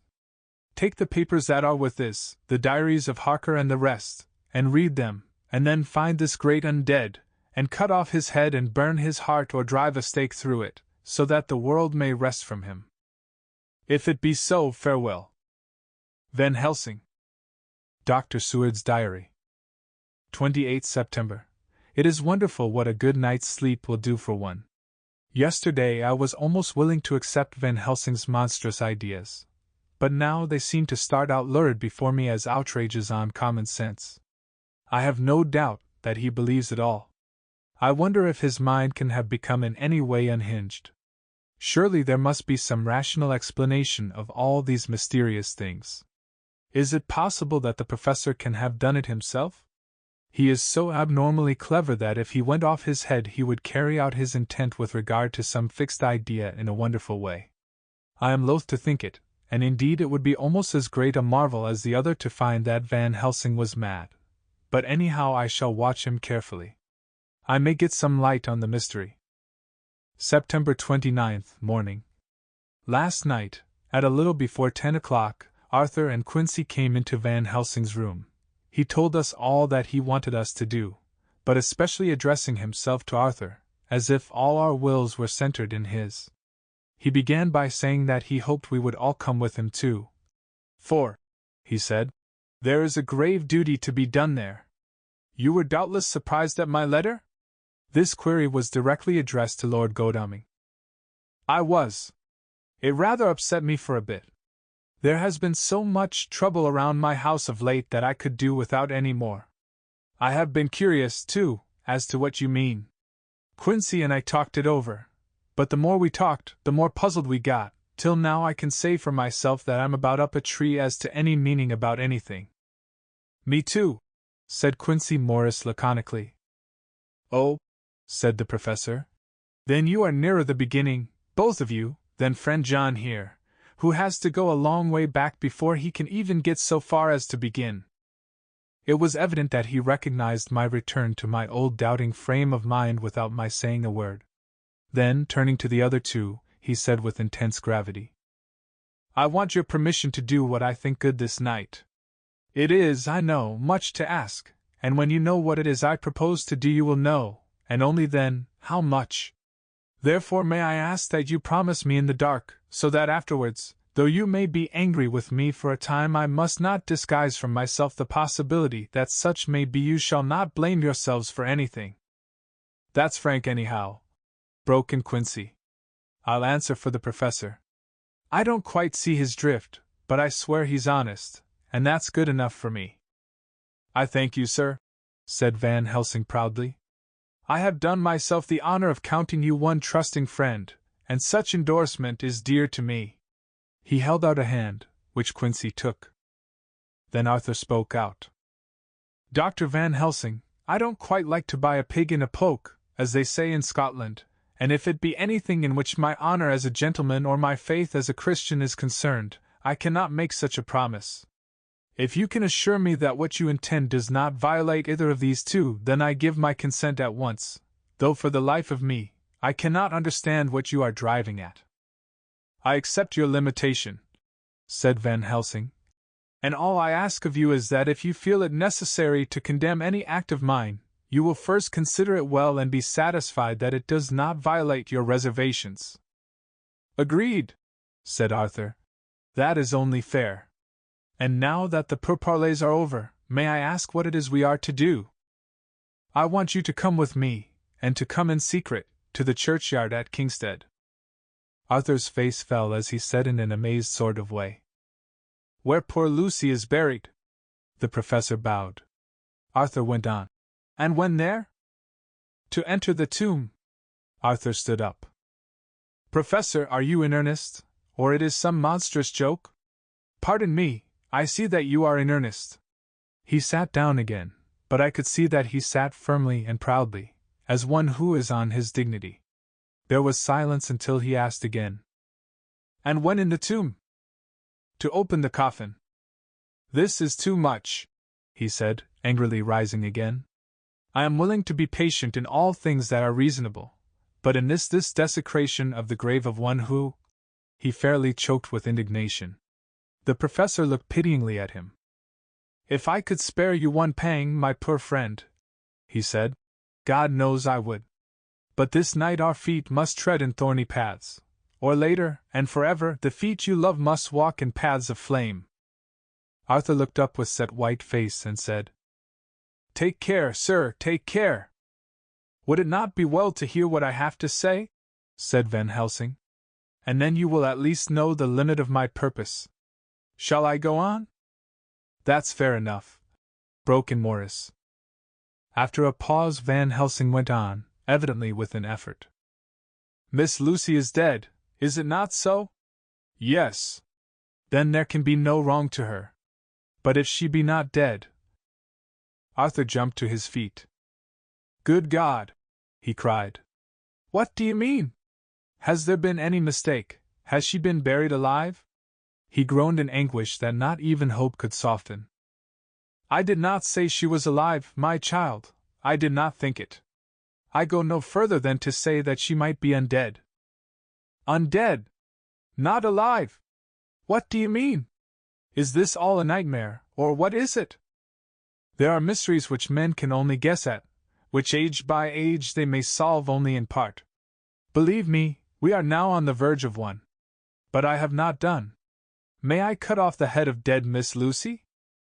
"Heavens and earth, no!" cried Arthur in a storm of passion. "Not for the wide world will I consent to any mutilation of her dead body. Dr. Van Helsing, you try me too far. What have I done to you that you should torture me so? What did that poor, sweet girl do that you should want to cast such dishonor on her grave? Are you mad to speak such things, or am I mad to listen to them? Don't dare to think more of such a desecration. I shall not give my consent to anything you do. I have a duty to do in protecting her grave from outrage, and by God I shall do it." Van Helsing rose up from where he had all the time been seated, and said, gravely and sternly, "My Lord Godalming, I, too, have a duty to do, a duty to others, a duty to you, a duty to the dead, and by God I shall do it. All I ask you now is that you come with me, that you look and listen, and if when later I make the same request you do not be more eager for its fulfillment even than I am, then I shall do my duty, whatever it may seem to me. And then, to follow of your lordship's wishes I shall hold myself at your disposal to render an account to you, when and where you will." His voice broke a little, and he went on with a voice full of pity. "But I beseech you, do not go forth in anger with me. In a long life of acts which were often not pleasant to do, and which sometimes did wring my heart, I have never had so heavy a task as now. Believe me that if the time comes for you to change your mind towards me, one look from you will wipe away all this so sad hour, for I would do what a man can to save you from sorrow. Just think! For why should I give myself so much of labor and so much of sorrow? I have come here from my own land to do what I can of good, at the first to please my friend John, and then to help a sweet young lady, whom, too, I came to love. For her I am ashamed to say so much, but I say it in kindness. I gave what you gave, the blood of my veins, I gave it, I, who was not, like you, her lover, but only her physician and her friend. I gave to her my nights and days before death, after death, and if my death can do her good even now, when she is the dead undead, she shall have it freely. He said this with a very grave, sweet pride, and Arthur was much affected by it. He took the old man's hand and said in a broken voice, "Oh, it is hard to think of it, and I cannot understand, but at least I shall go with you and wait." Chapter 16. Dr. Seward's diary continued. It was just a quarter before 12 o'clock when we got into the churchyard over the low wall. The night was dark with occasional gleams of moonlight between the rents of the heavy clouds that scud across the sky. We all kept somehow close together, with Van Helsing slightly in front as he led the way.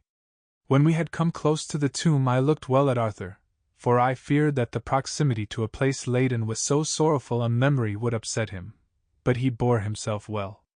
I took it that the very mystery of the proceeding was in some way a counteractant to his grief. The professor unlocked the door, and seeing a natural hesitation amongst us for various reasons, solved the difficulty by entering first himself. The rest of us followed, and he closed the door. He then lit a dark lantern and pointed to the coffin. Arthur stepped forward hesitatingly. Van Helsing said to me, "You were with me here yesterday. Was the body of Miss Lucy in that coffin?" "It was." The professor turned to the rest saying, "You hear, and yet there is no one who does not believe with me." He took his screwdriver and again took off the lid of the coffin. Arthur looked on, very pale but silent. When the lid was removed he stepped forward. He evidently did not know that there was a leaden coffin, or, at any rate, had not thought of it. When he saw the rent in the lid, the blood rushed to his face for an instant, but as quickly fell away again, so that he remained of a ghastly whiteness. He was still silent. Van Helsing forced back the leaden flange, and we all looked in and recoiled. The coffin was empty. For several minutes no one spoke a word. The silence was broken by Quincy Morris. "Professor," I answered for you. "Your word is all I want. I wouldn't ask such a thing ordinarily, I wouldn't so dishonor you as to imply a doubt, but this is a mystery that goes beyond any honor or dishonor. Is this your doing? I swear to you by all that I hold sacred that I have not removed nor touched her. What happened was this: 2 nights ago my friend Seward and I came here with good purpose, believe me. I opened that coffin, which was then sealed up, and we found it, as now, empty. We then waited, and saw something white come through the trees. The next day we came here in daytime, and she lay there. Did she not, friend John?" "Yes." "That night we were just in time. One more so small child was missing, and we find it, thank God, unharmed amongst the graves. Yesterday I came here before sundown, for at sundown the undead can move. I waited here all the night till the sun rose, but I saw nothing. It was most probable that it was because I had laid over the clamps of those doors garlic, which the undead cannot bear, and other things which they shun. Last night there was no exodus, so tonight before the sundown I took away my garlic and other things. And so it is we find this coffin empty. But bear with me. So far there is much that is strange. Wait you with me outside, unseen and unheard, and things much stranger are yet to be. So, here he shut the dark slide of his lantern dash. Now to the outside." He opened the door, and we filed out, he coming last and locking the door behind him. Oh! But it seemed fresh and pure in the night air after the terror of that vault. How sweet it was to see the clouds race by, and the passing gleams of the moonlight between the scudding clouds crossing and passing like the gladness and sorrow of a man's life. How sweet it was to breathe the fresh air, that had no taint of death and decay. How humanizing to see the red lighting of the sky beyond the hill, and to hear far away the muffled roar that marks the life of a great city. Each in his own way was solemn and overcome. Arthur was silent, and was, I could see, striving to grasp the purpose and the inner meaning of the mystery. I was myself tolerably patient, and half inclined again to throw aside doubt, and to accept Van Helsing's conclusions. Quincy Morris was phlegmatic in the way of a man who accepts all things, and accepts them in the spirit of cool bravery, with hazard of all he has to stake. Not being able to smoke, he cut himself a good-sized plug of tobacco and began to chew. As to Van Helsing, he was employed in a definite way. First he took from his bag a mass of what looked like thin, wafer-like biscuit, which was carefully rolled up in a white napkin. Next he took out a double handful of some whitish stuff, like dough or putty.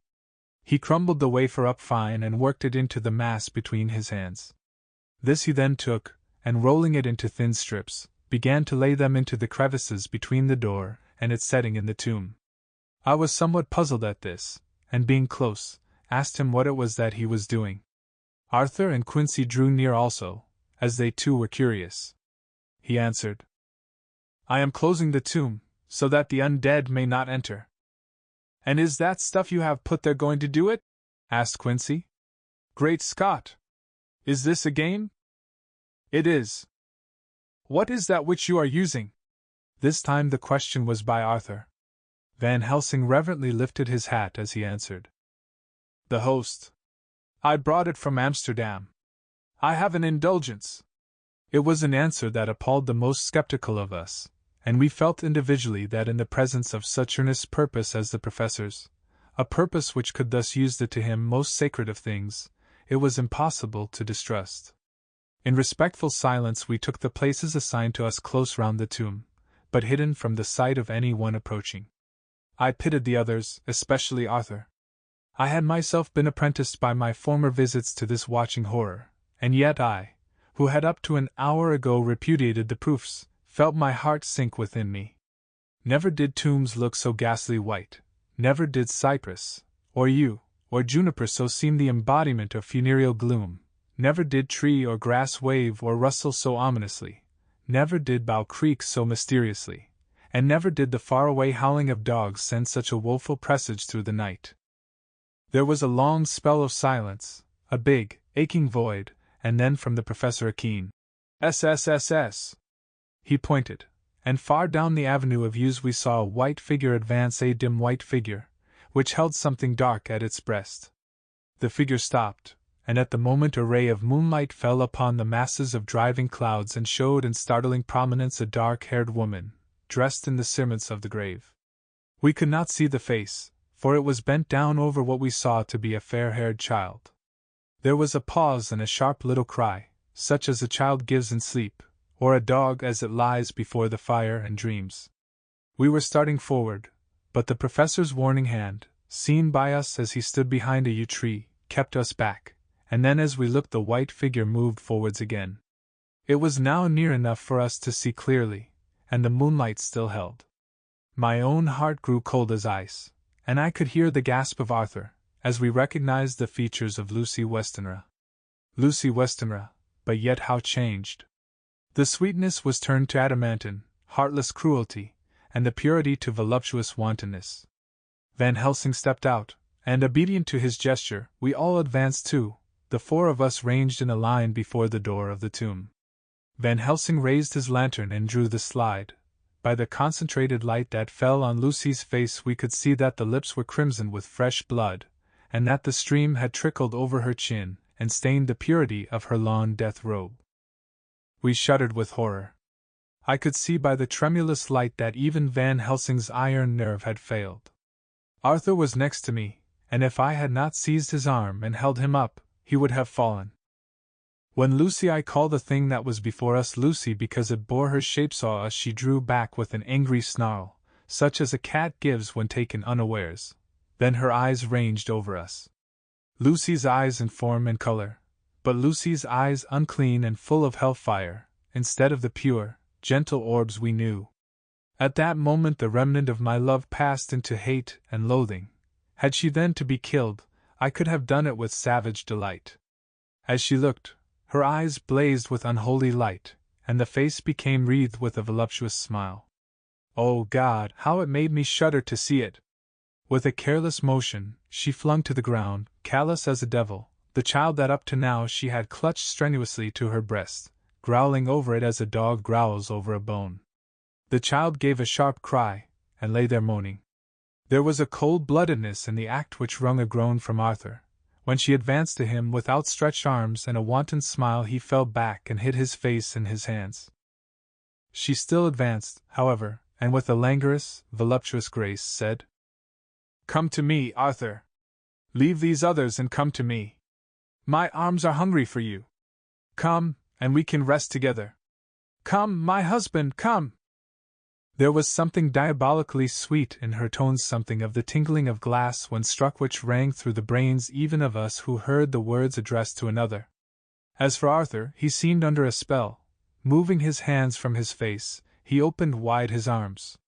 She was leaping for them, when Van Helsing sprang forward and held between them his little golden crucifix. She recoiled from it, and with a suddenly distorted face, full of rage, dashed past him as if to enter the tomb. When within a foot or two of the door, however, she stopped, as if arrested by some irresistible force.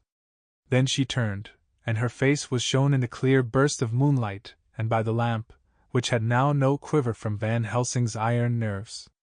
Never did I see such baffled malice on a face, and never, I trust, shall such ever be seen again by mortal eyes. The beautiful color became livid, the eyes seemed to throw out sparks of hellfire, the brows were wrinkled as though the folds of the flesh were the coils of Medusa's snakes, and the lovely, blood-stained mouth grew to an open square, as in the passion masks of the Greeks and Japanese. If ever a face meant death, if looks could kill, we saw it at that moment.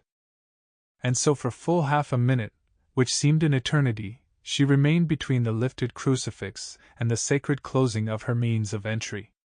Van Helsing broke the silence by asking Arthur, "Answer me, oh my friend! Am I to proceed in my work?" Arthur threw himself on his knees, and hid his face in his hands as he answered, "Do as you will, friend, do as you will. There can be no horror like this ever any more." And he groaned in spirit. Quincy and I simultaneously moved towards him, and took his arms. We could hear the click of the closing lantern as Van Helsing held it down. Coming close to the tomb, he began to remove from the chinks some of the sacred emblem which he had placed there.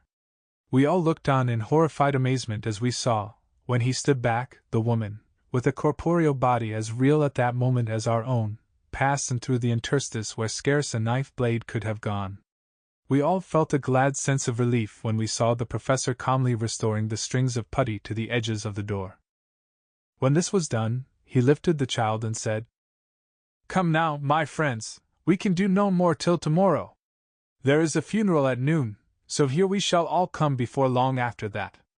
The friends of the dead will all be gone by too, and when the sexton lock the gate we shall remain. Then there is more to do, but not like this of tonight. As for this little one, he is not much harm, and by tomorrow night he shall be well. We shall leave him where the police will find him, as on the other night, and then to home." Coming close to Arthur, he said, "My friend Arthur, you have had a sore trial, but after, when you look back, you will see how it was necessary. You are now in the bitter waters, my child. By this time tomorrow you will, please God, have passed them, and have drunk of the sweet waters, so do not mourn overmuch. Till then I shall not ask you to forgive me." Arthur and Quincy came home with me, and we tried to cheer each other on the way. We had left the child in safety, and were tired, so we all slept with more or less reality of sleep. September 29th, night. A little before 12 o'clock we three, Arthur, Quincy Morris, and myself, called for the professor. It was odd to notice that by common consent we had all put on black clothes. Of course, Arthur wore black, for he was in deep mourning, but the rest of us wore it by instinct. We got to the churchyard by 1:30, and strolled about, keeping out of official observation, so that when the gravediggers had completed their task and the sexton, under the belief that every one had gone, had locked the gate, we had the place all to ourselves. Van Helsing, instead of his little black bag, had with him a long leather one, something like a cricketing bag. It was manifestly of fair weight.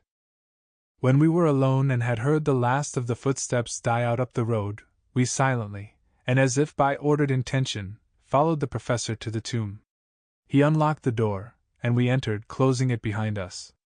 Then he took from his bag the lantern, which he lit, and also 2 wax candles, which, when lighted, he stuck, by melting their own ends, on other coffins, so that they might give light sufficient to work by. When he again lifted the lid off Lucy's coffin, we all looked, Arthur trembling like an aspen, and saw that the body lay there in all its death beauty. But there was no love in my own heart, nothing but loathing for the foul thing which had taken Lucy's shape without her soul. I could see even Arthur's face grow hard as he looked. Presently he said to Van Helsing, "Is this really Lucy's body, or only a demon in her shape?" "It is her body, and yet not it. But wait a while, and you all see her as she was, and is." She seemed like a nightmare of Lucy as she lay there, the pointed teeth, the blood-stained, voluptuous mouth which it made one shudder to see the whole carnal and unspiritual appearance, seeming like a devilish mockery of Lucy's sweet purity. Van Helsing, with his usual methodicalness, began taking the various contents from his bag and placing them ready for use.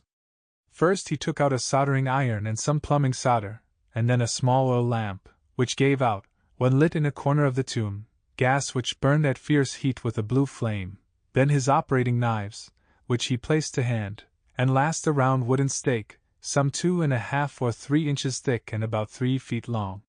One end of it was hardened by charring in the fire, and was sharpened to a fine point. With this stake came a heavy hammer, such as in households is used in the coal cellar for breaking the lumps. To me, a doctor's preparations for work of any kind are stimulating and bracing, but the effect of these things on both Arthur and Quincy was to cause them a sort of consternation. They both, however, kept their courage, and remained silent and quiet. When all was ready, Van Helsing said, "Before we do anything, let me tell you this. It is out of the lore and experience of the ancients, and of all those who have studied the powers of the undead. When they become such, there comes with the change the curse of immortality. They cannot die, but must go on age after age adding new victims and multiplying the evils of the world, for all that die from the preying of the undead becomes themselves undead, and prey on their kind. And so the circle goes on ever widening, like as the ripples from a stone thrown in the water. Friend Arthur, if you had met that kiss which you know of before poor Lucy died, or again, last night when you opened your arms to her, you would in time, when you had died, have become Nosferatu, as they call it in Eastern Europe, and would all time make more of those undeads that so have filled us with horror. The career of this so unhappy dear lady is but just begun. Those children whose blood she suck are not as yet so much the worse, but if she live on, undead, more and more they lose their blood, and by her power over them they come to her, and so she draw their blood with that so wicked mouth. But if she die in truth, then all cease, the tiny wounds of the throats disappear, and they go back to their place unknowing ever of what has been. But of the most blessed of all, when this now undead be made to rest as true dead, then the soul of the poor lady whom we love shall again be free. Instead of working wickedness by night, and growing more debased in the assimilating of it by day, she shall take her place with the other angels. So that, my friend, it will be a blessed hand for her that shall strike the blow that sets her free. To this I am willing, but is there none amongst us who has a better right? Will it be no joy to think of hereafter in the silence of the night when sleep is not? It was my hand that sent her to the stars. It was the hand of him that loved her best, the hand that of all she would herself have chosen, had it been to her to choose? Tell me if there be such a one amongst us? We all looked at Arthur. He saw, too, what we all did, the infinite kindness which suggested that his should be the hand which would restore Lucy to us as a holy, and not an unholy, memory. He stepped forward and said bravely, though his hand trembled, and his face was as pale as snow, "My true friend, from the bottom of my broken heart I thank you. Tell me what I am to do, and I shall not falter." Van Helsing laid a hand on his shoulder, and said, "Brave lad! A moment's courage, and it is done. This stake must be driven through her. It will be a fearful ordeal, be not deceived in that, but it will be only a short time, and you will then rejoice more than your pain was great. From this grim tomb you will emerge as though you tread on air. But you must not falter when once you have begun. Only think that we, your true friends, are round you, and that we pray for you all the time." "Go on," said Arthur hoarsely. "Tell me what I am to do." "Take this stake in your left hand, ready to place the point over the heart, and the hammer in your right. Then when we begin our prayer for the dead I shall read him, I have here the book, and the others shall follow. Strike in God's name, that so all may be well with the dead that we love and that the undead pass away." Arthur took the stake and the hammer, and when once his mind was set on action his hands never trembled nor even quivered. Van Helsing opened his missal and began to read, and Quincy and I followed as well as we could. Arthur placed the point over the heart, and as I looked I could see its dint in the white flesh. Then he struck with all his might. The thing in the coffin writhed, and a hideous, blood-curdling screech came from the opened red lips. The body shook and quivered and twisted in wild contortions. The sharp white teeth champed together till the lips were cut, and the mouth was smeared with a crimson foam. But Arthur never faltered. He looked like a figure of Thor as his untrembling arm rose and fell, driving deeper and deeper the mercy-bearing stake, whilst the blood from the pierced heart welled and spurted up around it. His face was set, and high duty seemed to shine through it. The sight of it gave us courage so that our voices seemed to ring through the little vault. And then the writhing and quivering of the body became less, and the teeth seemed to champ, and the face to quiver. Finally it lay still. The terrible task was over. The hammer fell from Arthur's hand. He reeled and would have fallen had we not caught him. The great drops of sweat sprang from his forehead, and his breath came in broken gasps. It had indeed been an awful strain on him, and had he not been forced to his task by more than human considerations he could never have gone through with it. For a few minutes we were so taken up with him that we did not look towards the coffin. When we did, however, a murmur of startled surprise ran from one to the other of us.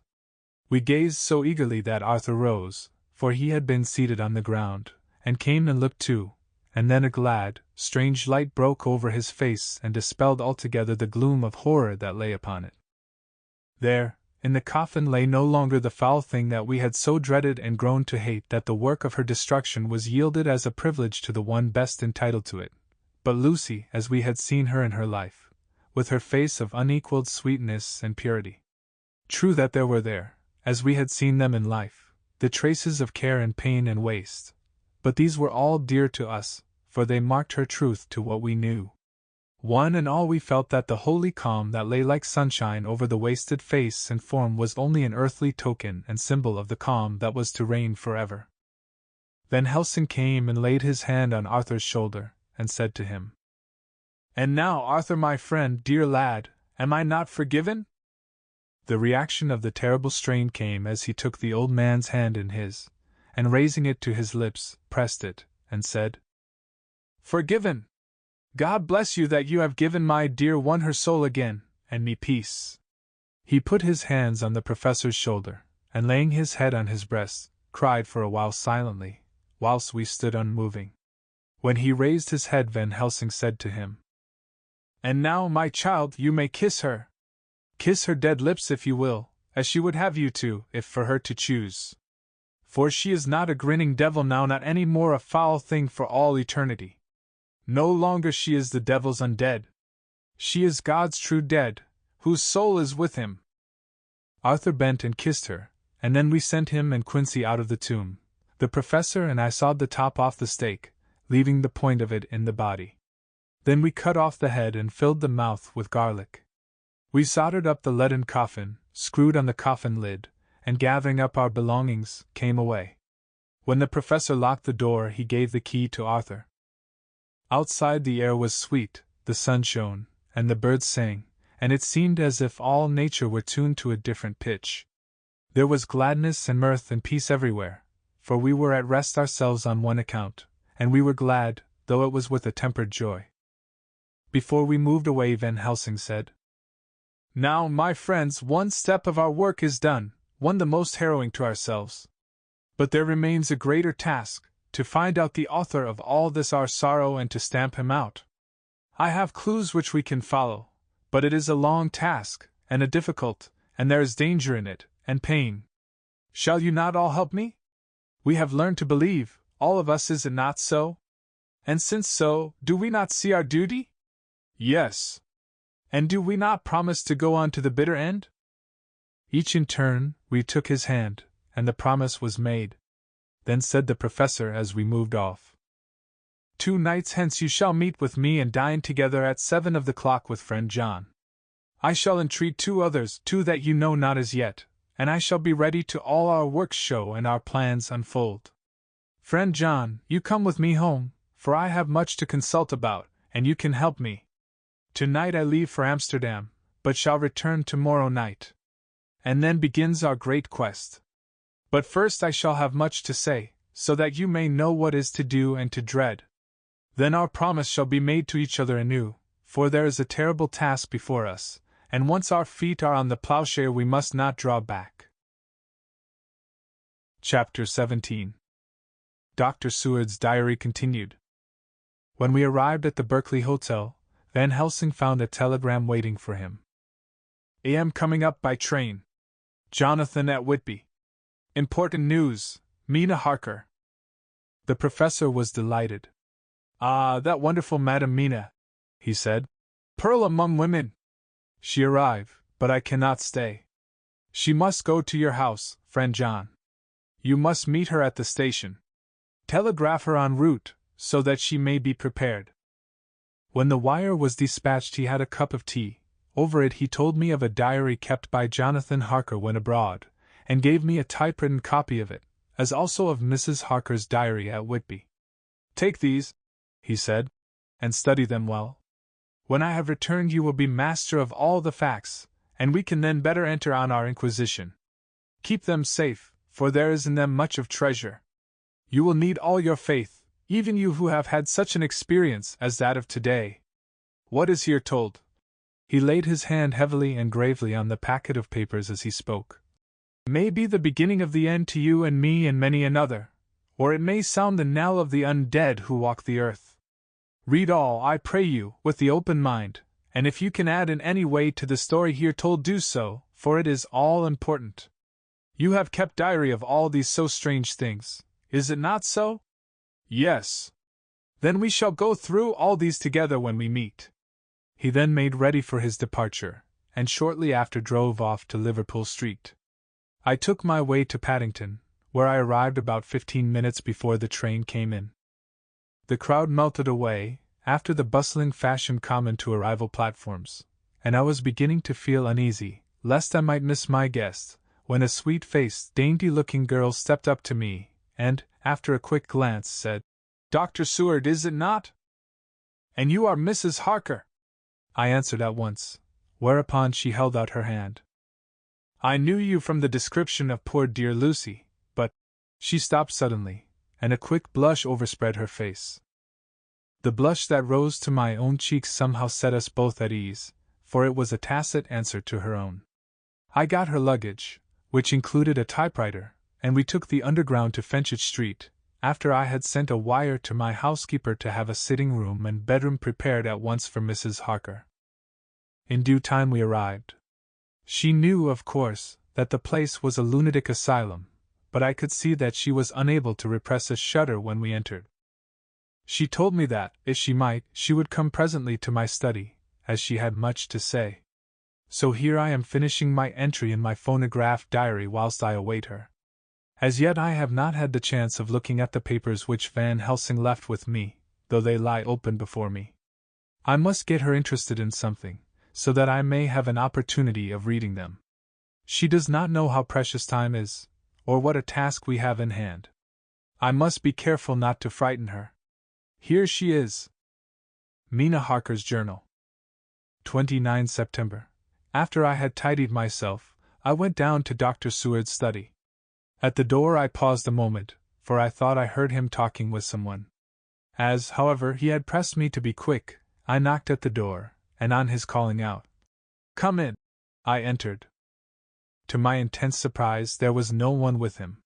He was quite alone, and on the table opposite him was what I knew at once from the description to be a phonograph. I had never seen one, and was much interested. "I hope I did not keep you waiting," I said, "but I stayed at the door as I heard you talking, and thought there was someone with you." "Oh," he replied with a smile, "I was only entering my diary." "Your diary?" I asked him in surprise. "Yes," he answered. "I keep it in this." As he spoke, he laid his hand on the phonograph. I felt quite excited over it, and blurted out, "Why, this beats even shorthand. May I hear it say something?"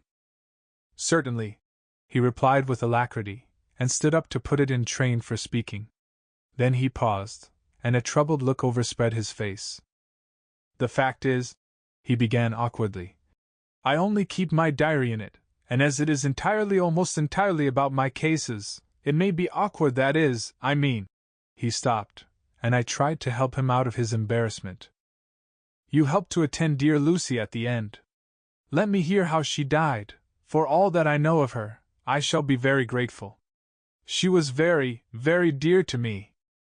To my surprise, he answered, with a horror-struck look in his face. "Tell you of her death? Not for the wide world." "Why not?"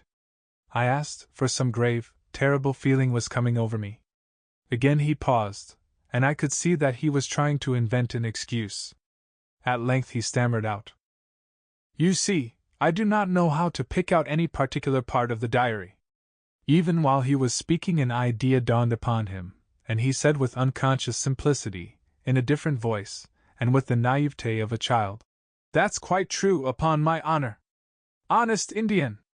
I could not but smile, at which he grimaced. "I gave myself away that time," he said. "But do you know that, although I have kept the diary for months past, it never once struck me how I was going to find any particular part of it in case I wanted to look it up. By this time my mind was made up that the diary of a doctor who attended Lucy might have something to add to the sum of our knowledge of that terrible being, and I said boldly, "Then, Dr. Seward, you had better let me copy it out for you on my typewriter." He grew to a positively deathly pallor as he said, "No! No! No! For all the world, I wouldn't let you know that terrible story." Then it was terrible. My intuition was right. For a moment I thought, and as my eyes ranged the room, unconsciously looking for something or some opportunity to aid me, they lit on a great batch of typewriting on the table. His eyes caught the look in mine, and without his thinking, followed their direction. As they saw the parcel, he realized my meaning. "You do not know me," I said. "When you have read those papers, my own diary and my husband's also, which I have typed, you will know me better. I have not faltered in giving every thought of my own heart in this cause, but of course you do not know me yet, and I must not expect you to trust me so far." He is certainly a man of noble nature. Poor dear Lucy was right about him. He stood up and opened a large drawer, in which were arranged in order a number of hollow cylinders of metal covered with dark wax, and said, "You are quite right. I did not trust you because I did not know you. But I know you now, and let me say that I should have known you long ago. I know that Lucy told you of me, she told me of you too. May I make the only atonement in my power? Take the cylinders and hear them. The first half-dozen of them are personal to me, and they will not horrify you. Then you will know me better. Dinner will by then be ready. In the meantime I shall read over some of these documents, and shall be better able to understand certain things." He carried the phonograph himself up to my sitting room and adjusted it for me. "Now I shall learn something pleasant, I am sure, for it will tell me the other side of a true love episode of which I know one side already." Dr. Seward's Diary. 29 September. I was so absorbed in that wonderful diary of Jonathan Harker, and that other of his wife, that I let the time run on without thinking. Mrs. Harker was not down when the maid came to announce dinner, so I said, "She is possibly tired, let dinner wait an hour." And I went on with my work. I had just finished Mrs. Harker's diary, when she came in. She looked sweetly pretty, but very sad, and her eyes were flushed with crying. This somehow moved me much. Of late I have had cause for tears, God knows. But the relief of them was denied me, and now the sight of those sweet eyes, brightened with recent tears, went straight to my heart. So I said as gently as I could, "I greatly fear I have distressed you." "Oh, no, not distressed me," she replied. "But I have been more touched than I can say by your grief. That is a wonderful machine, but it is cruelly true. It told me, in its very tones, the anguish of your heart. It was like a soul crying out to Almighty God. No one must hear them spoken ever again. See, I have tried to be useful. I have copied out the words on my typewriter, and none other need now hear your heart beat, as I did. No one need ever know, shall ever know. I said in a low voice. She laid her hand on mine and said very gravely, "Ah, but they must." "Must? But why?" I asked. "Because it is a part of the terrible story, a part of poor dear Lucy's death and all that led to it. Because in the struggle which we have before us to rid the earth of this terrible monster we must have all the knowledge and all the help which we can get. I think that the cylinders which you gave me contain more than you intended me to know, but I can see that there are in your record many lights to this dark mystery. You will let me help, will you not? I know all up to a certain point, and I see already, though your diary only took me to September 7th, how poor Lucy was beset, and how her terrible doom was being wrought out. Jonathan and I have been working day and night since Professor Van Helsing saw us. He is gone to Whitby to get more information, and he will be here tomorrow to help us. We need have no secrets amongst us. Working together and with absolute trust, we can surely be stronger than if some of us were in the dark." She looked at me so appealingly, and at the same time manifested such courage and resolution in her bearing, that I gave in at once to her wishes. "You shall," I said, "do as you like in the matter. God forgive me if I do wrong!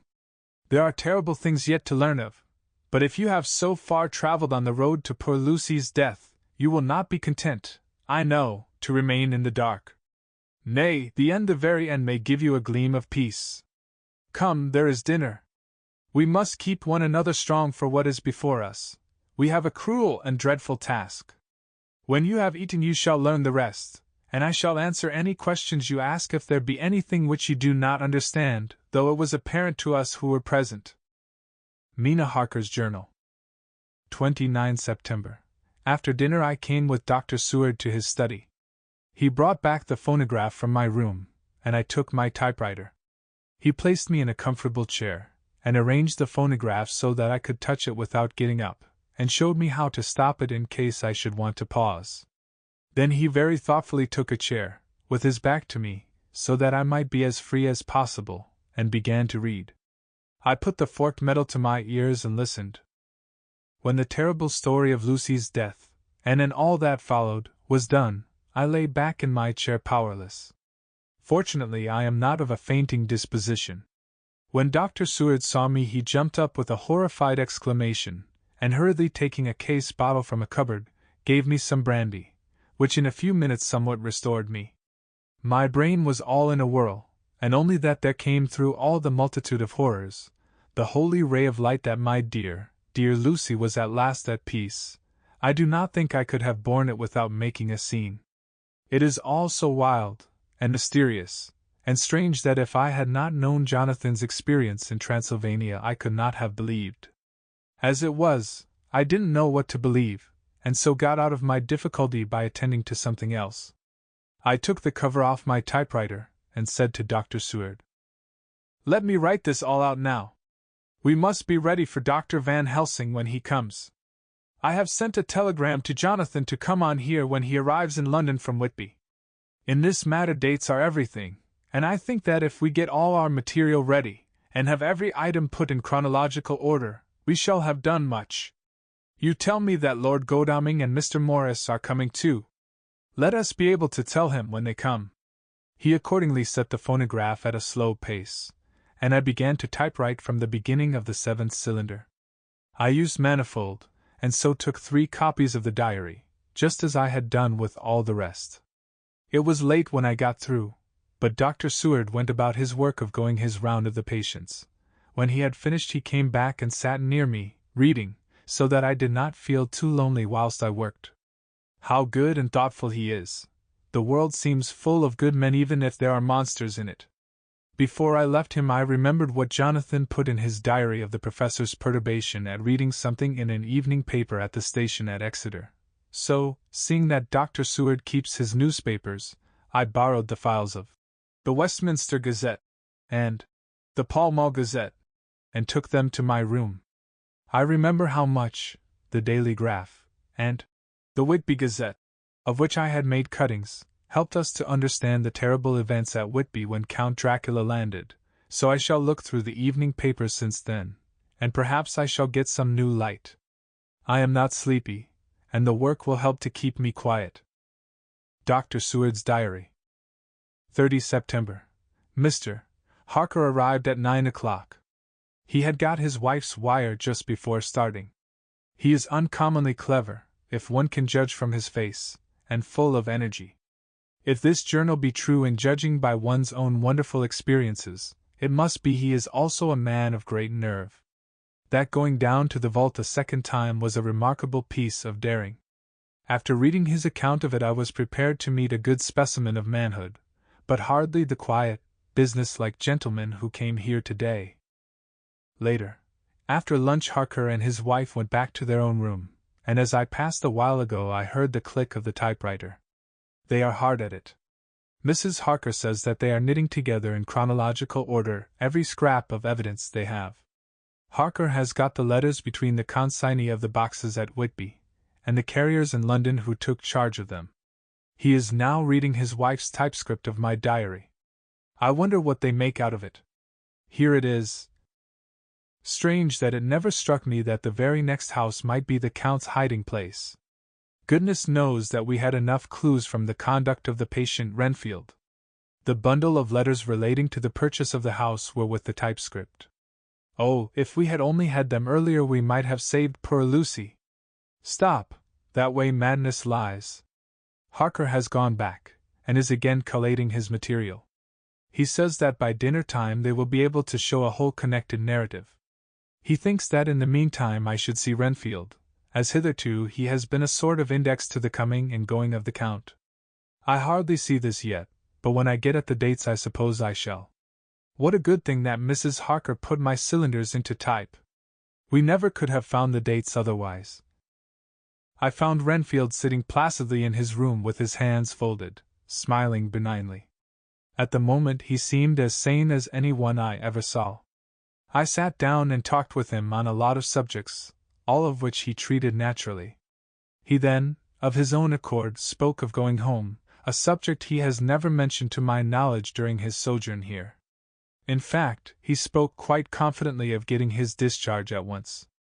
I believe that, had I not had the chat with Harker and read the letters and the dates of his outbursts, I should have been prepared to sign for him after a brief time of observation. As it is, I am darkly suspicious. All those outbreaks were in some way linked with the proximity of the Count. What then does this absolute content mean? Can it be that his instinct is satisfied as to the vampire's ultimate triumph? Stay, he is himself zoophagus, and in his wild ravings outside the chapel door of the deserted house he always spoke of Master. This all seems confirmation of our idea. However, after a while I came away. My friend is just a little too sane at present to make it safe to probe him too deep with questions. He might begin to think, and then dash. So I came away. I mistrust these quiet moods of his, so I have given the attendant a hint to look closely after him, and to have a strait waistcoat ready in case of need. Jonathan Harker's Journal. September 29th, in train to London.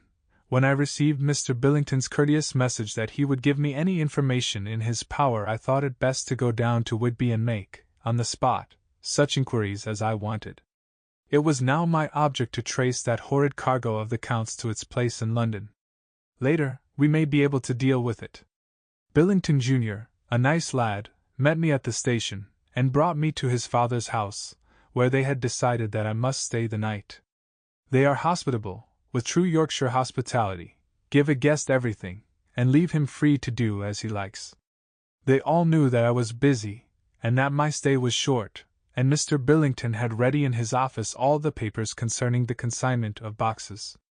It gave me almost a turn to see again one of the letters which I had seen on the Count's table before I knew of his diabolical plans. Everything had been carefully thought out, and done systematically and with precision. He seemed to have been prepared for every obstacle which might be placed by accident in the way of his intentions being carried out. To use an Americanism, he had taken no chances, and the absolute accuracy with which his instructions were fulfilled was simply the logical result of his care. I saw the invoice, and took note of it. 50 cases of common earth, to be used for experimental purposes. Also the copy of letter to Carter Paterson, and their reply. Of both of these I got copies. This was all the information Mr. Billington could give me, so I went down to the port and saw the Coast Guards, the customs officers, and the harbor master. They had all something to say of the strange entry of the ship, which is already taking its place in local tradition, but no one could add to the simple description. 50 cases of common earth. I then saw the station master, who kindly put me in communication with the men who had actually received the boxes. Their tally was exact with the list, and they had nothing to add except that the boxes were main and mortal heavy, and that shifting them was dry work. One of them added that it was hard lines, that there wasn't any gentleman, such like as yourself, squire, to show some sort of appreciation of their efforts in a liquid form. Another put in a rider that the thirst then generated was such that even the time which had elapsed had not completely allayed it. Needless to add, I took care before leaving to lift, forever and adequately, this source of reproach. 30 September. The station master was good enough to give me a line to his old companion, the station master at King's Cross, so that when I arrived there in the morning I was able to ask him about the arrival of the boxes. He, too, put me at once in communication with the proper officials, and I saw that their tally was correct with the original invoice. The opportunities of acquiring an abnormal thirst had been here limited. A noble use of them had, however, been made, and again I was compelled to deal with the result in an ex post facto manner. From thence I went on to Carter Patterson's central office, where I met with the utmost courtesy. They looked up the transaction in their day book and letter book, and at once telephoned to their King's Cross office for more details. By good fortune, the men who did the teaming were waiting for work, and the official at once sent them over, sending also by one of them the way bill and all the papers connected with the delivery of the boxes at Carfax. Here again I found the tally agreeing exactly. The carrier's men were able to supplement the paucity of the written words with a few details. These were, I shortly found, connected almost solely with the dusty nature of the job, and of the consequent thirst engendered in the operators. On my affording an opportunity, through the medium of the currency of the realm, of the allaying, at a later period, this beneficial evil, one of the men remarked, "That 'ere ooze, guv'nor, is the rummiest I ever was in. Blime! But it ain't been touched since 100 years. There was dust that thick in the place that you might have slept on it without 'urtin' of your bones, and the place was that neglected that you might have smelled old Jerusalem in it. But the old chapel that took the tzika, that did. Me and my mate, we thort we wouldn't never get out quick enough. Lor, I wouldn't take less nor a quid a moment to stay there arter dark." Having been in the house, I could well believe him, but if he knew what I know, he would, I think, have raised his terms. Of one thing I am now satisfied, that all the boxes which arrived at Whitby from Varna in the Demeter were safely deposited in the old chapel at Carfax. There should be 50 of them there, unless any have since been removed, as from Dr. Seward's diary I fear. I shall try to see the carter who took away the boxes from Carfax when Renfield attacked them. By following up this clue we may learn a good deal. Later. Mina and I have worked all day, and we have put all the papers into order. Mina Harker's Journal. 30 September. I am so glad that I hardly know how to contain myself. It is, I suppose, the reaction from the haunting fear which I have had, that this terrible affair and the reopening of his old wound might act detrimentally on Jonathan. I saw him leave for Whitby with as brave a face as I could, but I was sick with apprehension. The effort has, however, done him good. He was never so resolute, never so strong, never so full of volcanic energy, as at present. It is just as that dear, good Professor Van Helsing said, he is true grit, and he improves under strain that would kill a weaker nature. He came back full of life and hope and determination. We have got everything in order for tonight. I feel myself quite wild with excitement. I suppose one ought to pity anything so hunted as is the Count. That is just it. This thing is not human, not even beast.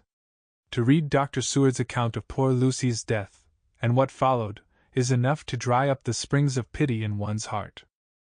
Later. Lord Godalming and Mr. Morris arrived earlier than we expected. Dr. Seward was out on business, and had taken Jonathan with him, so I had to see them. It was to me a painful meeting, for it brought back all poor dear Lucy's hopes of only a few months ago.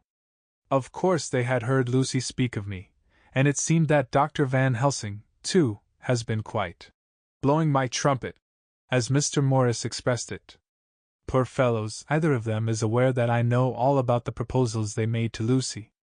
They did not quite know what to say or do, as they were ignorant of the amount of my knowledge, so they had to keep on neutral subjects. However, I thought the matter over, and came to the conclusion that the best thing I could do would be to post them in affairs right up to date. I knew from Dr. Seward's diary that they had been at Lucy's death her real death, and that I need not fear to betray any secret before the time. So I told them, as well as I could, that I had read all the papers and diaries, and that my husband and I, having typewritten them, had just finished putting them in order. I gave them each a copy to read in the library. When Lord Godalming got his and turned it over, it does make a pretty good pile, he said. Did you write all this, Mrs. Harker? I nodded, and he went on.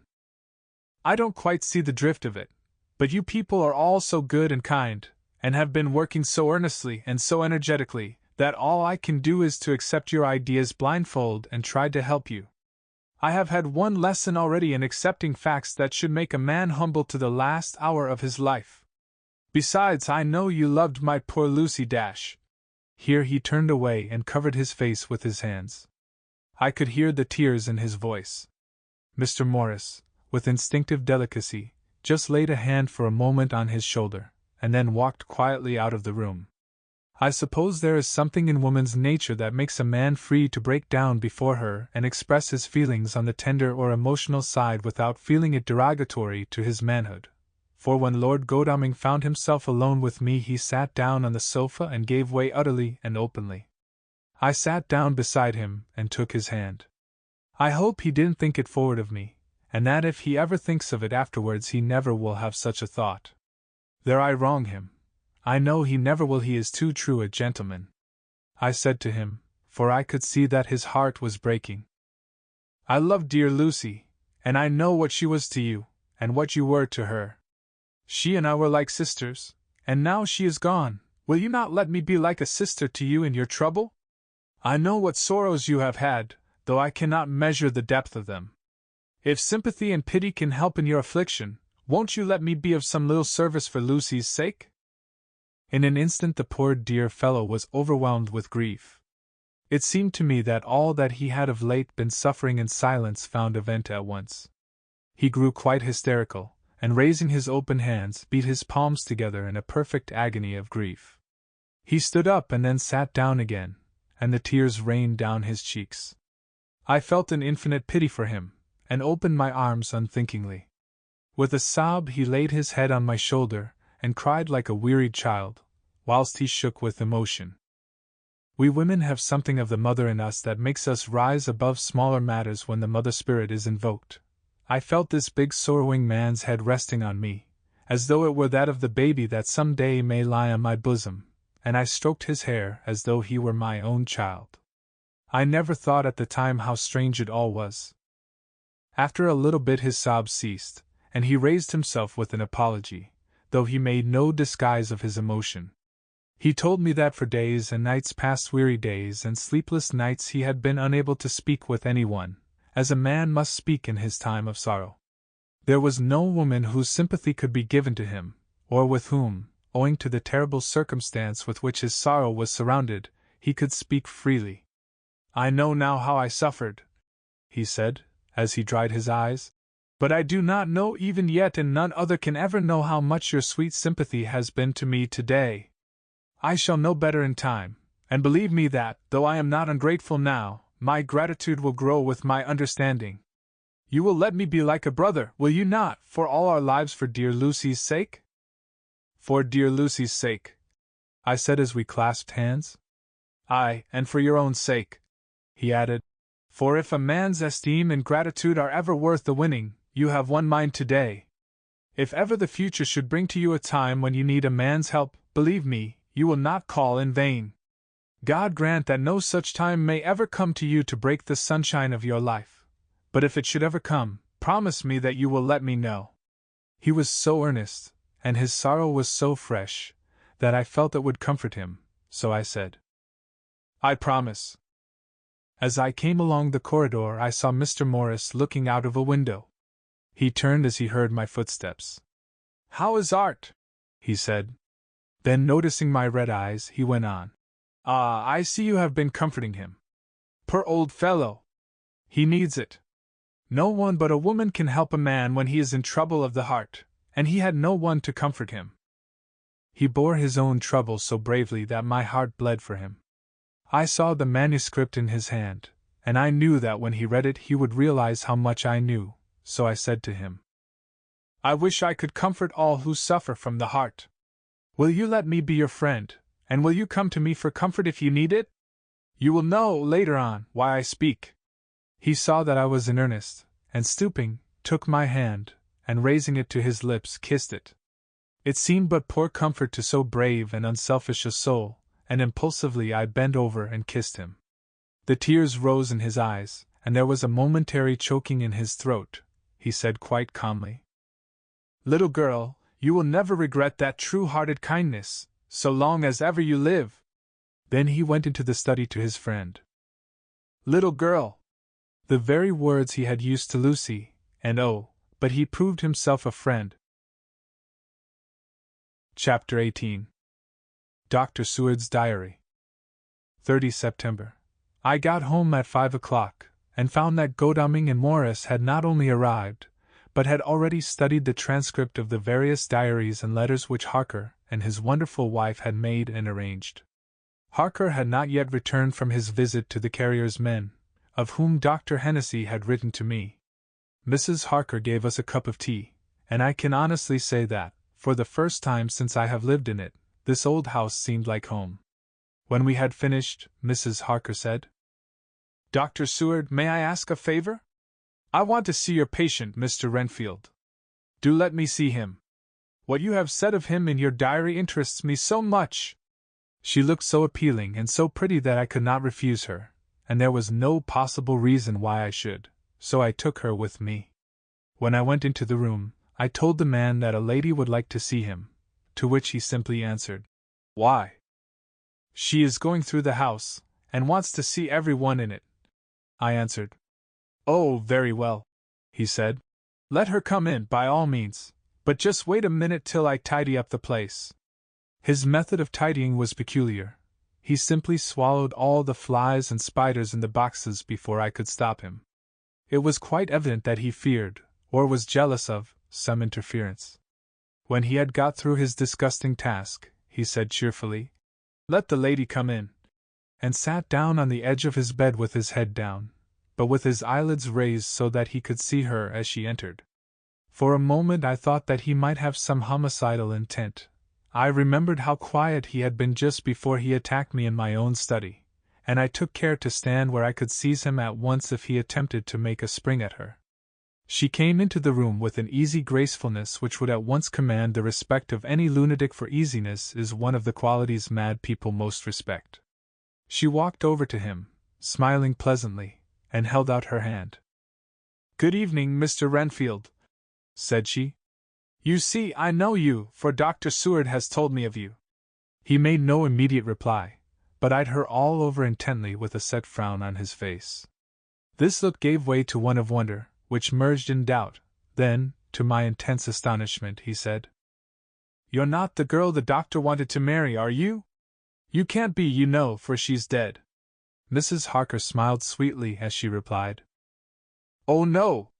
I have a husband of my own, to whom I was married before I ever saw Dr. Seward, or he me. I am Mrs. Harker." "Then what are you doing here?" "My husband and I are staying on a visit with Dr. Seward." "Then don't stay." "But why not?" I thought that this style of conversation might not be pleasant to Mrs. Harker, any more than it was to me, so I joined in. "How did you know I wanted to marry anyone?" His reply was simply contemptuous, given in a pause in which he turned his eyes from Mrs. Harker to me, instantly turning them back again. "What an asinine question!" "I don't see that at all, Mr. Renfield," said Mrs. Harker, at once championing me. He replied to her with as much courtesy and respect as he had shown contempt to me. You will, of course, understand, Mrs. Harker, that when a man is so loved and honored as our host is, everything regarding him is of interest in our little community. Dr. Seward is loved not only by his household and his friends, but even by his patients, who, being some of them hardly in mental equilibrium, are appointment to distort causes and effects. Since I myself have been an inmate of a lunatic asylum, I cannot but notice that the sophistic tendencies of some of its inmates lean towards the errors of non causa and ignoratio elenchi. I positively opened my eyes at this new development. Here was my own pet lunatic, the most pronounced of his type that I had ever met with, talking elemental philosophy, and with the manner of a polished gentleman. I wonder if it was Mrs. Harker's presence which had touched some chord in his memory. If this new phase was spontaneous, or in any way due to her unconscious influence, she must have some rare gift or power. We continued to talk for some time, and seeing that he was seemingly quite reasonable, she ventured, looking at me questioningly as she began, to lead him to his favorite topic. I was again astonished, for he addressed himself to the question with the impartiality of the completest sanity. He even took himself as an example when he mentioned certain things. Why, I myself am an instance of a man who had a strange belief. Indeed, it was no wonder that my friends were alarmed, and insisted on my being put under control. I used to fancy that life was a positive and perpetual entity, and that by consuming a multitude of live things, no matter how low in the scale of creation, one might indefinitely prolong life. At times I held the belief so strongly that I actually tried to take human life. The doctor here will bear me out that on one occasion I tried to kill him for the purpose of strengthening my vital powers by the assimilation with my own body of his life through the medium of his blood, relying, of course, upon the scriptural phrase, "For the blood is the life." Though, indeed, the vendor of a certain nostrum has vulgaris the truism to the very point of contempt. Isn't that true, doctor? I nodded assent, for I was so amazed that I hardly knew what to either think or say. It was hard to imagine that I had seen him eat up his spiders and flies not 5 minutes before. Looking at my watch, I saw that I should go to the station to meet Van Helsing, so I told Mrs. Harker that it was time to leave.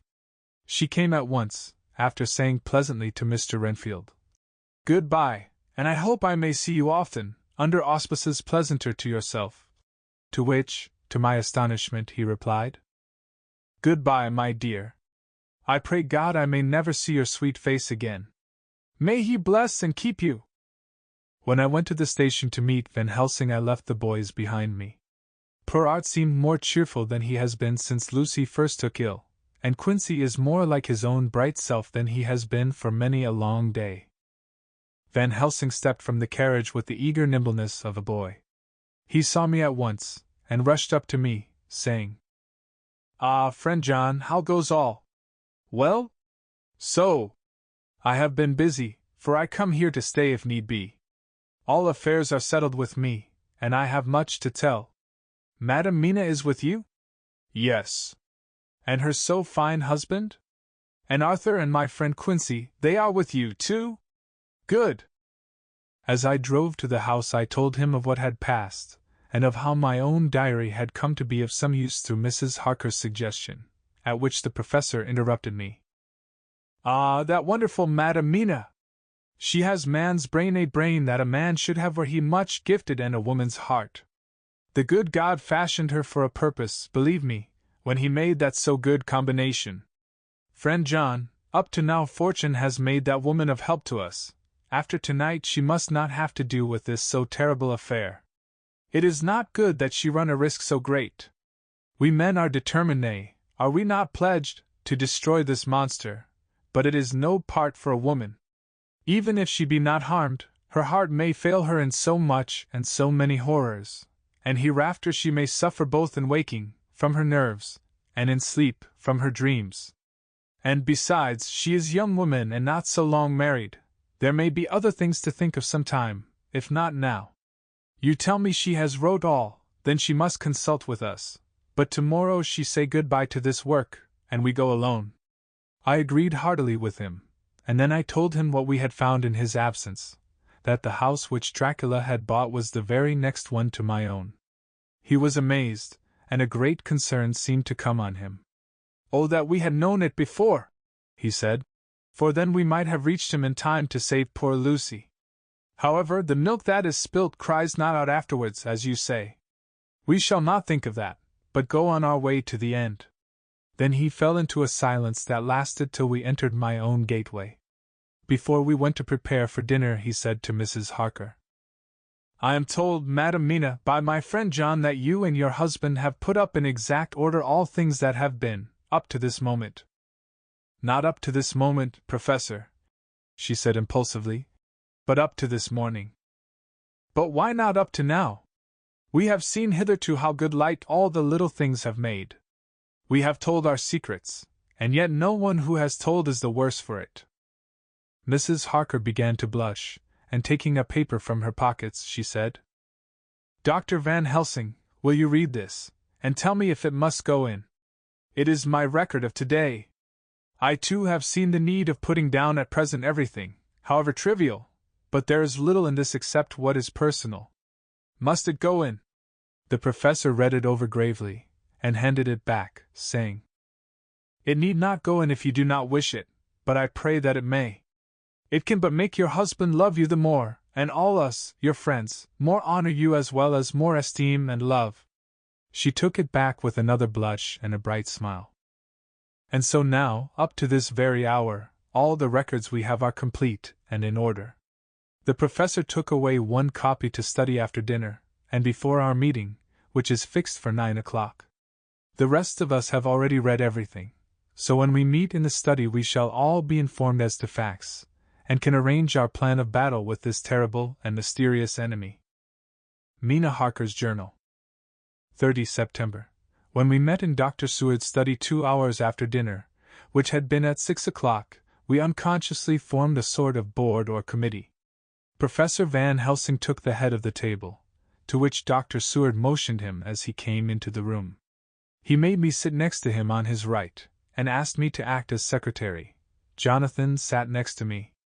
Opposite us were Lord Godalming, Dr. Seward, and Mr. Morris, Lord Godalming being next the professor, and Dr. Seward in the center.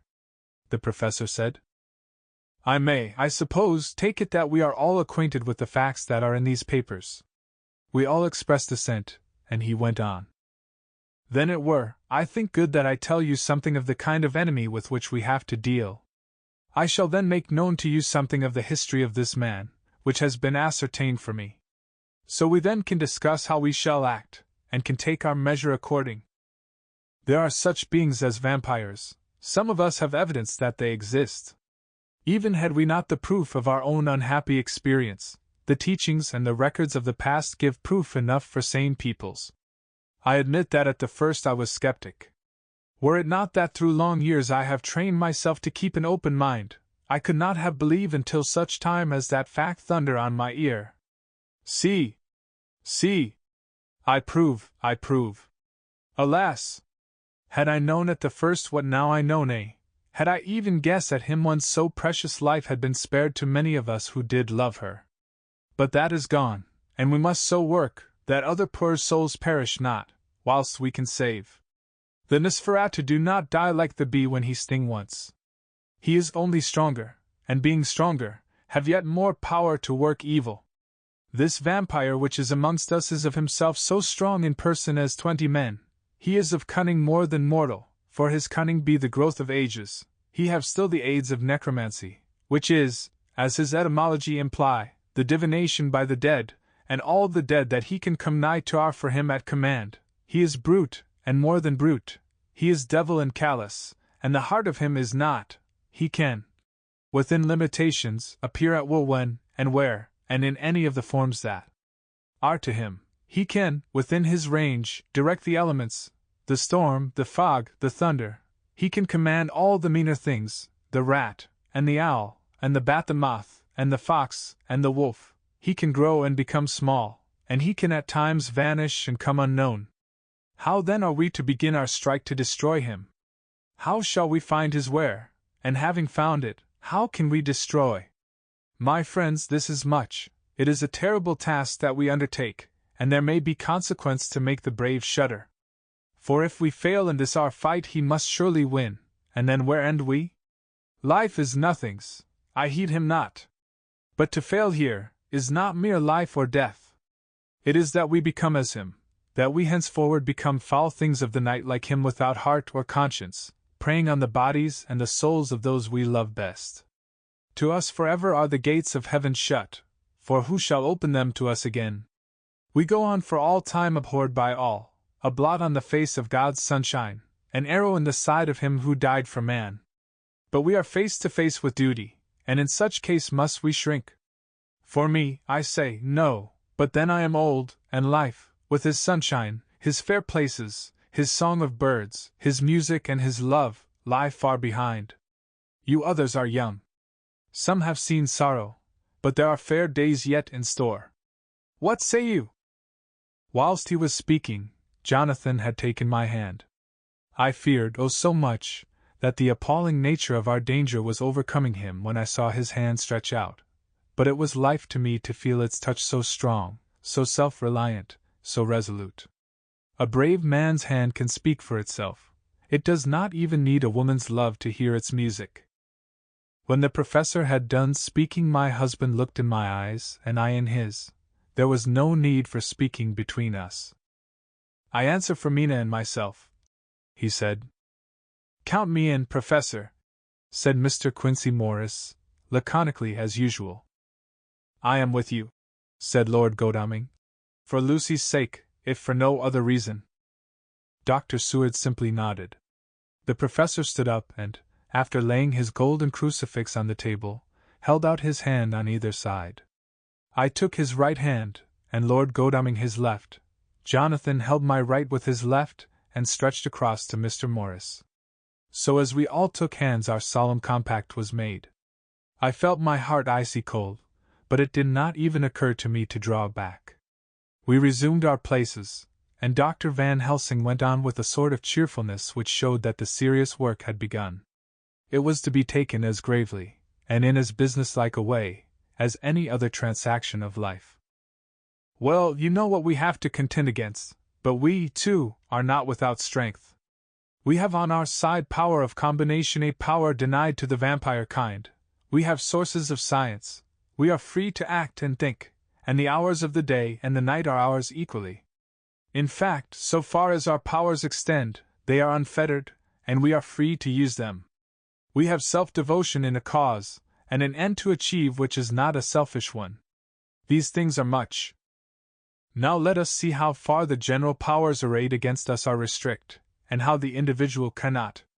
In fine, let us consider the limitations of the vampire in general, and of this one in particular. All we have to go upon are traditions and superstitions. These do not at the first appear much, when the matter is one of life and death, nay, of more than either life or death. Yet must we be satisfied, in the first place because we have to be, no other means is at our control, and secondly, because, after all, these things, tradition and superstition, are everything. Does not the belief in vampires rest for others, though not, alas, for us, on them? A year ago, which of us would have received such a possibility, in the midst of our scientific, skeptical, matter-of-fact 19th century? We even scouted a belief that we saw justified under our very eyes. Take it, then, that the vampire, and the belief in his limitations and his cure, rest for the moment on the same base. For, let me tell you, he is known everywhere that men have been. In old Greece, in old Rome, he flourished in Germany, all over, in France, in India, even in the Chernasese, and in China, so far from us in all ways, there even is he, and the peoples fear him at this day. He have followed the wake of the Berserker Icelander, the devil-begotten Hun, the Slav, the Saxon, the Magyar. So far, then, we have all we may act upon, and let me tell you that very much of the beliefs are justified by what we have seen in our own so unhappy experience. The vampire live on, and cannot die by mere passing of the time. He can flourish when that he can fatten on the blood of the living. Even more, we have seen amongst us that he can even grow younger, that his vital faculties grow strenuous, and seem as though they refresh themselves when his special pabulum is plenty. But he cannot flourish without this diet. He eat not as others. Even friend Jonathan, who lived with him for weeks, did never see him to eat, never. He throws no shadow, he make in the mirror no reflect, as again Jonathan observed. He has the strength of many of his hand witness again Jonathan when he shut the door against the wolves, and when he help him from the diligence too. He can transform himself to wolf, as we gather from the ship arrival in Whitby. When he tear open the dog, he can be as bat, as Madam Mina saw him on the window at Whitby, and as friend John saw him fly from this so near house, and as my friend Quincy saw him at the window of Miss Lucy. He can come in mist which he create that noble ship's captain proved him of this. But from what we know, the distance he can make this mist is limited, and it can only be round himself. He come on moonlight rays as elemental dust as again Jonathan saw those sisters in the castle of Dracula. He becomes so small we ourselves saw Miss Lucy, ere she was at peace, slip through a hairbreadth space at the tomb door. He can, when once he find his way, come out from anything or into anything, no matter how close it be bound or even fused up with fire solder you call it. He can see in the dark no small power this, in a world which is one half shut from the light. Ah, but hear me through. He can do all these things, yet he is not free. Nay, he is even more prisoner than the slave of the galley, than the madman in his cell. He cannot go where he lists. He who is not of nature has yet to obey some of nature's laws why we know not. He may not enter anywhere at the first, unless there be someone of the household who bid him to come, though afterwards he can come as he please. His power ceases, as does that of all evil things, at the coming of the day. Only at certain times can he have limited freedom. If he be not at the place whither he is bound, he can only change himself at noon or at exact sunrise or sunset. These things are we told, and in this record of ours we have proof by inference. Thus, whereas he can do as he will within his limit, when he have his earth home, his coffin home, his hell home, the place unhallowed, as we saw when he went to the grave of the suicide at Whitby, still at other time he can only change when the time come. It is said, too, that he can only pa. Thus when we find the habitation of this man that was, we can confine him to his coffin and destroy him, if we obey what we know. But he is clever. I have asked my friend Arminius, of Budapest University, to make his record, and from all the means that are, he tell me of what he has been. He must, indeed, have been that voivode Dracula who won his name against the Turk, over the great river on the very frontier of Turkey land. If it be so, then was he no common man, for in that time, and for centuries after, he was spoken of as the cleverest and the most cunning, as well as the bravest of the sons of the land beyond the forest. That mighty brain and that iron resolution went with him to his grave, and are even now arrayed against us. The Draculas were, says Arminius, a great and noble race, though now and again were scions who were held by their coevals to have had dealings with the evil one. They learned his secrets in the Scholomance, amongst the mountains over Lake Hermannstadt, where the devil claims the 10th scholar as his due. In the records are such words as Strigoi witch, or dog, and Pokol Satan and hell, and in one manuscript this very Dracula is spoken of as Wamper, which we all understand too well. There have been from the loins of this very one great men and good women, and their graves make sacred the earth where alone this foulness can dwell. For it is not the least of its terrors that this evil thing is rooted deep in all good, in soil barren of holy memories it cannot rest. Whilst they were talking, Mr. Morris was looking steadily at the window, and he now got up quietly, and went out of the room. There was a little pause, and then the professor went on. And now we must settle what we do. We have here much data, and we must proceed to lay out our campaign. We know from the inquiry of Jonathan that from the castle to Whitby came 50 boxes of earth, all of which were delivered at Carfax. We also know that at least some of these boxes have been removed. It seems to me that our first step should be to ascertain whether all the rest remain in the house beyond that wall where we look today, or whether any more have been removed. If the latter, we must trace. Here we were interrupted in a very startling way. Outside the house came the sound of a pistol shot. The glass of the window was shattered with a bullet, which, ricocheting from the top of the embrasure, struck the far wall of the room. I am afraid I am at heart a coward, for I shrieked out. The men all jumped to their feet. Lord Godalming flew over to the window and threw up the sash. As he did so we heard Mr. Morris's voice without. "Sorry! I fear I have alarmed you. I shall come in and tell you about it." A minute later he came in and said, "It was an idiotic thing of me to do, and I ask your pardon, Mrs. Harker, most sincerely. I fear I must have frightened you terribly. But the fact is that whilst the professor was talking there came a big bat and sat on the window sill. I have got such a horror of the damned brutes from recent events that I cannot stand them, and I went out to have a shot, as I have been doing of late of evenings, whenever I have seen one. You used to laugh at me for it then, Art." "Did you hit it?" asked Dr. Van Helsing. "I don't know. I fancy not, for it flew away into the wood." Without saying any more he took his seat, and the professor began to resume his statement. "We must trace each of these boxes, and when we are ready, we must either capture or kill this monster in his lair, or we must, so to speak, sterilize the earth, so that no more he can seek safety in it. Thus in the end we may find him in his form of man between the hours of noon and sunset, and so engage with him when he is at his most weak. And now for you, Madam Mina, this night is the end until all be well. You are too precious to us to have such risk. When we part tonight you no more must question. We shall tell you all in good time. We are men and are able to bear, but you must be our star and our hope, and we shall act all the more free that you are not in the danger, such as we are." All the men, even Jonathan, seemed relieved, but it did not seem to me good that they should brave danger and perhaps lessen their safety, strength being the best safety through care of me. But their minds were made up, and though it was a bitter pill for me to swallow, I could say nothing, save to accept their chivalrous care of me. Mr. Morris resumed the discussion. "As there is no time to lose, I vote we have a look at his house right now. Time is everything with him, and swift action on our part may save another victim." I own that my heart began to fail me when the time for action came so close, but I did not say anything, for I had a greater fear that if I appeared as a drag or a hindrance to their work, they might even leave me out of their counsels altogether. They have now gone off to Carfax, with means to get into the house. Manlike, they had told me to go to bed and sleep, as if a woman can sleep when those she loves are in danger. I shall lie down and pretend to sleep, lest Jonathan have added anxiety about me when he returns. Dr. Seward's Diary. October 1st, 4 a.m.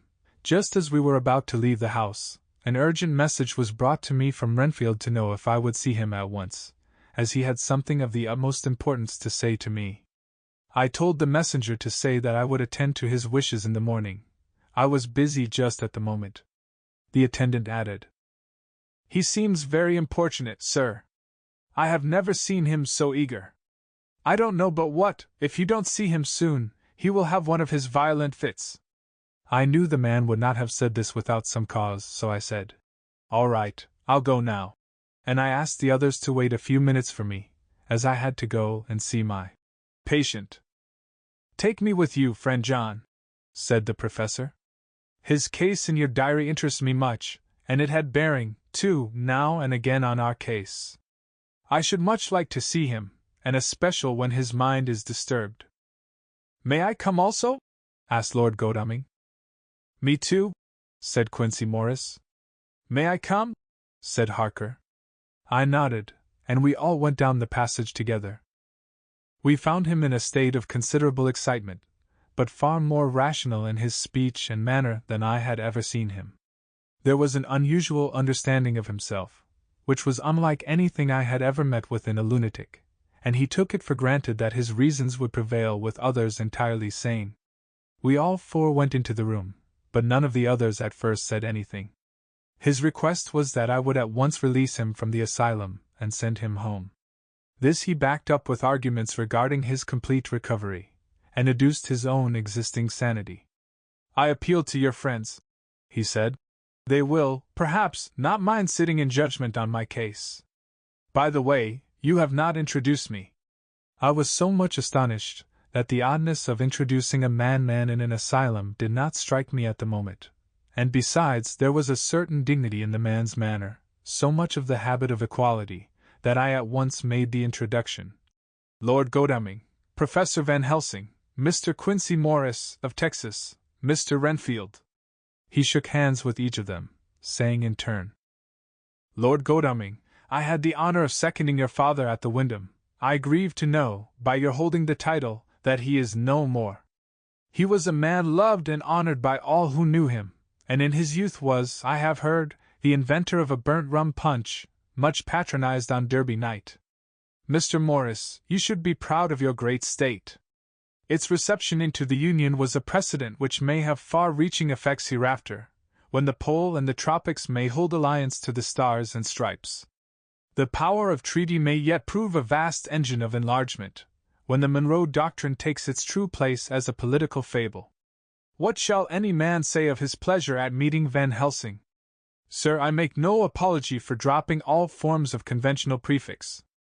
When an individual has revolutionized therapeutics by his discovery of the continuous evolution of brain matter, conventional forms are unfitting, since they would seem to limit him to one of a class.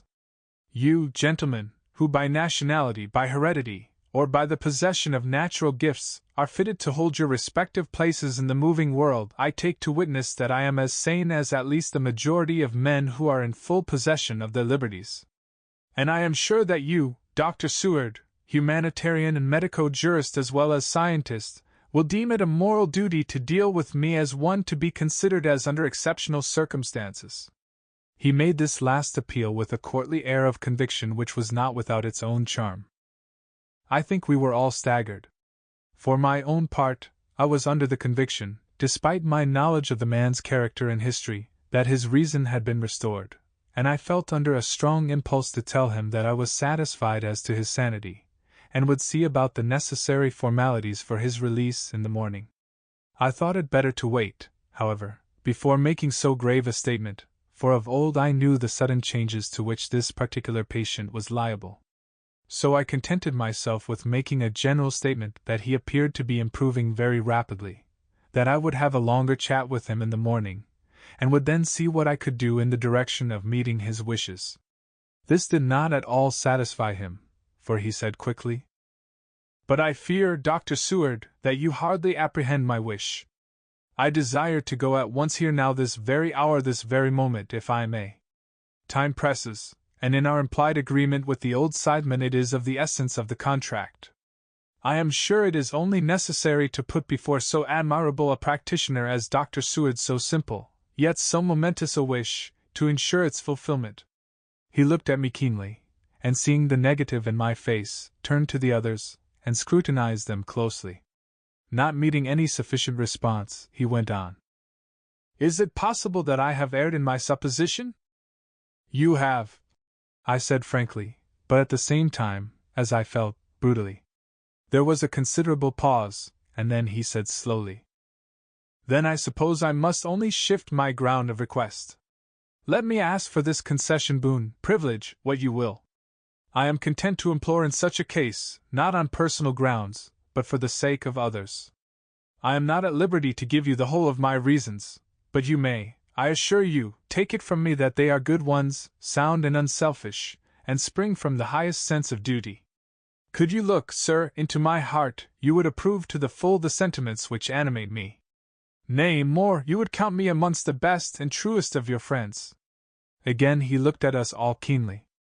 I had a growing conviction that this sudden change of his entire intellectual method was but yet another form or phase of his madness, and so determined to let him go on a little longer, knowing from experience that he would, like all lunatics, give himself away in the end. Van Helsing was gazing at him with a look of utmost intensity, his bushy eyebrows almost meeting with the fixed concentration of his look. He said to Renfield in a tone which did not surprise me at the time, but only when I thought of it afterwards, for it was as of one addressing an equal, "Can you not tell frankly your real reason for wishing to be free tonight?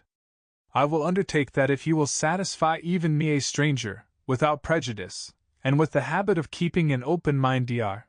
Seward will give you, at his own risk and on his own responsibility, the privilege you seek." He shook his head sadly, and with a look of poignant regret on his face.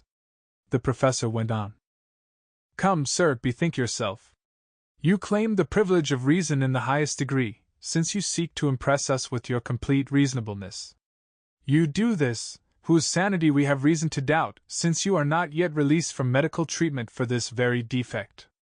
If you will not help us in our effort to choose the wisest course, how can we perform the duty which you yourself put upon us? Be wise and help us, and if we can we shall aid you to achieve your wish."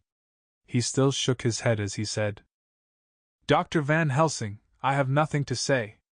Your argument is complete, and if I were free to speak I should not hesitate a moment, but I am not my own master in the matter. I can only ask you to trust me. If I am refused, the responsibility does not rest with me." I thought it was now time to end the scene, which was becoming too comically grave, so I went towards the door, simply saying, "Come, my friends, we have work to do. Good night."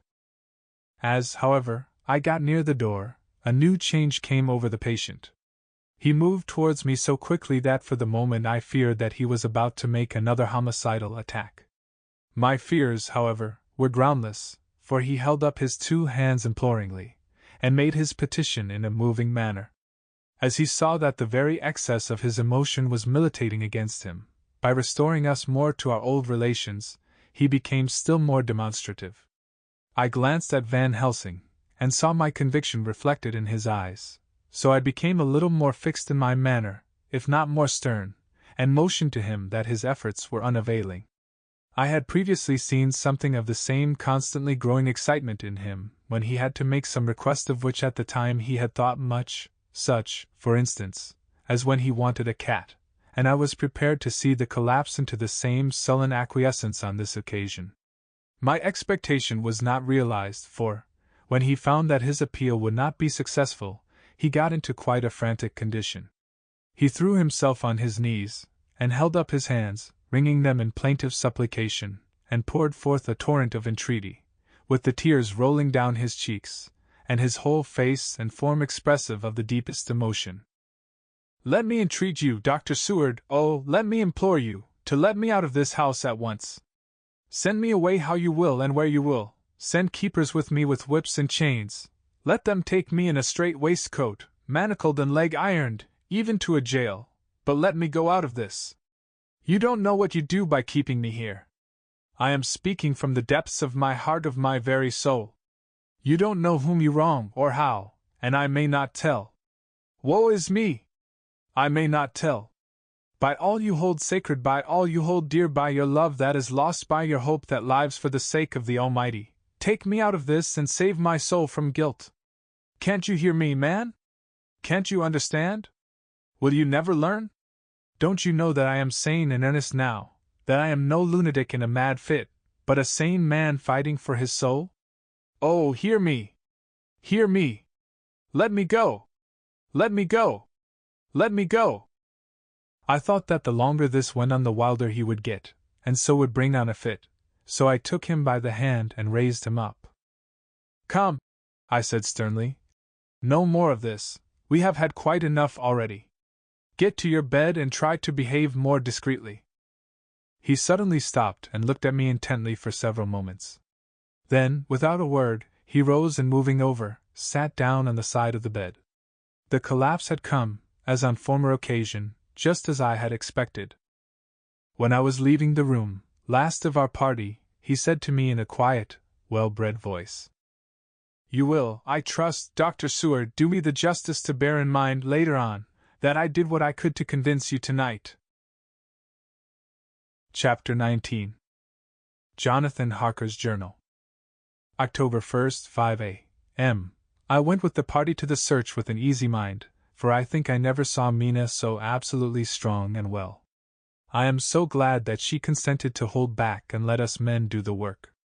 Somehow, it was a dread to me that she was in this fearful business at all, but now that her work is done, and that it is due to her energy and brains and foresight that the whole story is put together in such a way that every point tells, she may well feel that her part is finished, and that she can henceforth leave the rest to us. We were, I think, all a little upset by the scene with Mr. Renfield. When we came away from his room we were silent till we got back to the study. Then Mr. Morris said to Dr. Seward, "Say, Jack, if that man wasn't attempting a bluff, he is about the sanest lunatic I ever saw. I'm not sure, but I believe that he had some serious purpose, and if he had, it was pretty rough on him not to get a chance. Lord Godalming and I were silent, but Dr. Van Helsing added, "Friend John, you know more of lunatics than I do, and I'm glad of it, for I fear that if it had been to me to decide I would before that last hysterical outburst have given him free. But we live and learn, and in our present task we must take no chance, as my friend Quincy would say. All is best as they are." Dr. Seward seemed to answer them both in a dreamy kind of way. "I don't know but that I agree with you. If that man had been an ordinary lunatic I would have taken my chance of trusting him. But he seems so mixed up with the Count in an indexy kind of way that I am afraid of doing anything wrong by helping his fads. I can't forget how he prayed with almost equal fervor for a cat, and then tried to tear my throat out with his teeth. Besides, he called the Count Lord and Master, and he may want to get out to help him in some diabolical way.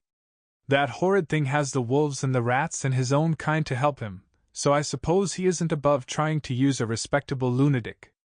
He certainly did seem earnest, though. I only hope we have done what is best. These things, in conjunction with the wild work we have in hand, help to unnerve a man." The professor stepped over, and laying his hand on his shoulder, said in his grave, kindly way, "Friend John, have no fear. We are trying to do our duty in a very sad and terrible case. We can only do as we deem best. What else have we to hope for, except the pity of the good God?" Lord Godalming had slipped away for a few minutes, but now he returned. He held up a little silver whistle, as he remarked, "That old place may be full of rats, and if so, I've got an antidote on call." Having passed the wall, we took our way to the house, taking care to keep in the shadows of the trees on the lawn when the moonlight shone out. When we got to the porch, the professor opened his bag and took out a lot of things, which he laid on the step, sorting them into 4 little groups, evidently one for each. Then he spoke. "My friends, we are going into a terrible danger, and we need arms of many kinds. Our enemy is not merely spiritual. Remember that he has the strength of 20 men, and that, though our necks or our windpipes are of the common kind and therefore breakable or crushable, his are not amenable to mere strength. A stronger man, or a body of men more strong in all than him, can at certain times hold him, but they cannot hurt him as we can be hurt by him. We must, therefore, guard ourselves from his touch. Keep this near your heart." As he spoke he lifted a little silver crucifix and held it out to me, I being nearest to him. "Put these flowers round your neck." Here he handed to me a wreath of withered garlic blossoms. "For other enemies more mundane, this revolver and this knife, and for 8 in all, these so small electric lamps, which you can fasten to your breast, and for all, and above all at the last, this, which we must not desecrate needless." This was a portion of sacred wafer, which he put in an envelope and handed to me. Each of the others was similarly equipped. "Now," he said, "Friend John, where are the skeleton keys? If so that we can open the door, we need not break house by the window, as before at Miss Lucy's." Dr. Seward tried 1 or 2 skeleton keys, his mechanical dexterity as a surgeon standing him in good stead. Presently he got one to suit. After a little play back and forward the bolt yielded, and with a rusty clang, shot back. We pressed on the door, the rusty hinges creaked, and it slowly opened. It was startlingly like the image conveyed to me in Dr. Seward's diary of the opening of Miss Westenra's tomb. I fancy that the same idea seemed to strike the others, for with one accord they shrank back. The professor was the first to move forward, and stepped into the open door. "In manus tuas, Domini," he said, crossing himself as he passed over the threshold. We closed the door behind us, lest when we should have lit our lamps we should possibly attract attention from the road.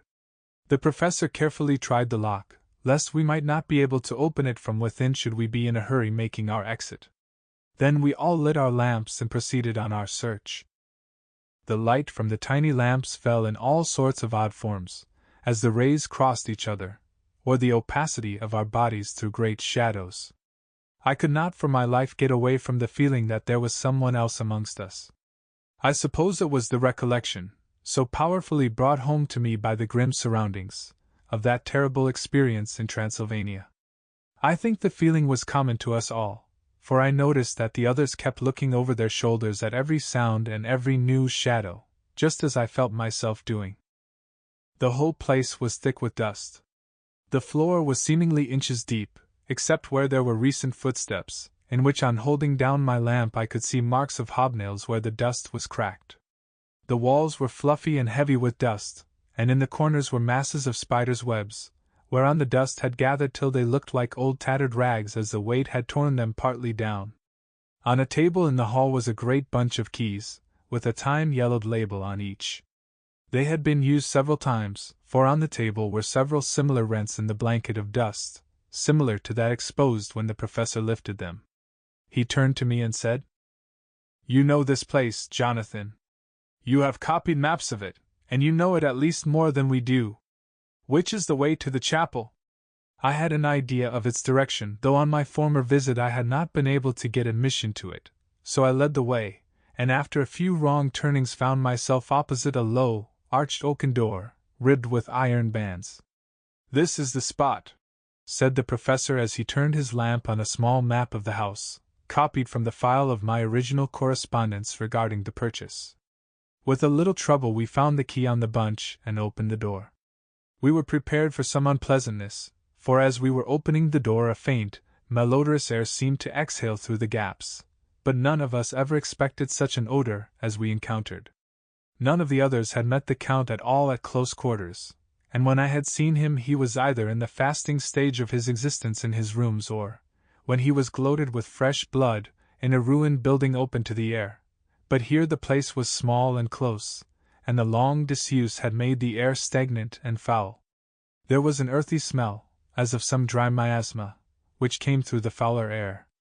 But as to the odor itself, how shall I describe it? It was not alone that it was composed of all the ills of mortality, and with the pungent, acrid smell of blood, but it seemed as though corruption had become itself corrupt. Foul! It sickens me to think of it. Every breath exhaled by that monster seemed to have clung to the place and intensified its loathsomeness. Under ordinary circumstances such a stench would have brought our enterprise to an end, but this was no ordinary case, and the high and terrible purpose in which we were involved gave us a strength which rose above merely physical considerations. After the involuntary shrinking consequent on the first nauseous whiff, we one and all set about our work as though that loathsome place were a garden of roses.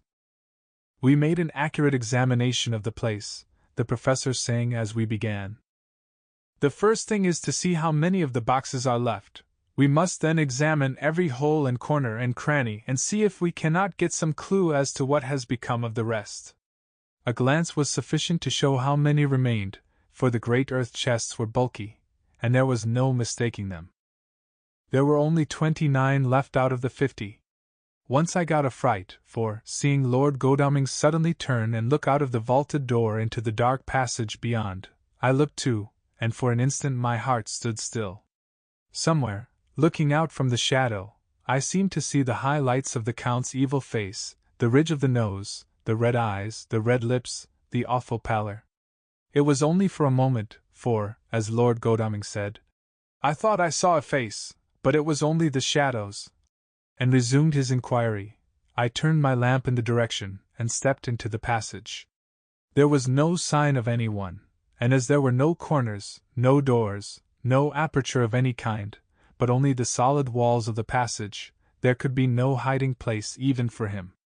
I took it that fear had helped imagination, and said nothing. A few minutes later I saw Morris step suddenly back from a corner, which he was examining. We all followed his movements with our eyes, for undoubtedly some nervousness was growing on us, and we saw a whole mass of phosphorescence, which twinkled like stars. We all instinctively drew back. The whole place was becoming alive with rats. For a moment or two we stood appalled, all save Lord Godalming, who was seemingly prepared for such an emergency. Rushing over to the great iron-bound oaken door, which Dr. Seward had described from the outside, and which I had seen myself, he turned the key in the lock, drew the huge bolts, and swung the door open. Then, taking his little silver whistle from his pocket, he blew a low, shrill call. It was answered from behind Dr. Seward's house by the yelping of dogs, and after about a minute 3 terriers came dashing round the corner of the house. Unconsciously we had all moved towards the door, and as we moved I noticed that the dust had been much disturbed. The boxes which had been taken out had been brought this way. But even in the minute that had elapsed the number of the rats had vastly increased.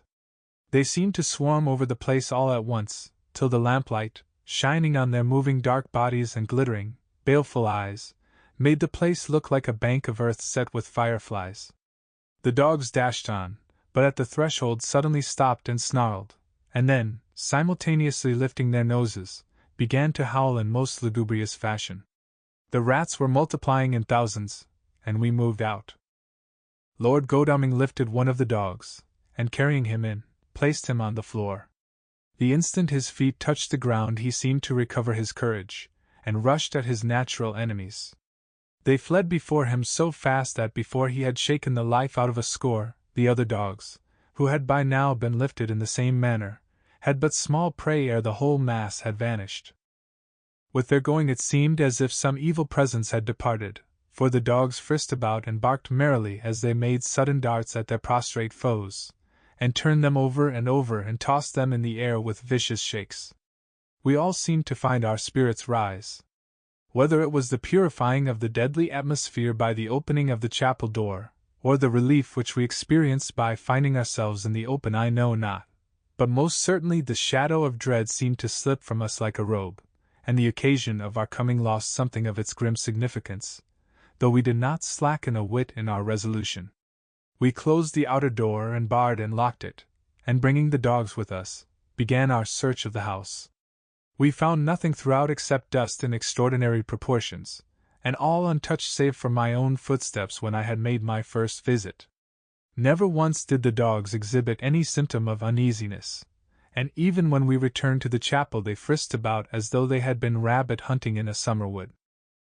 The morning was quickening in the east when we emerged from the front. Dr. Van Helsing had taken the key of the hall door from the bunch, and locked the door in orthodox fashion, putting the key into his pocket when he had done. "So far," he said, "our night has been eminently successful. No harm has come to us such as I feared might be, and yet we have ascertained how many boxes are missing. More than all do I rejoice that this, our first and perhaps our most difficult and dangerous step has been accomplished without the bringing thereinto our most sweet Madam Mina or troubling her waking or sleeping thoughts with sights and sounds and smells of horror which she might never forget. One lesson, too, we have learned, if it be allowable to argue a particulari, that the brute beasts which are to the Count's command are yet themselves not amenable to his spiritual power. For look, these rats that would come to his call, just as from his castle top he summoned the wolves to your going and to that poor mother's cry, though they come to him, they run pell-mell from the so little dogs of my friend Arthur. We have other matters before us, other dangers, other fears, and that monster he has not used his power over the brute world for the only or the last time tonight. So be it that he has gone elsewhere. Good! It has given us opportunity to cry check in some ways in this chess game, which we play for the stake of human souls. And now let us go home. The dawn is close at hand, and we have reason to be content with our first night's work. It may be ordained that we have many nights and days to follow, if full of peril, but we must go on, and from no danger shall we shrink." The house was silent when we got back, save for some poor creature who was screaming away in one of the distant wards, and a low, moaning sound from Renfield's room.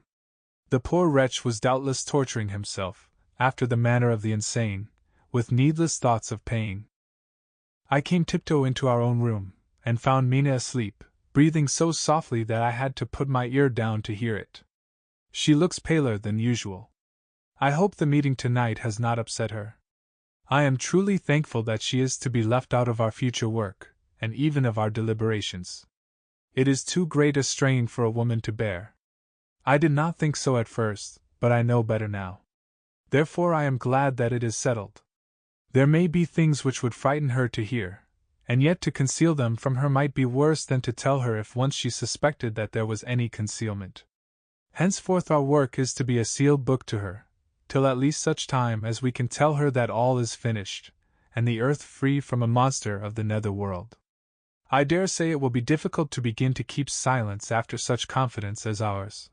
But I must be resolute, and tomorrow I shall keep dark over tonight's doings, and shall refuse to speak of anything that has happened. I rest on the sofa, so as not to disturb her. October 1st later. I suppose it was natural that we should have all overslept ourselves, for the day was a busy one, and the night had no rest at all. Even Mina must have felt its exhaustion, for though I slept till the sun was high, I was awake before her, and had to call 2 or 3 times before she awoke. Indeed, she was so sound asleep that for a few seconds she did not recognize me, but looked at me with a sort of blank terror, as one looks who has been waked out of a bad dream. She complained a little of being tired, and I let her rest till later in the day. We now know of 21 boxes having been removed, and if it be that several were taken in any of these removals we may be able to trace them all. Such will, of course, immensely simplify our labor, and the sooner the matter is attended to the better. I shall look up Thomas Snelling today. Dr. Seward's Diary. 1 October.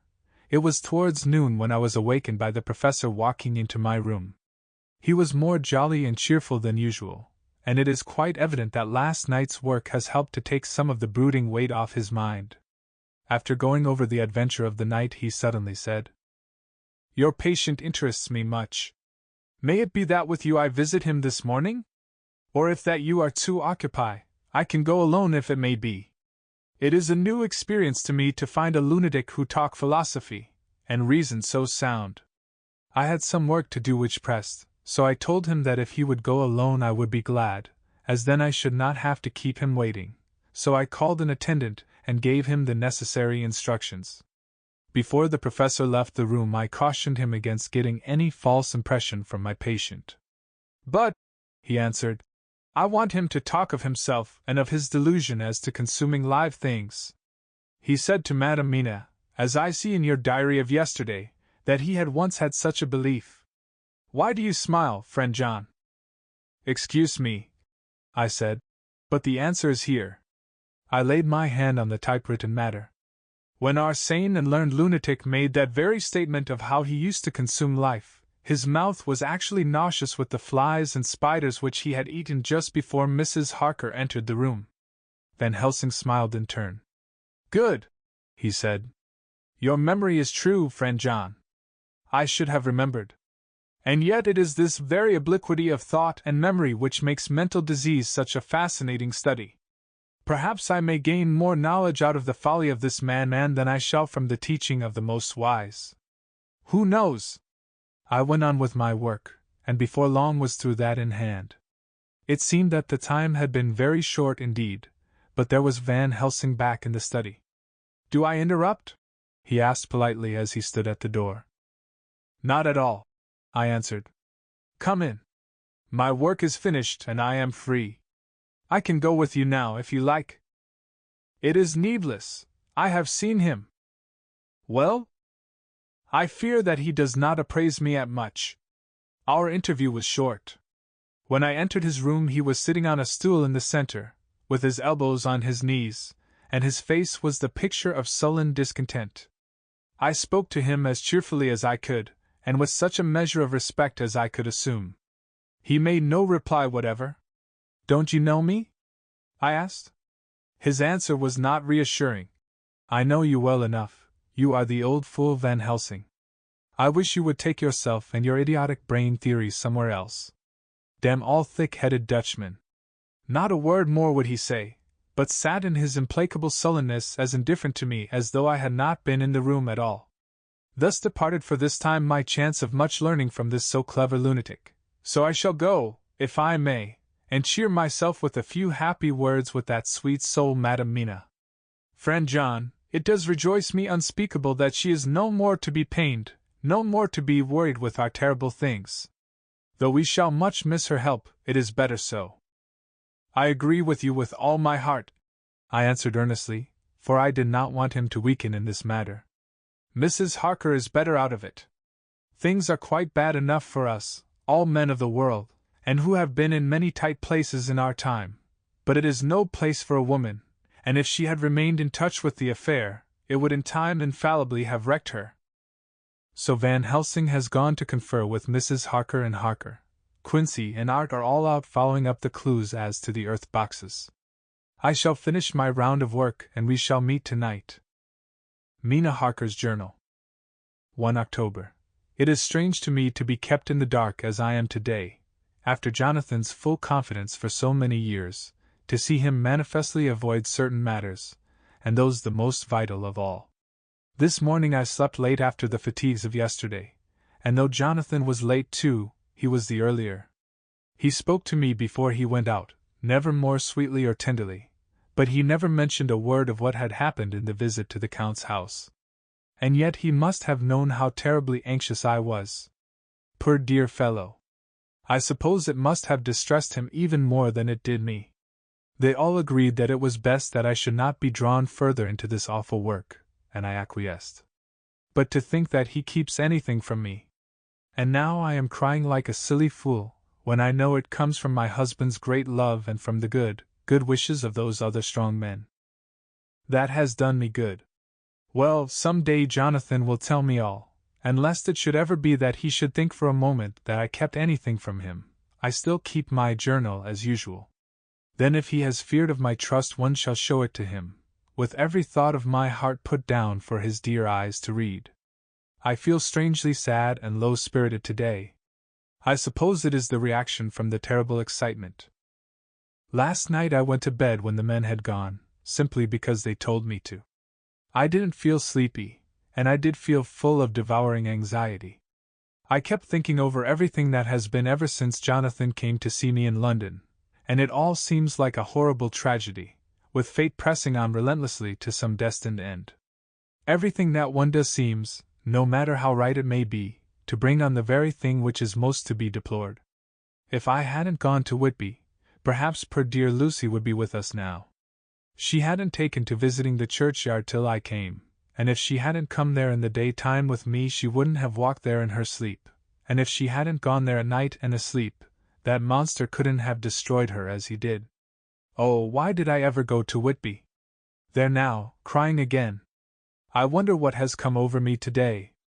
I must hide it from Jonathan, for if he knew that I had been crying twice in one morning, I, who never cried on my own account, and whom he has never caused to shed a tear, the dear fellow would fret his heart out. I shall put a bold face on, and if I do feel weepy, he shall never see it. I suppose it is one of the lessons that we poor women have to learn. I can't quite remember how I fell asleep last night. I remember hearing the sudden barking of the dogs and a lot of queer sounds, like praying on a very tumultuous scale, from Mr. Renfield's room, which is somewhere under this. And then there was silence over everything, silence so profound that it startled me, and I got up and looked out of the window. All was dark and silent, the black shadows thrown by the moonlight seeming full of a silent mystery of their own. Not a thing seemed to be stirring, but all to be grim and fixed as death or fate, so that a thin streak of white mist, that crept with almost imperceptible slowness across the grass towards the house, seemed to have a sentience and a vitality of its own. I think that the digression of my thoughts must have done me good, for when I got back to bed I found a lethargy creeping over me. I lay a while, but could not quite sleep, so I got out and looked out of the window again. The mist was spreading, and was now close up to the house, so that I could see it lying thick against the wall, as though it were stealing up to the windows. The poor man was more loud than ever, and though I could not distinguish a word he said, I could in some way recognize in his tones some passionate entreaty on his part. Then there was the sound of a struggle, and I knew that the attendants were dealing with him. I was so frightened that I crept into bed, and pulled the clothes over my head, putting my fingers in my ears. I was not then a bit sleepy, at least so I thought, but I must have fallen asleep, for, except dreams, I do not remember anything until the morning, when Jonathan woke me. I think that it took me an effort and a little time to realize where I was, and that it was Jonathan who was bending over me. My dream was very peculiar, and was almost typical of the way that waking thoughts become merged in, or continued in, dreams.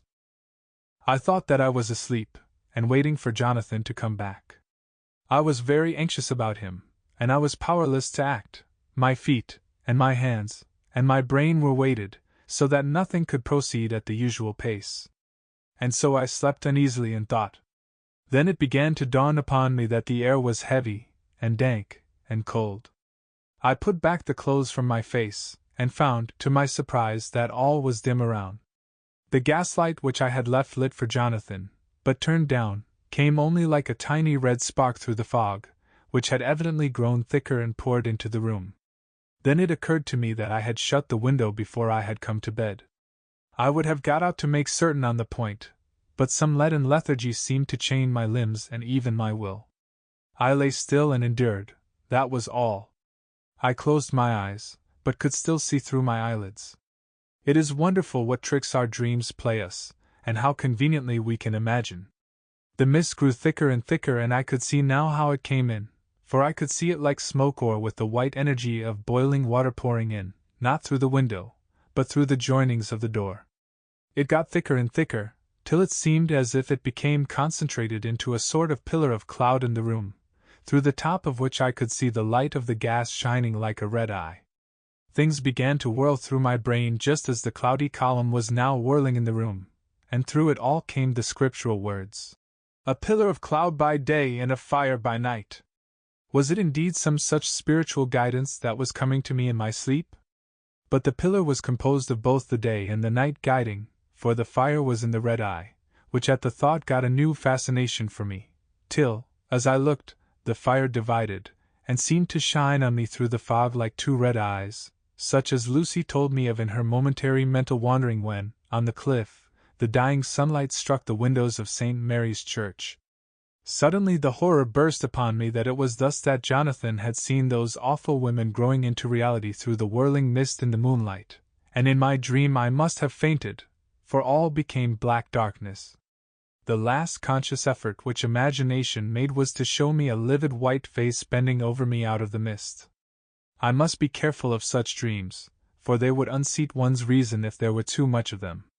I would get Dr. Van Helsing or Dr. Seward to prescribe something for me which would make me sleep, only that I feared to alarm them. Such a dream at the present time would become woven into their fears for me. Tonight I shall strive hard to sleep naturally. If I do not, I shall tomorrow night get them to give me a dose of chloral. That cannot hurt me for once, and it will give me a good night's sleep. Last night tired me more than if I had not slept at all. October 2nd, 10 p.m. Last night I slept, but did not dream. I must have slept soundly, for I was not waked by Jonathan coming to bed, but the sleep has not refreshed me, for today I feel terribly weak and spiritless. I spent all yesterday trying to read, or lying down dozing. In the afternoon Mr. Renfield asked if he might see me. Poor man, he was very gentle,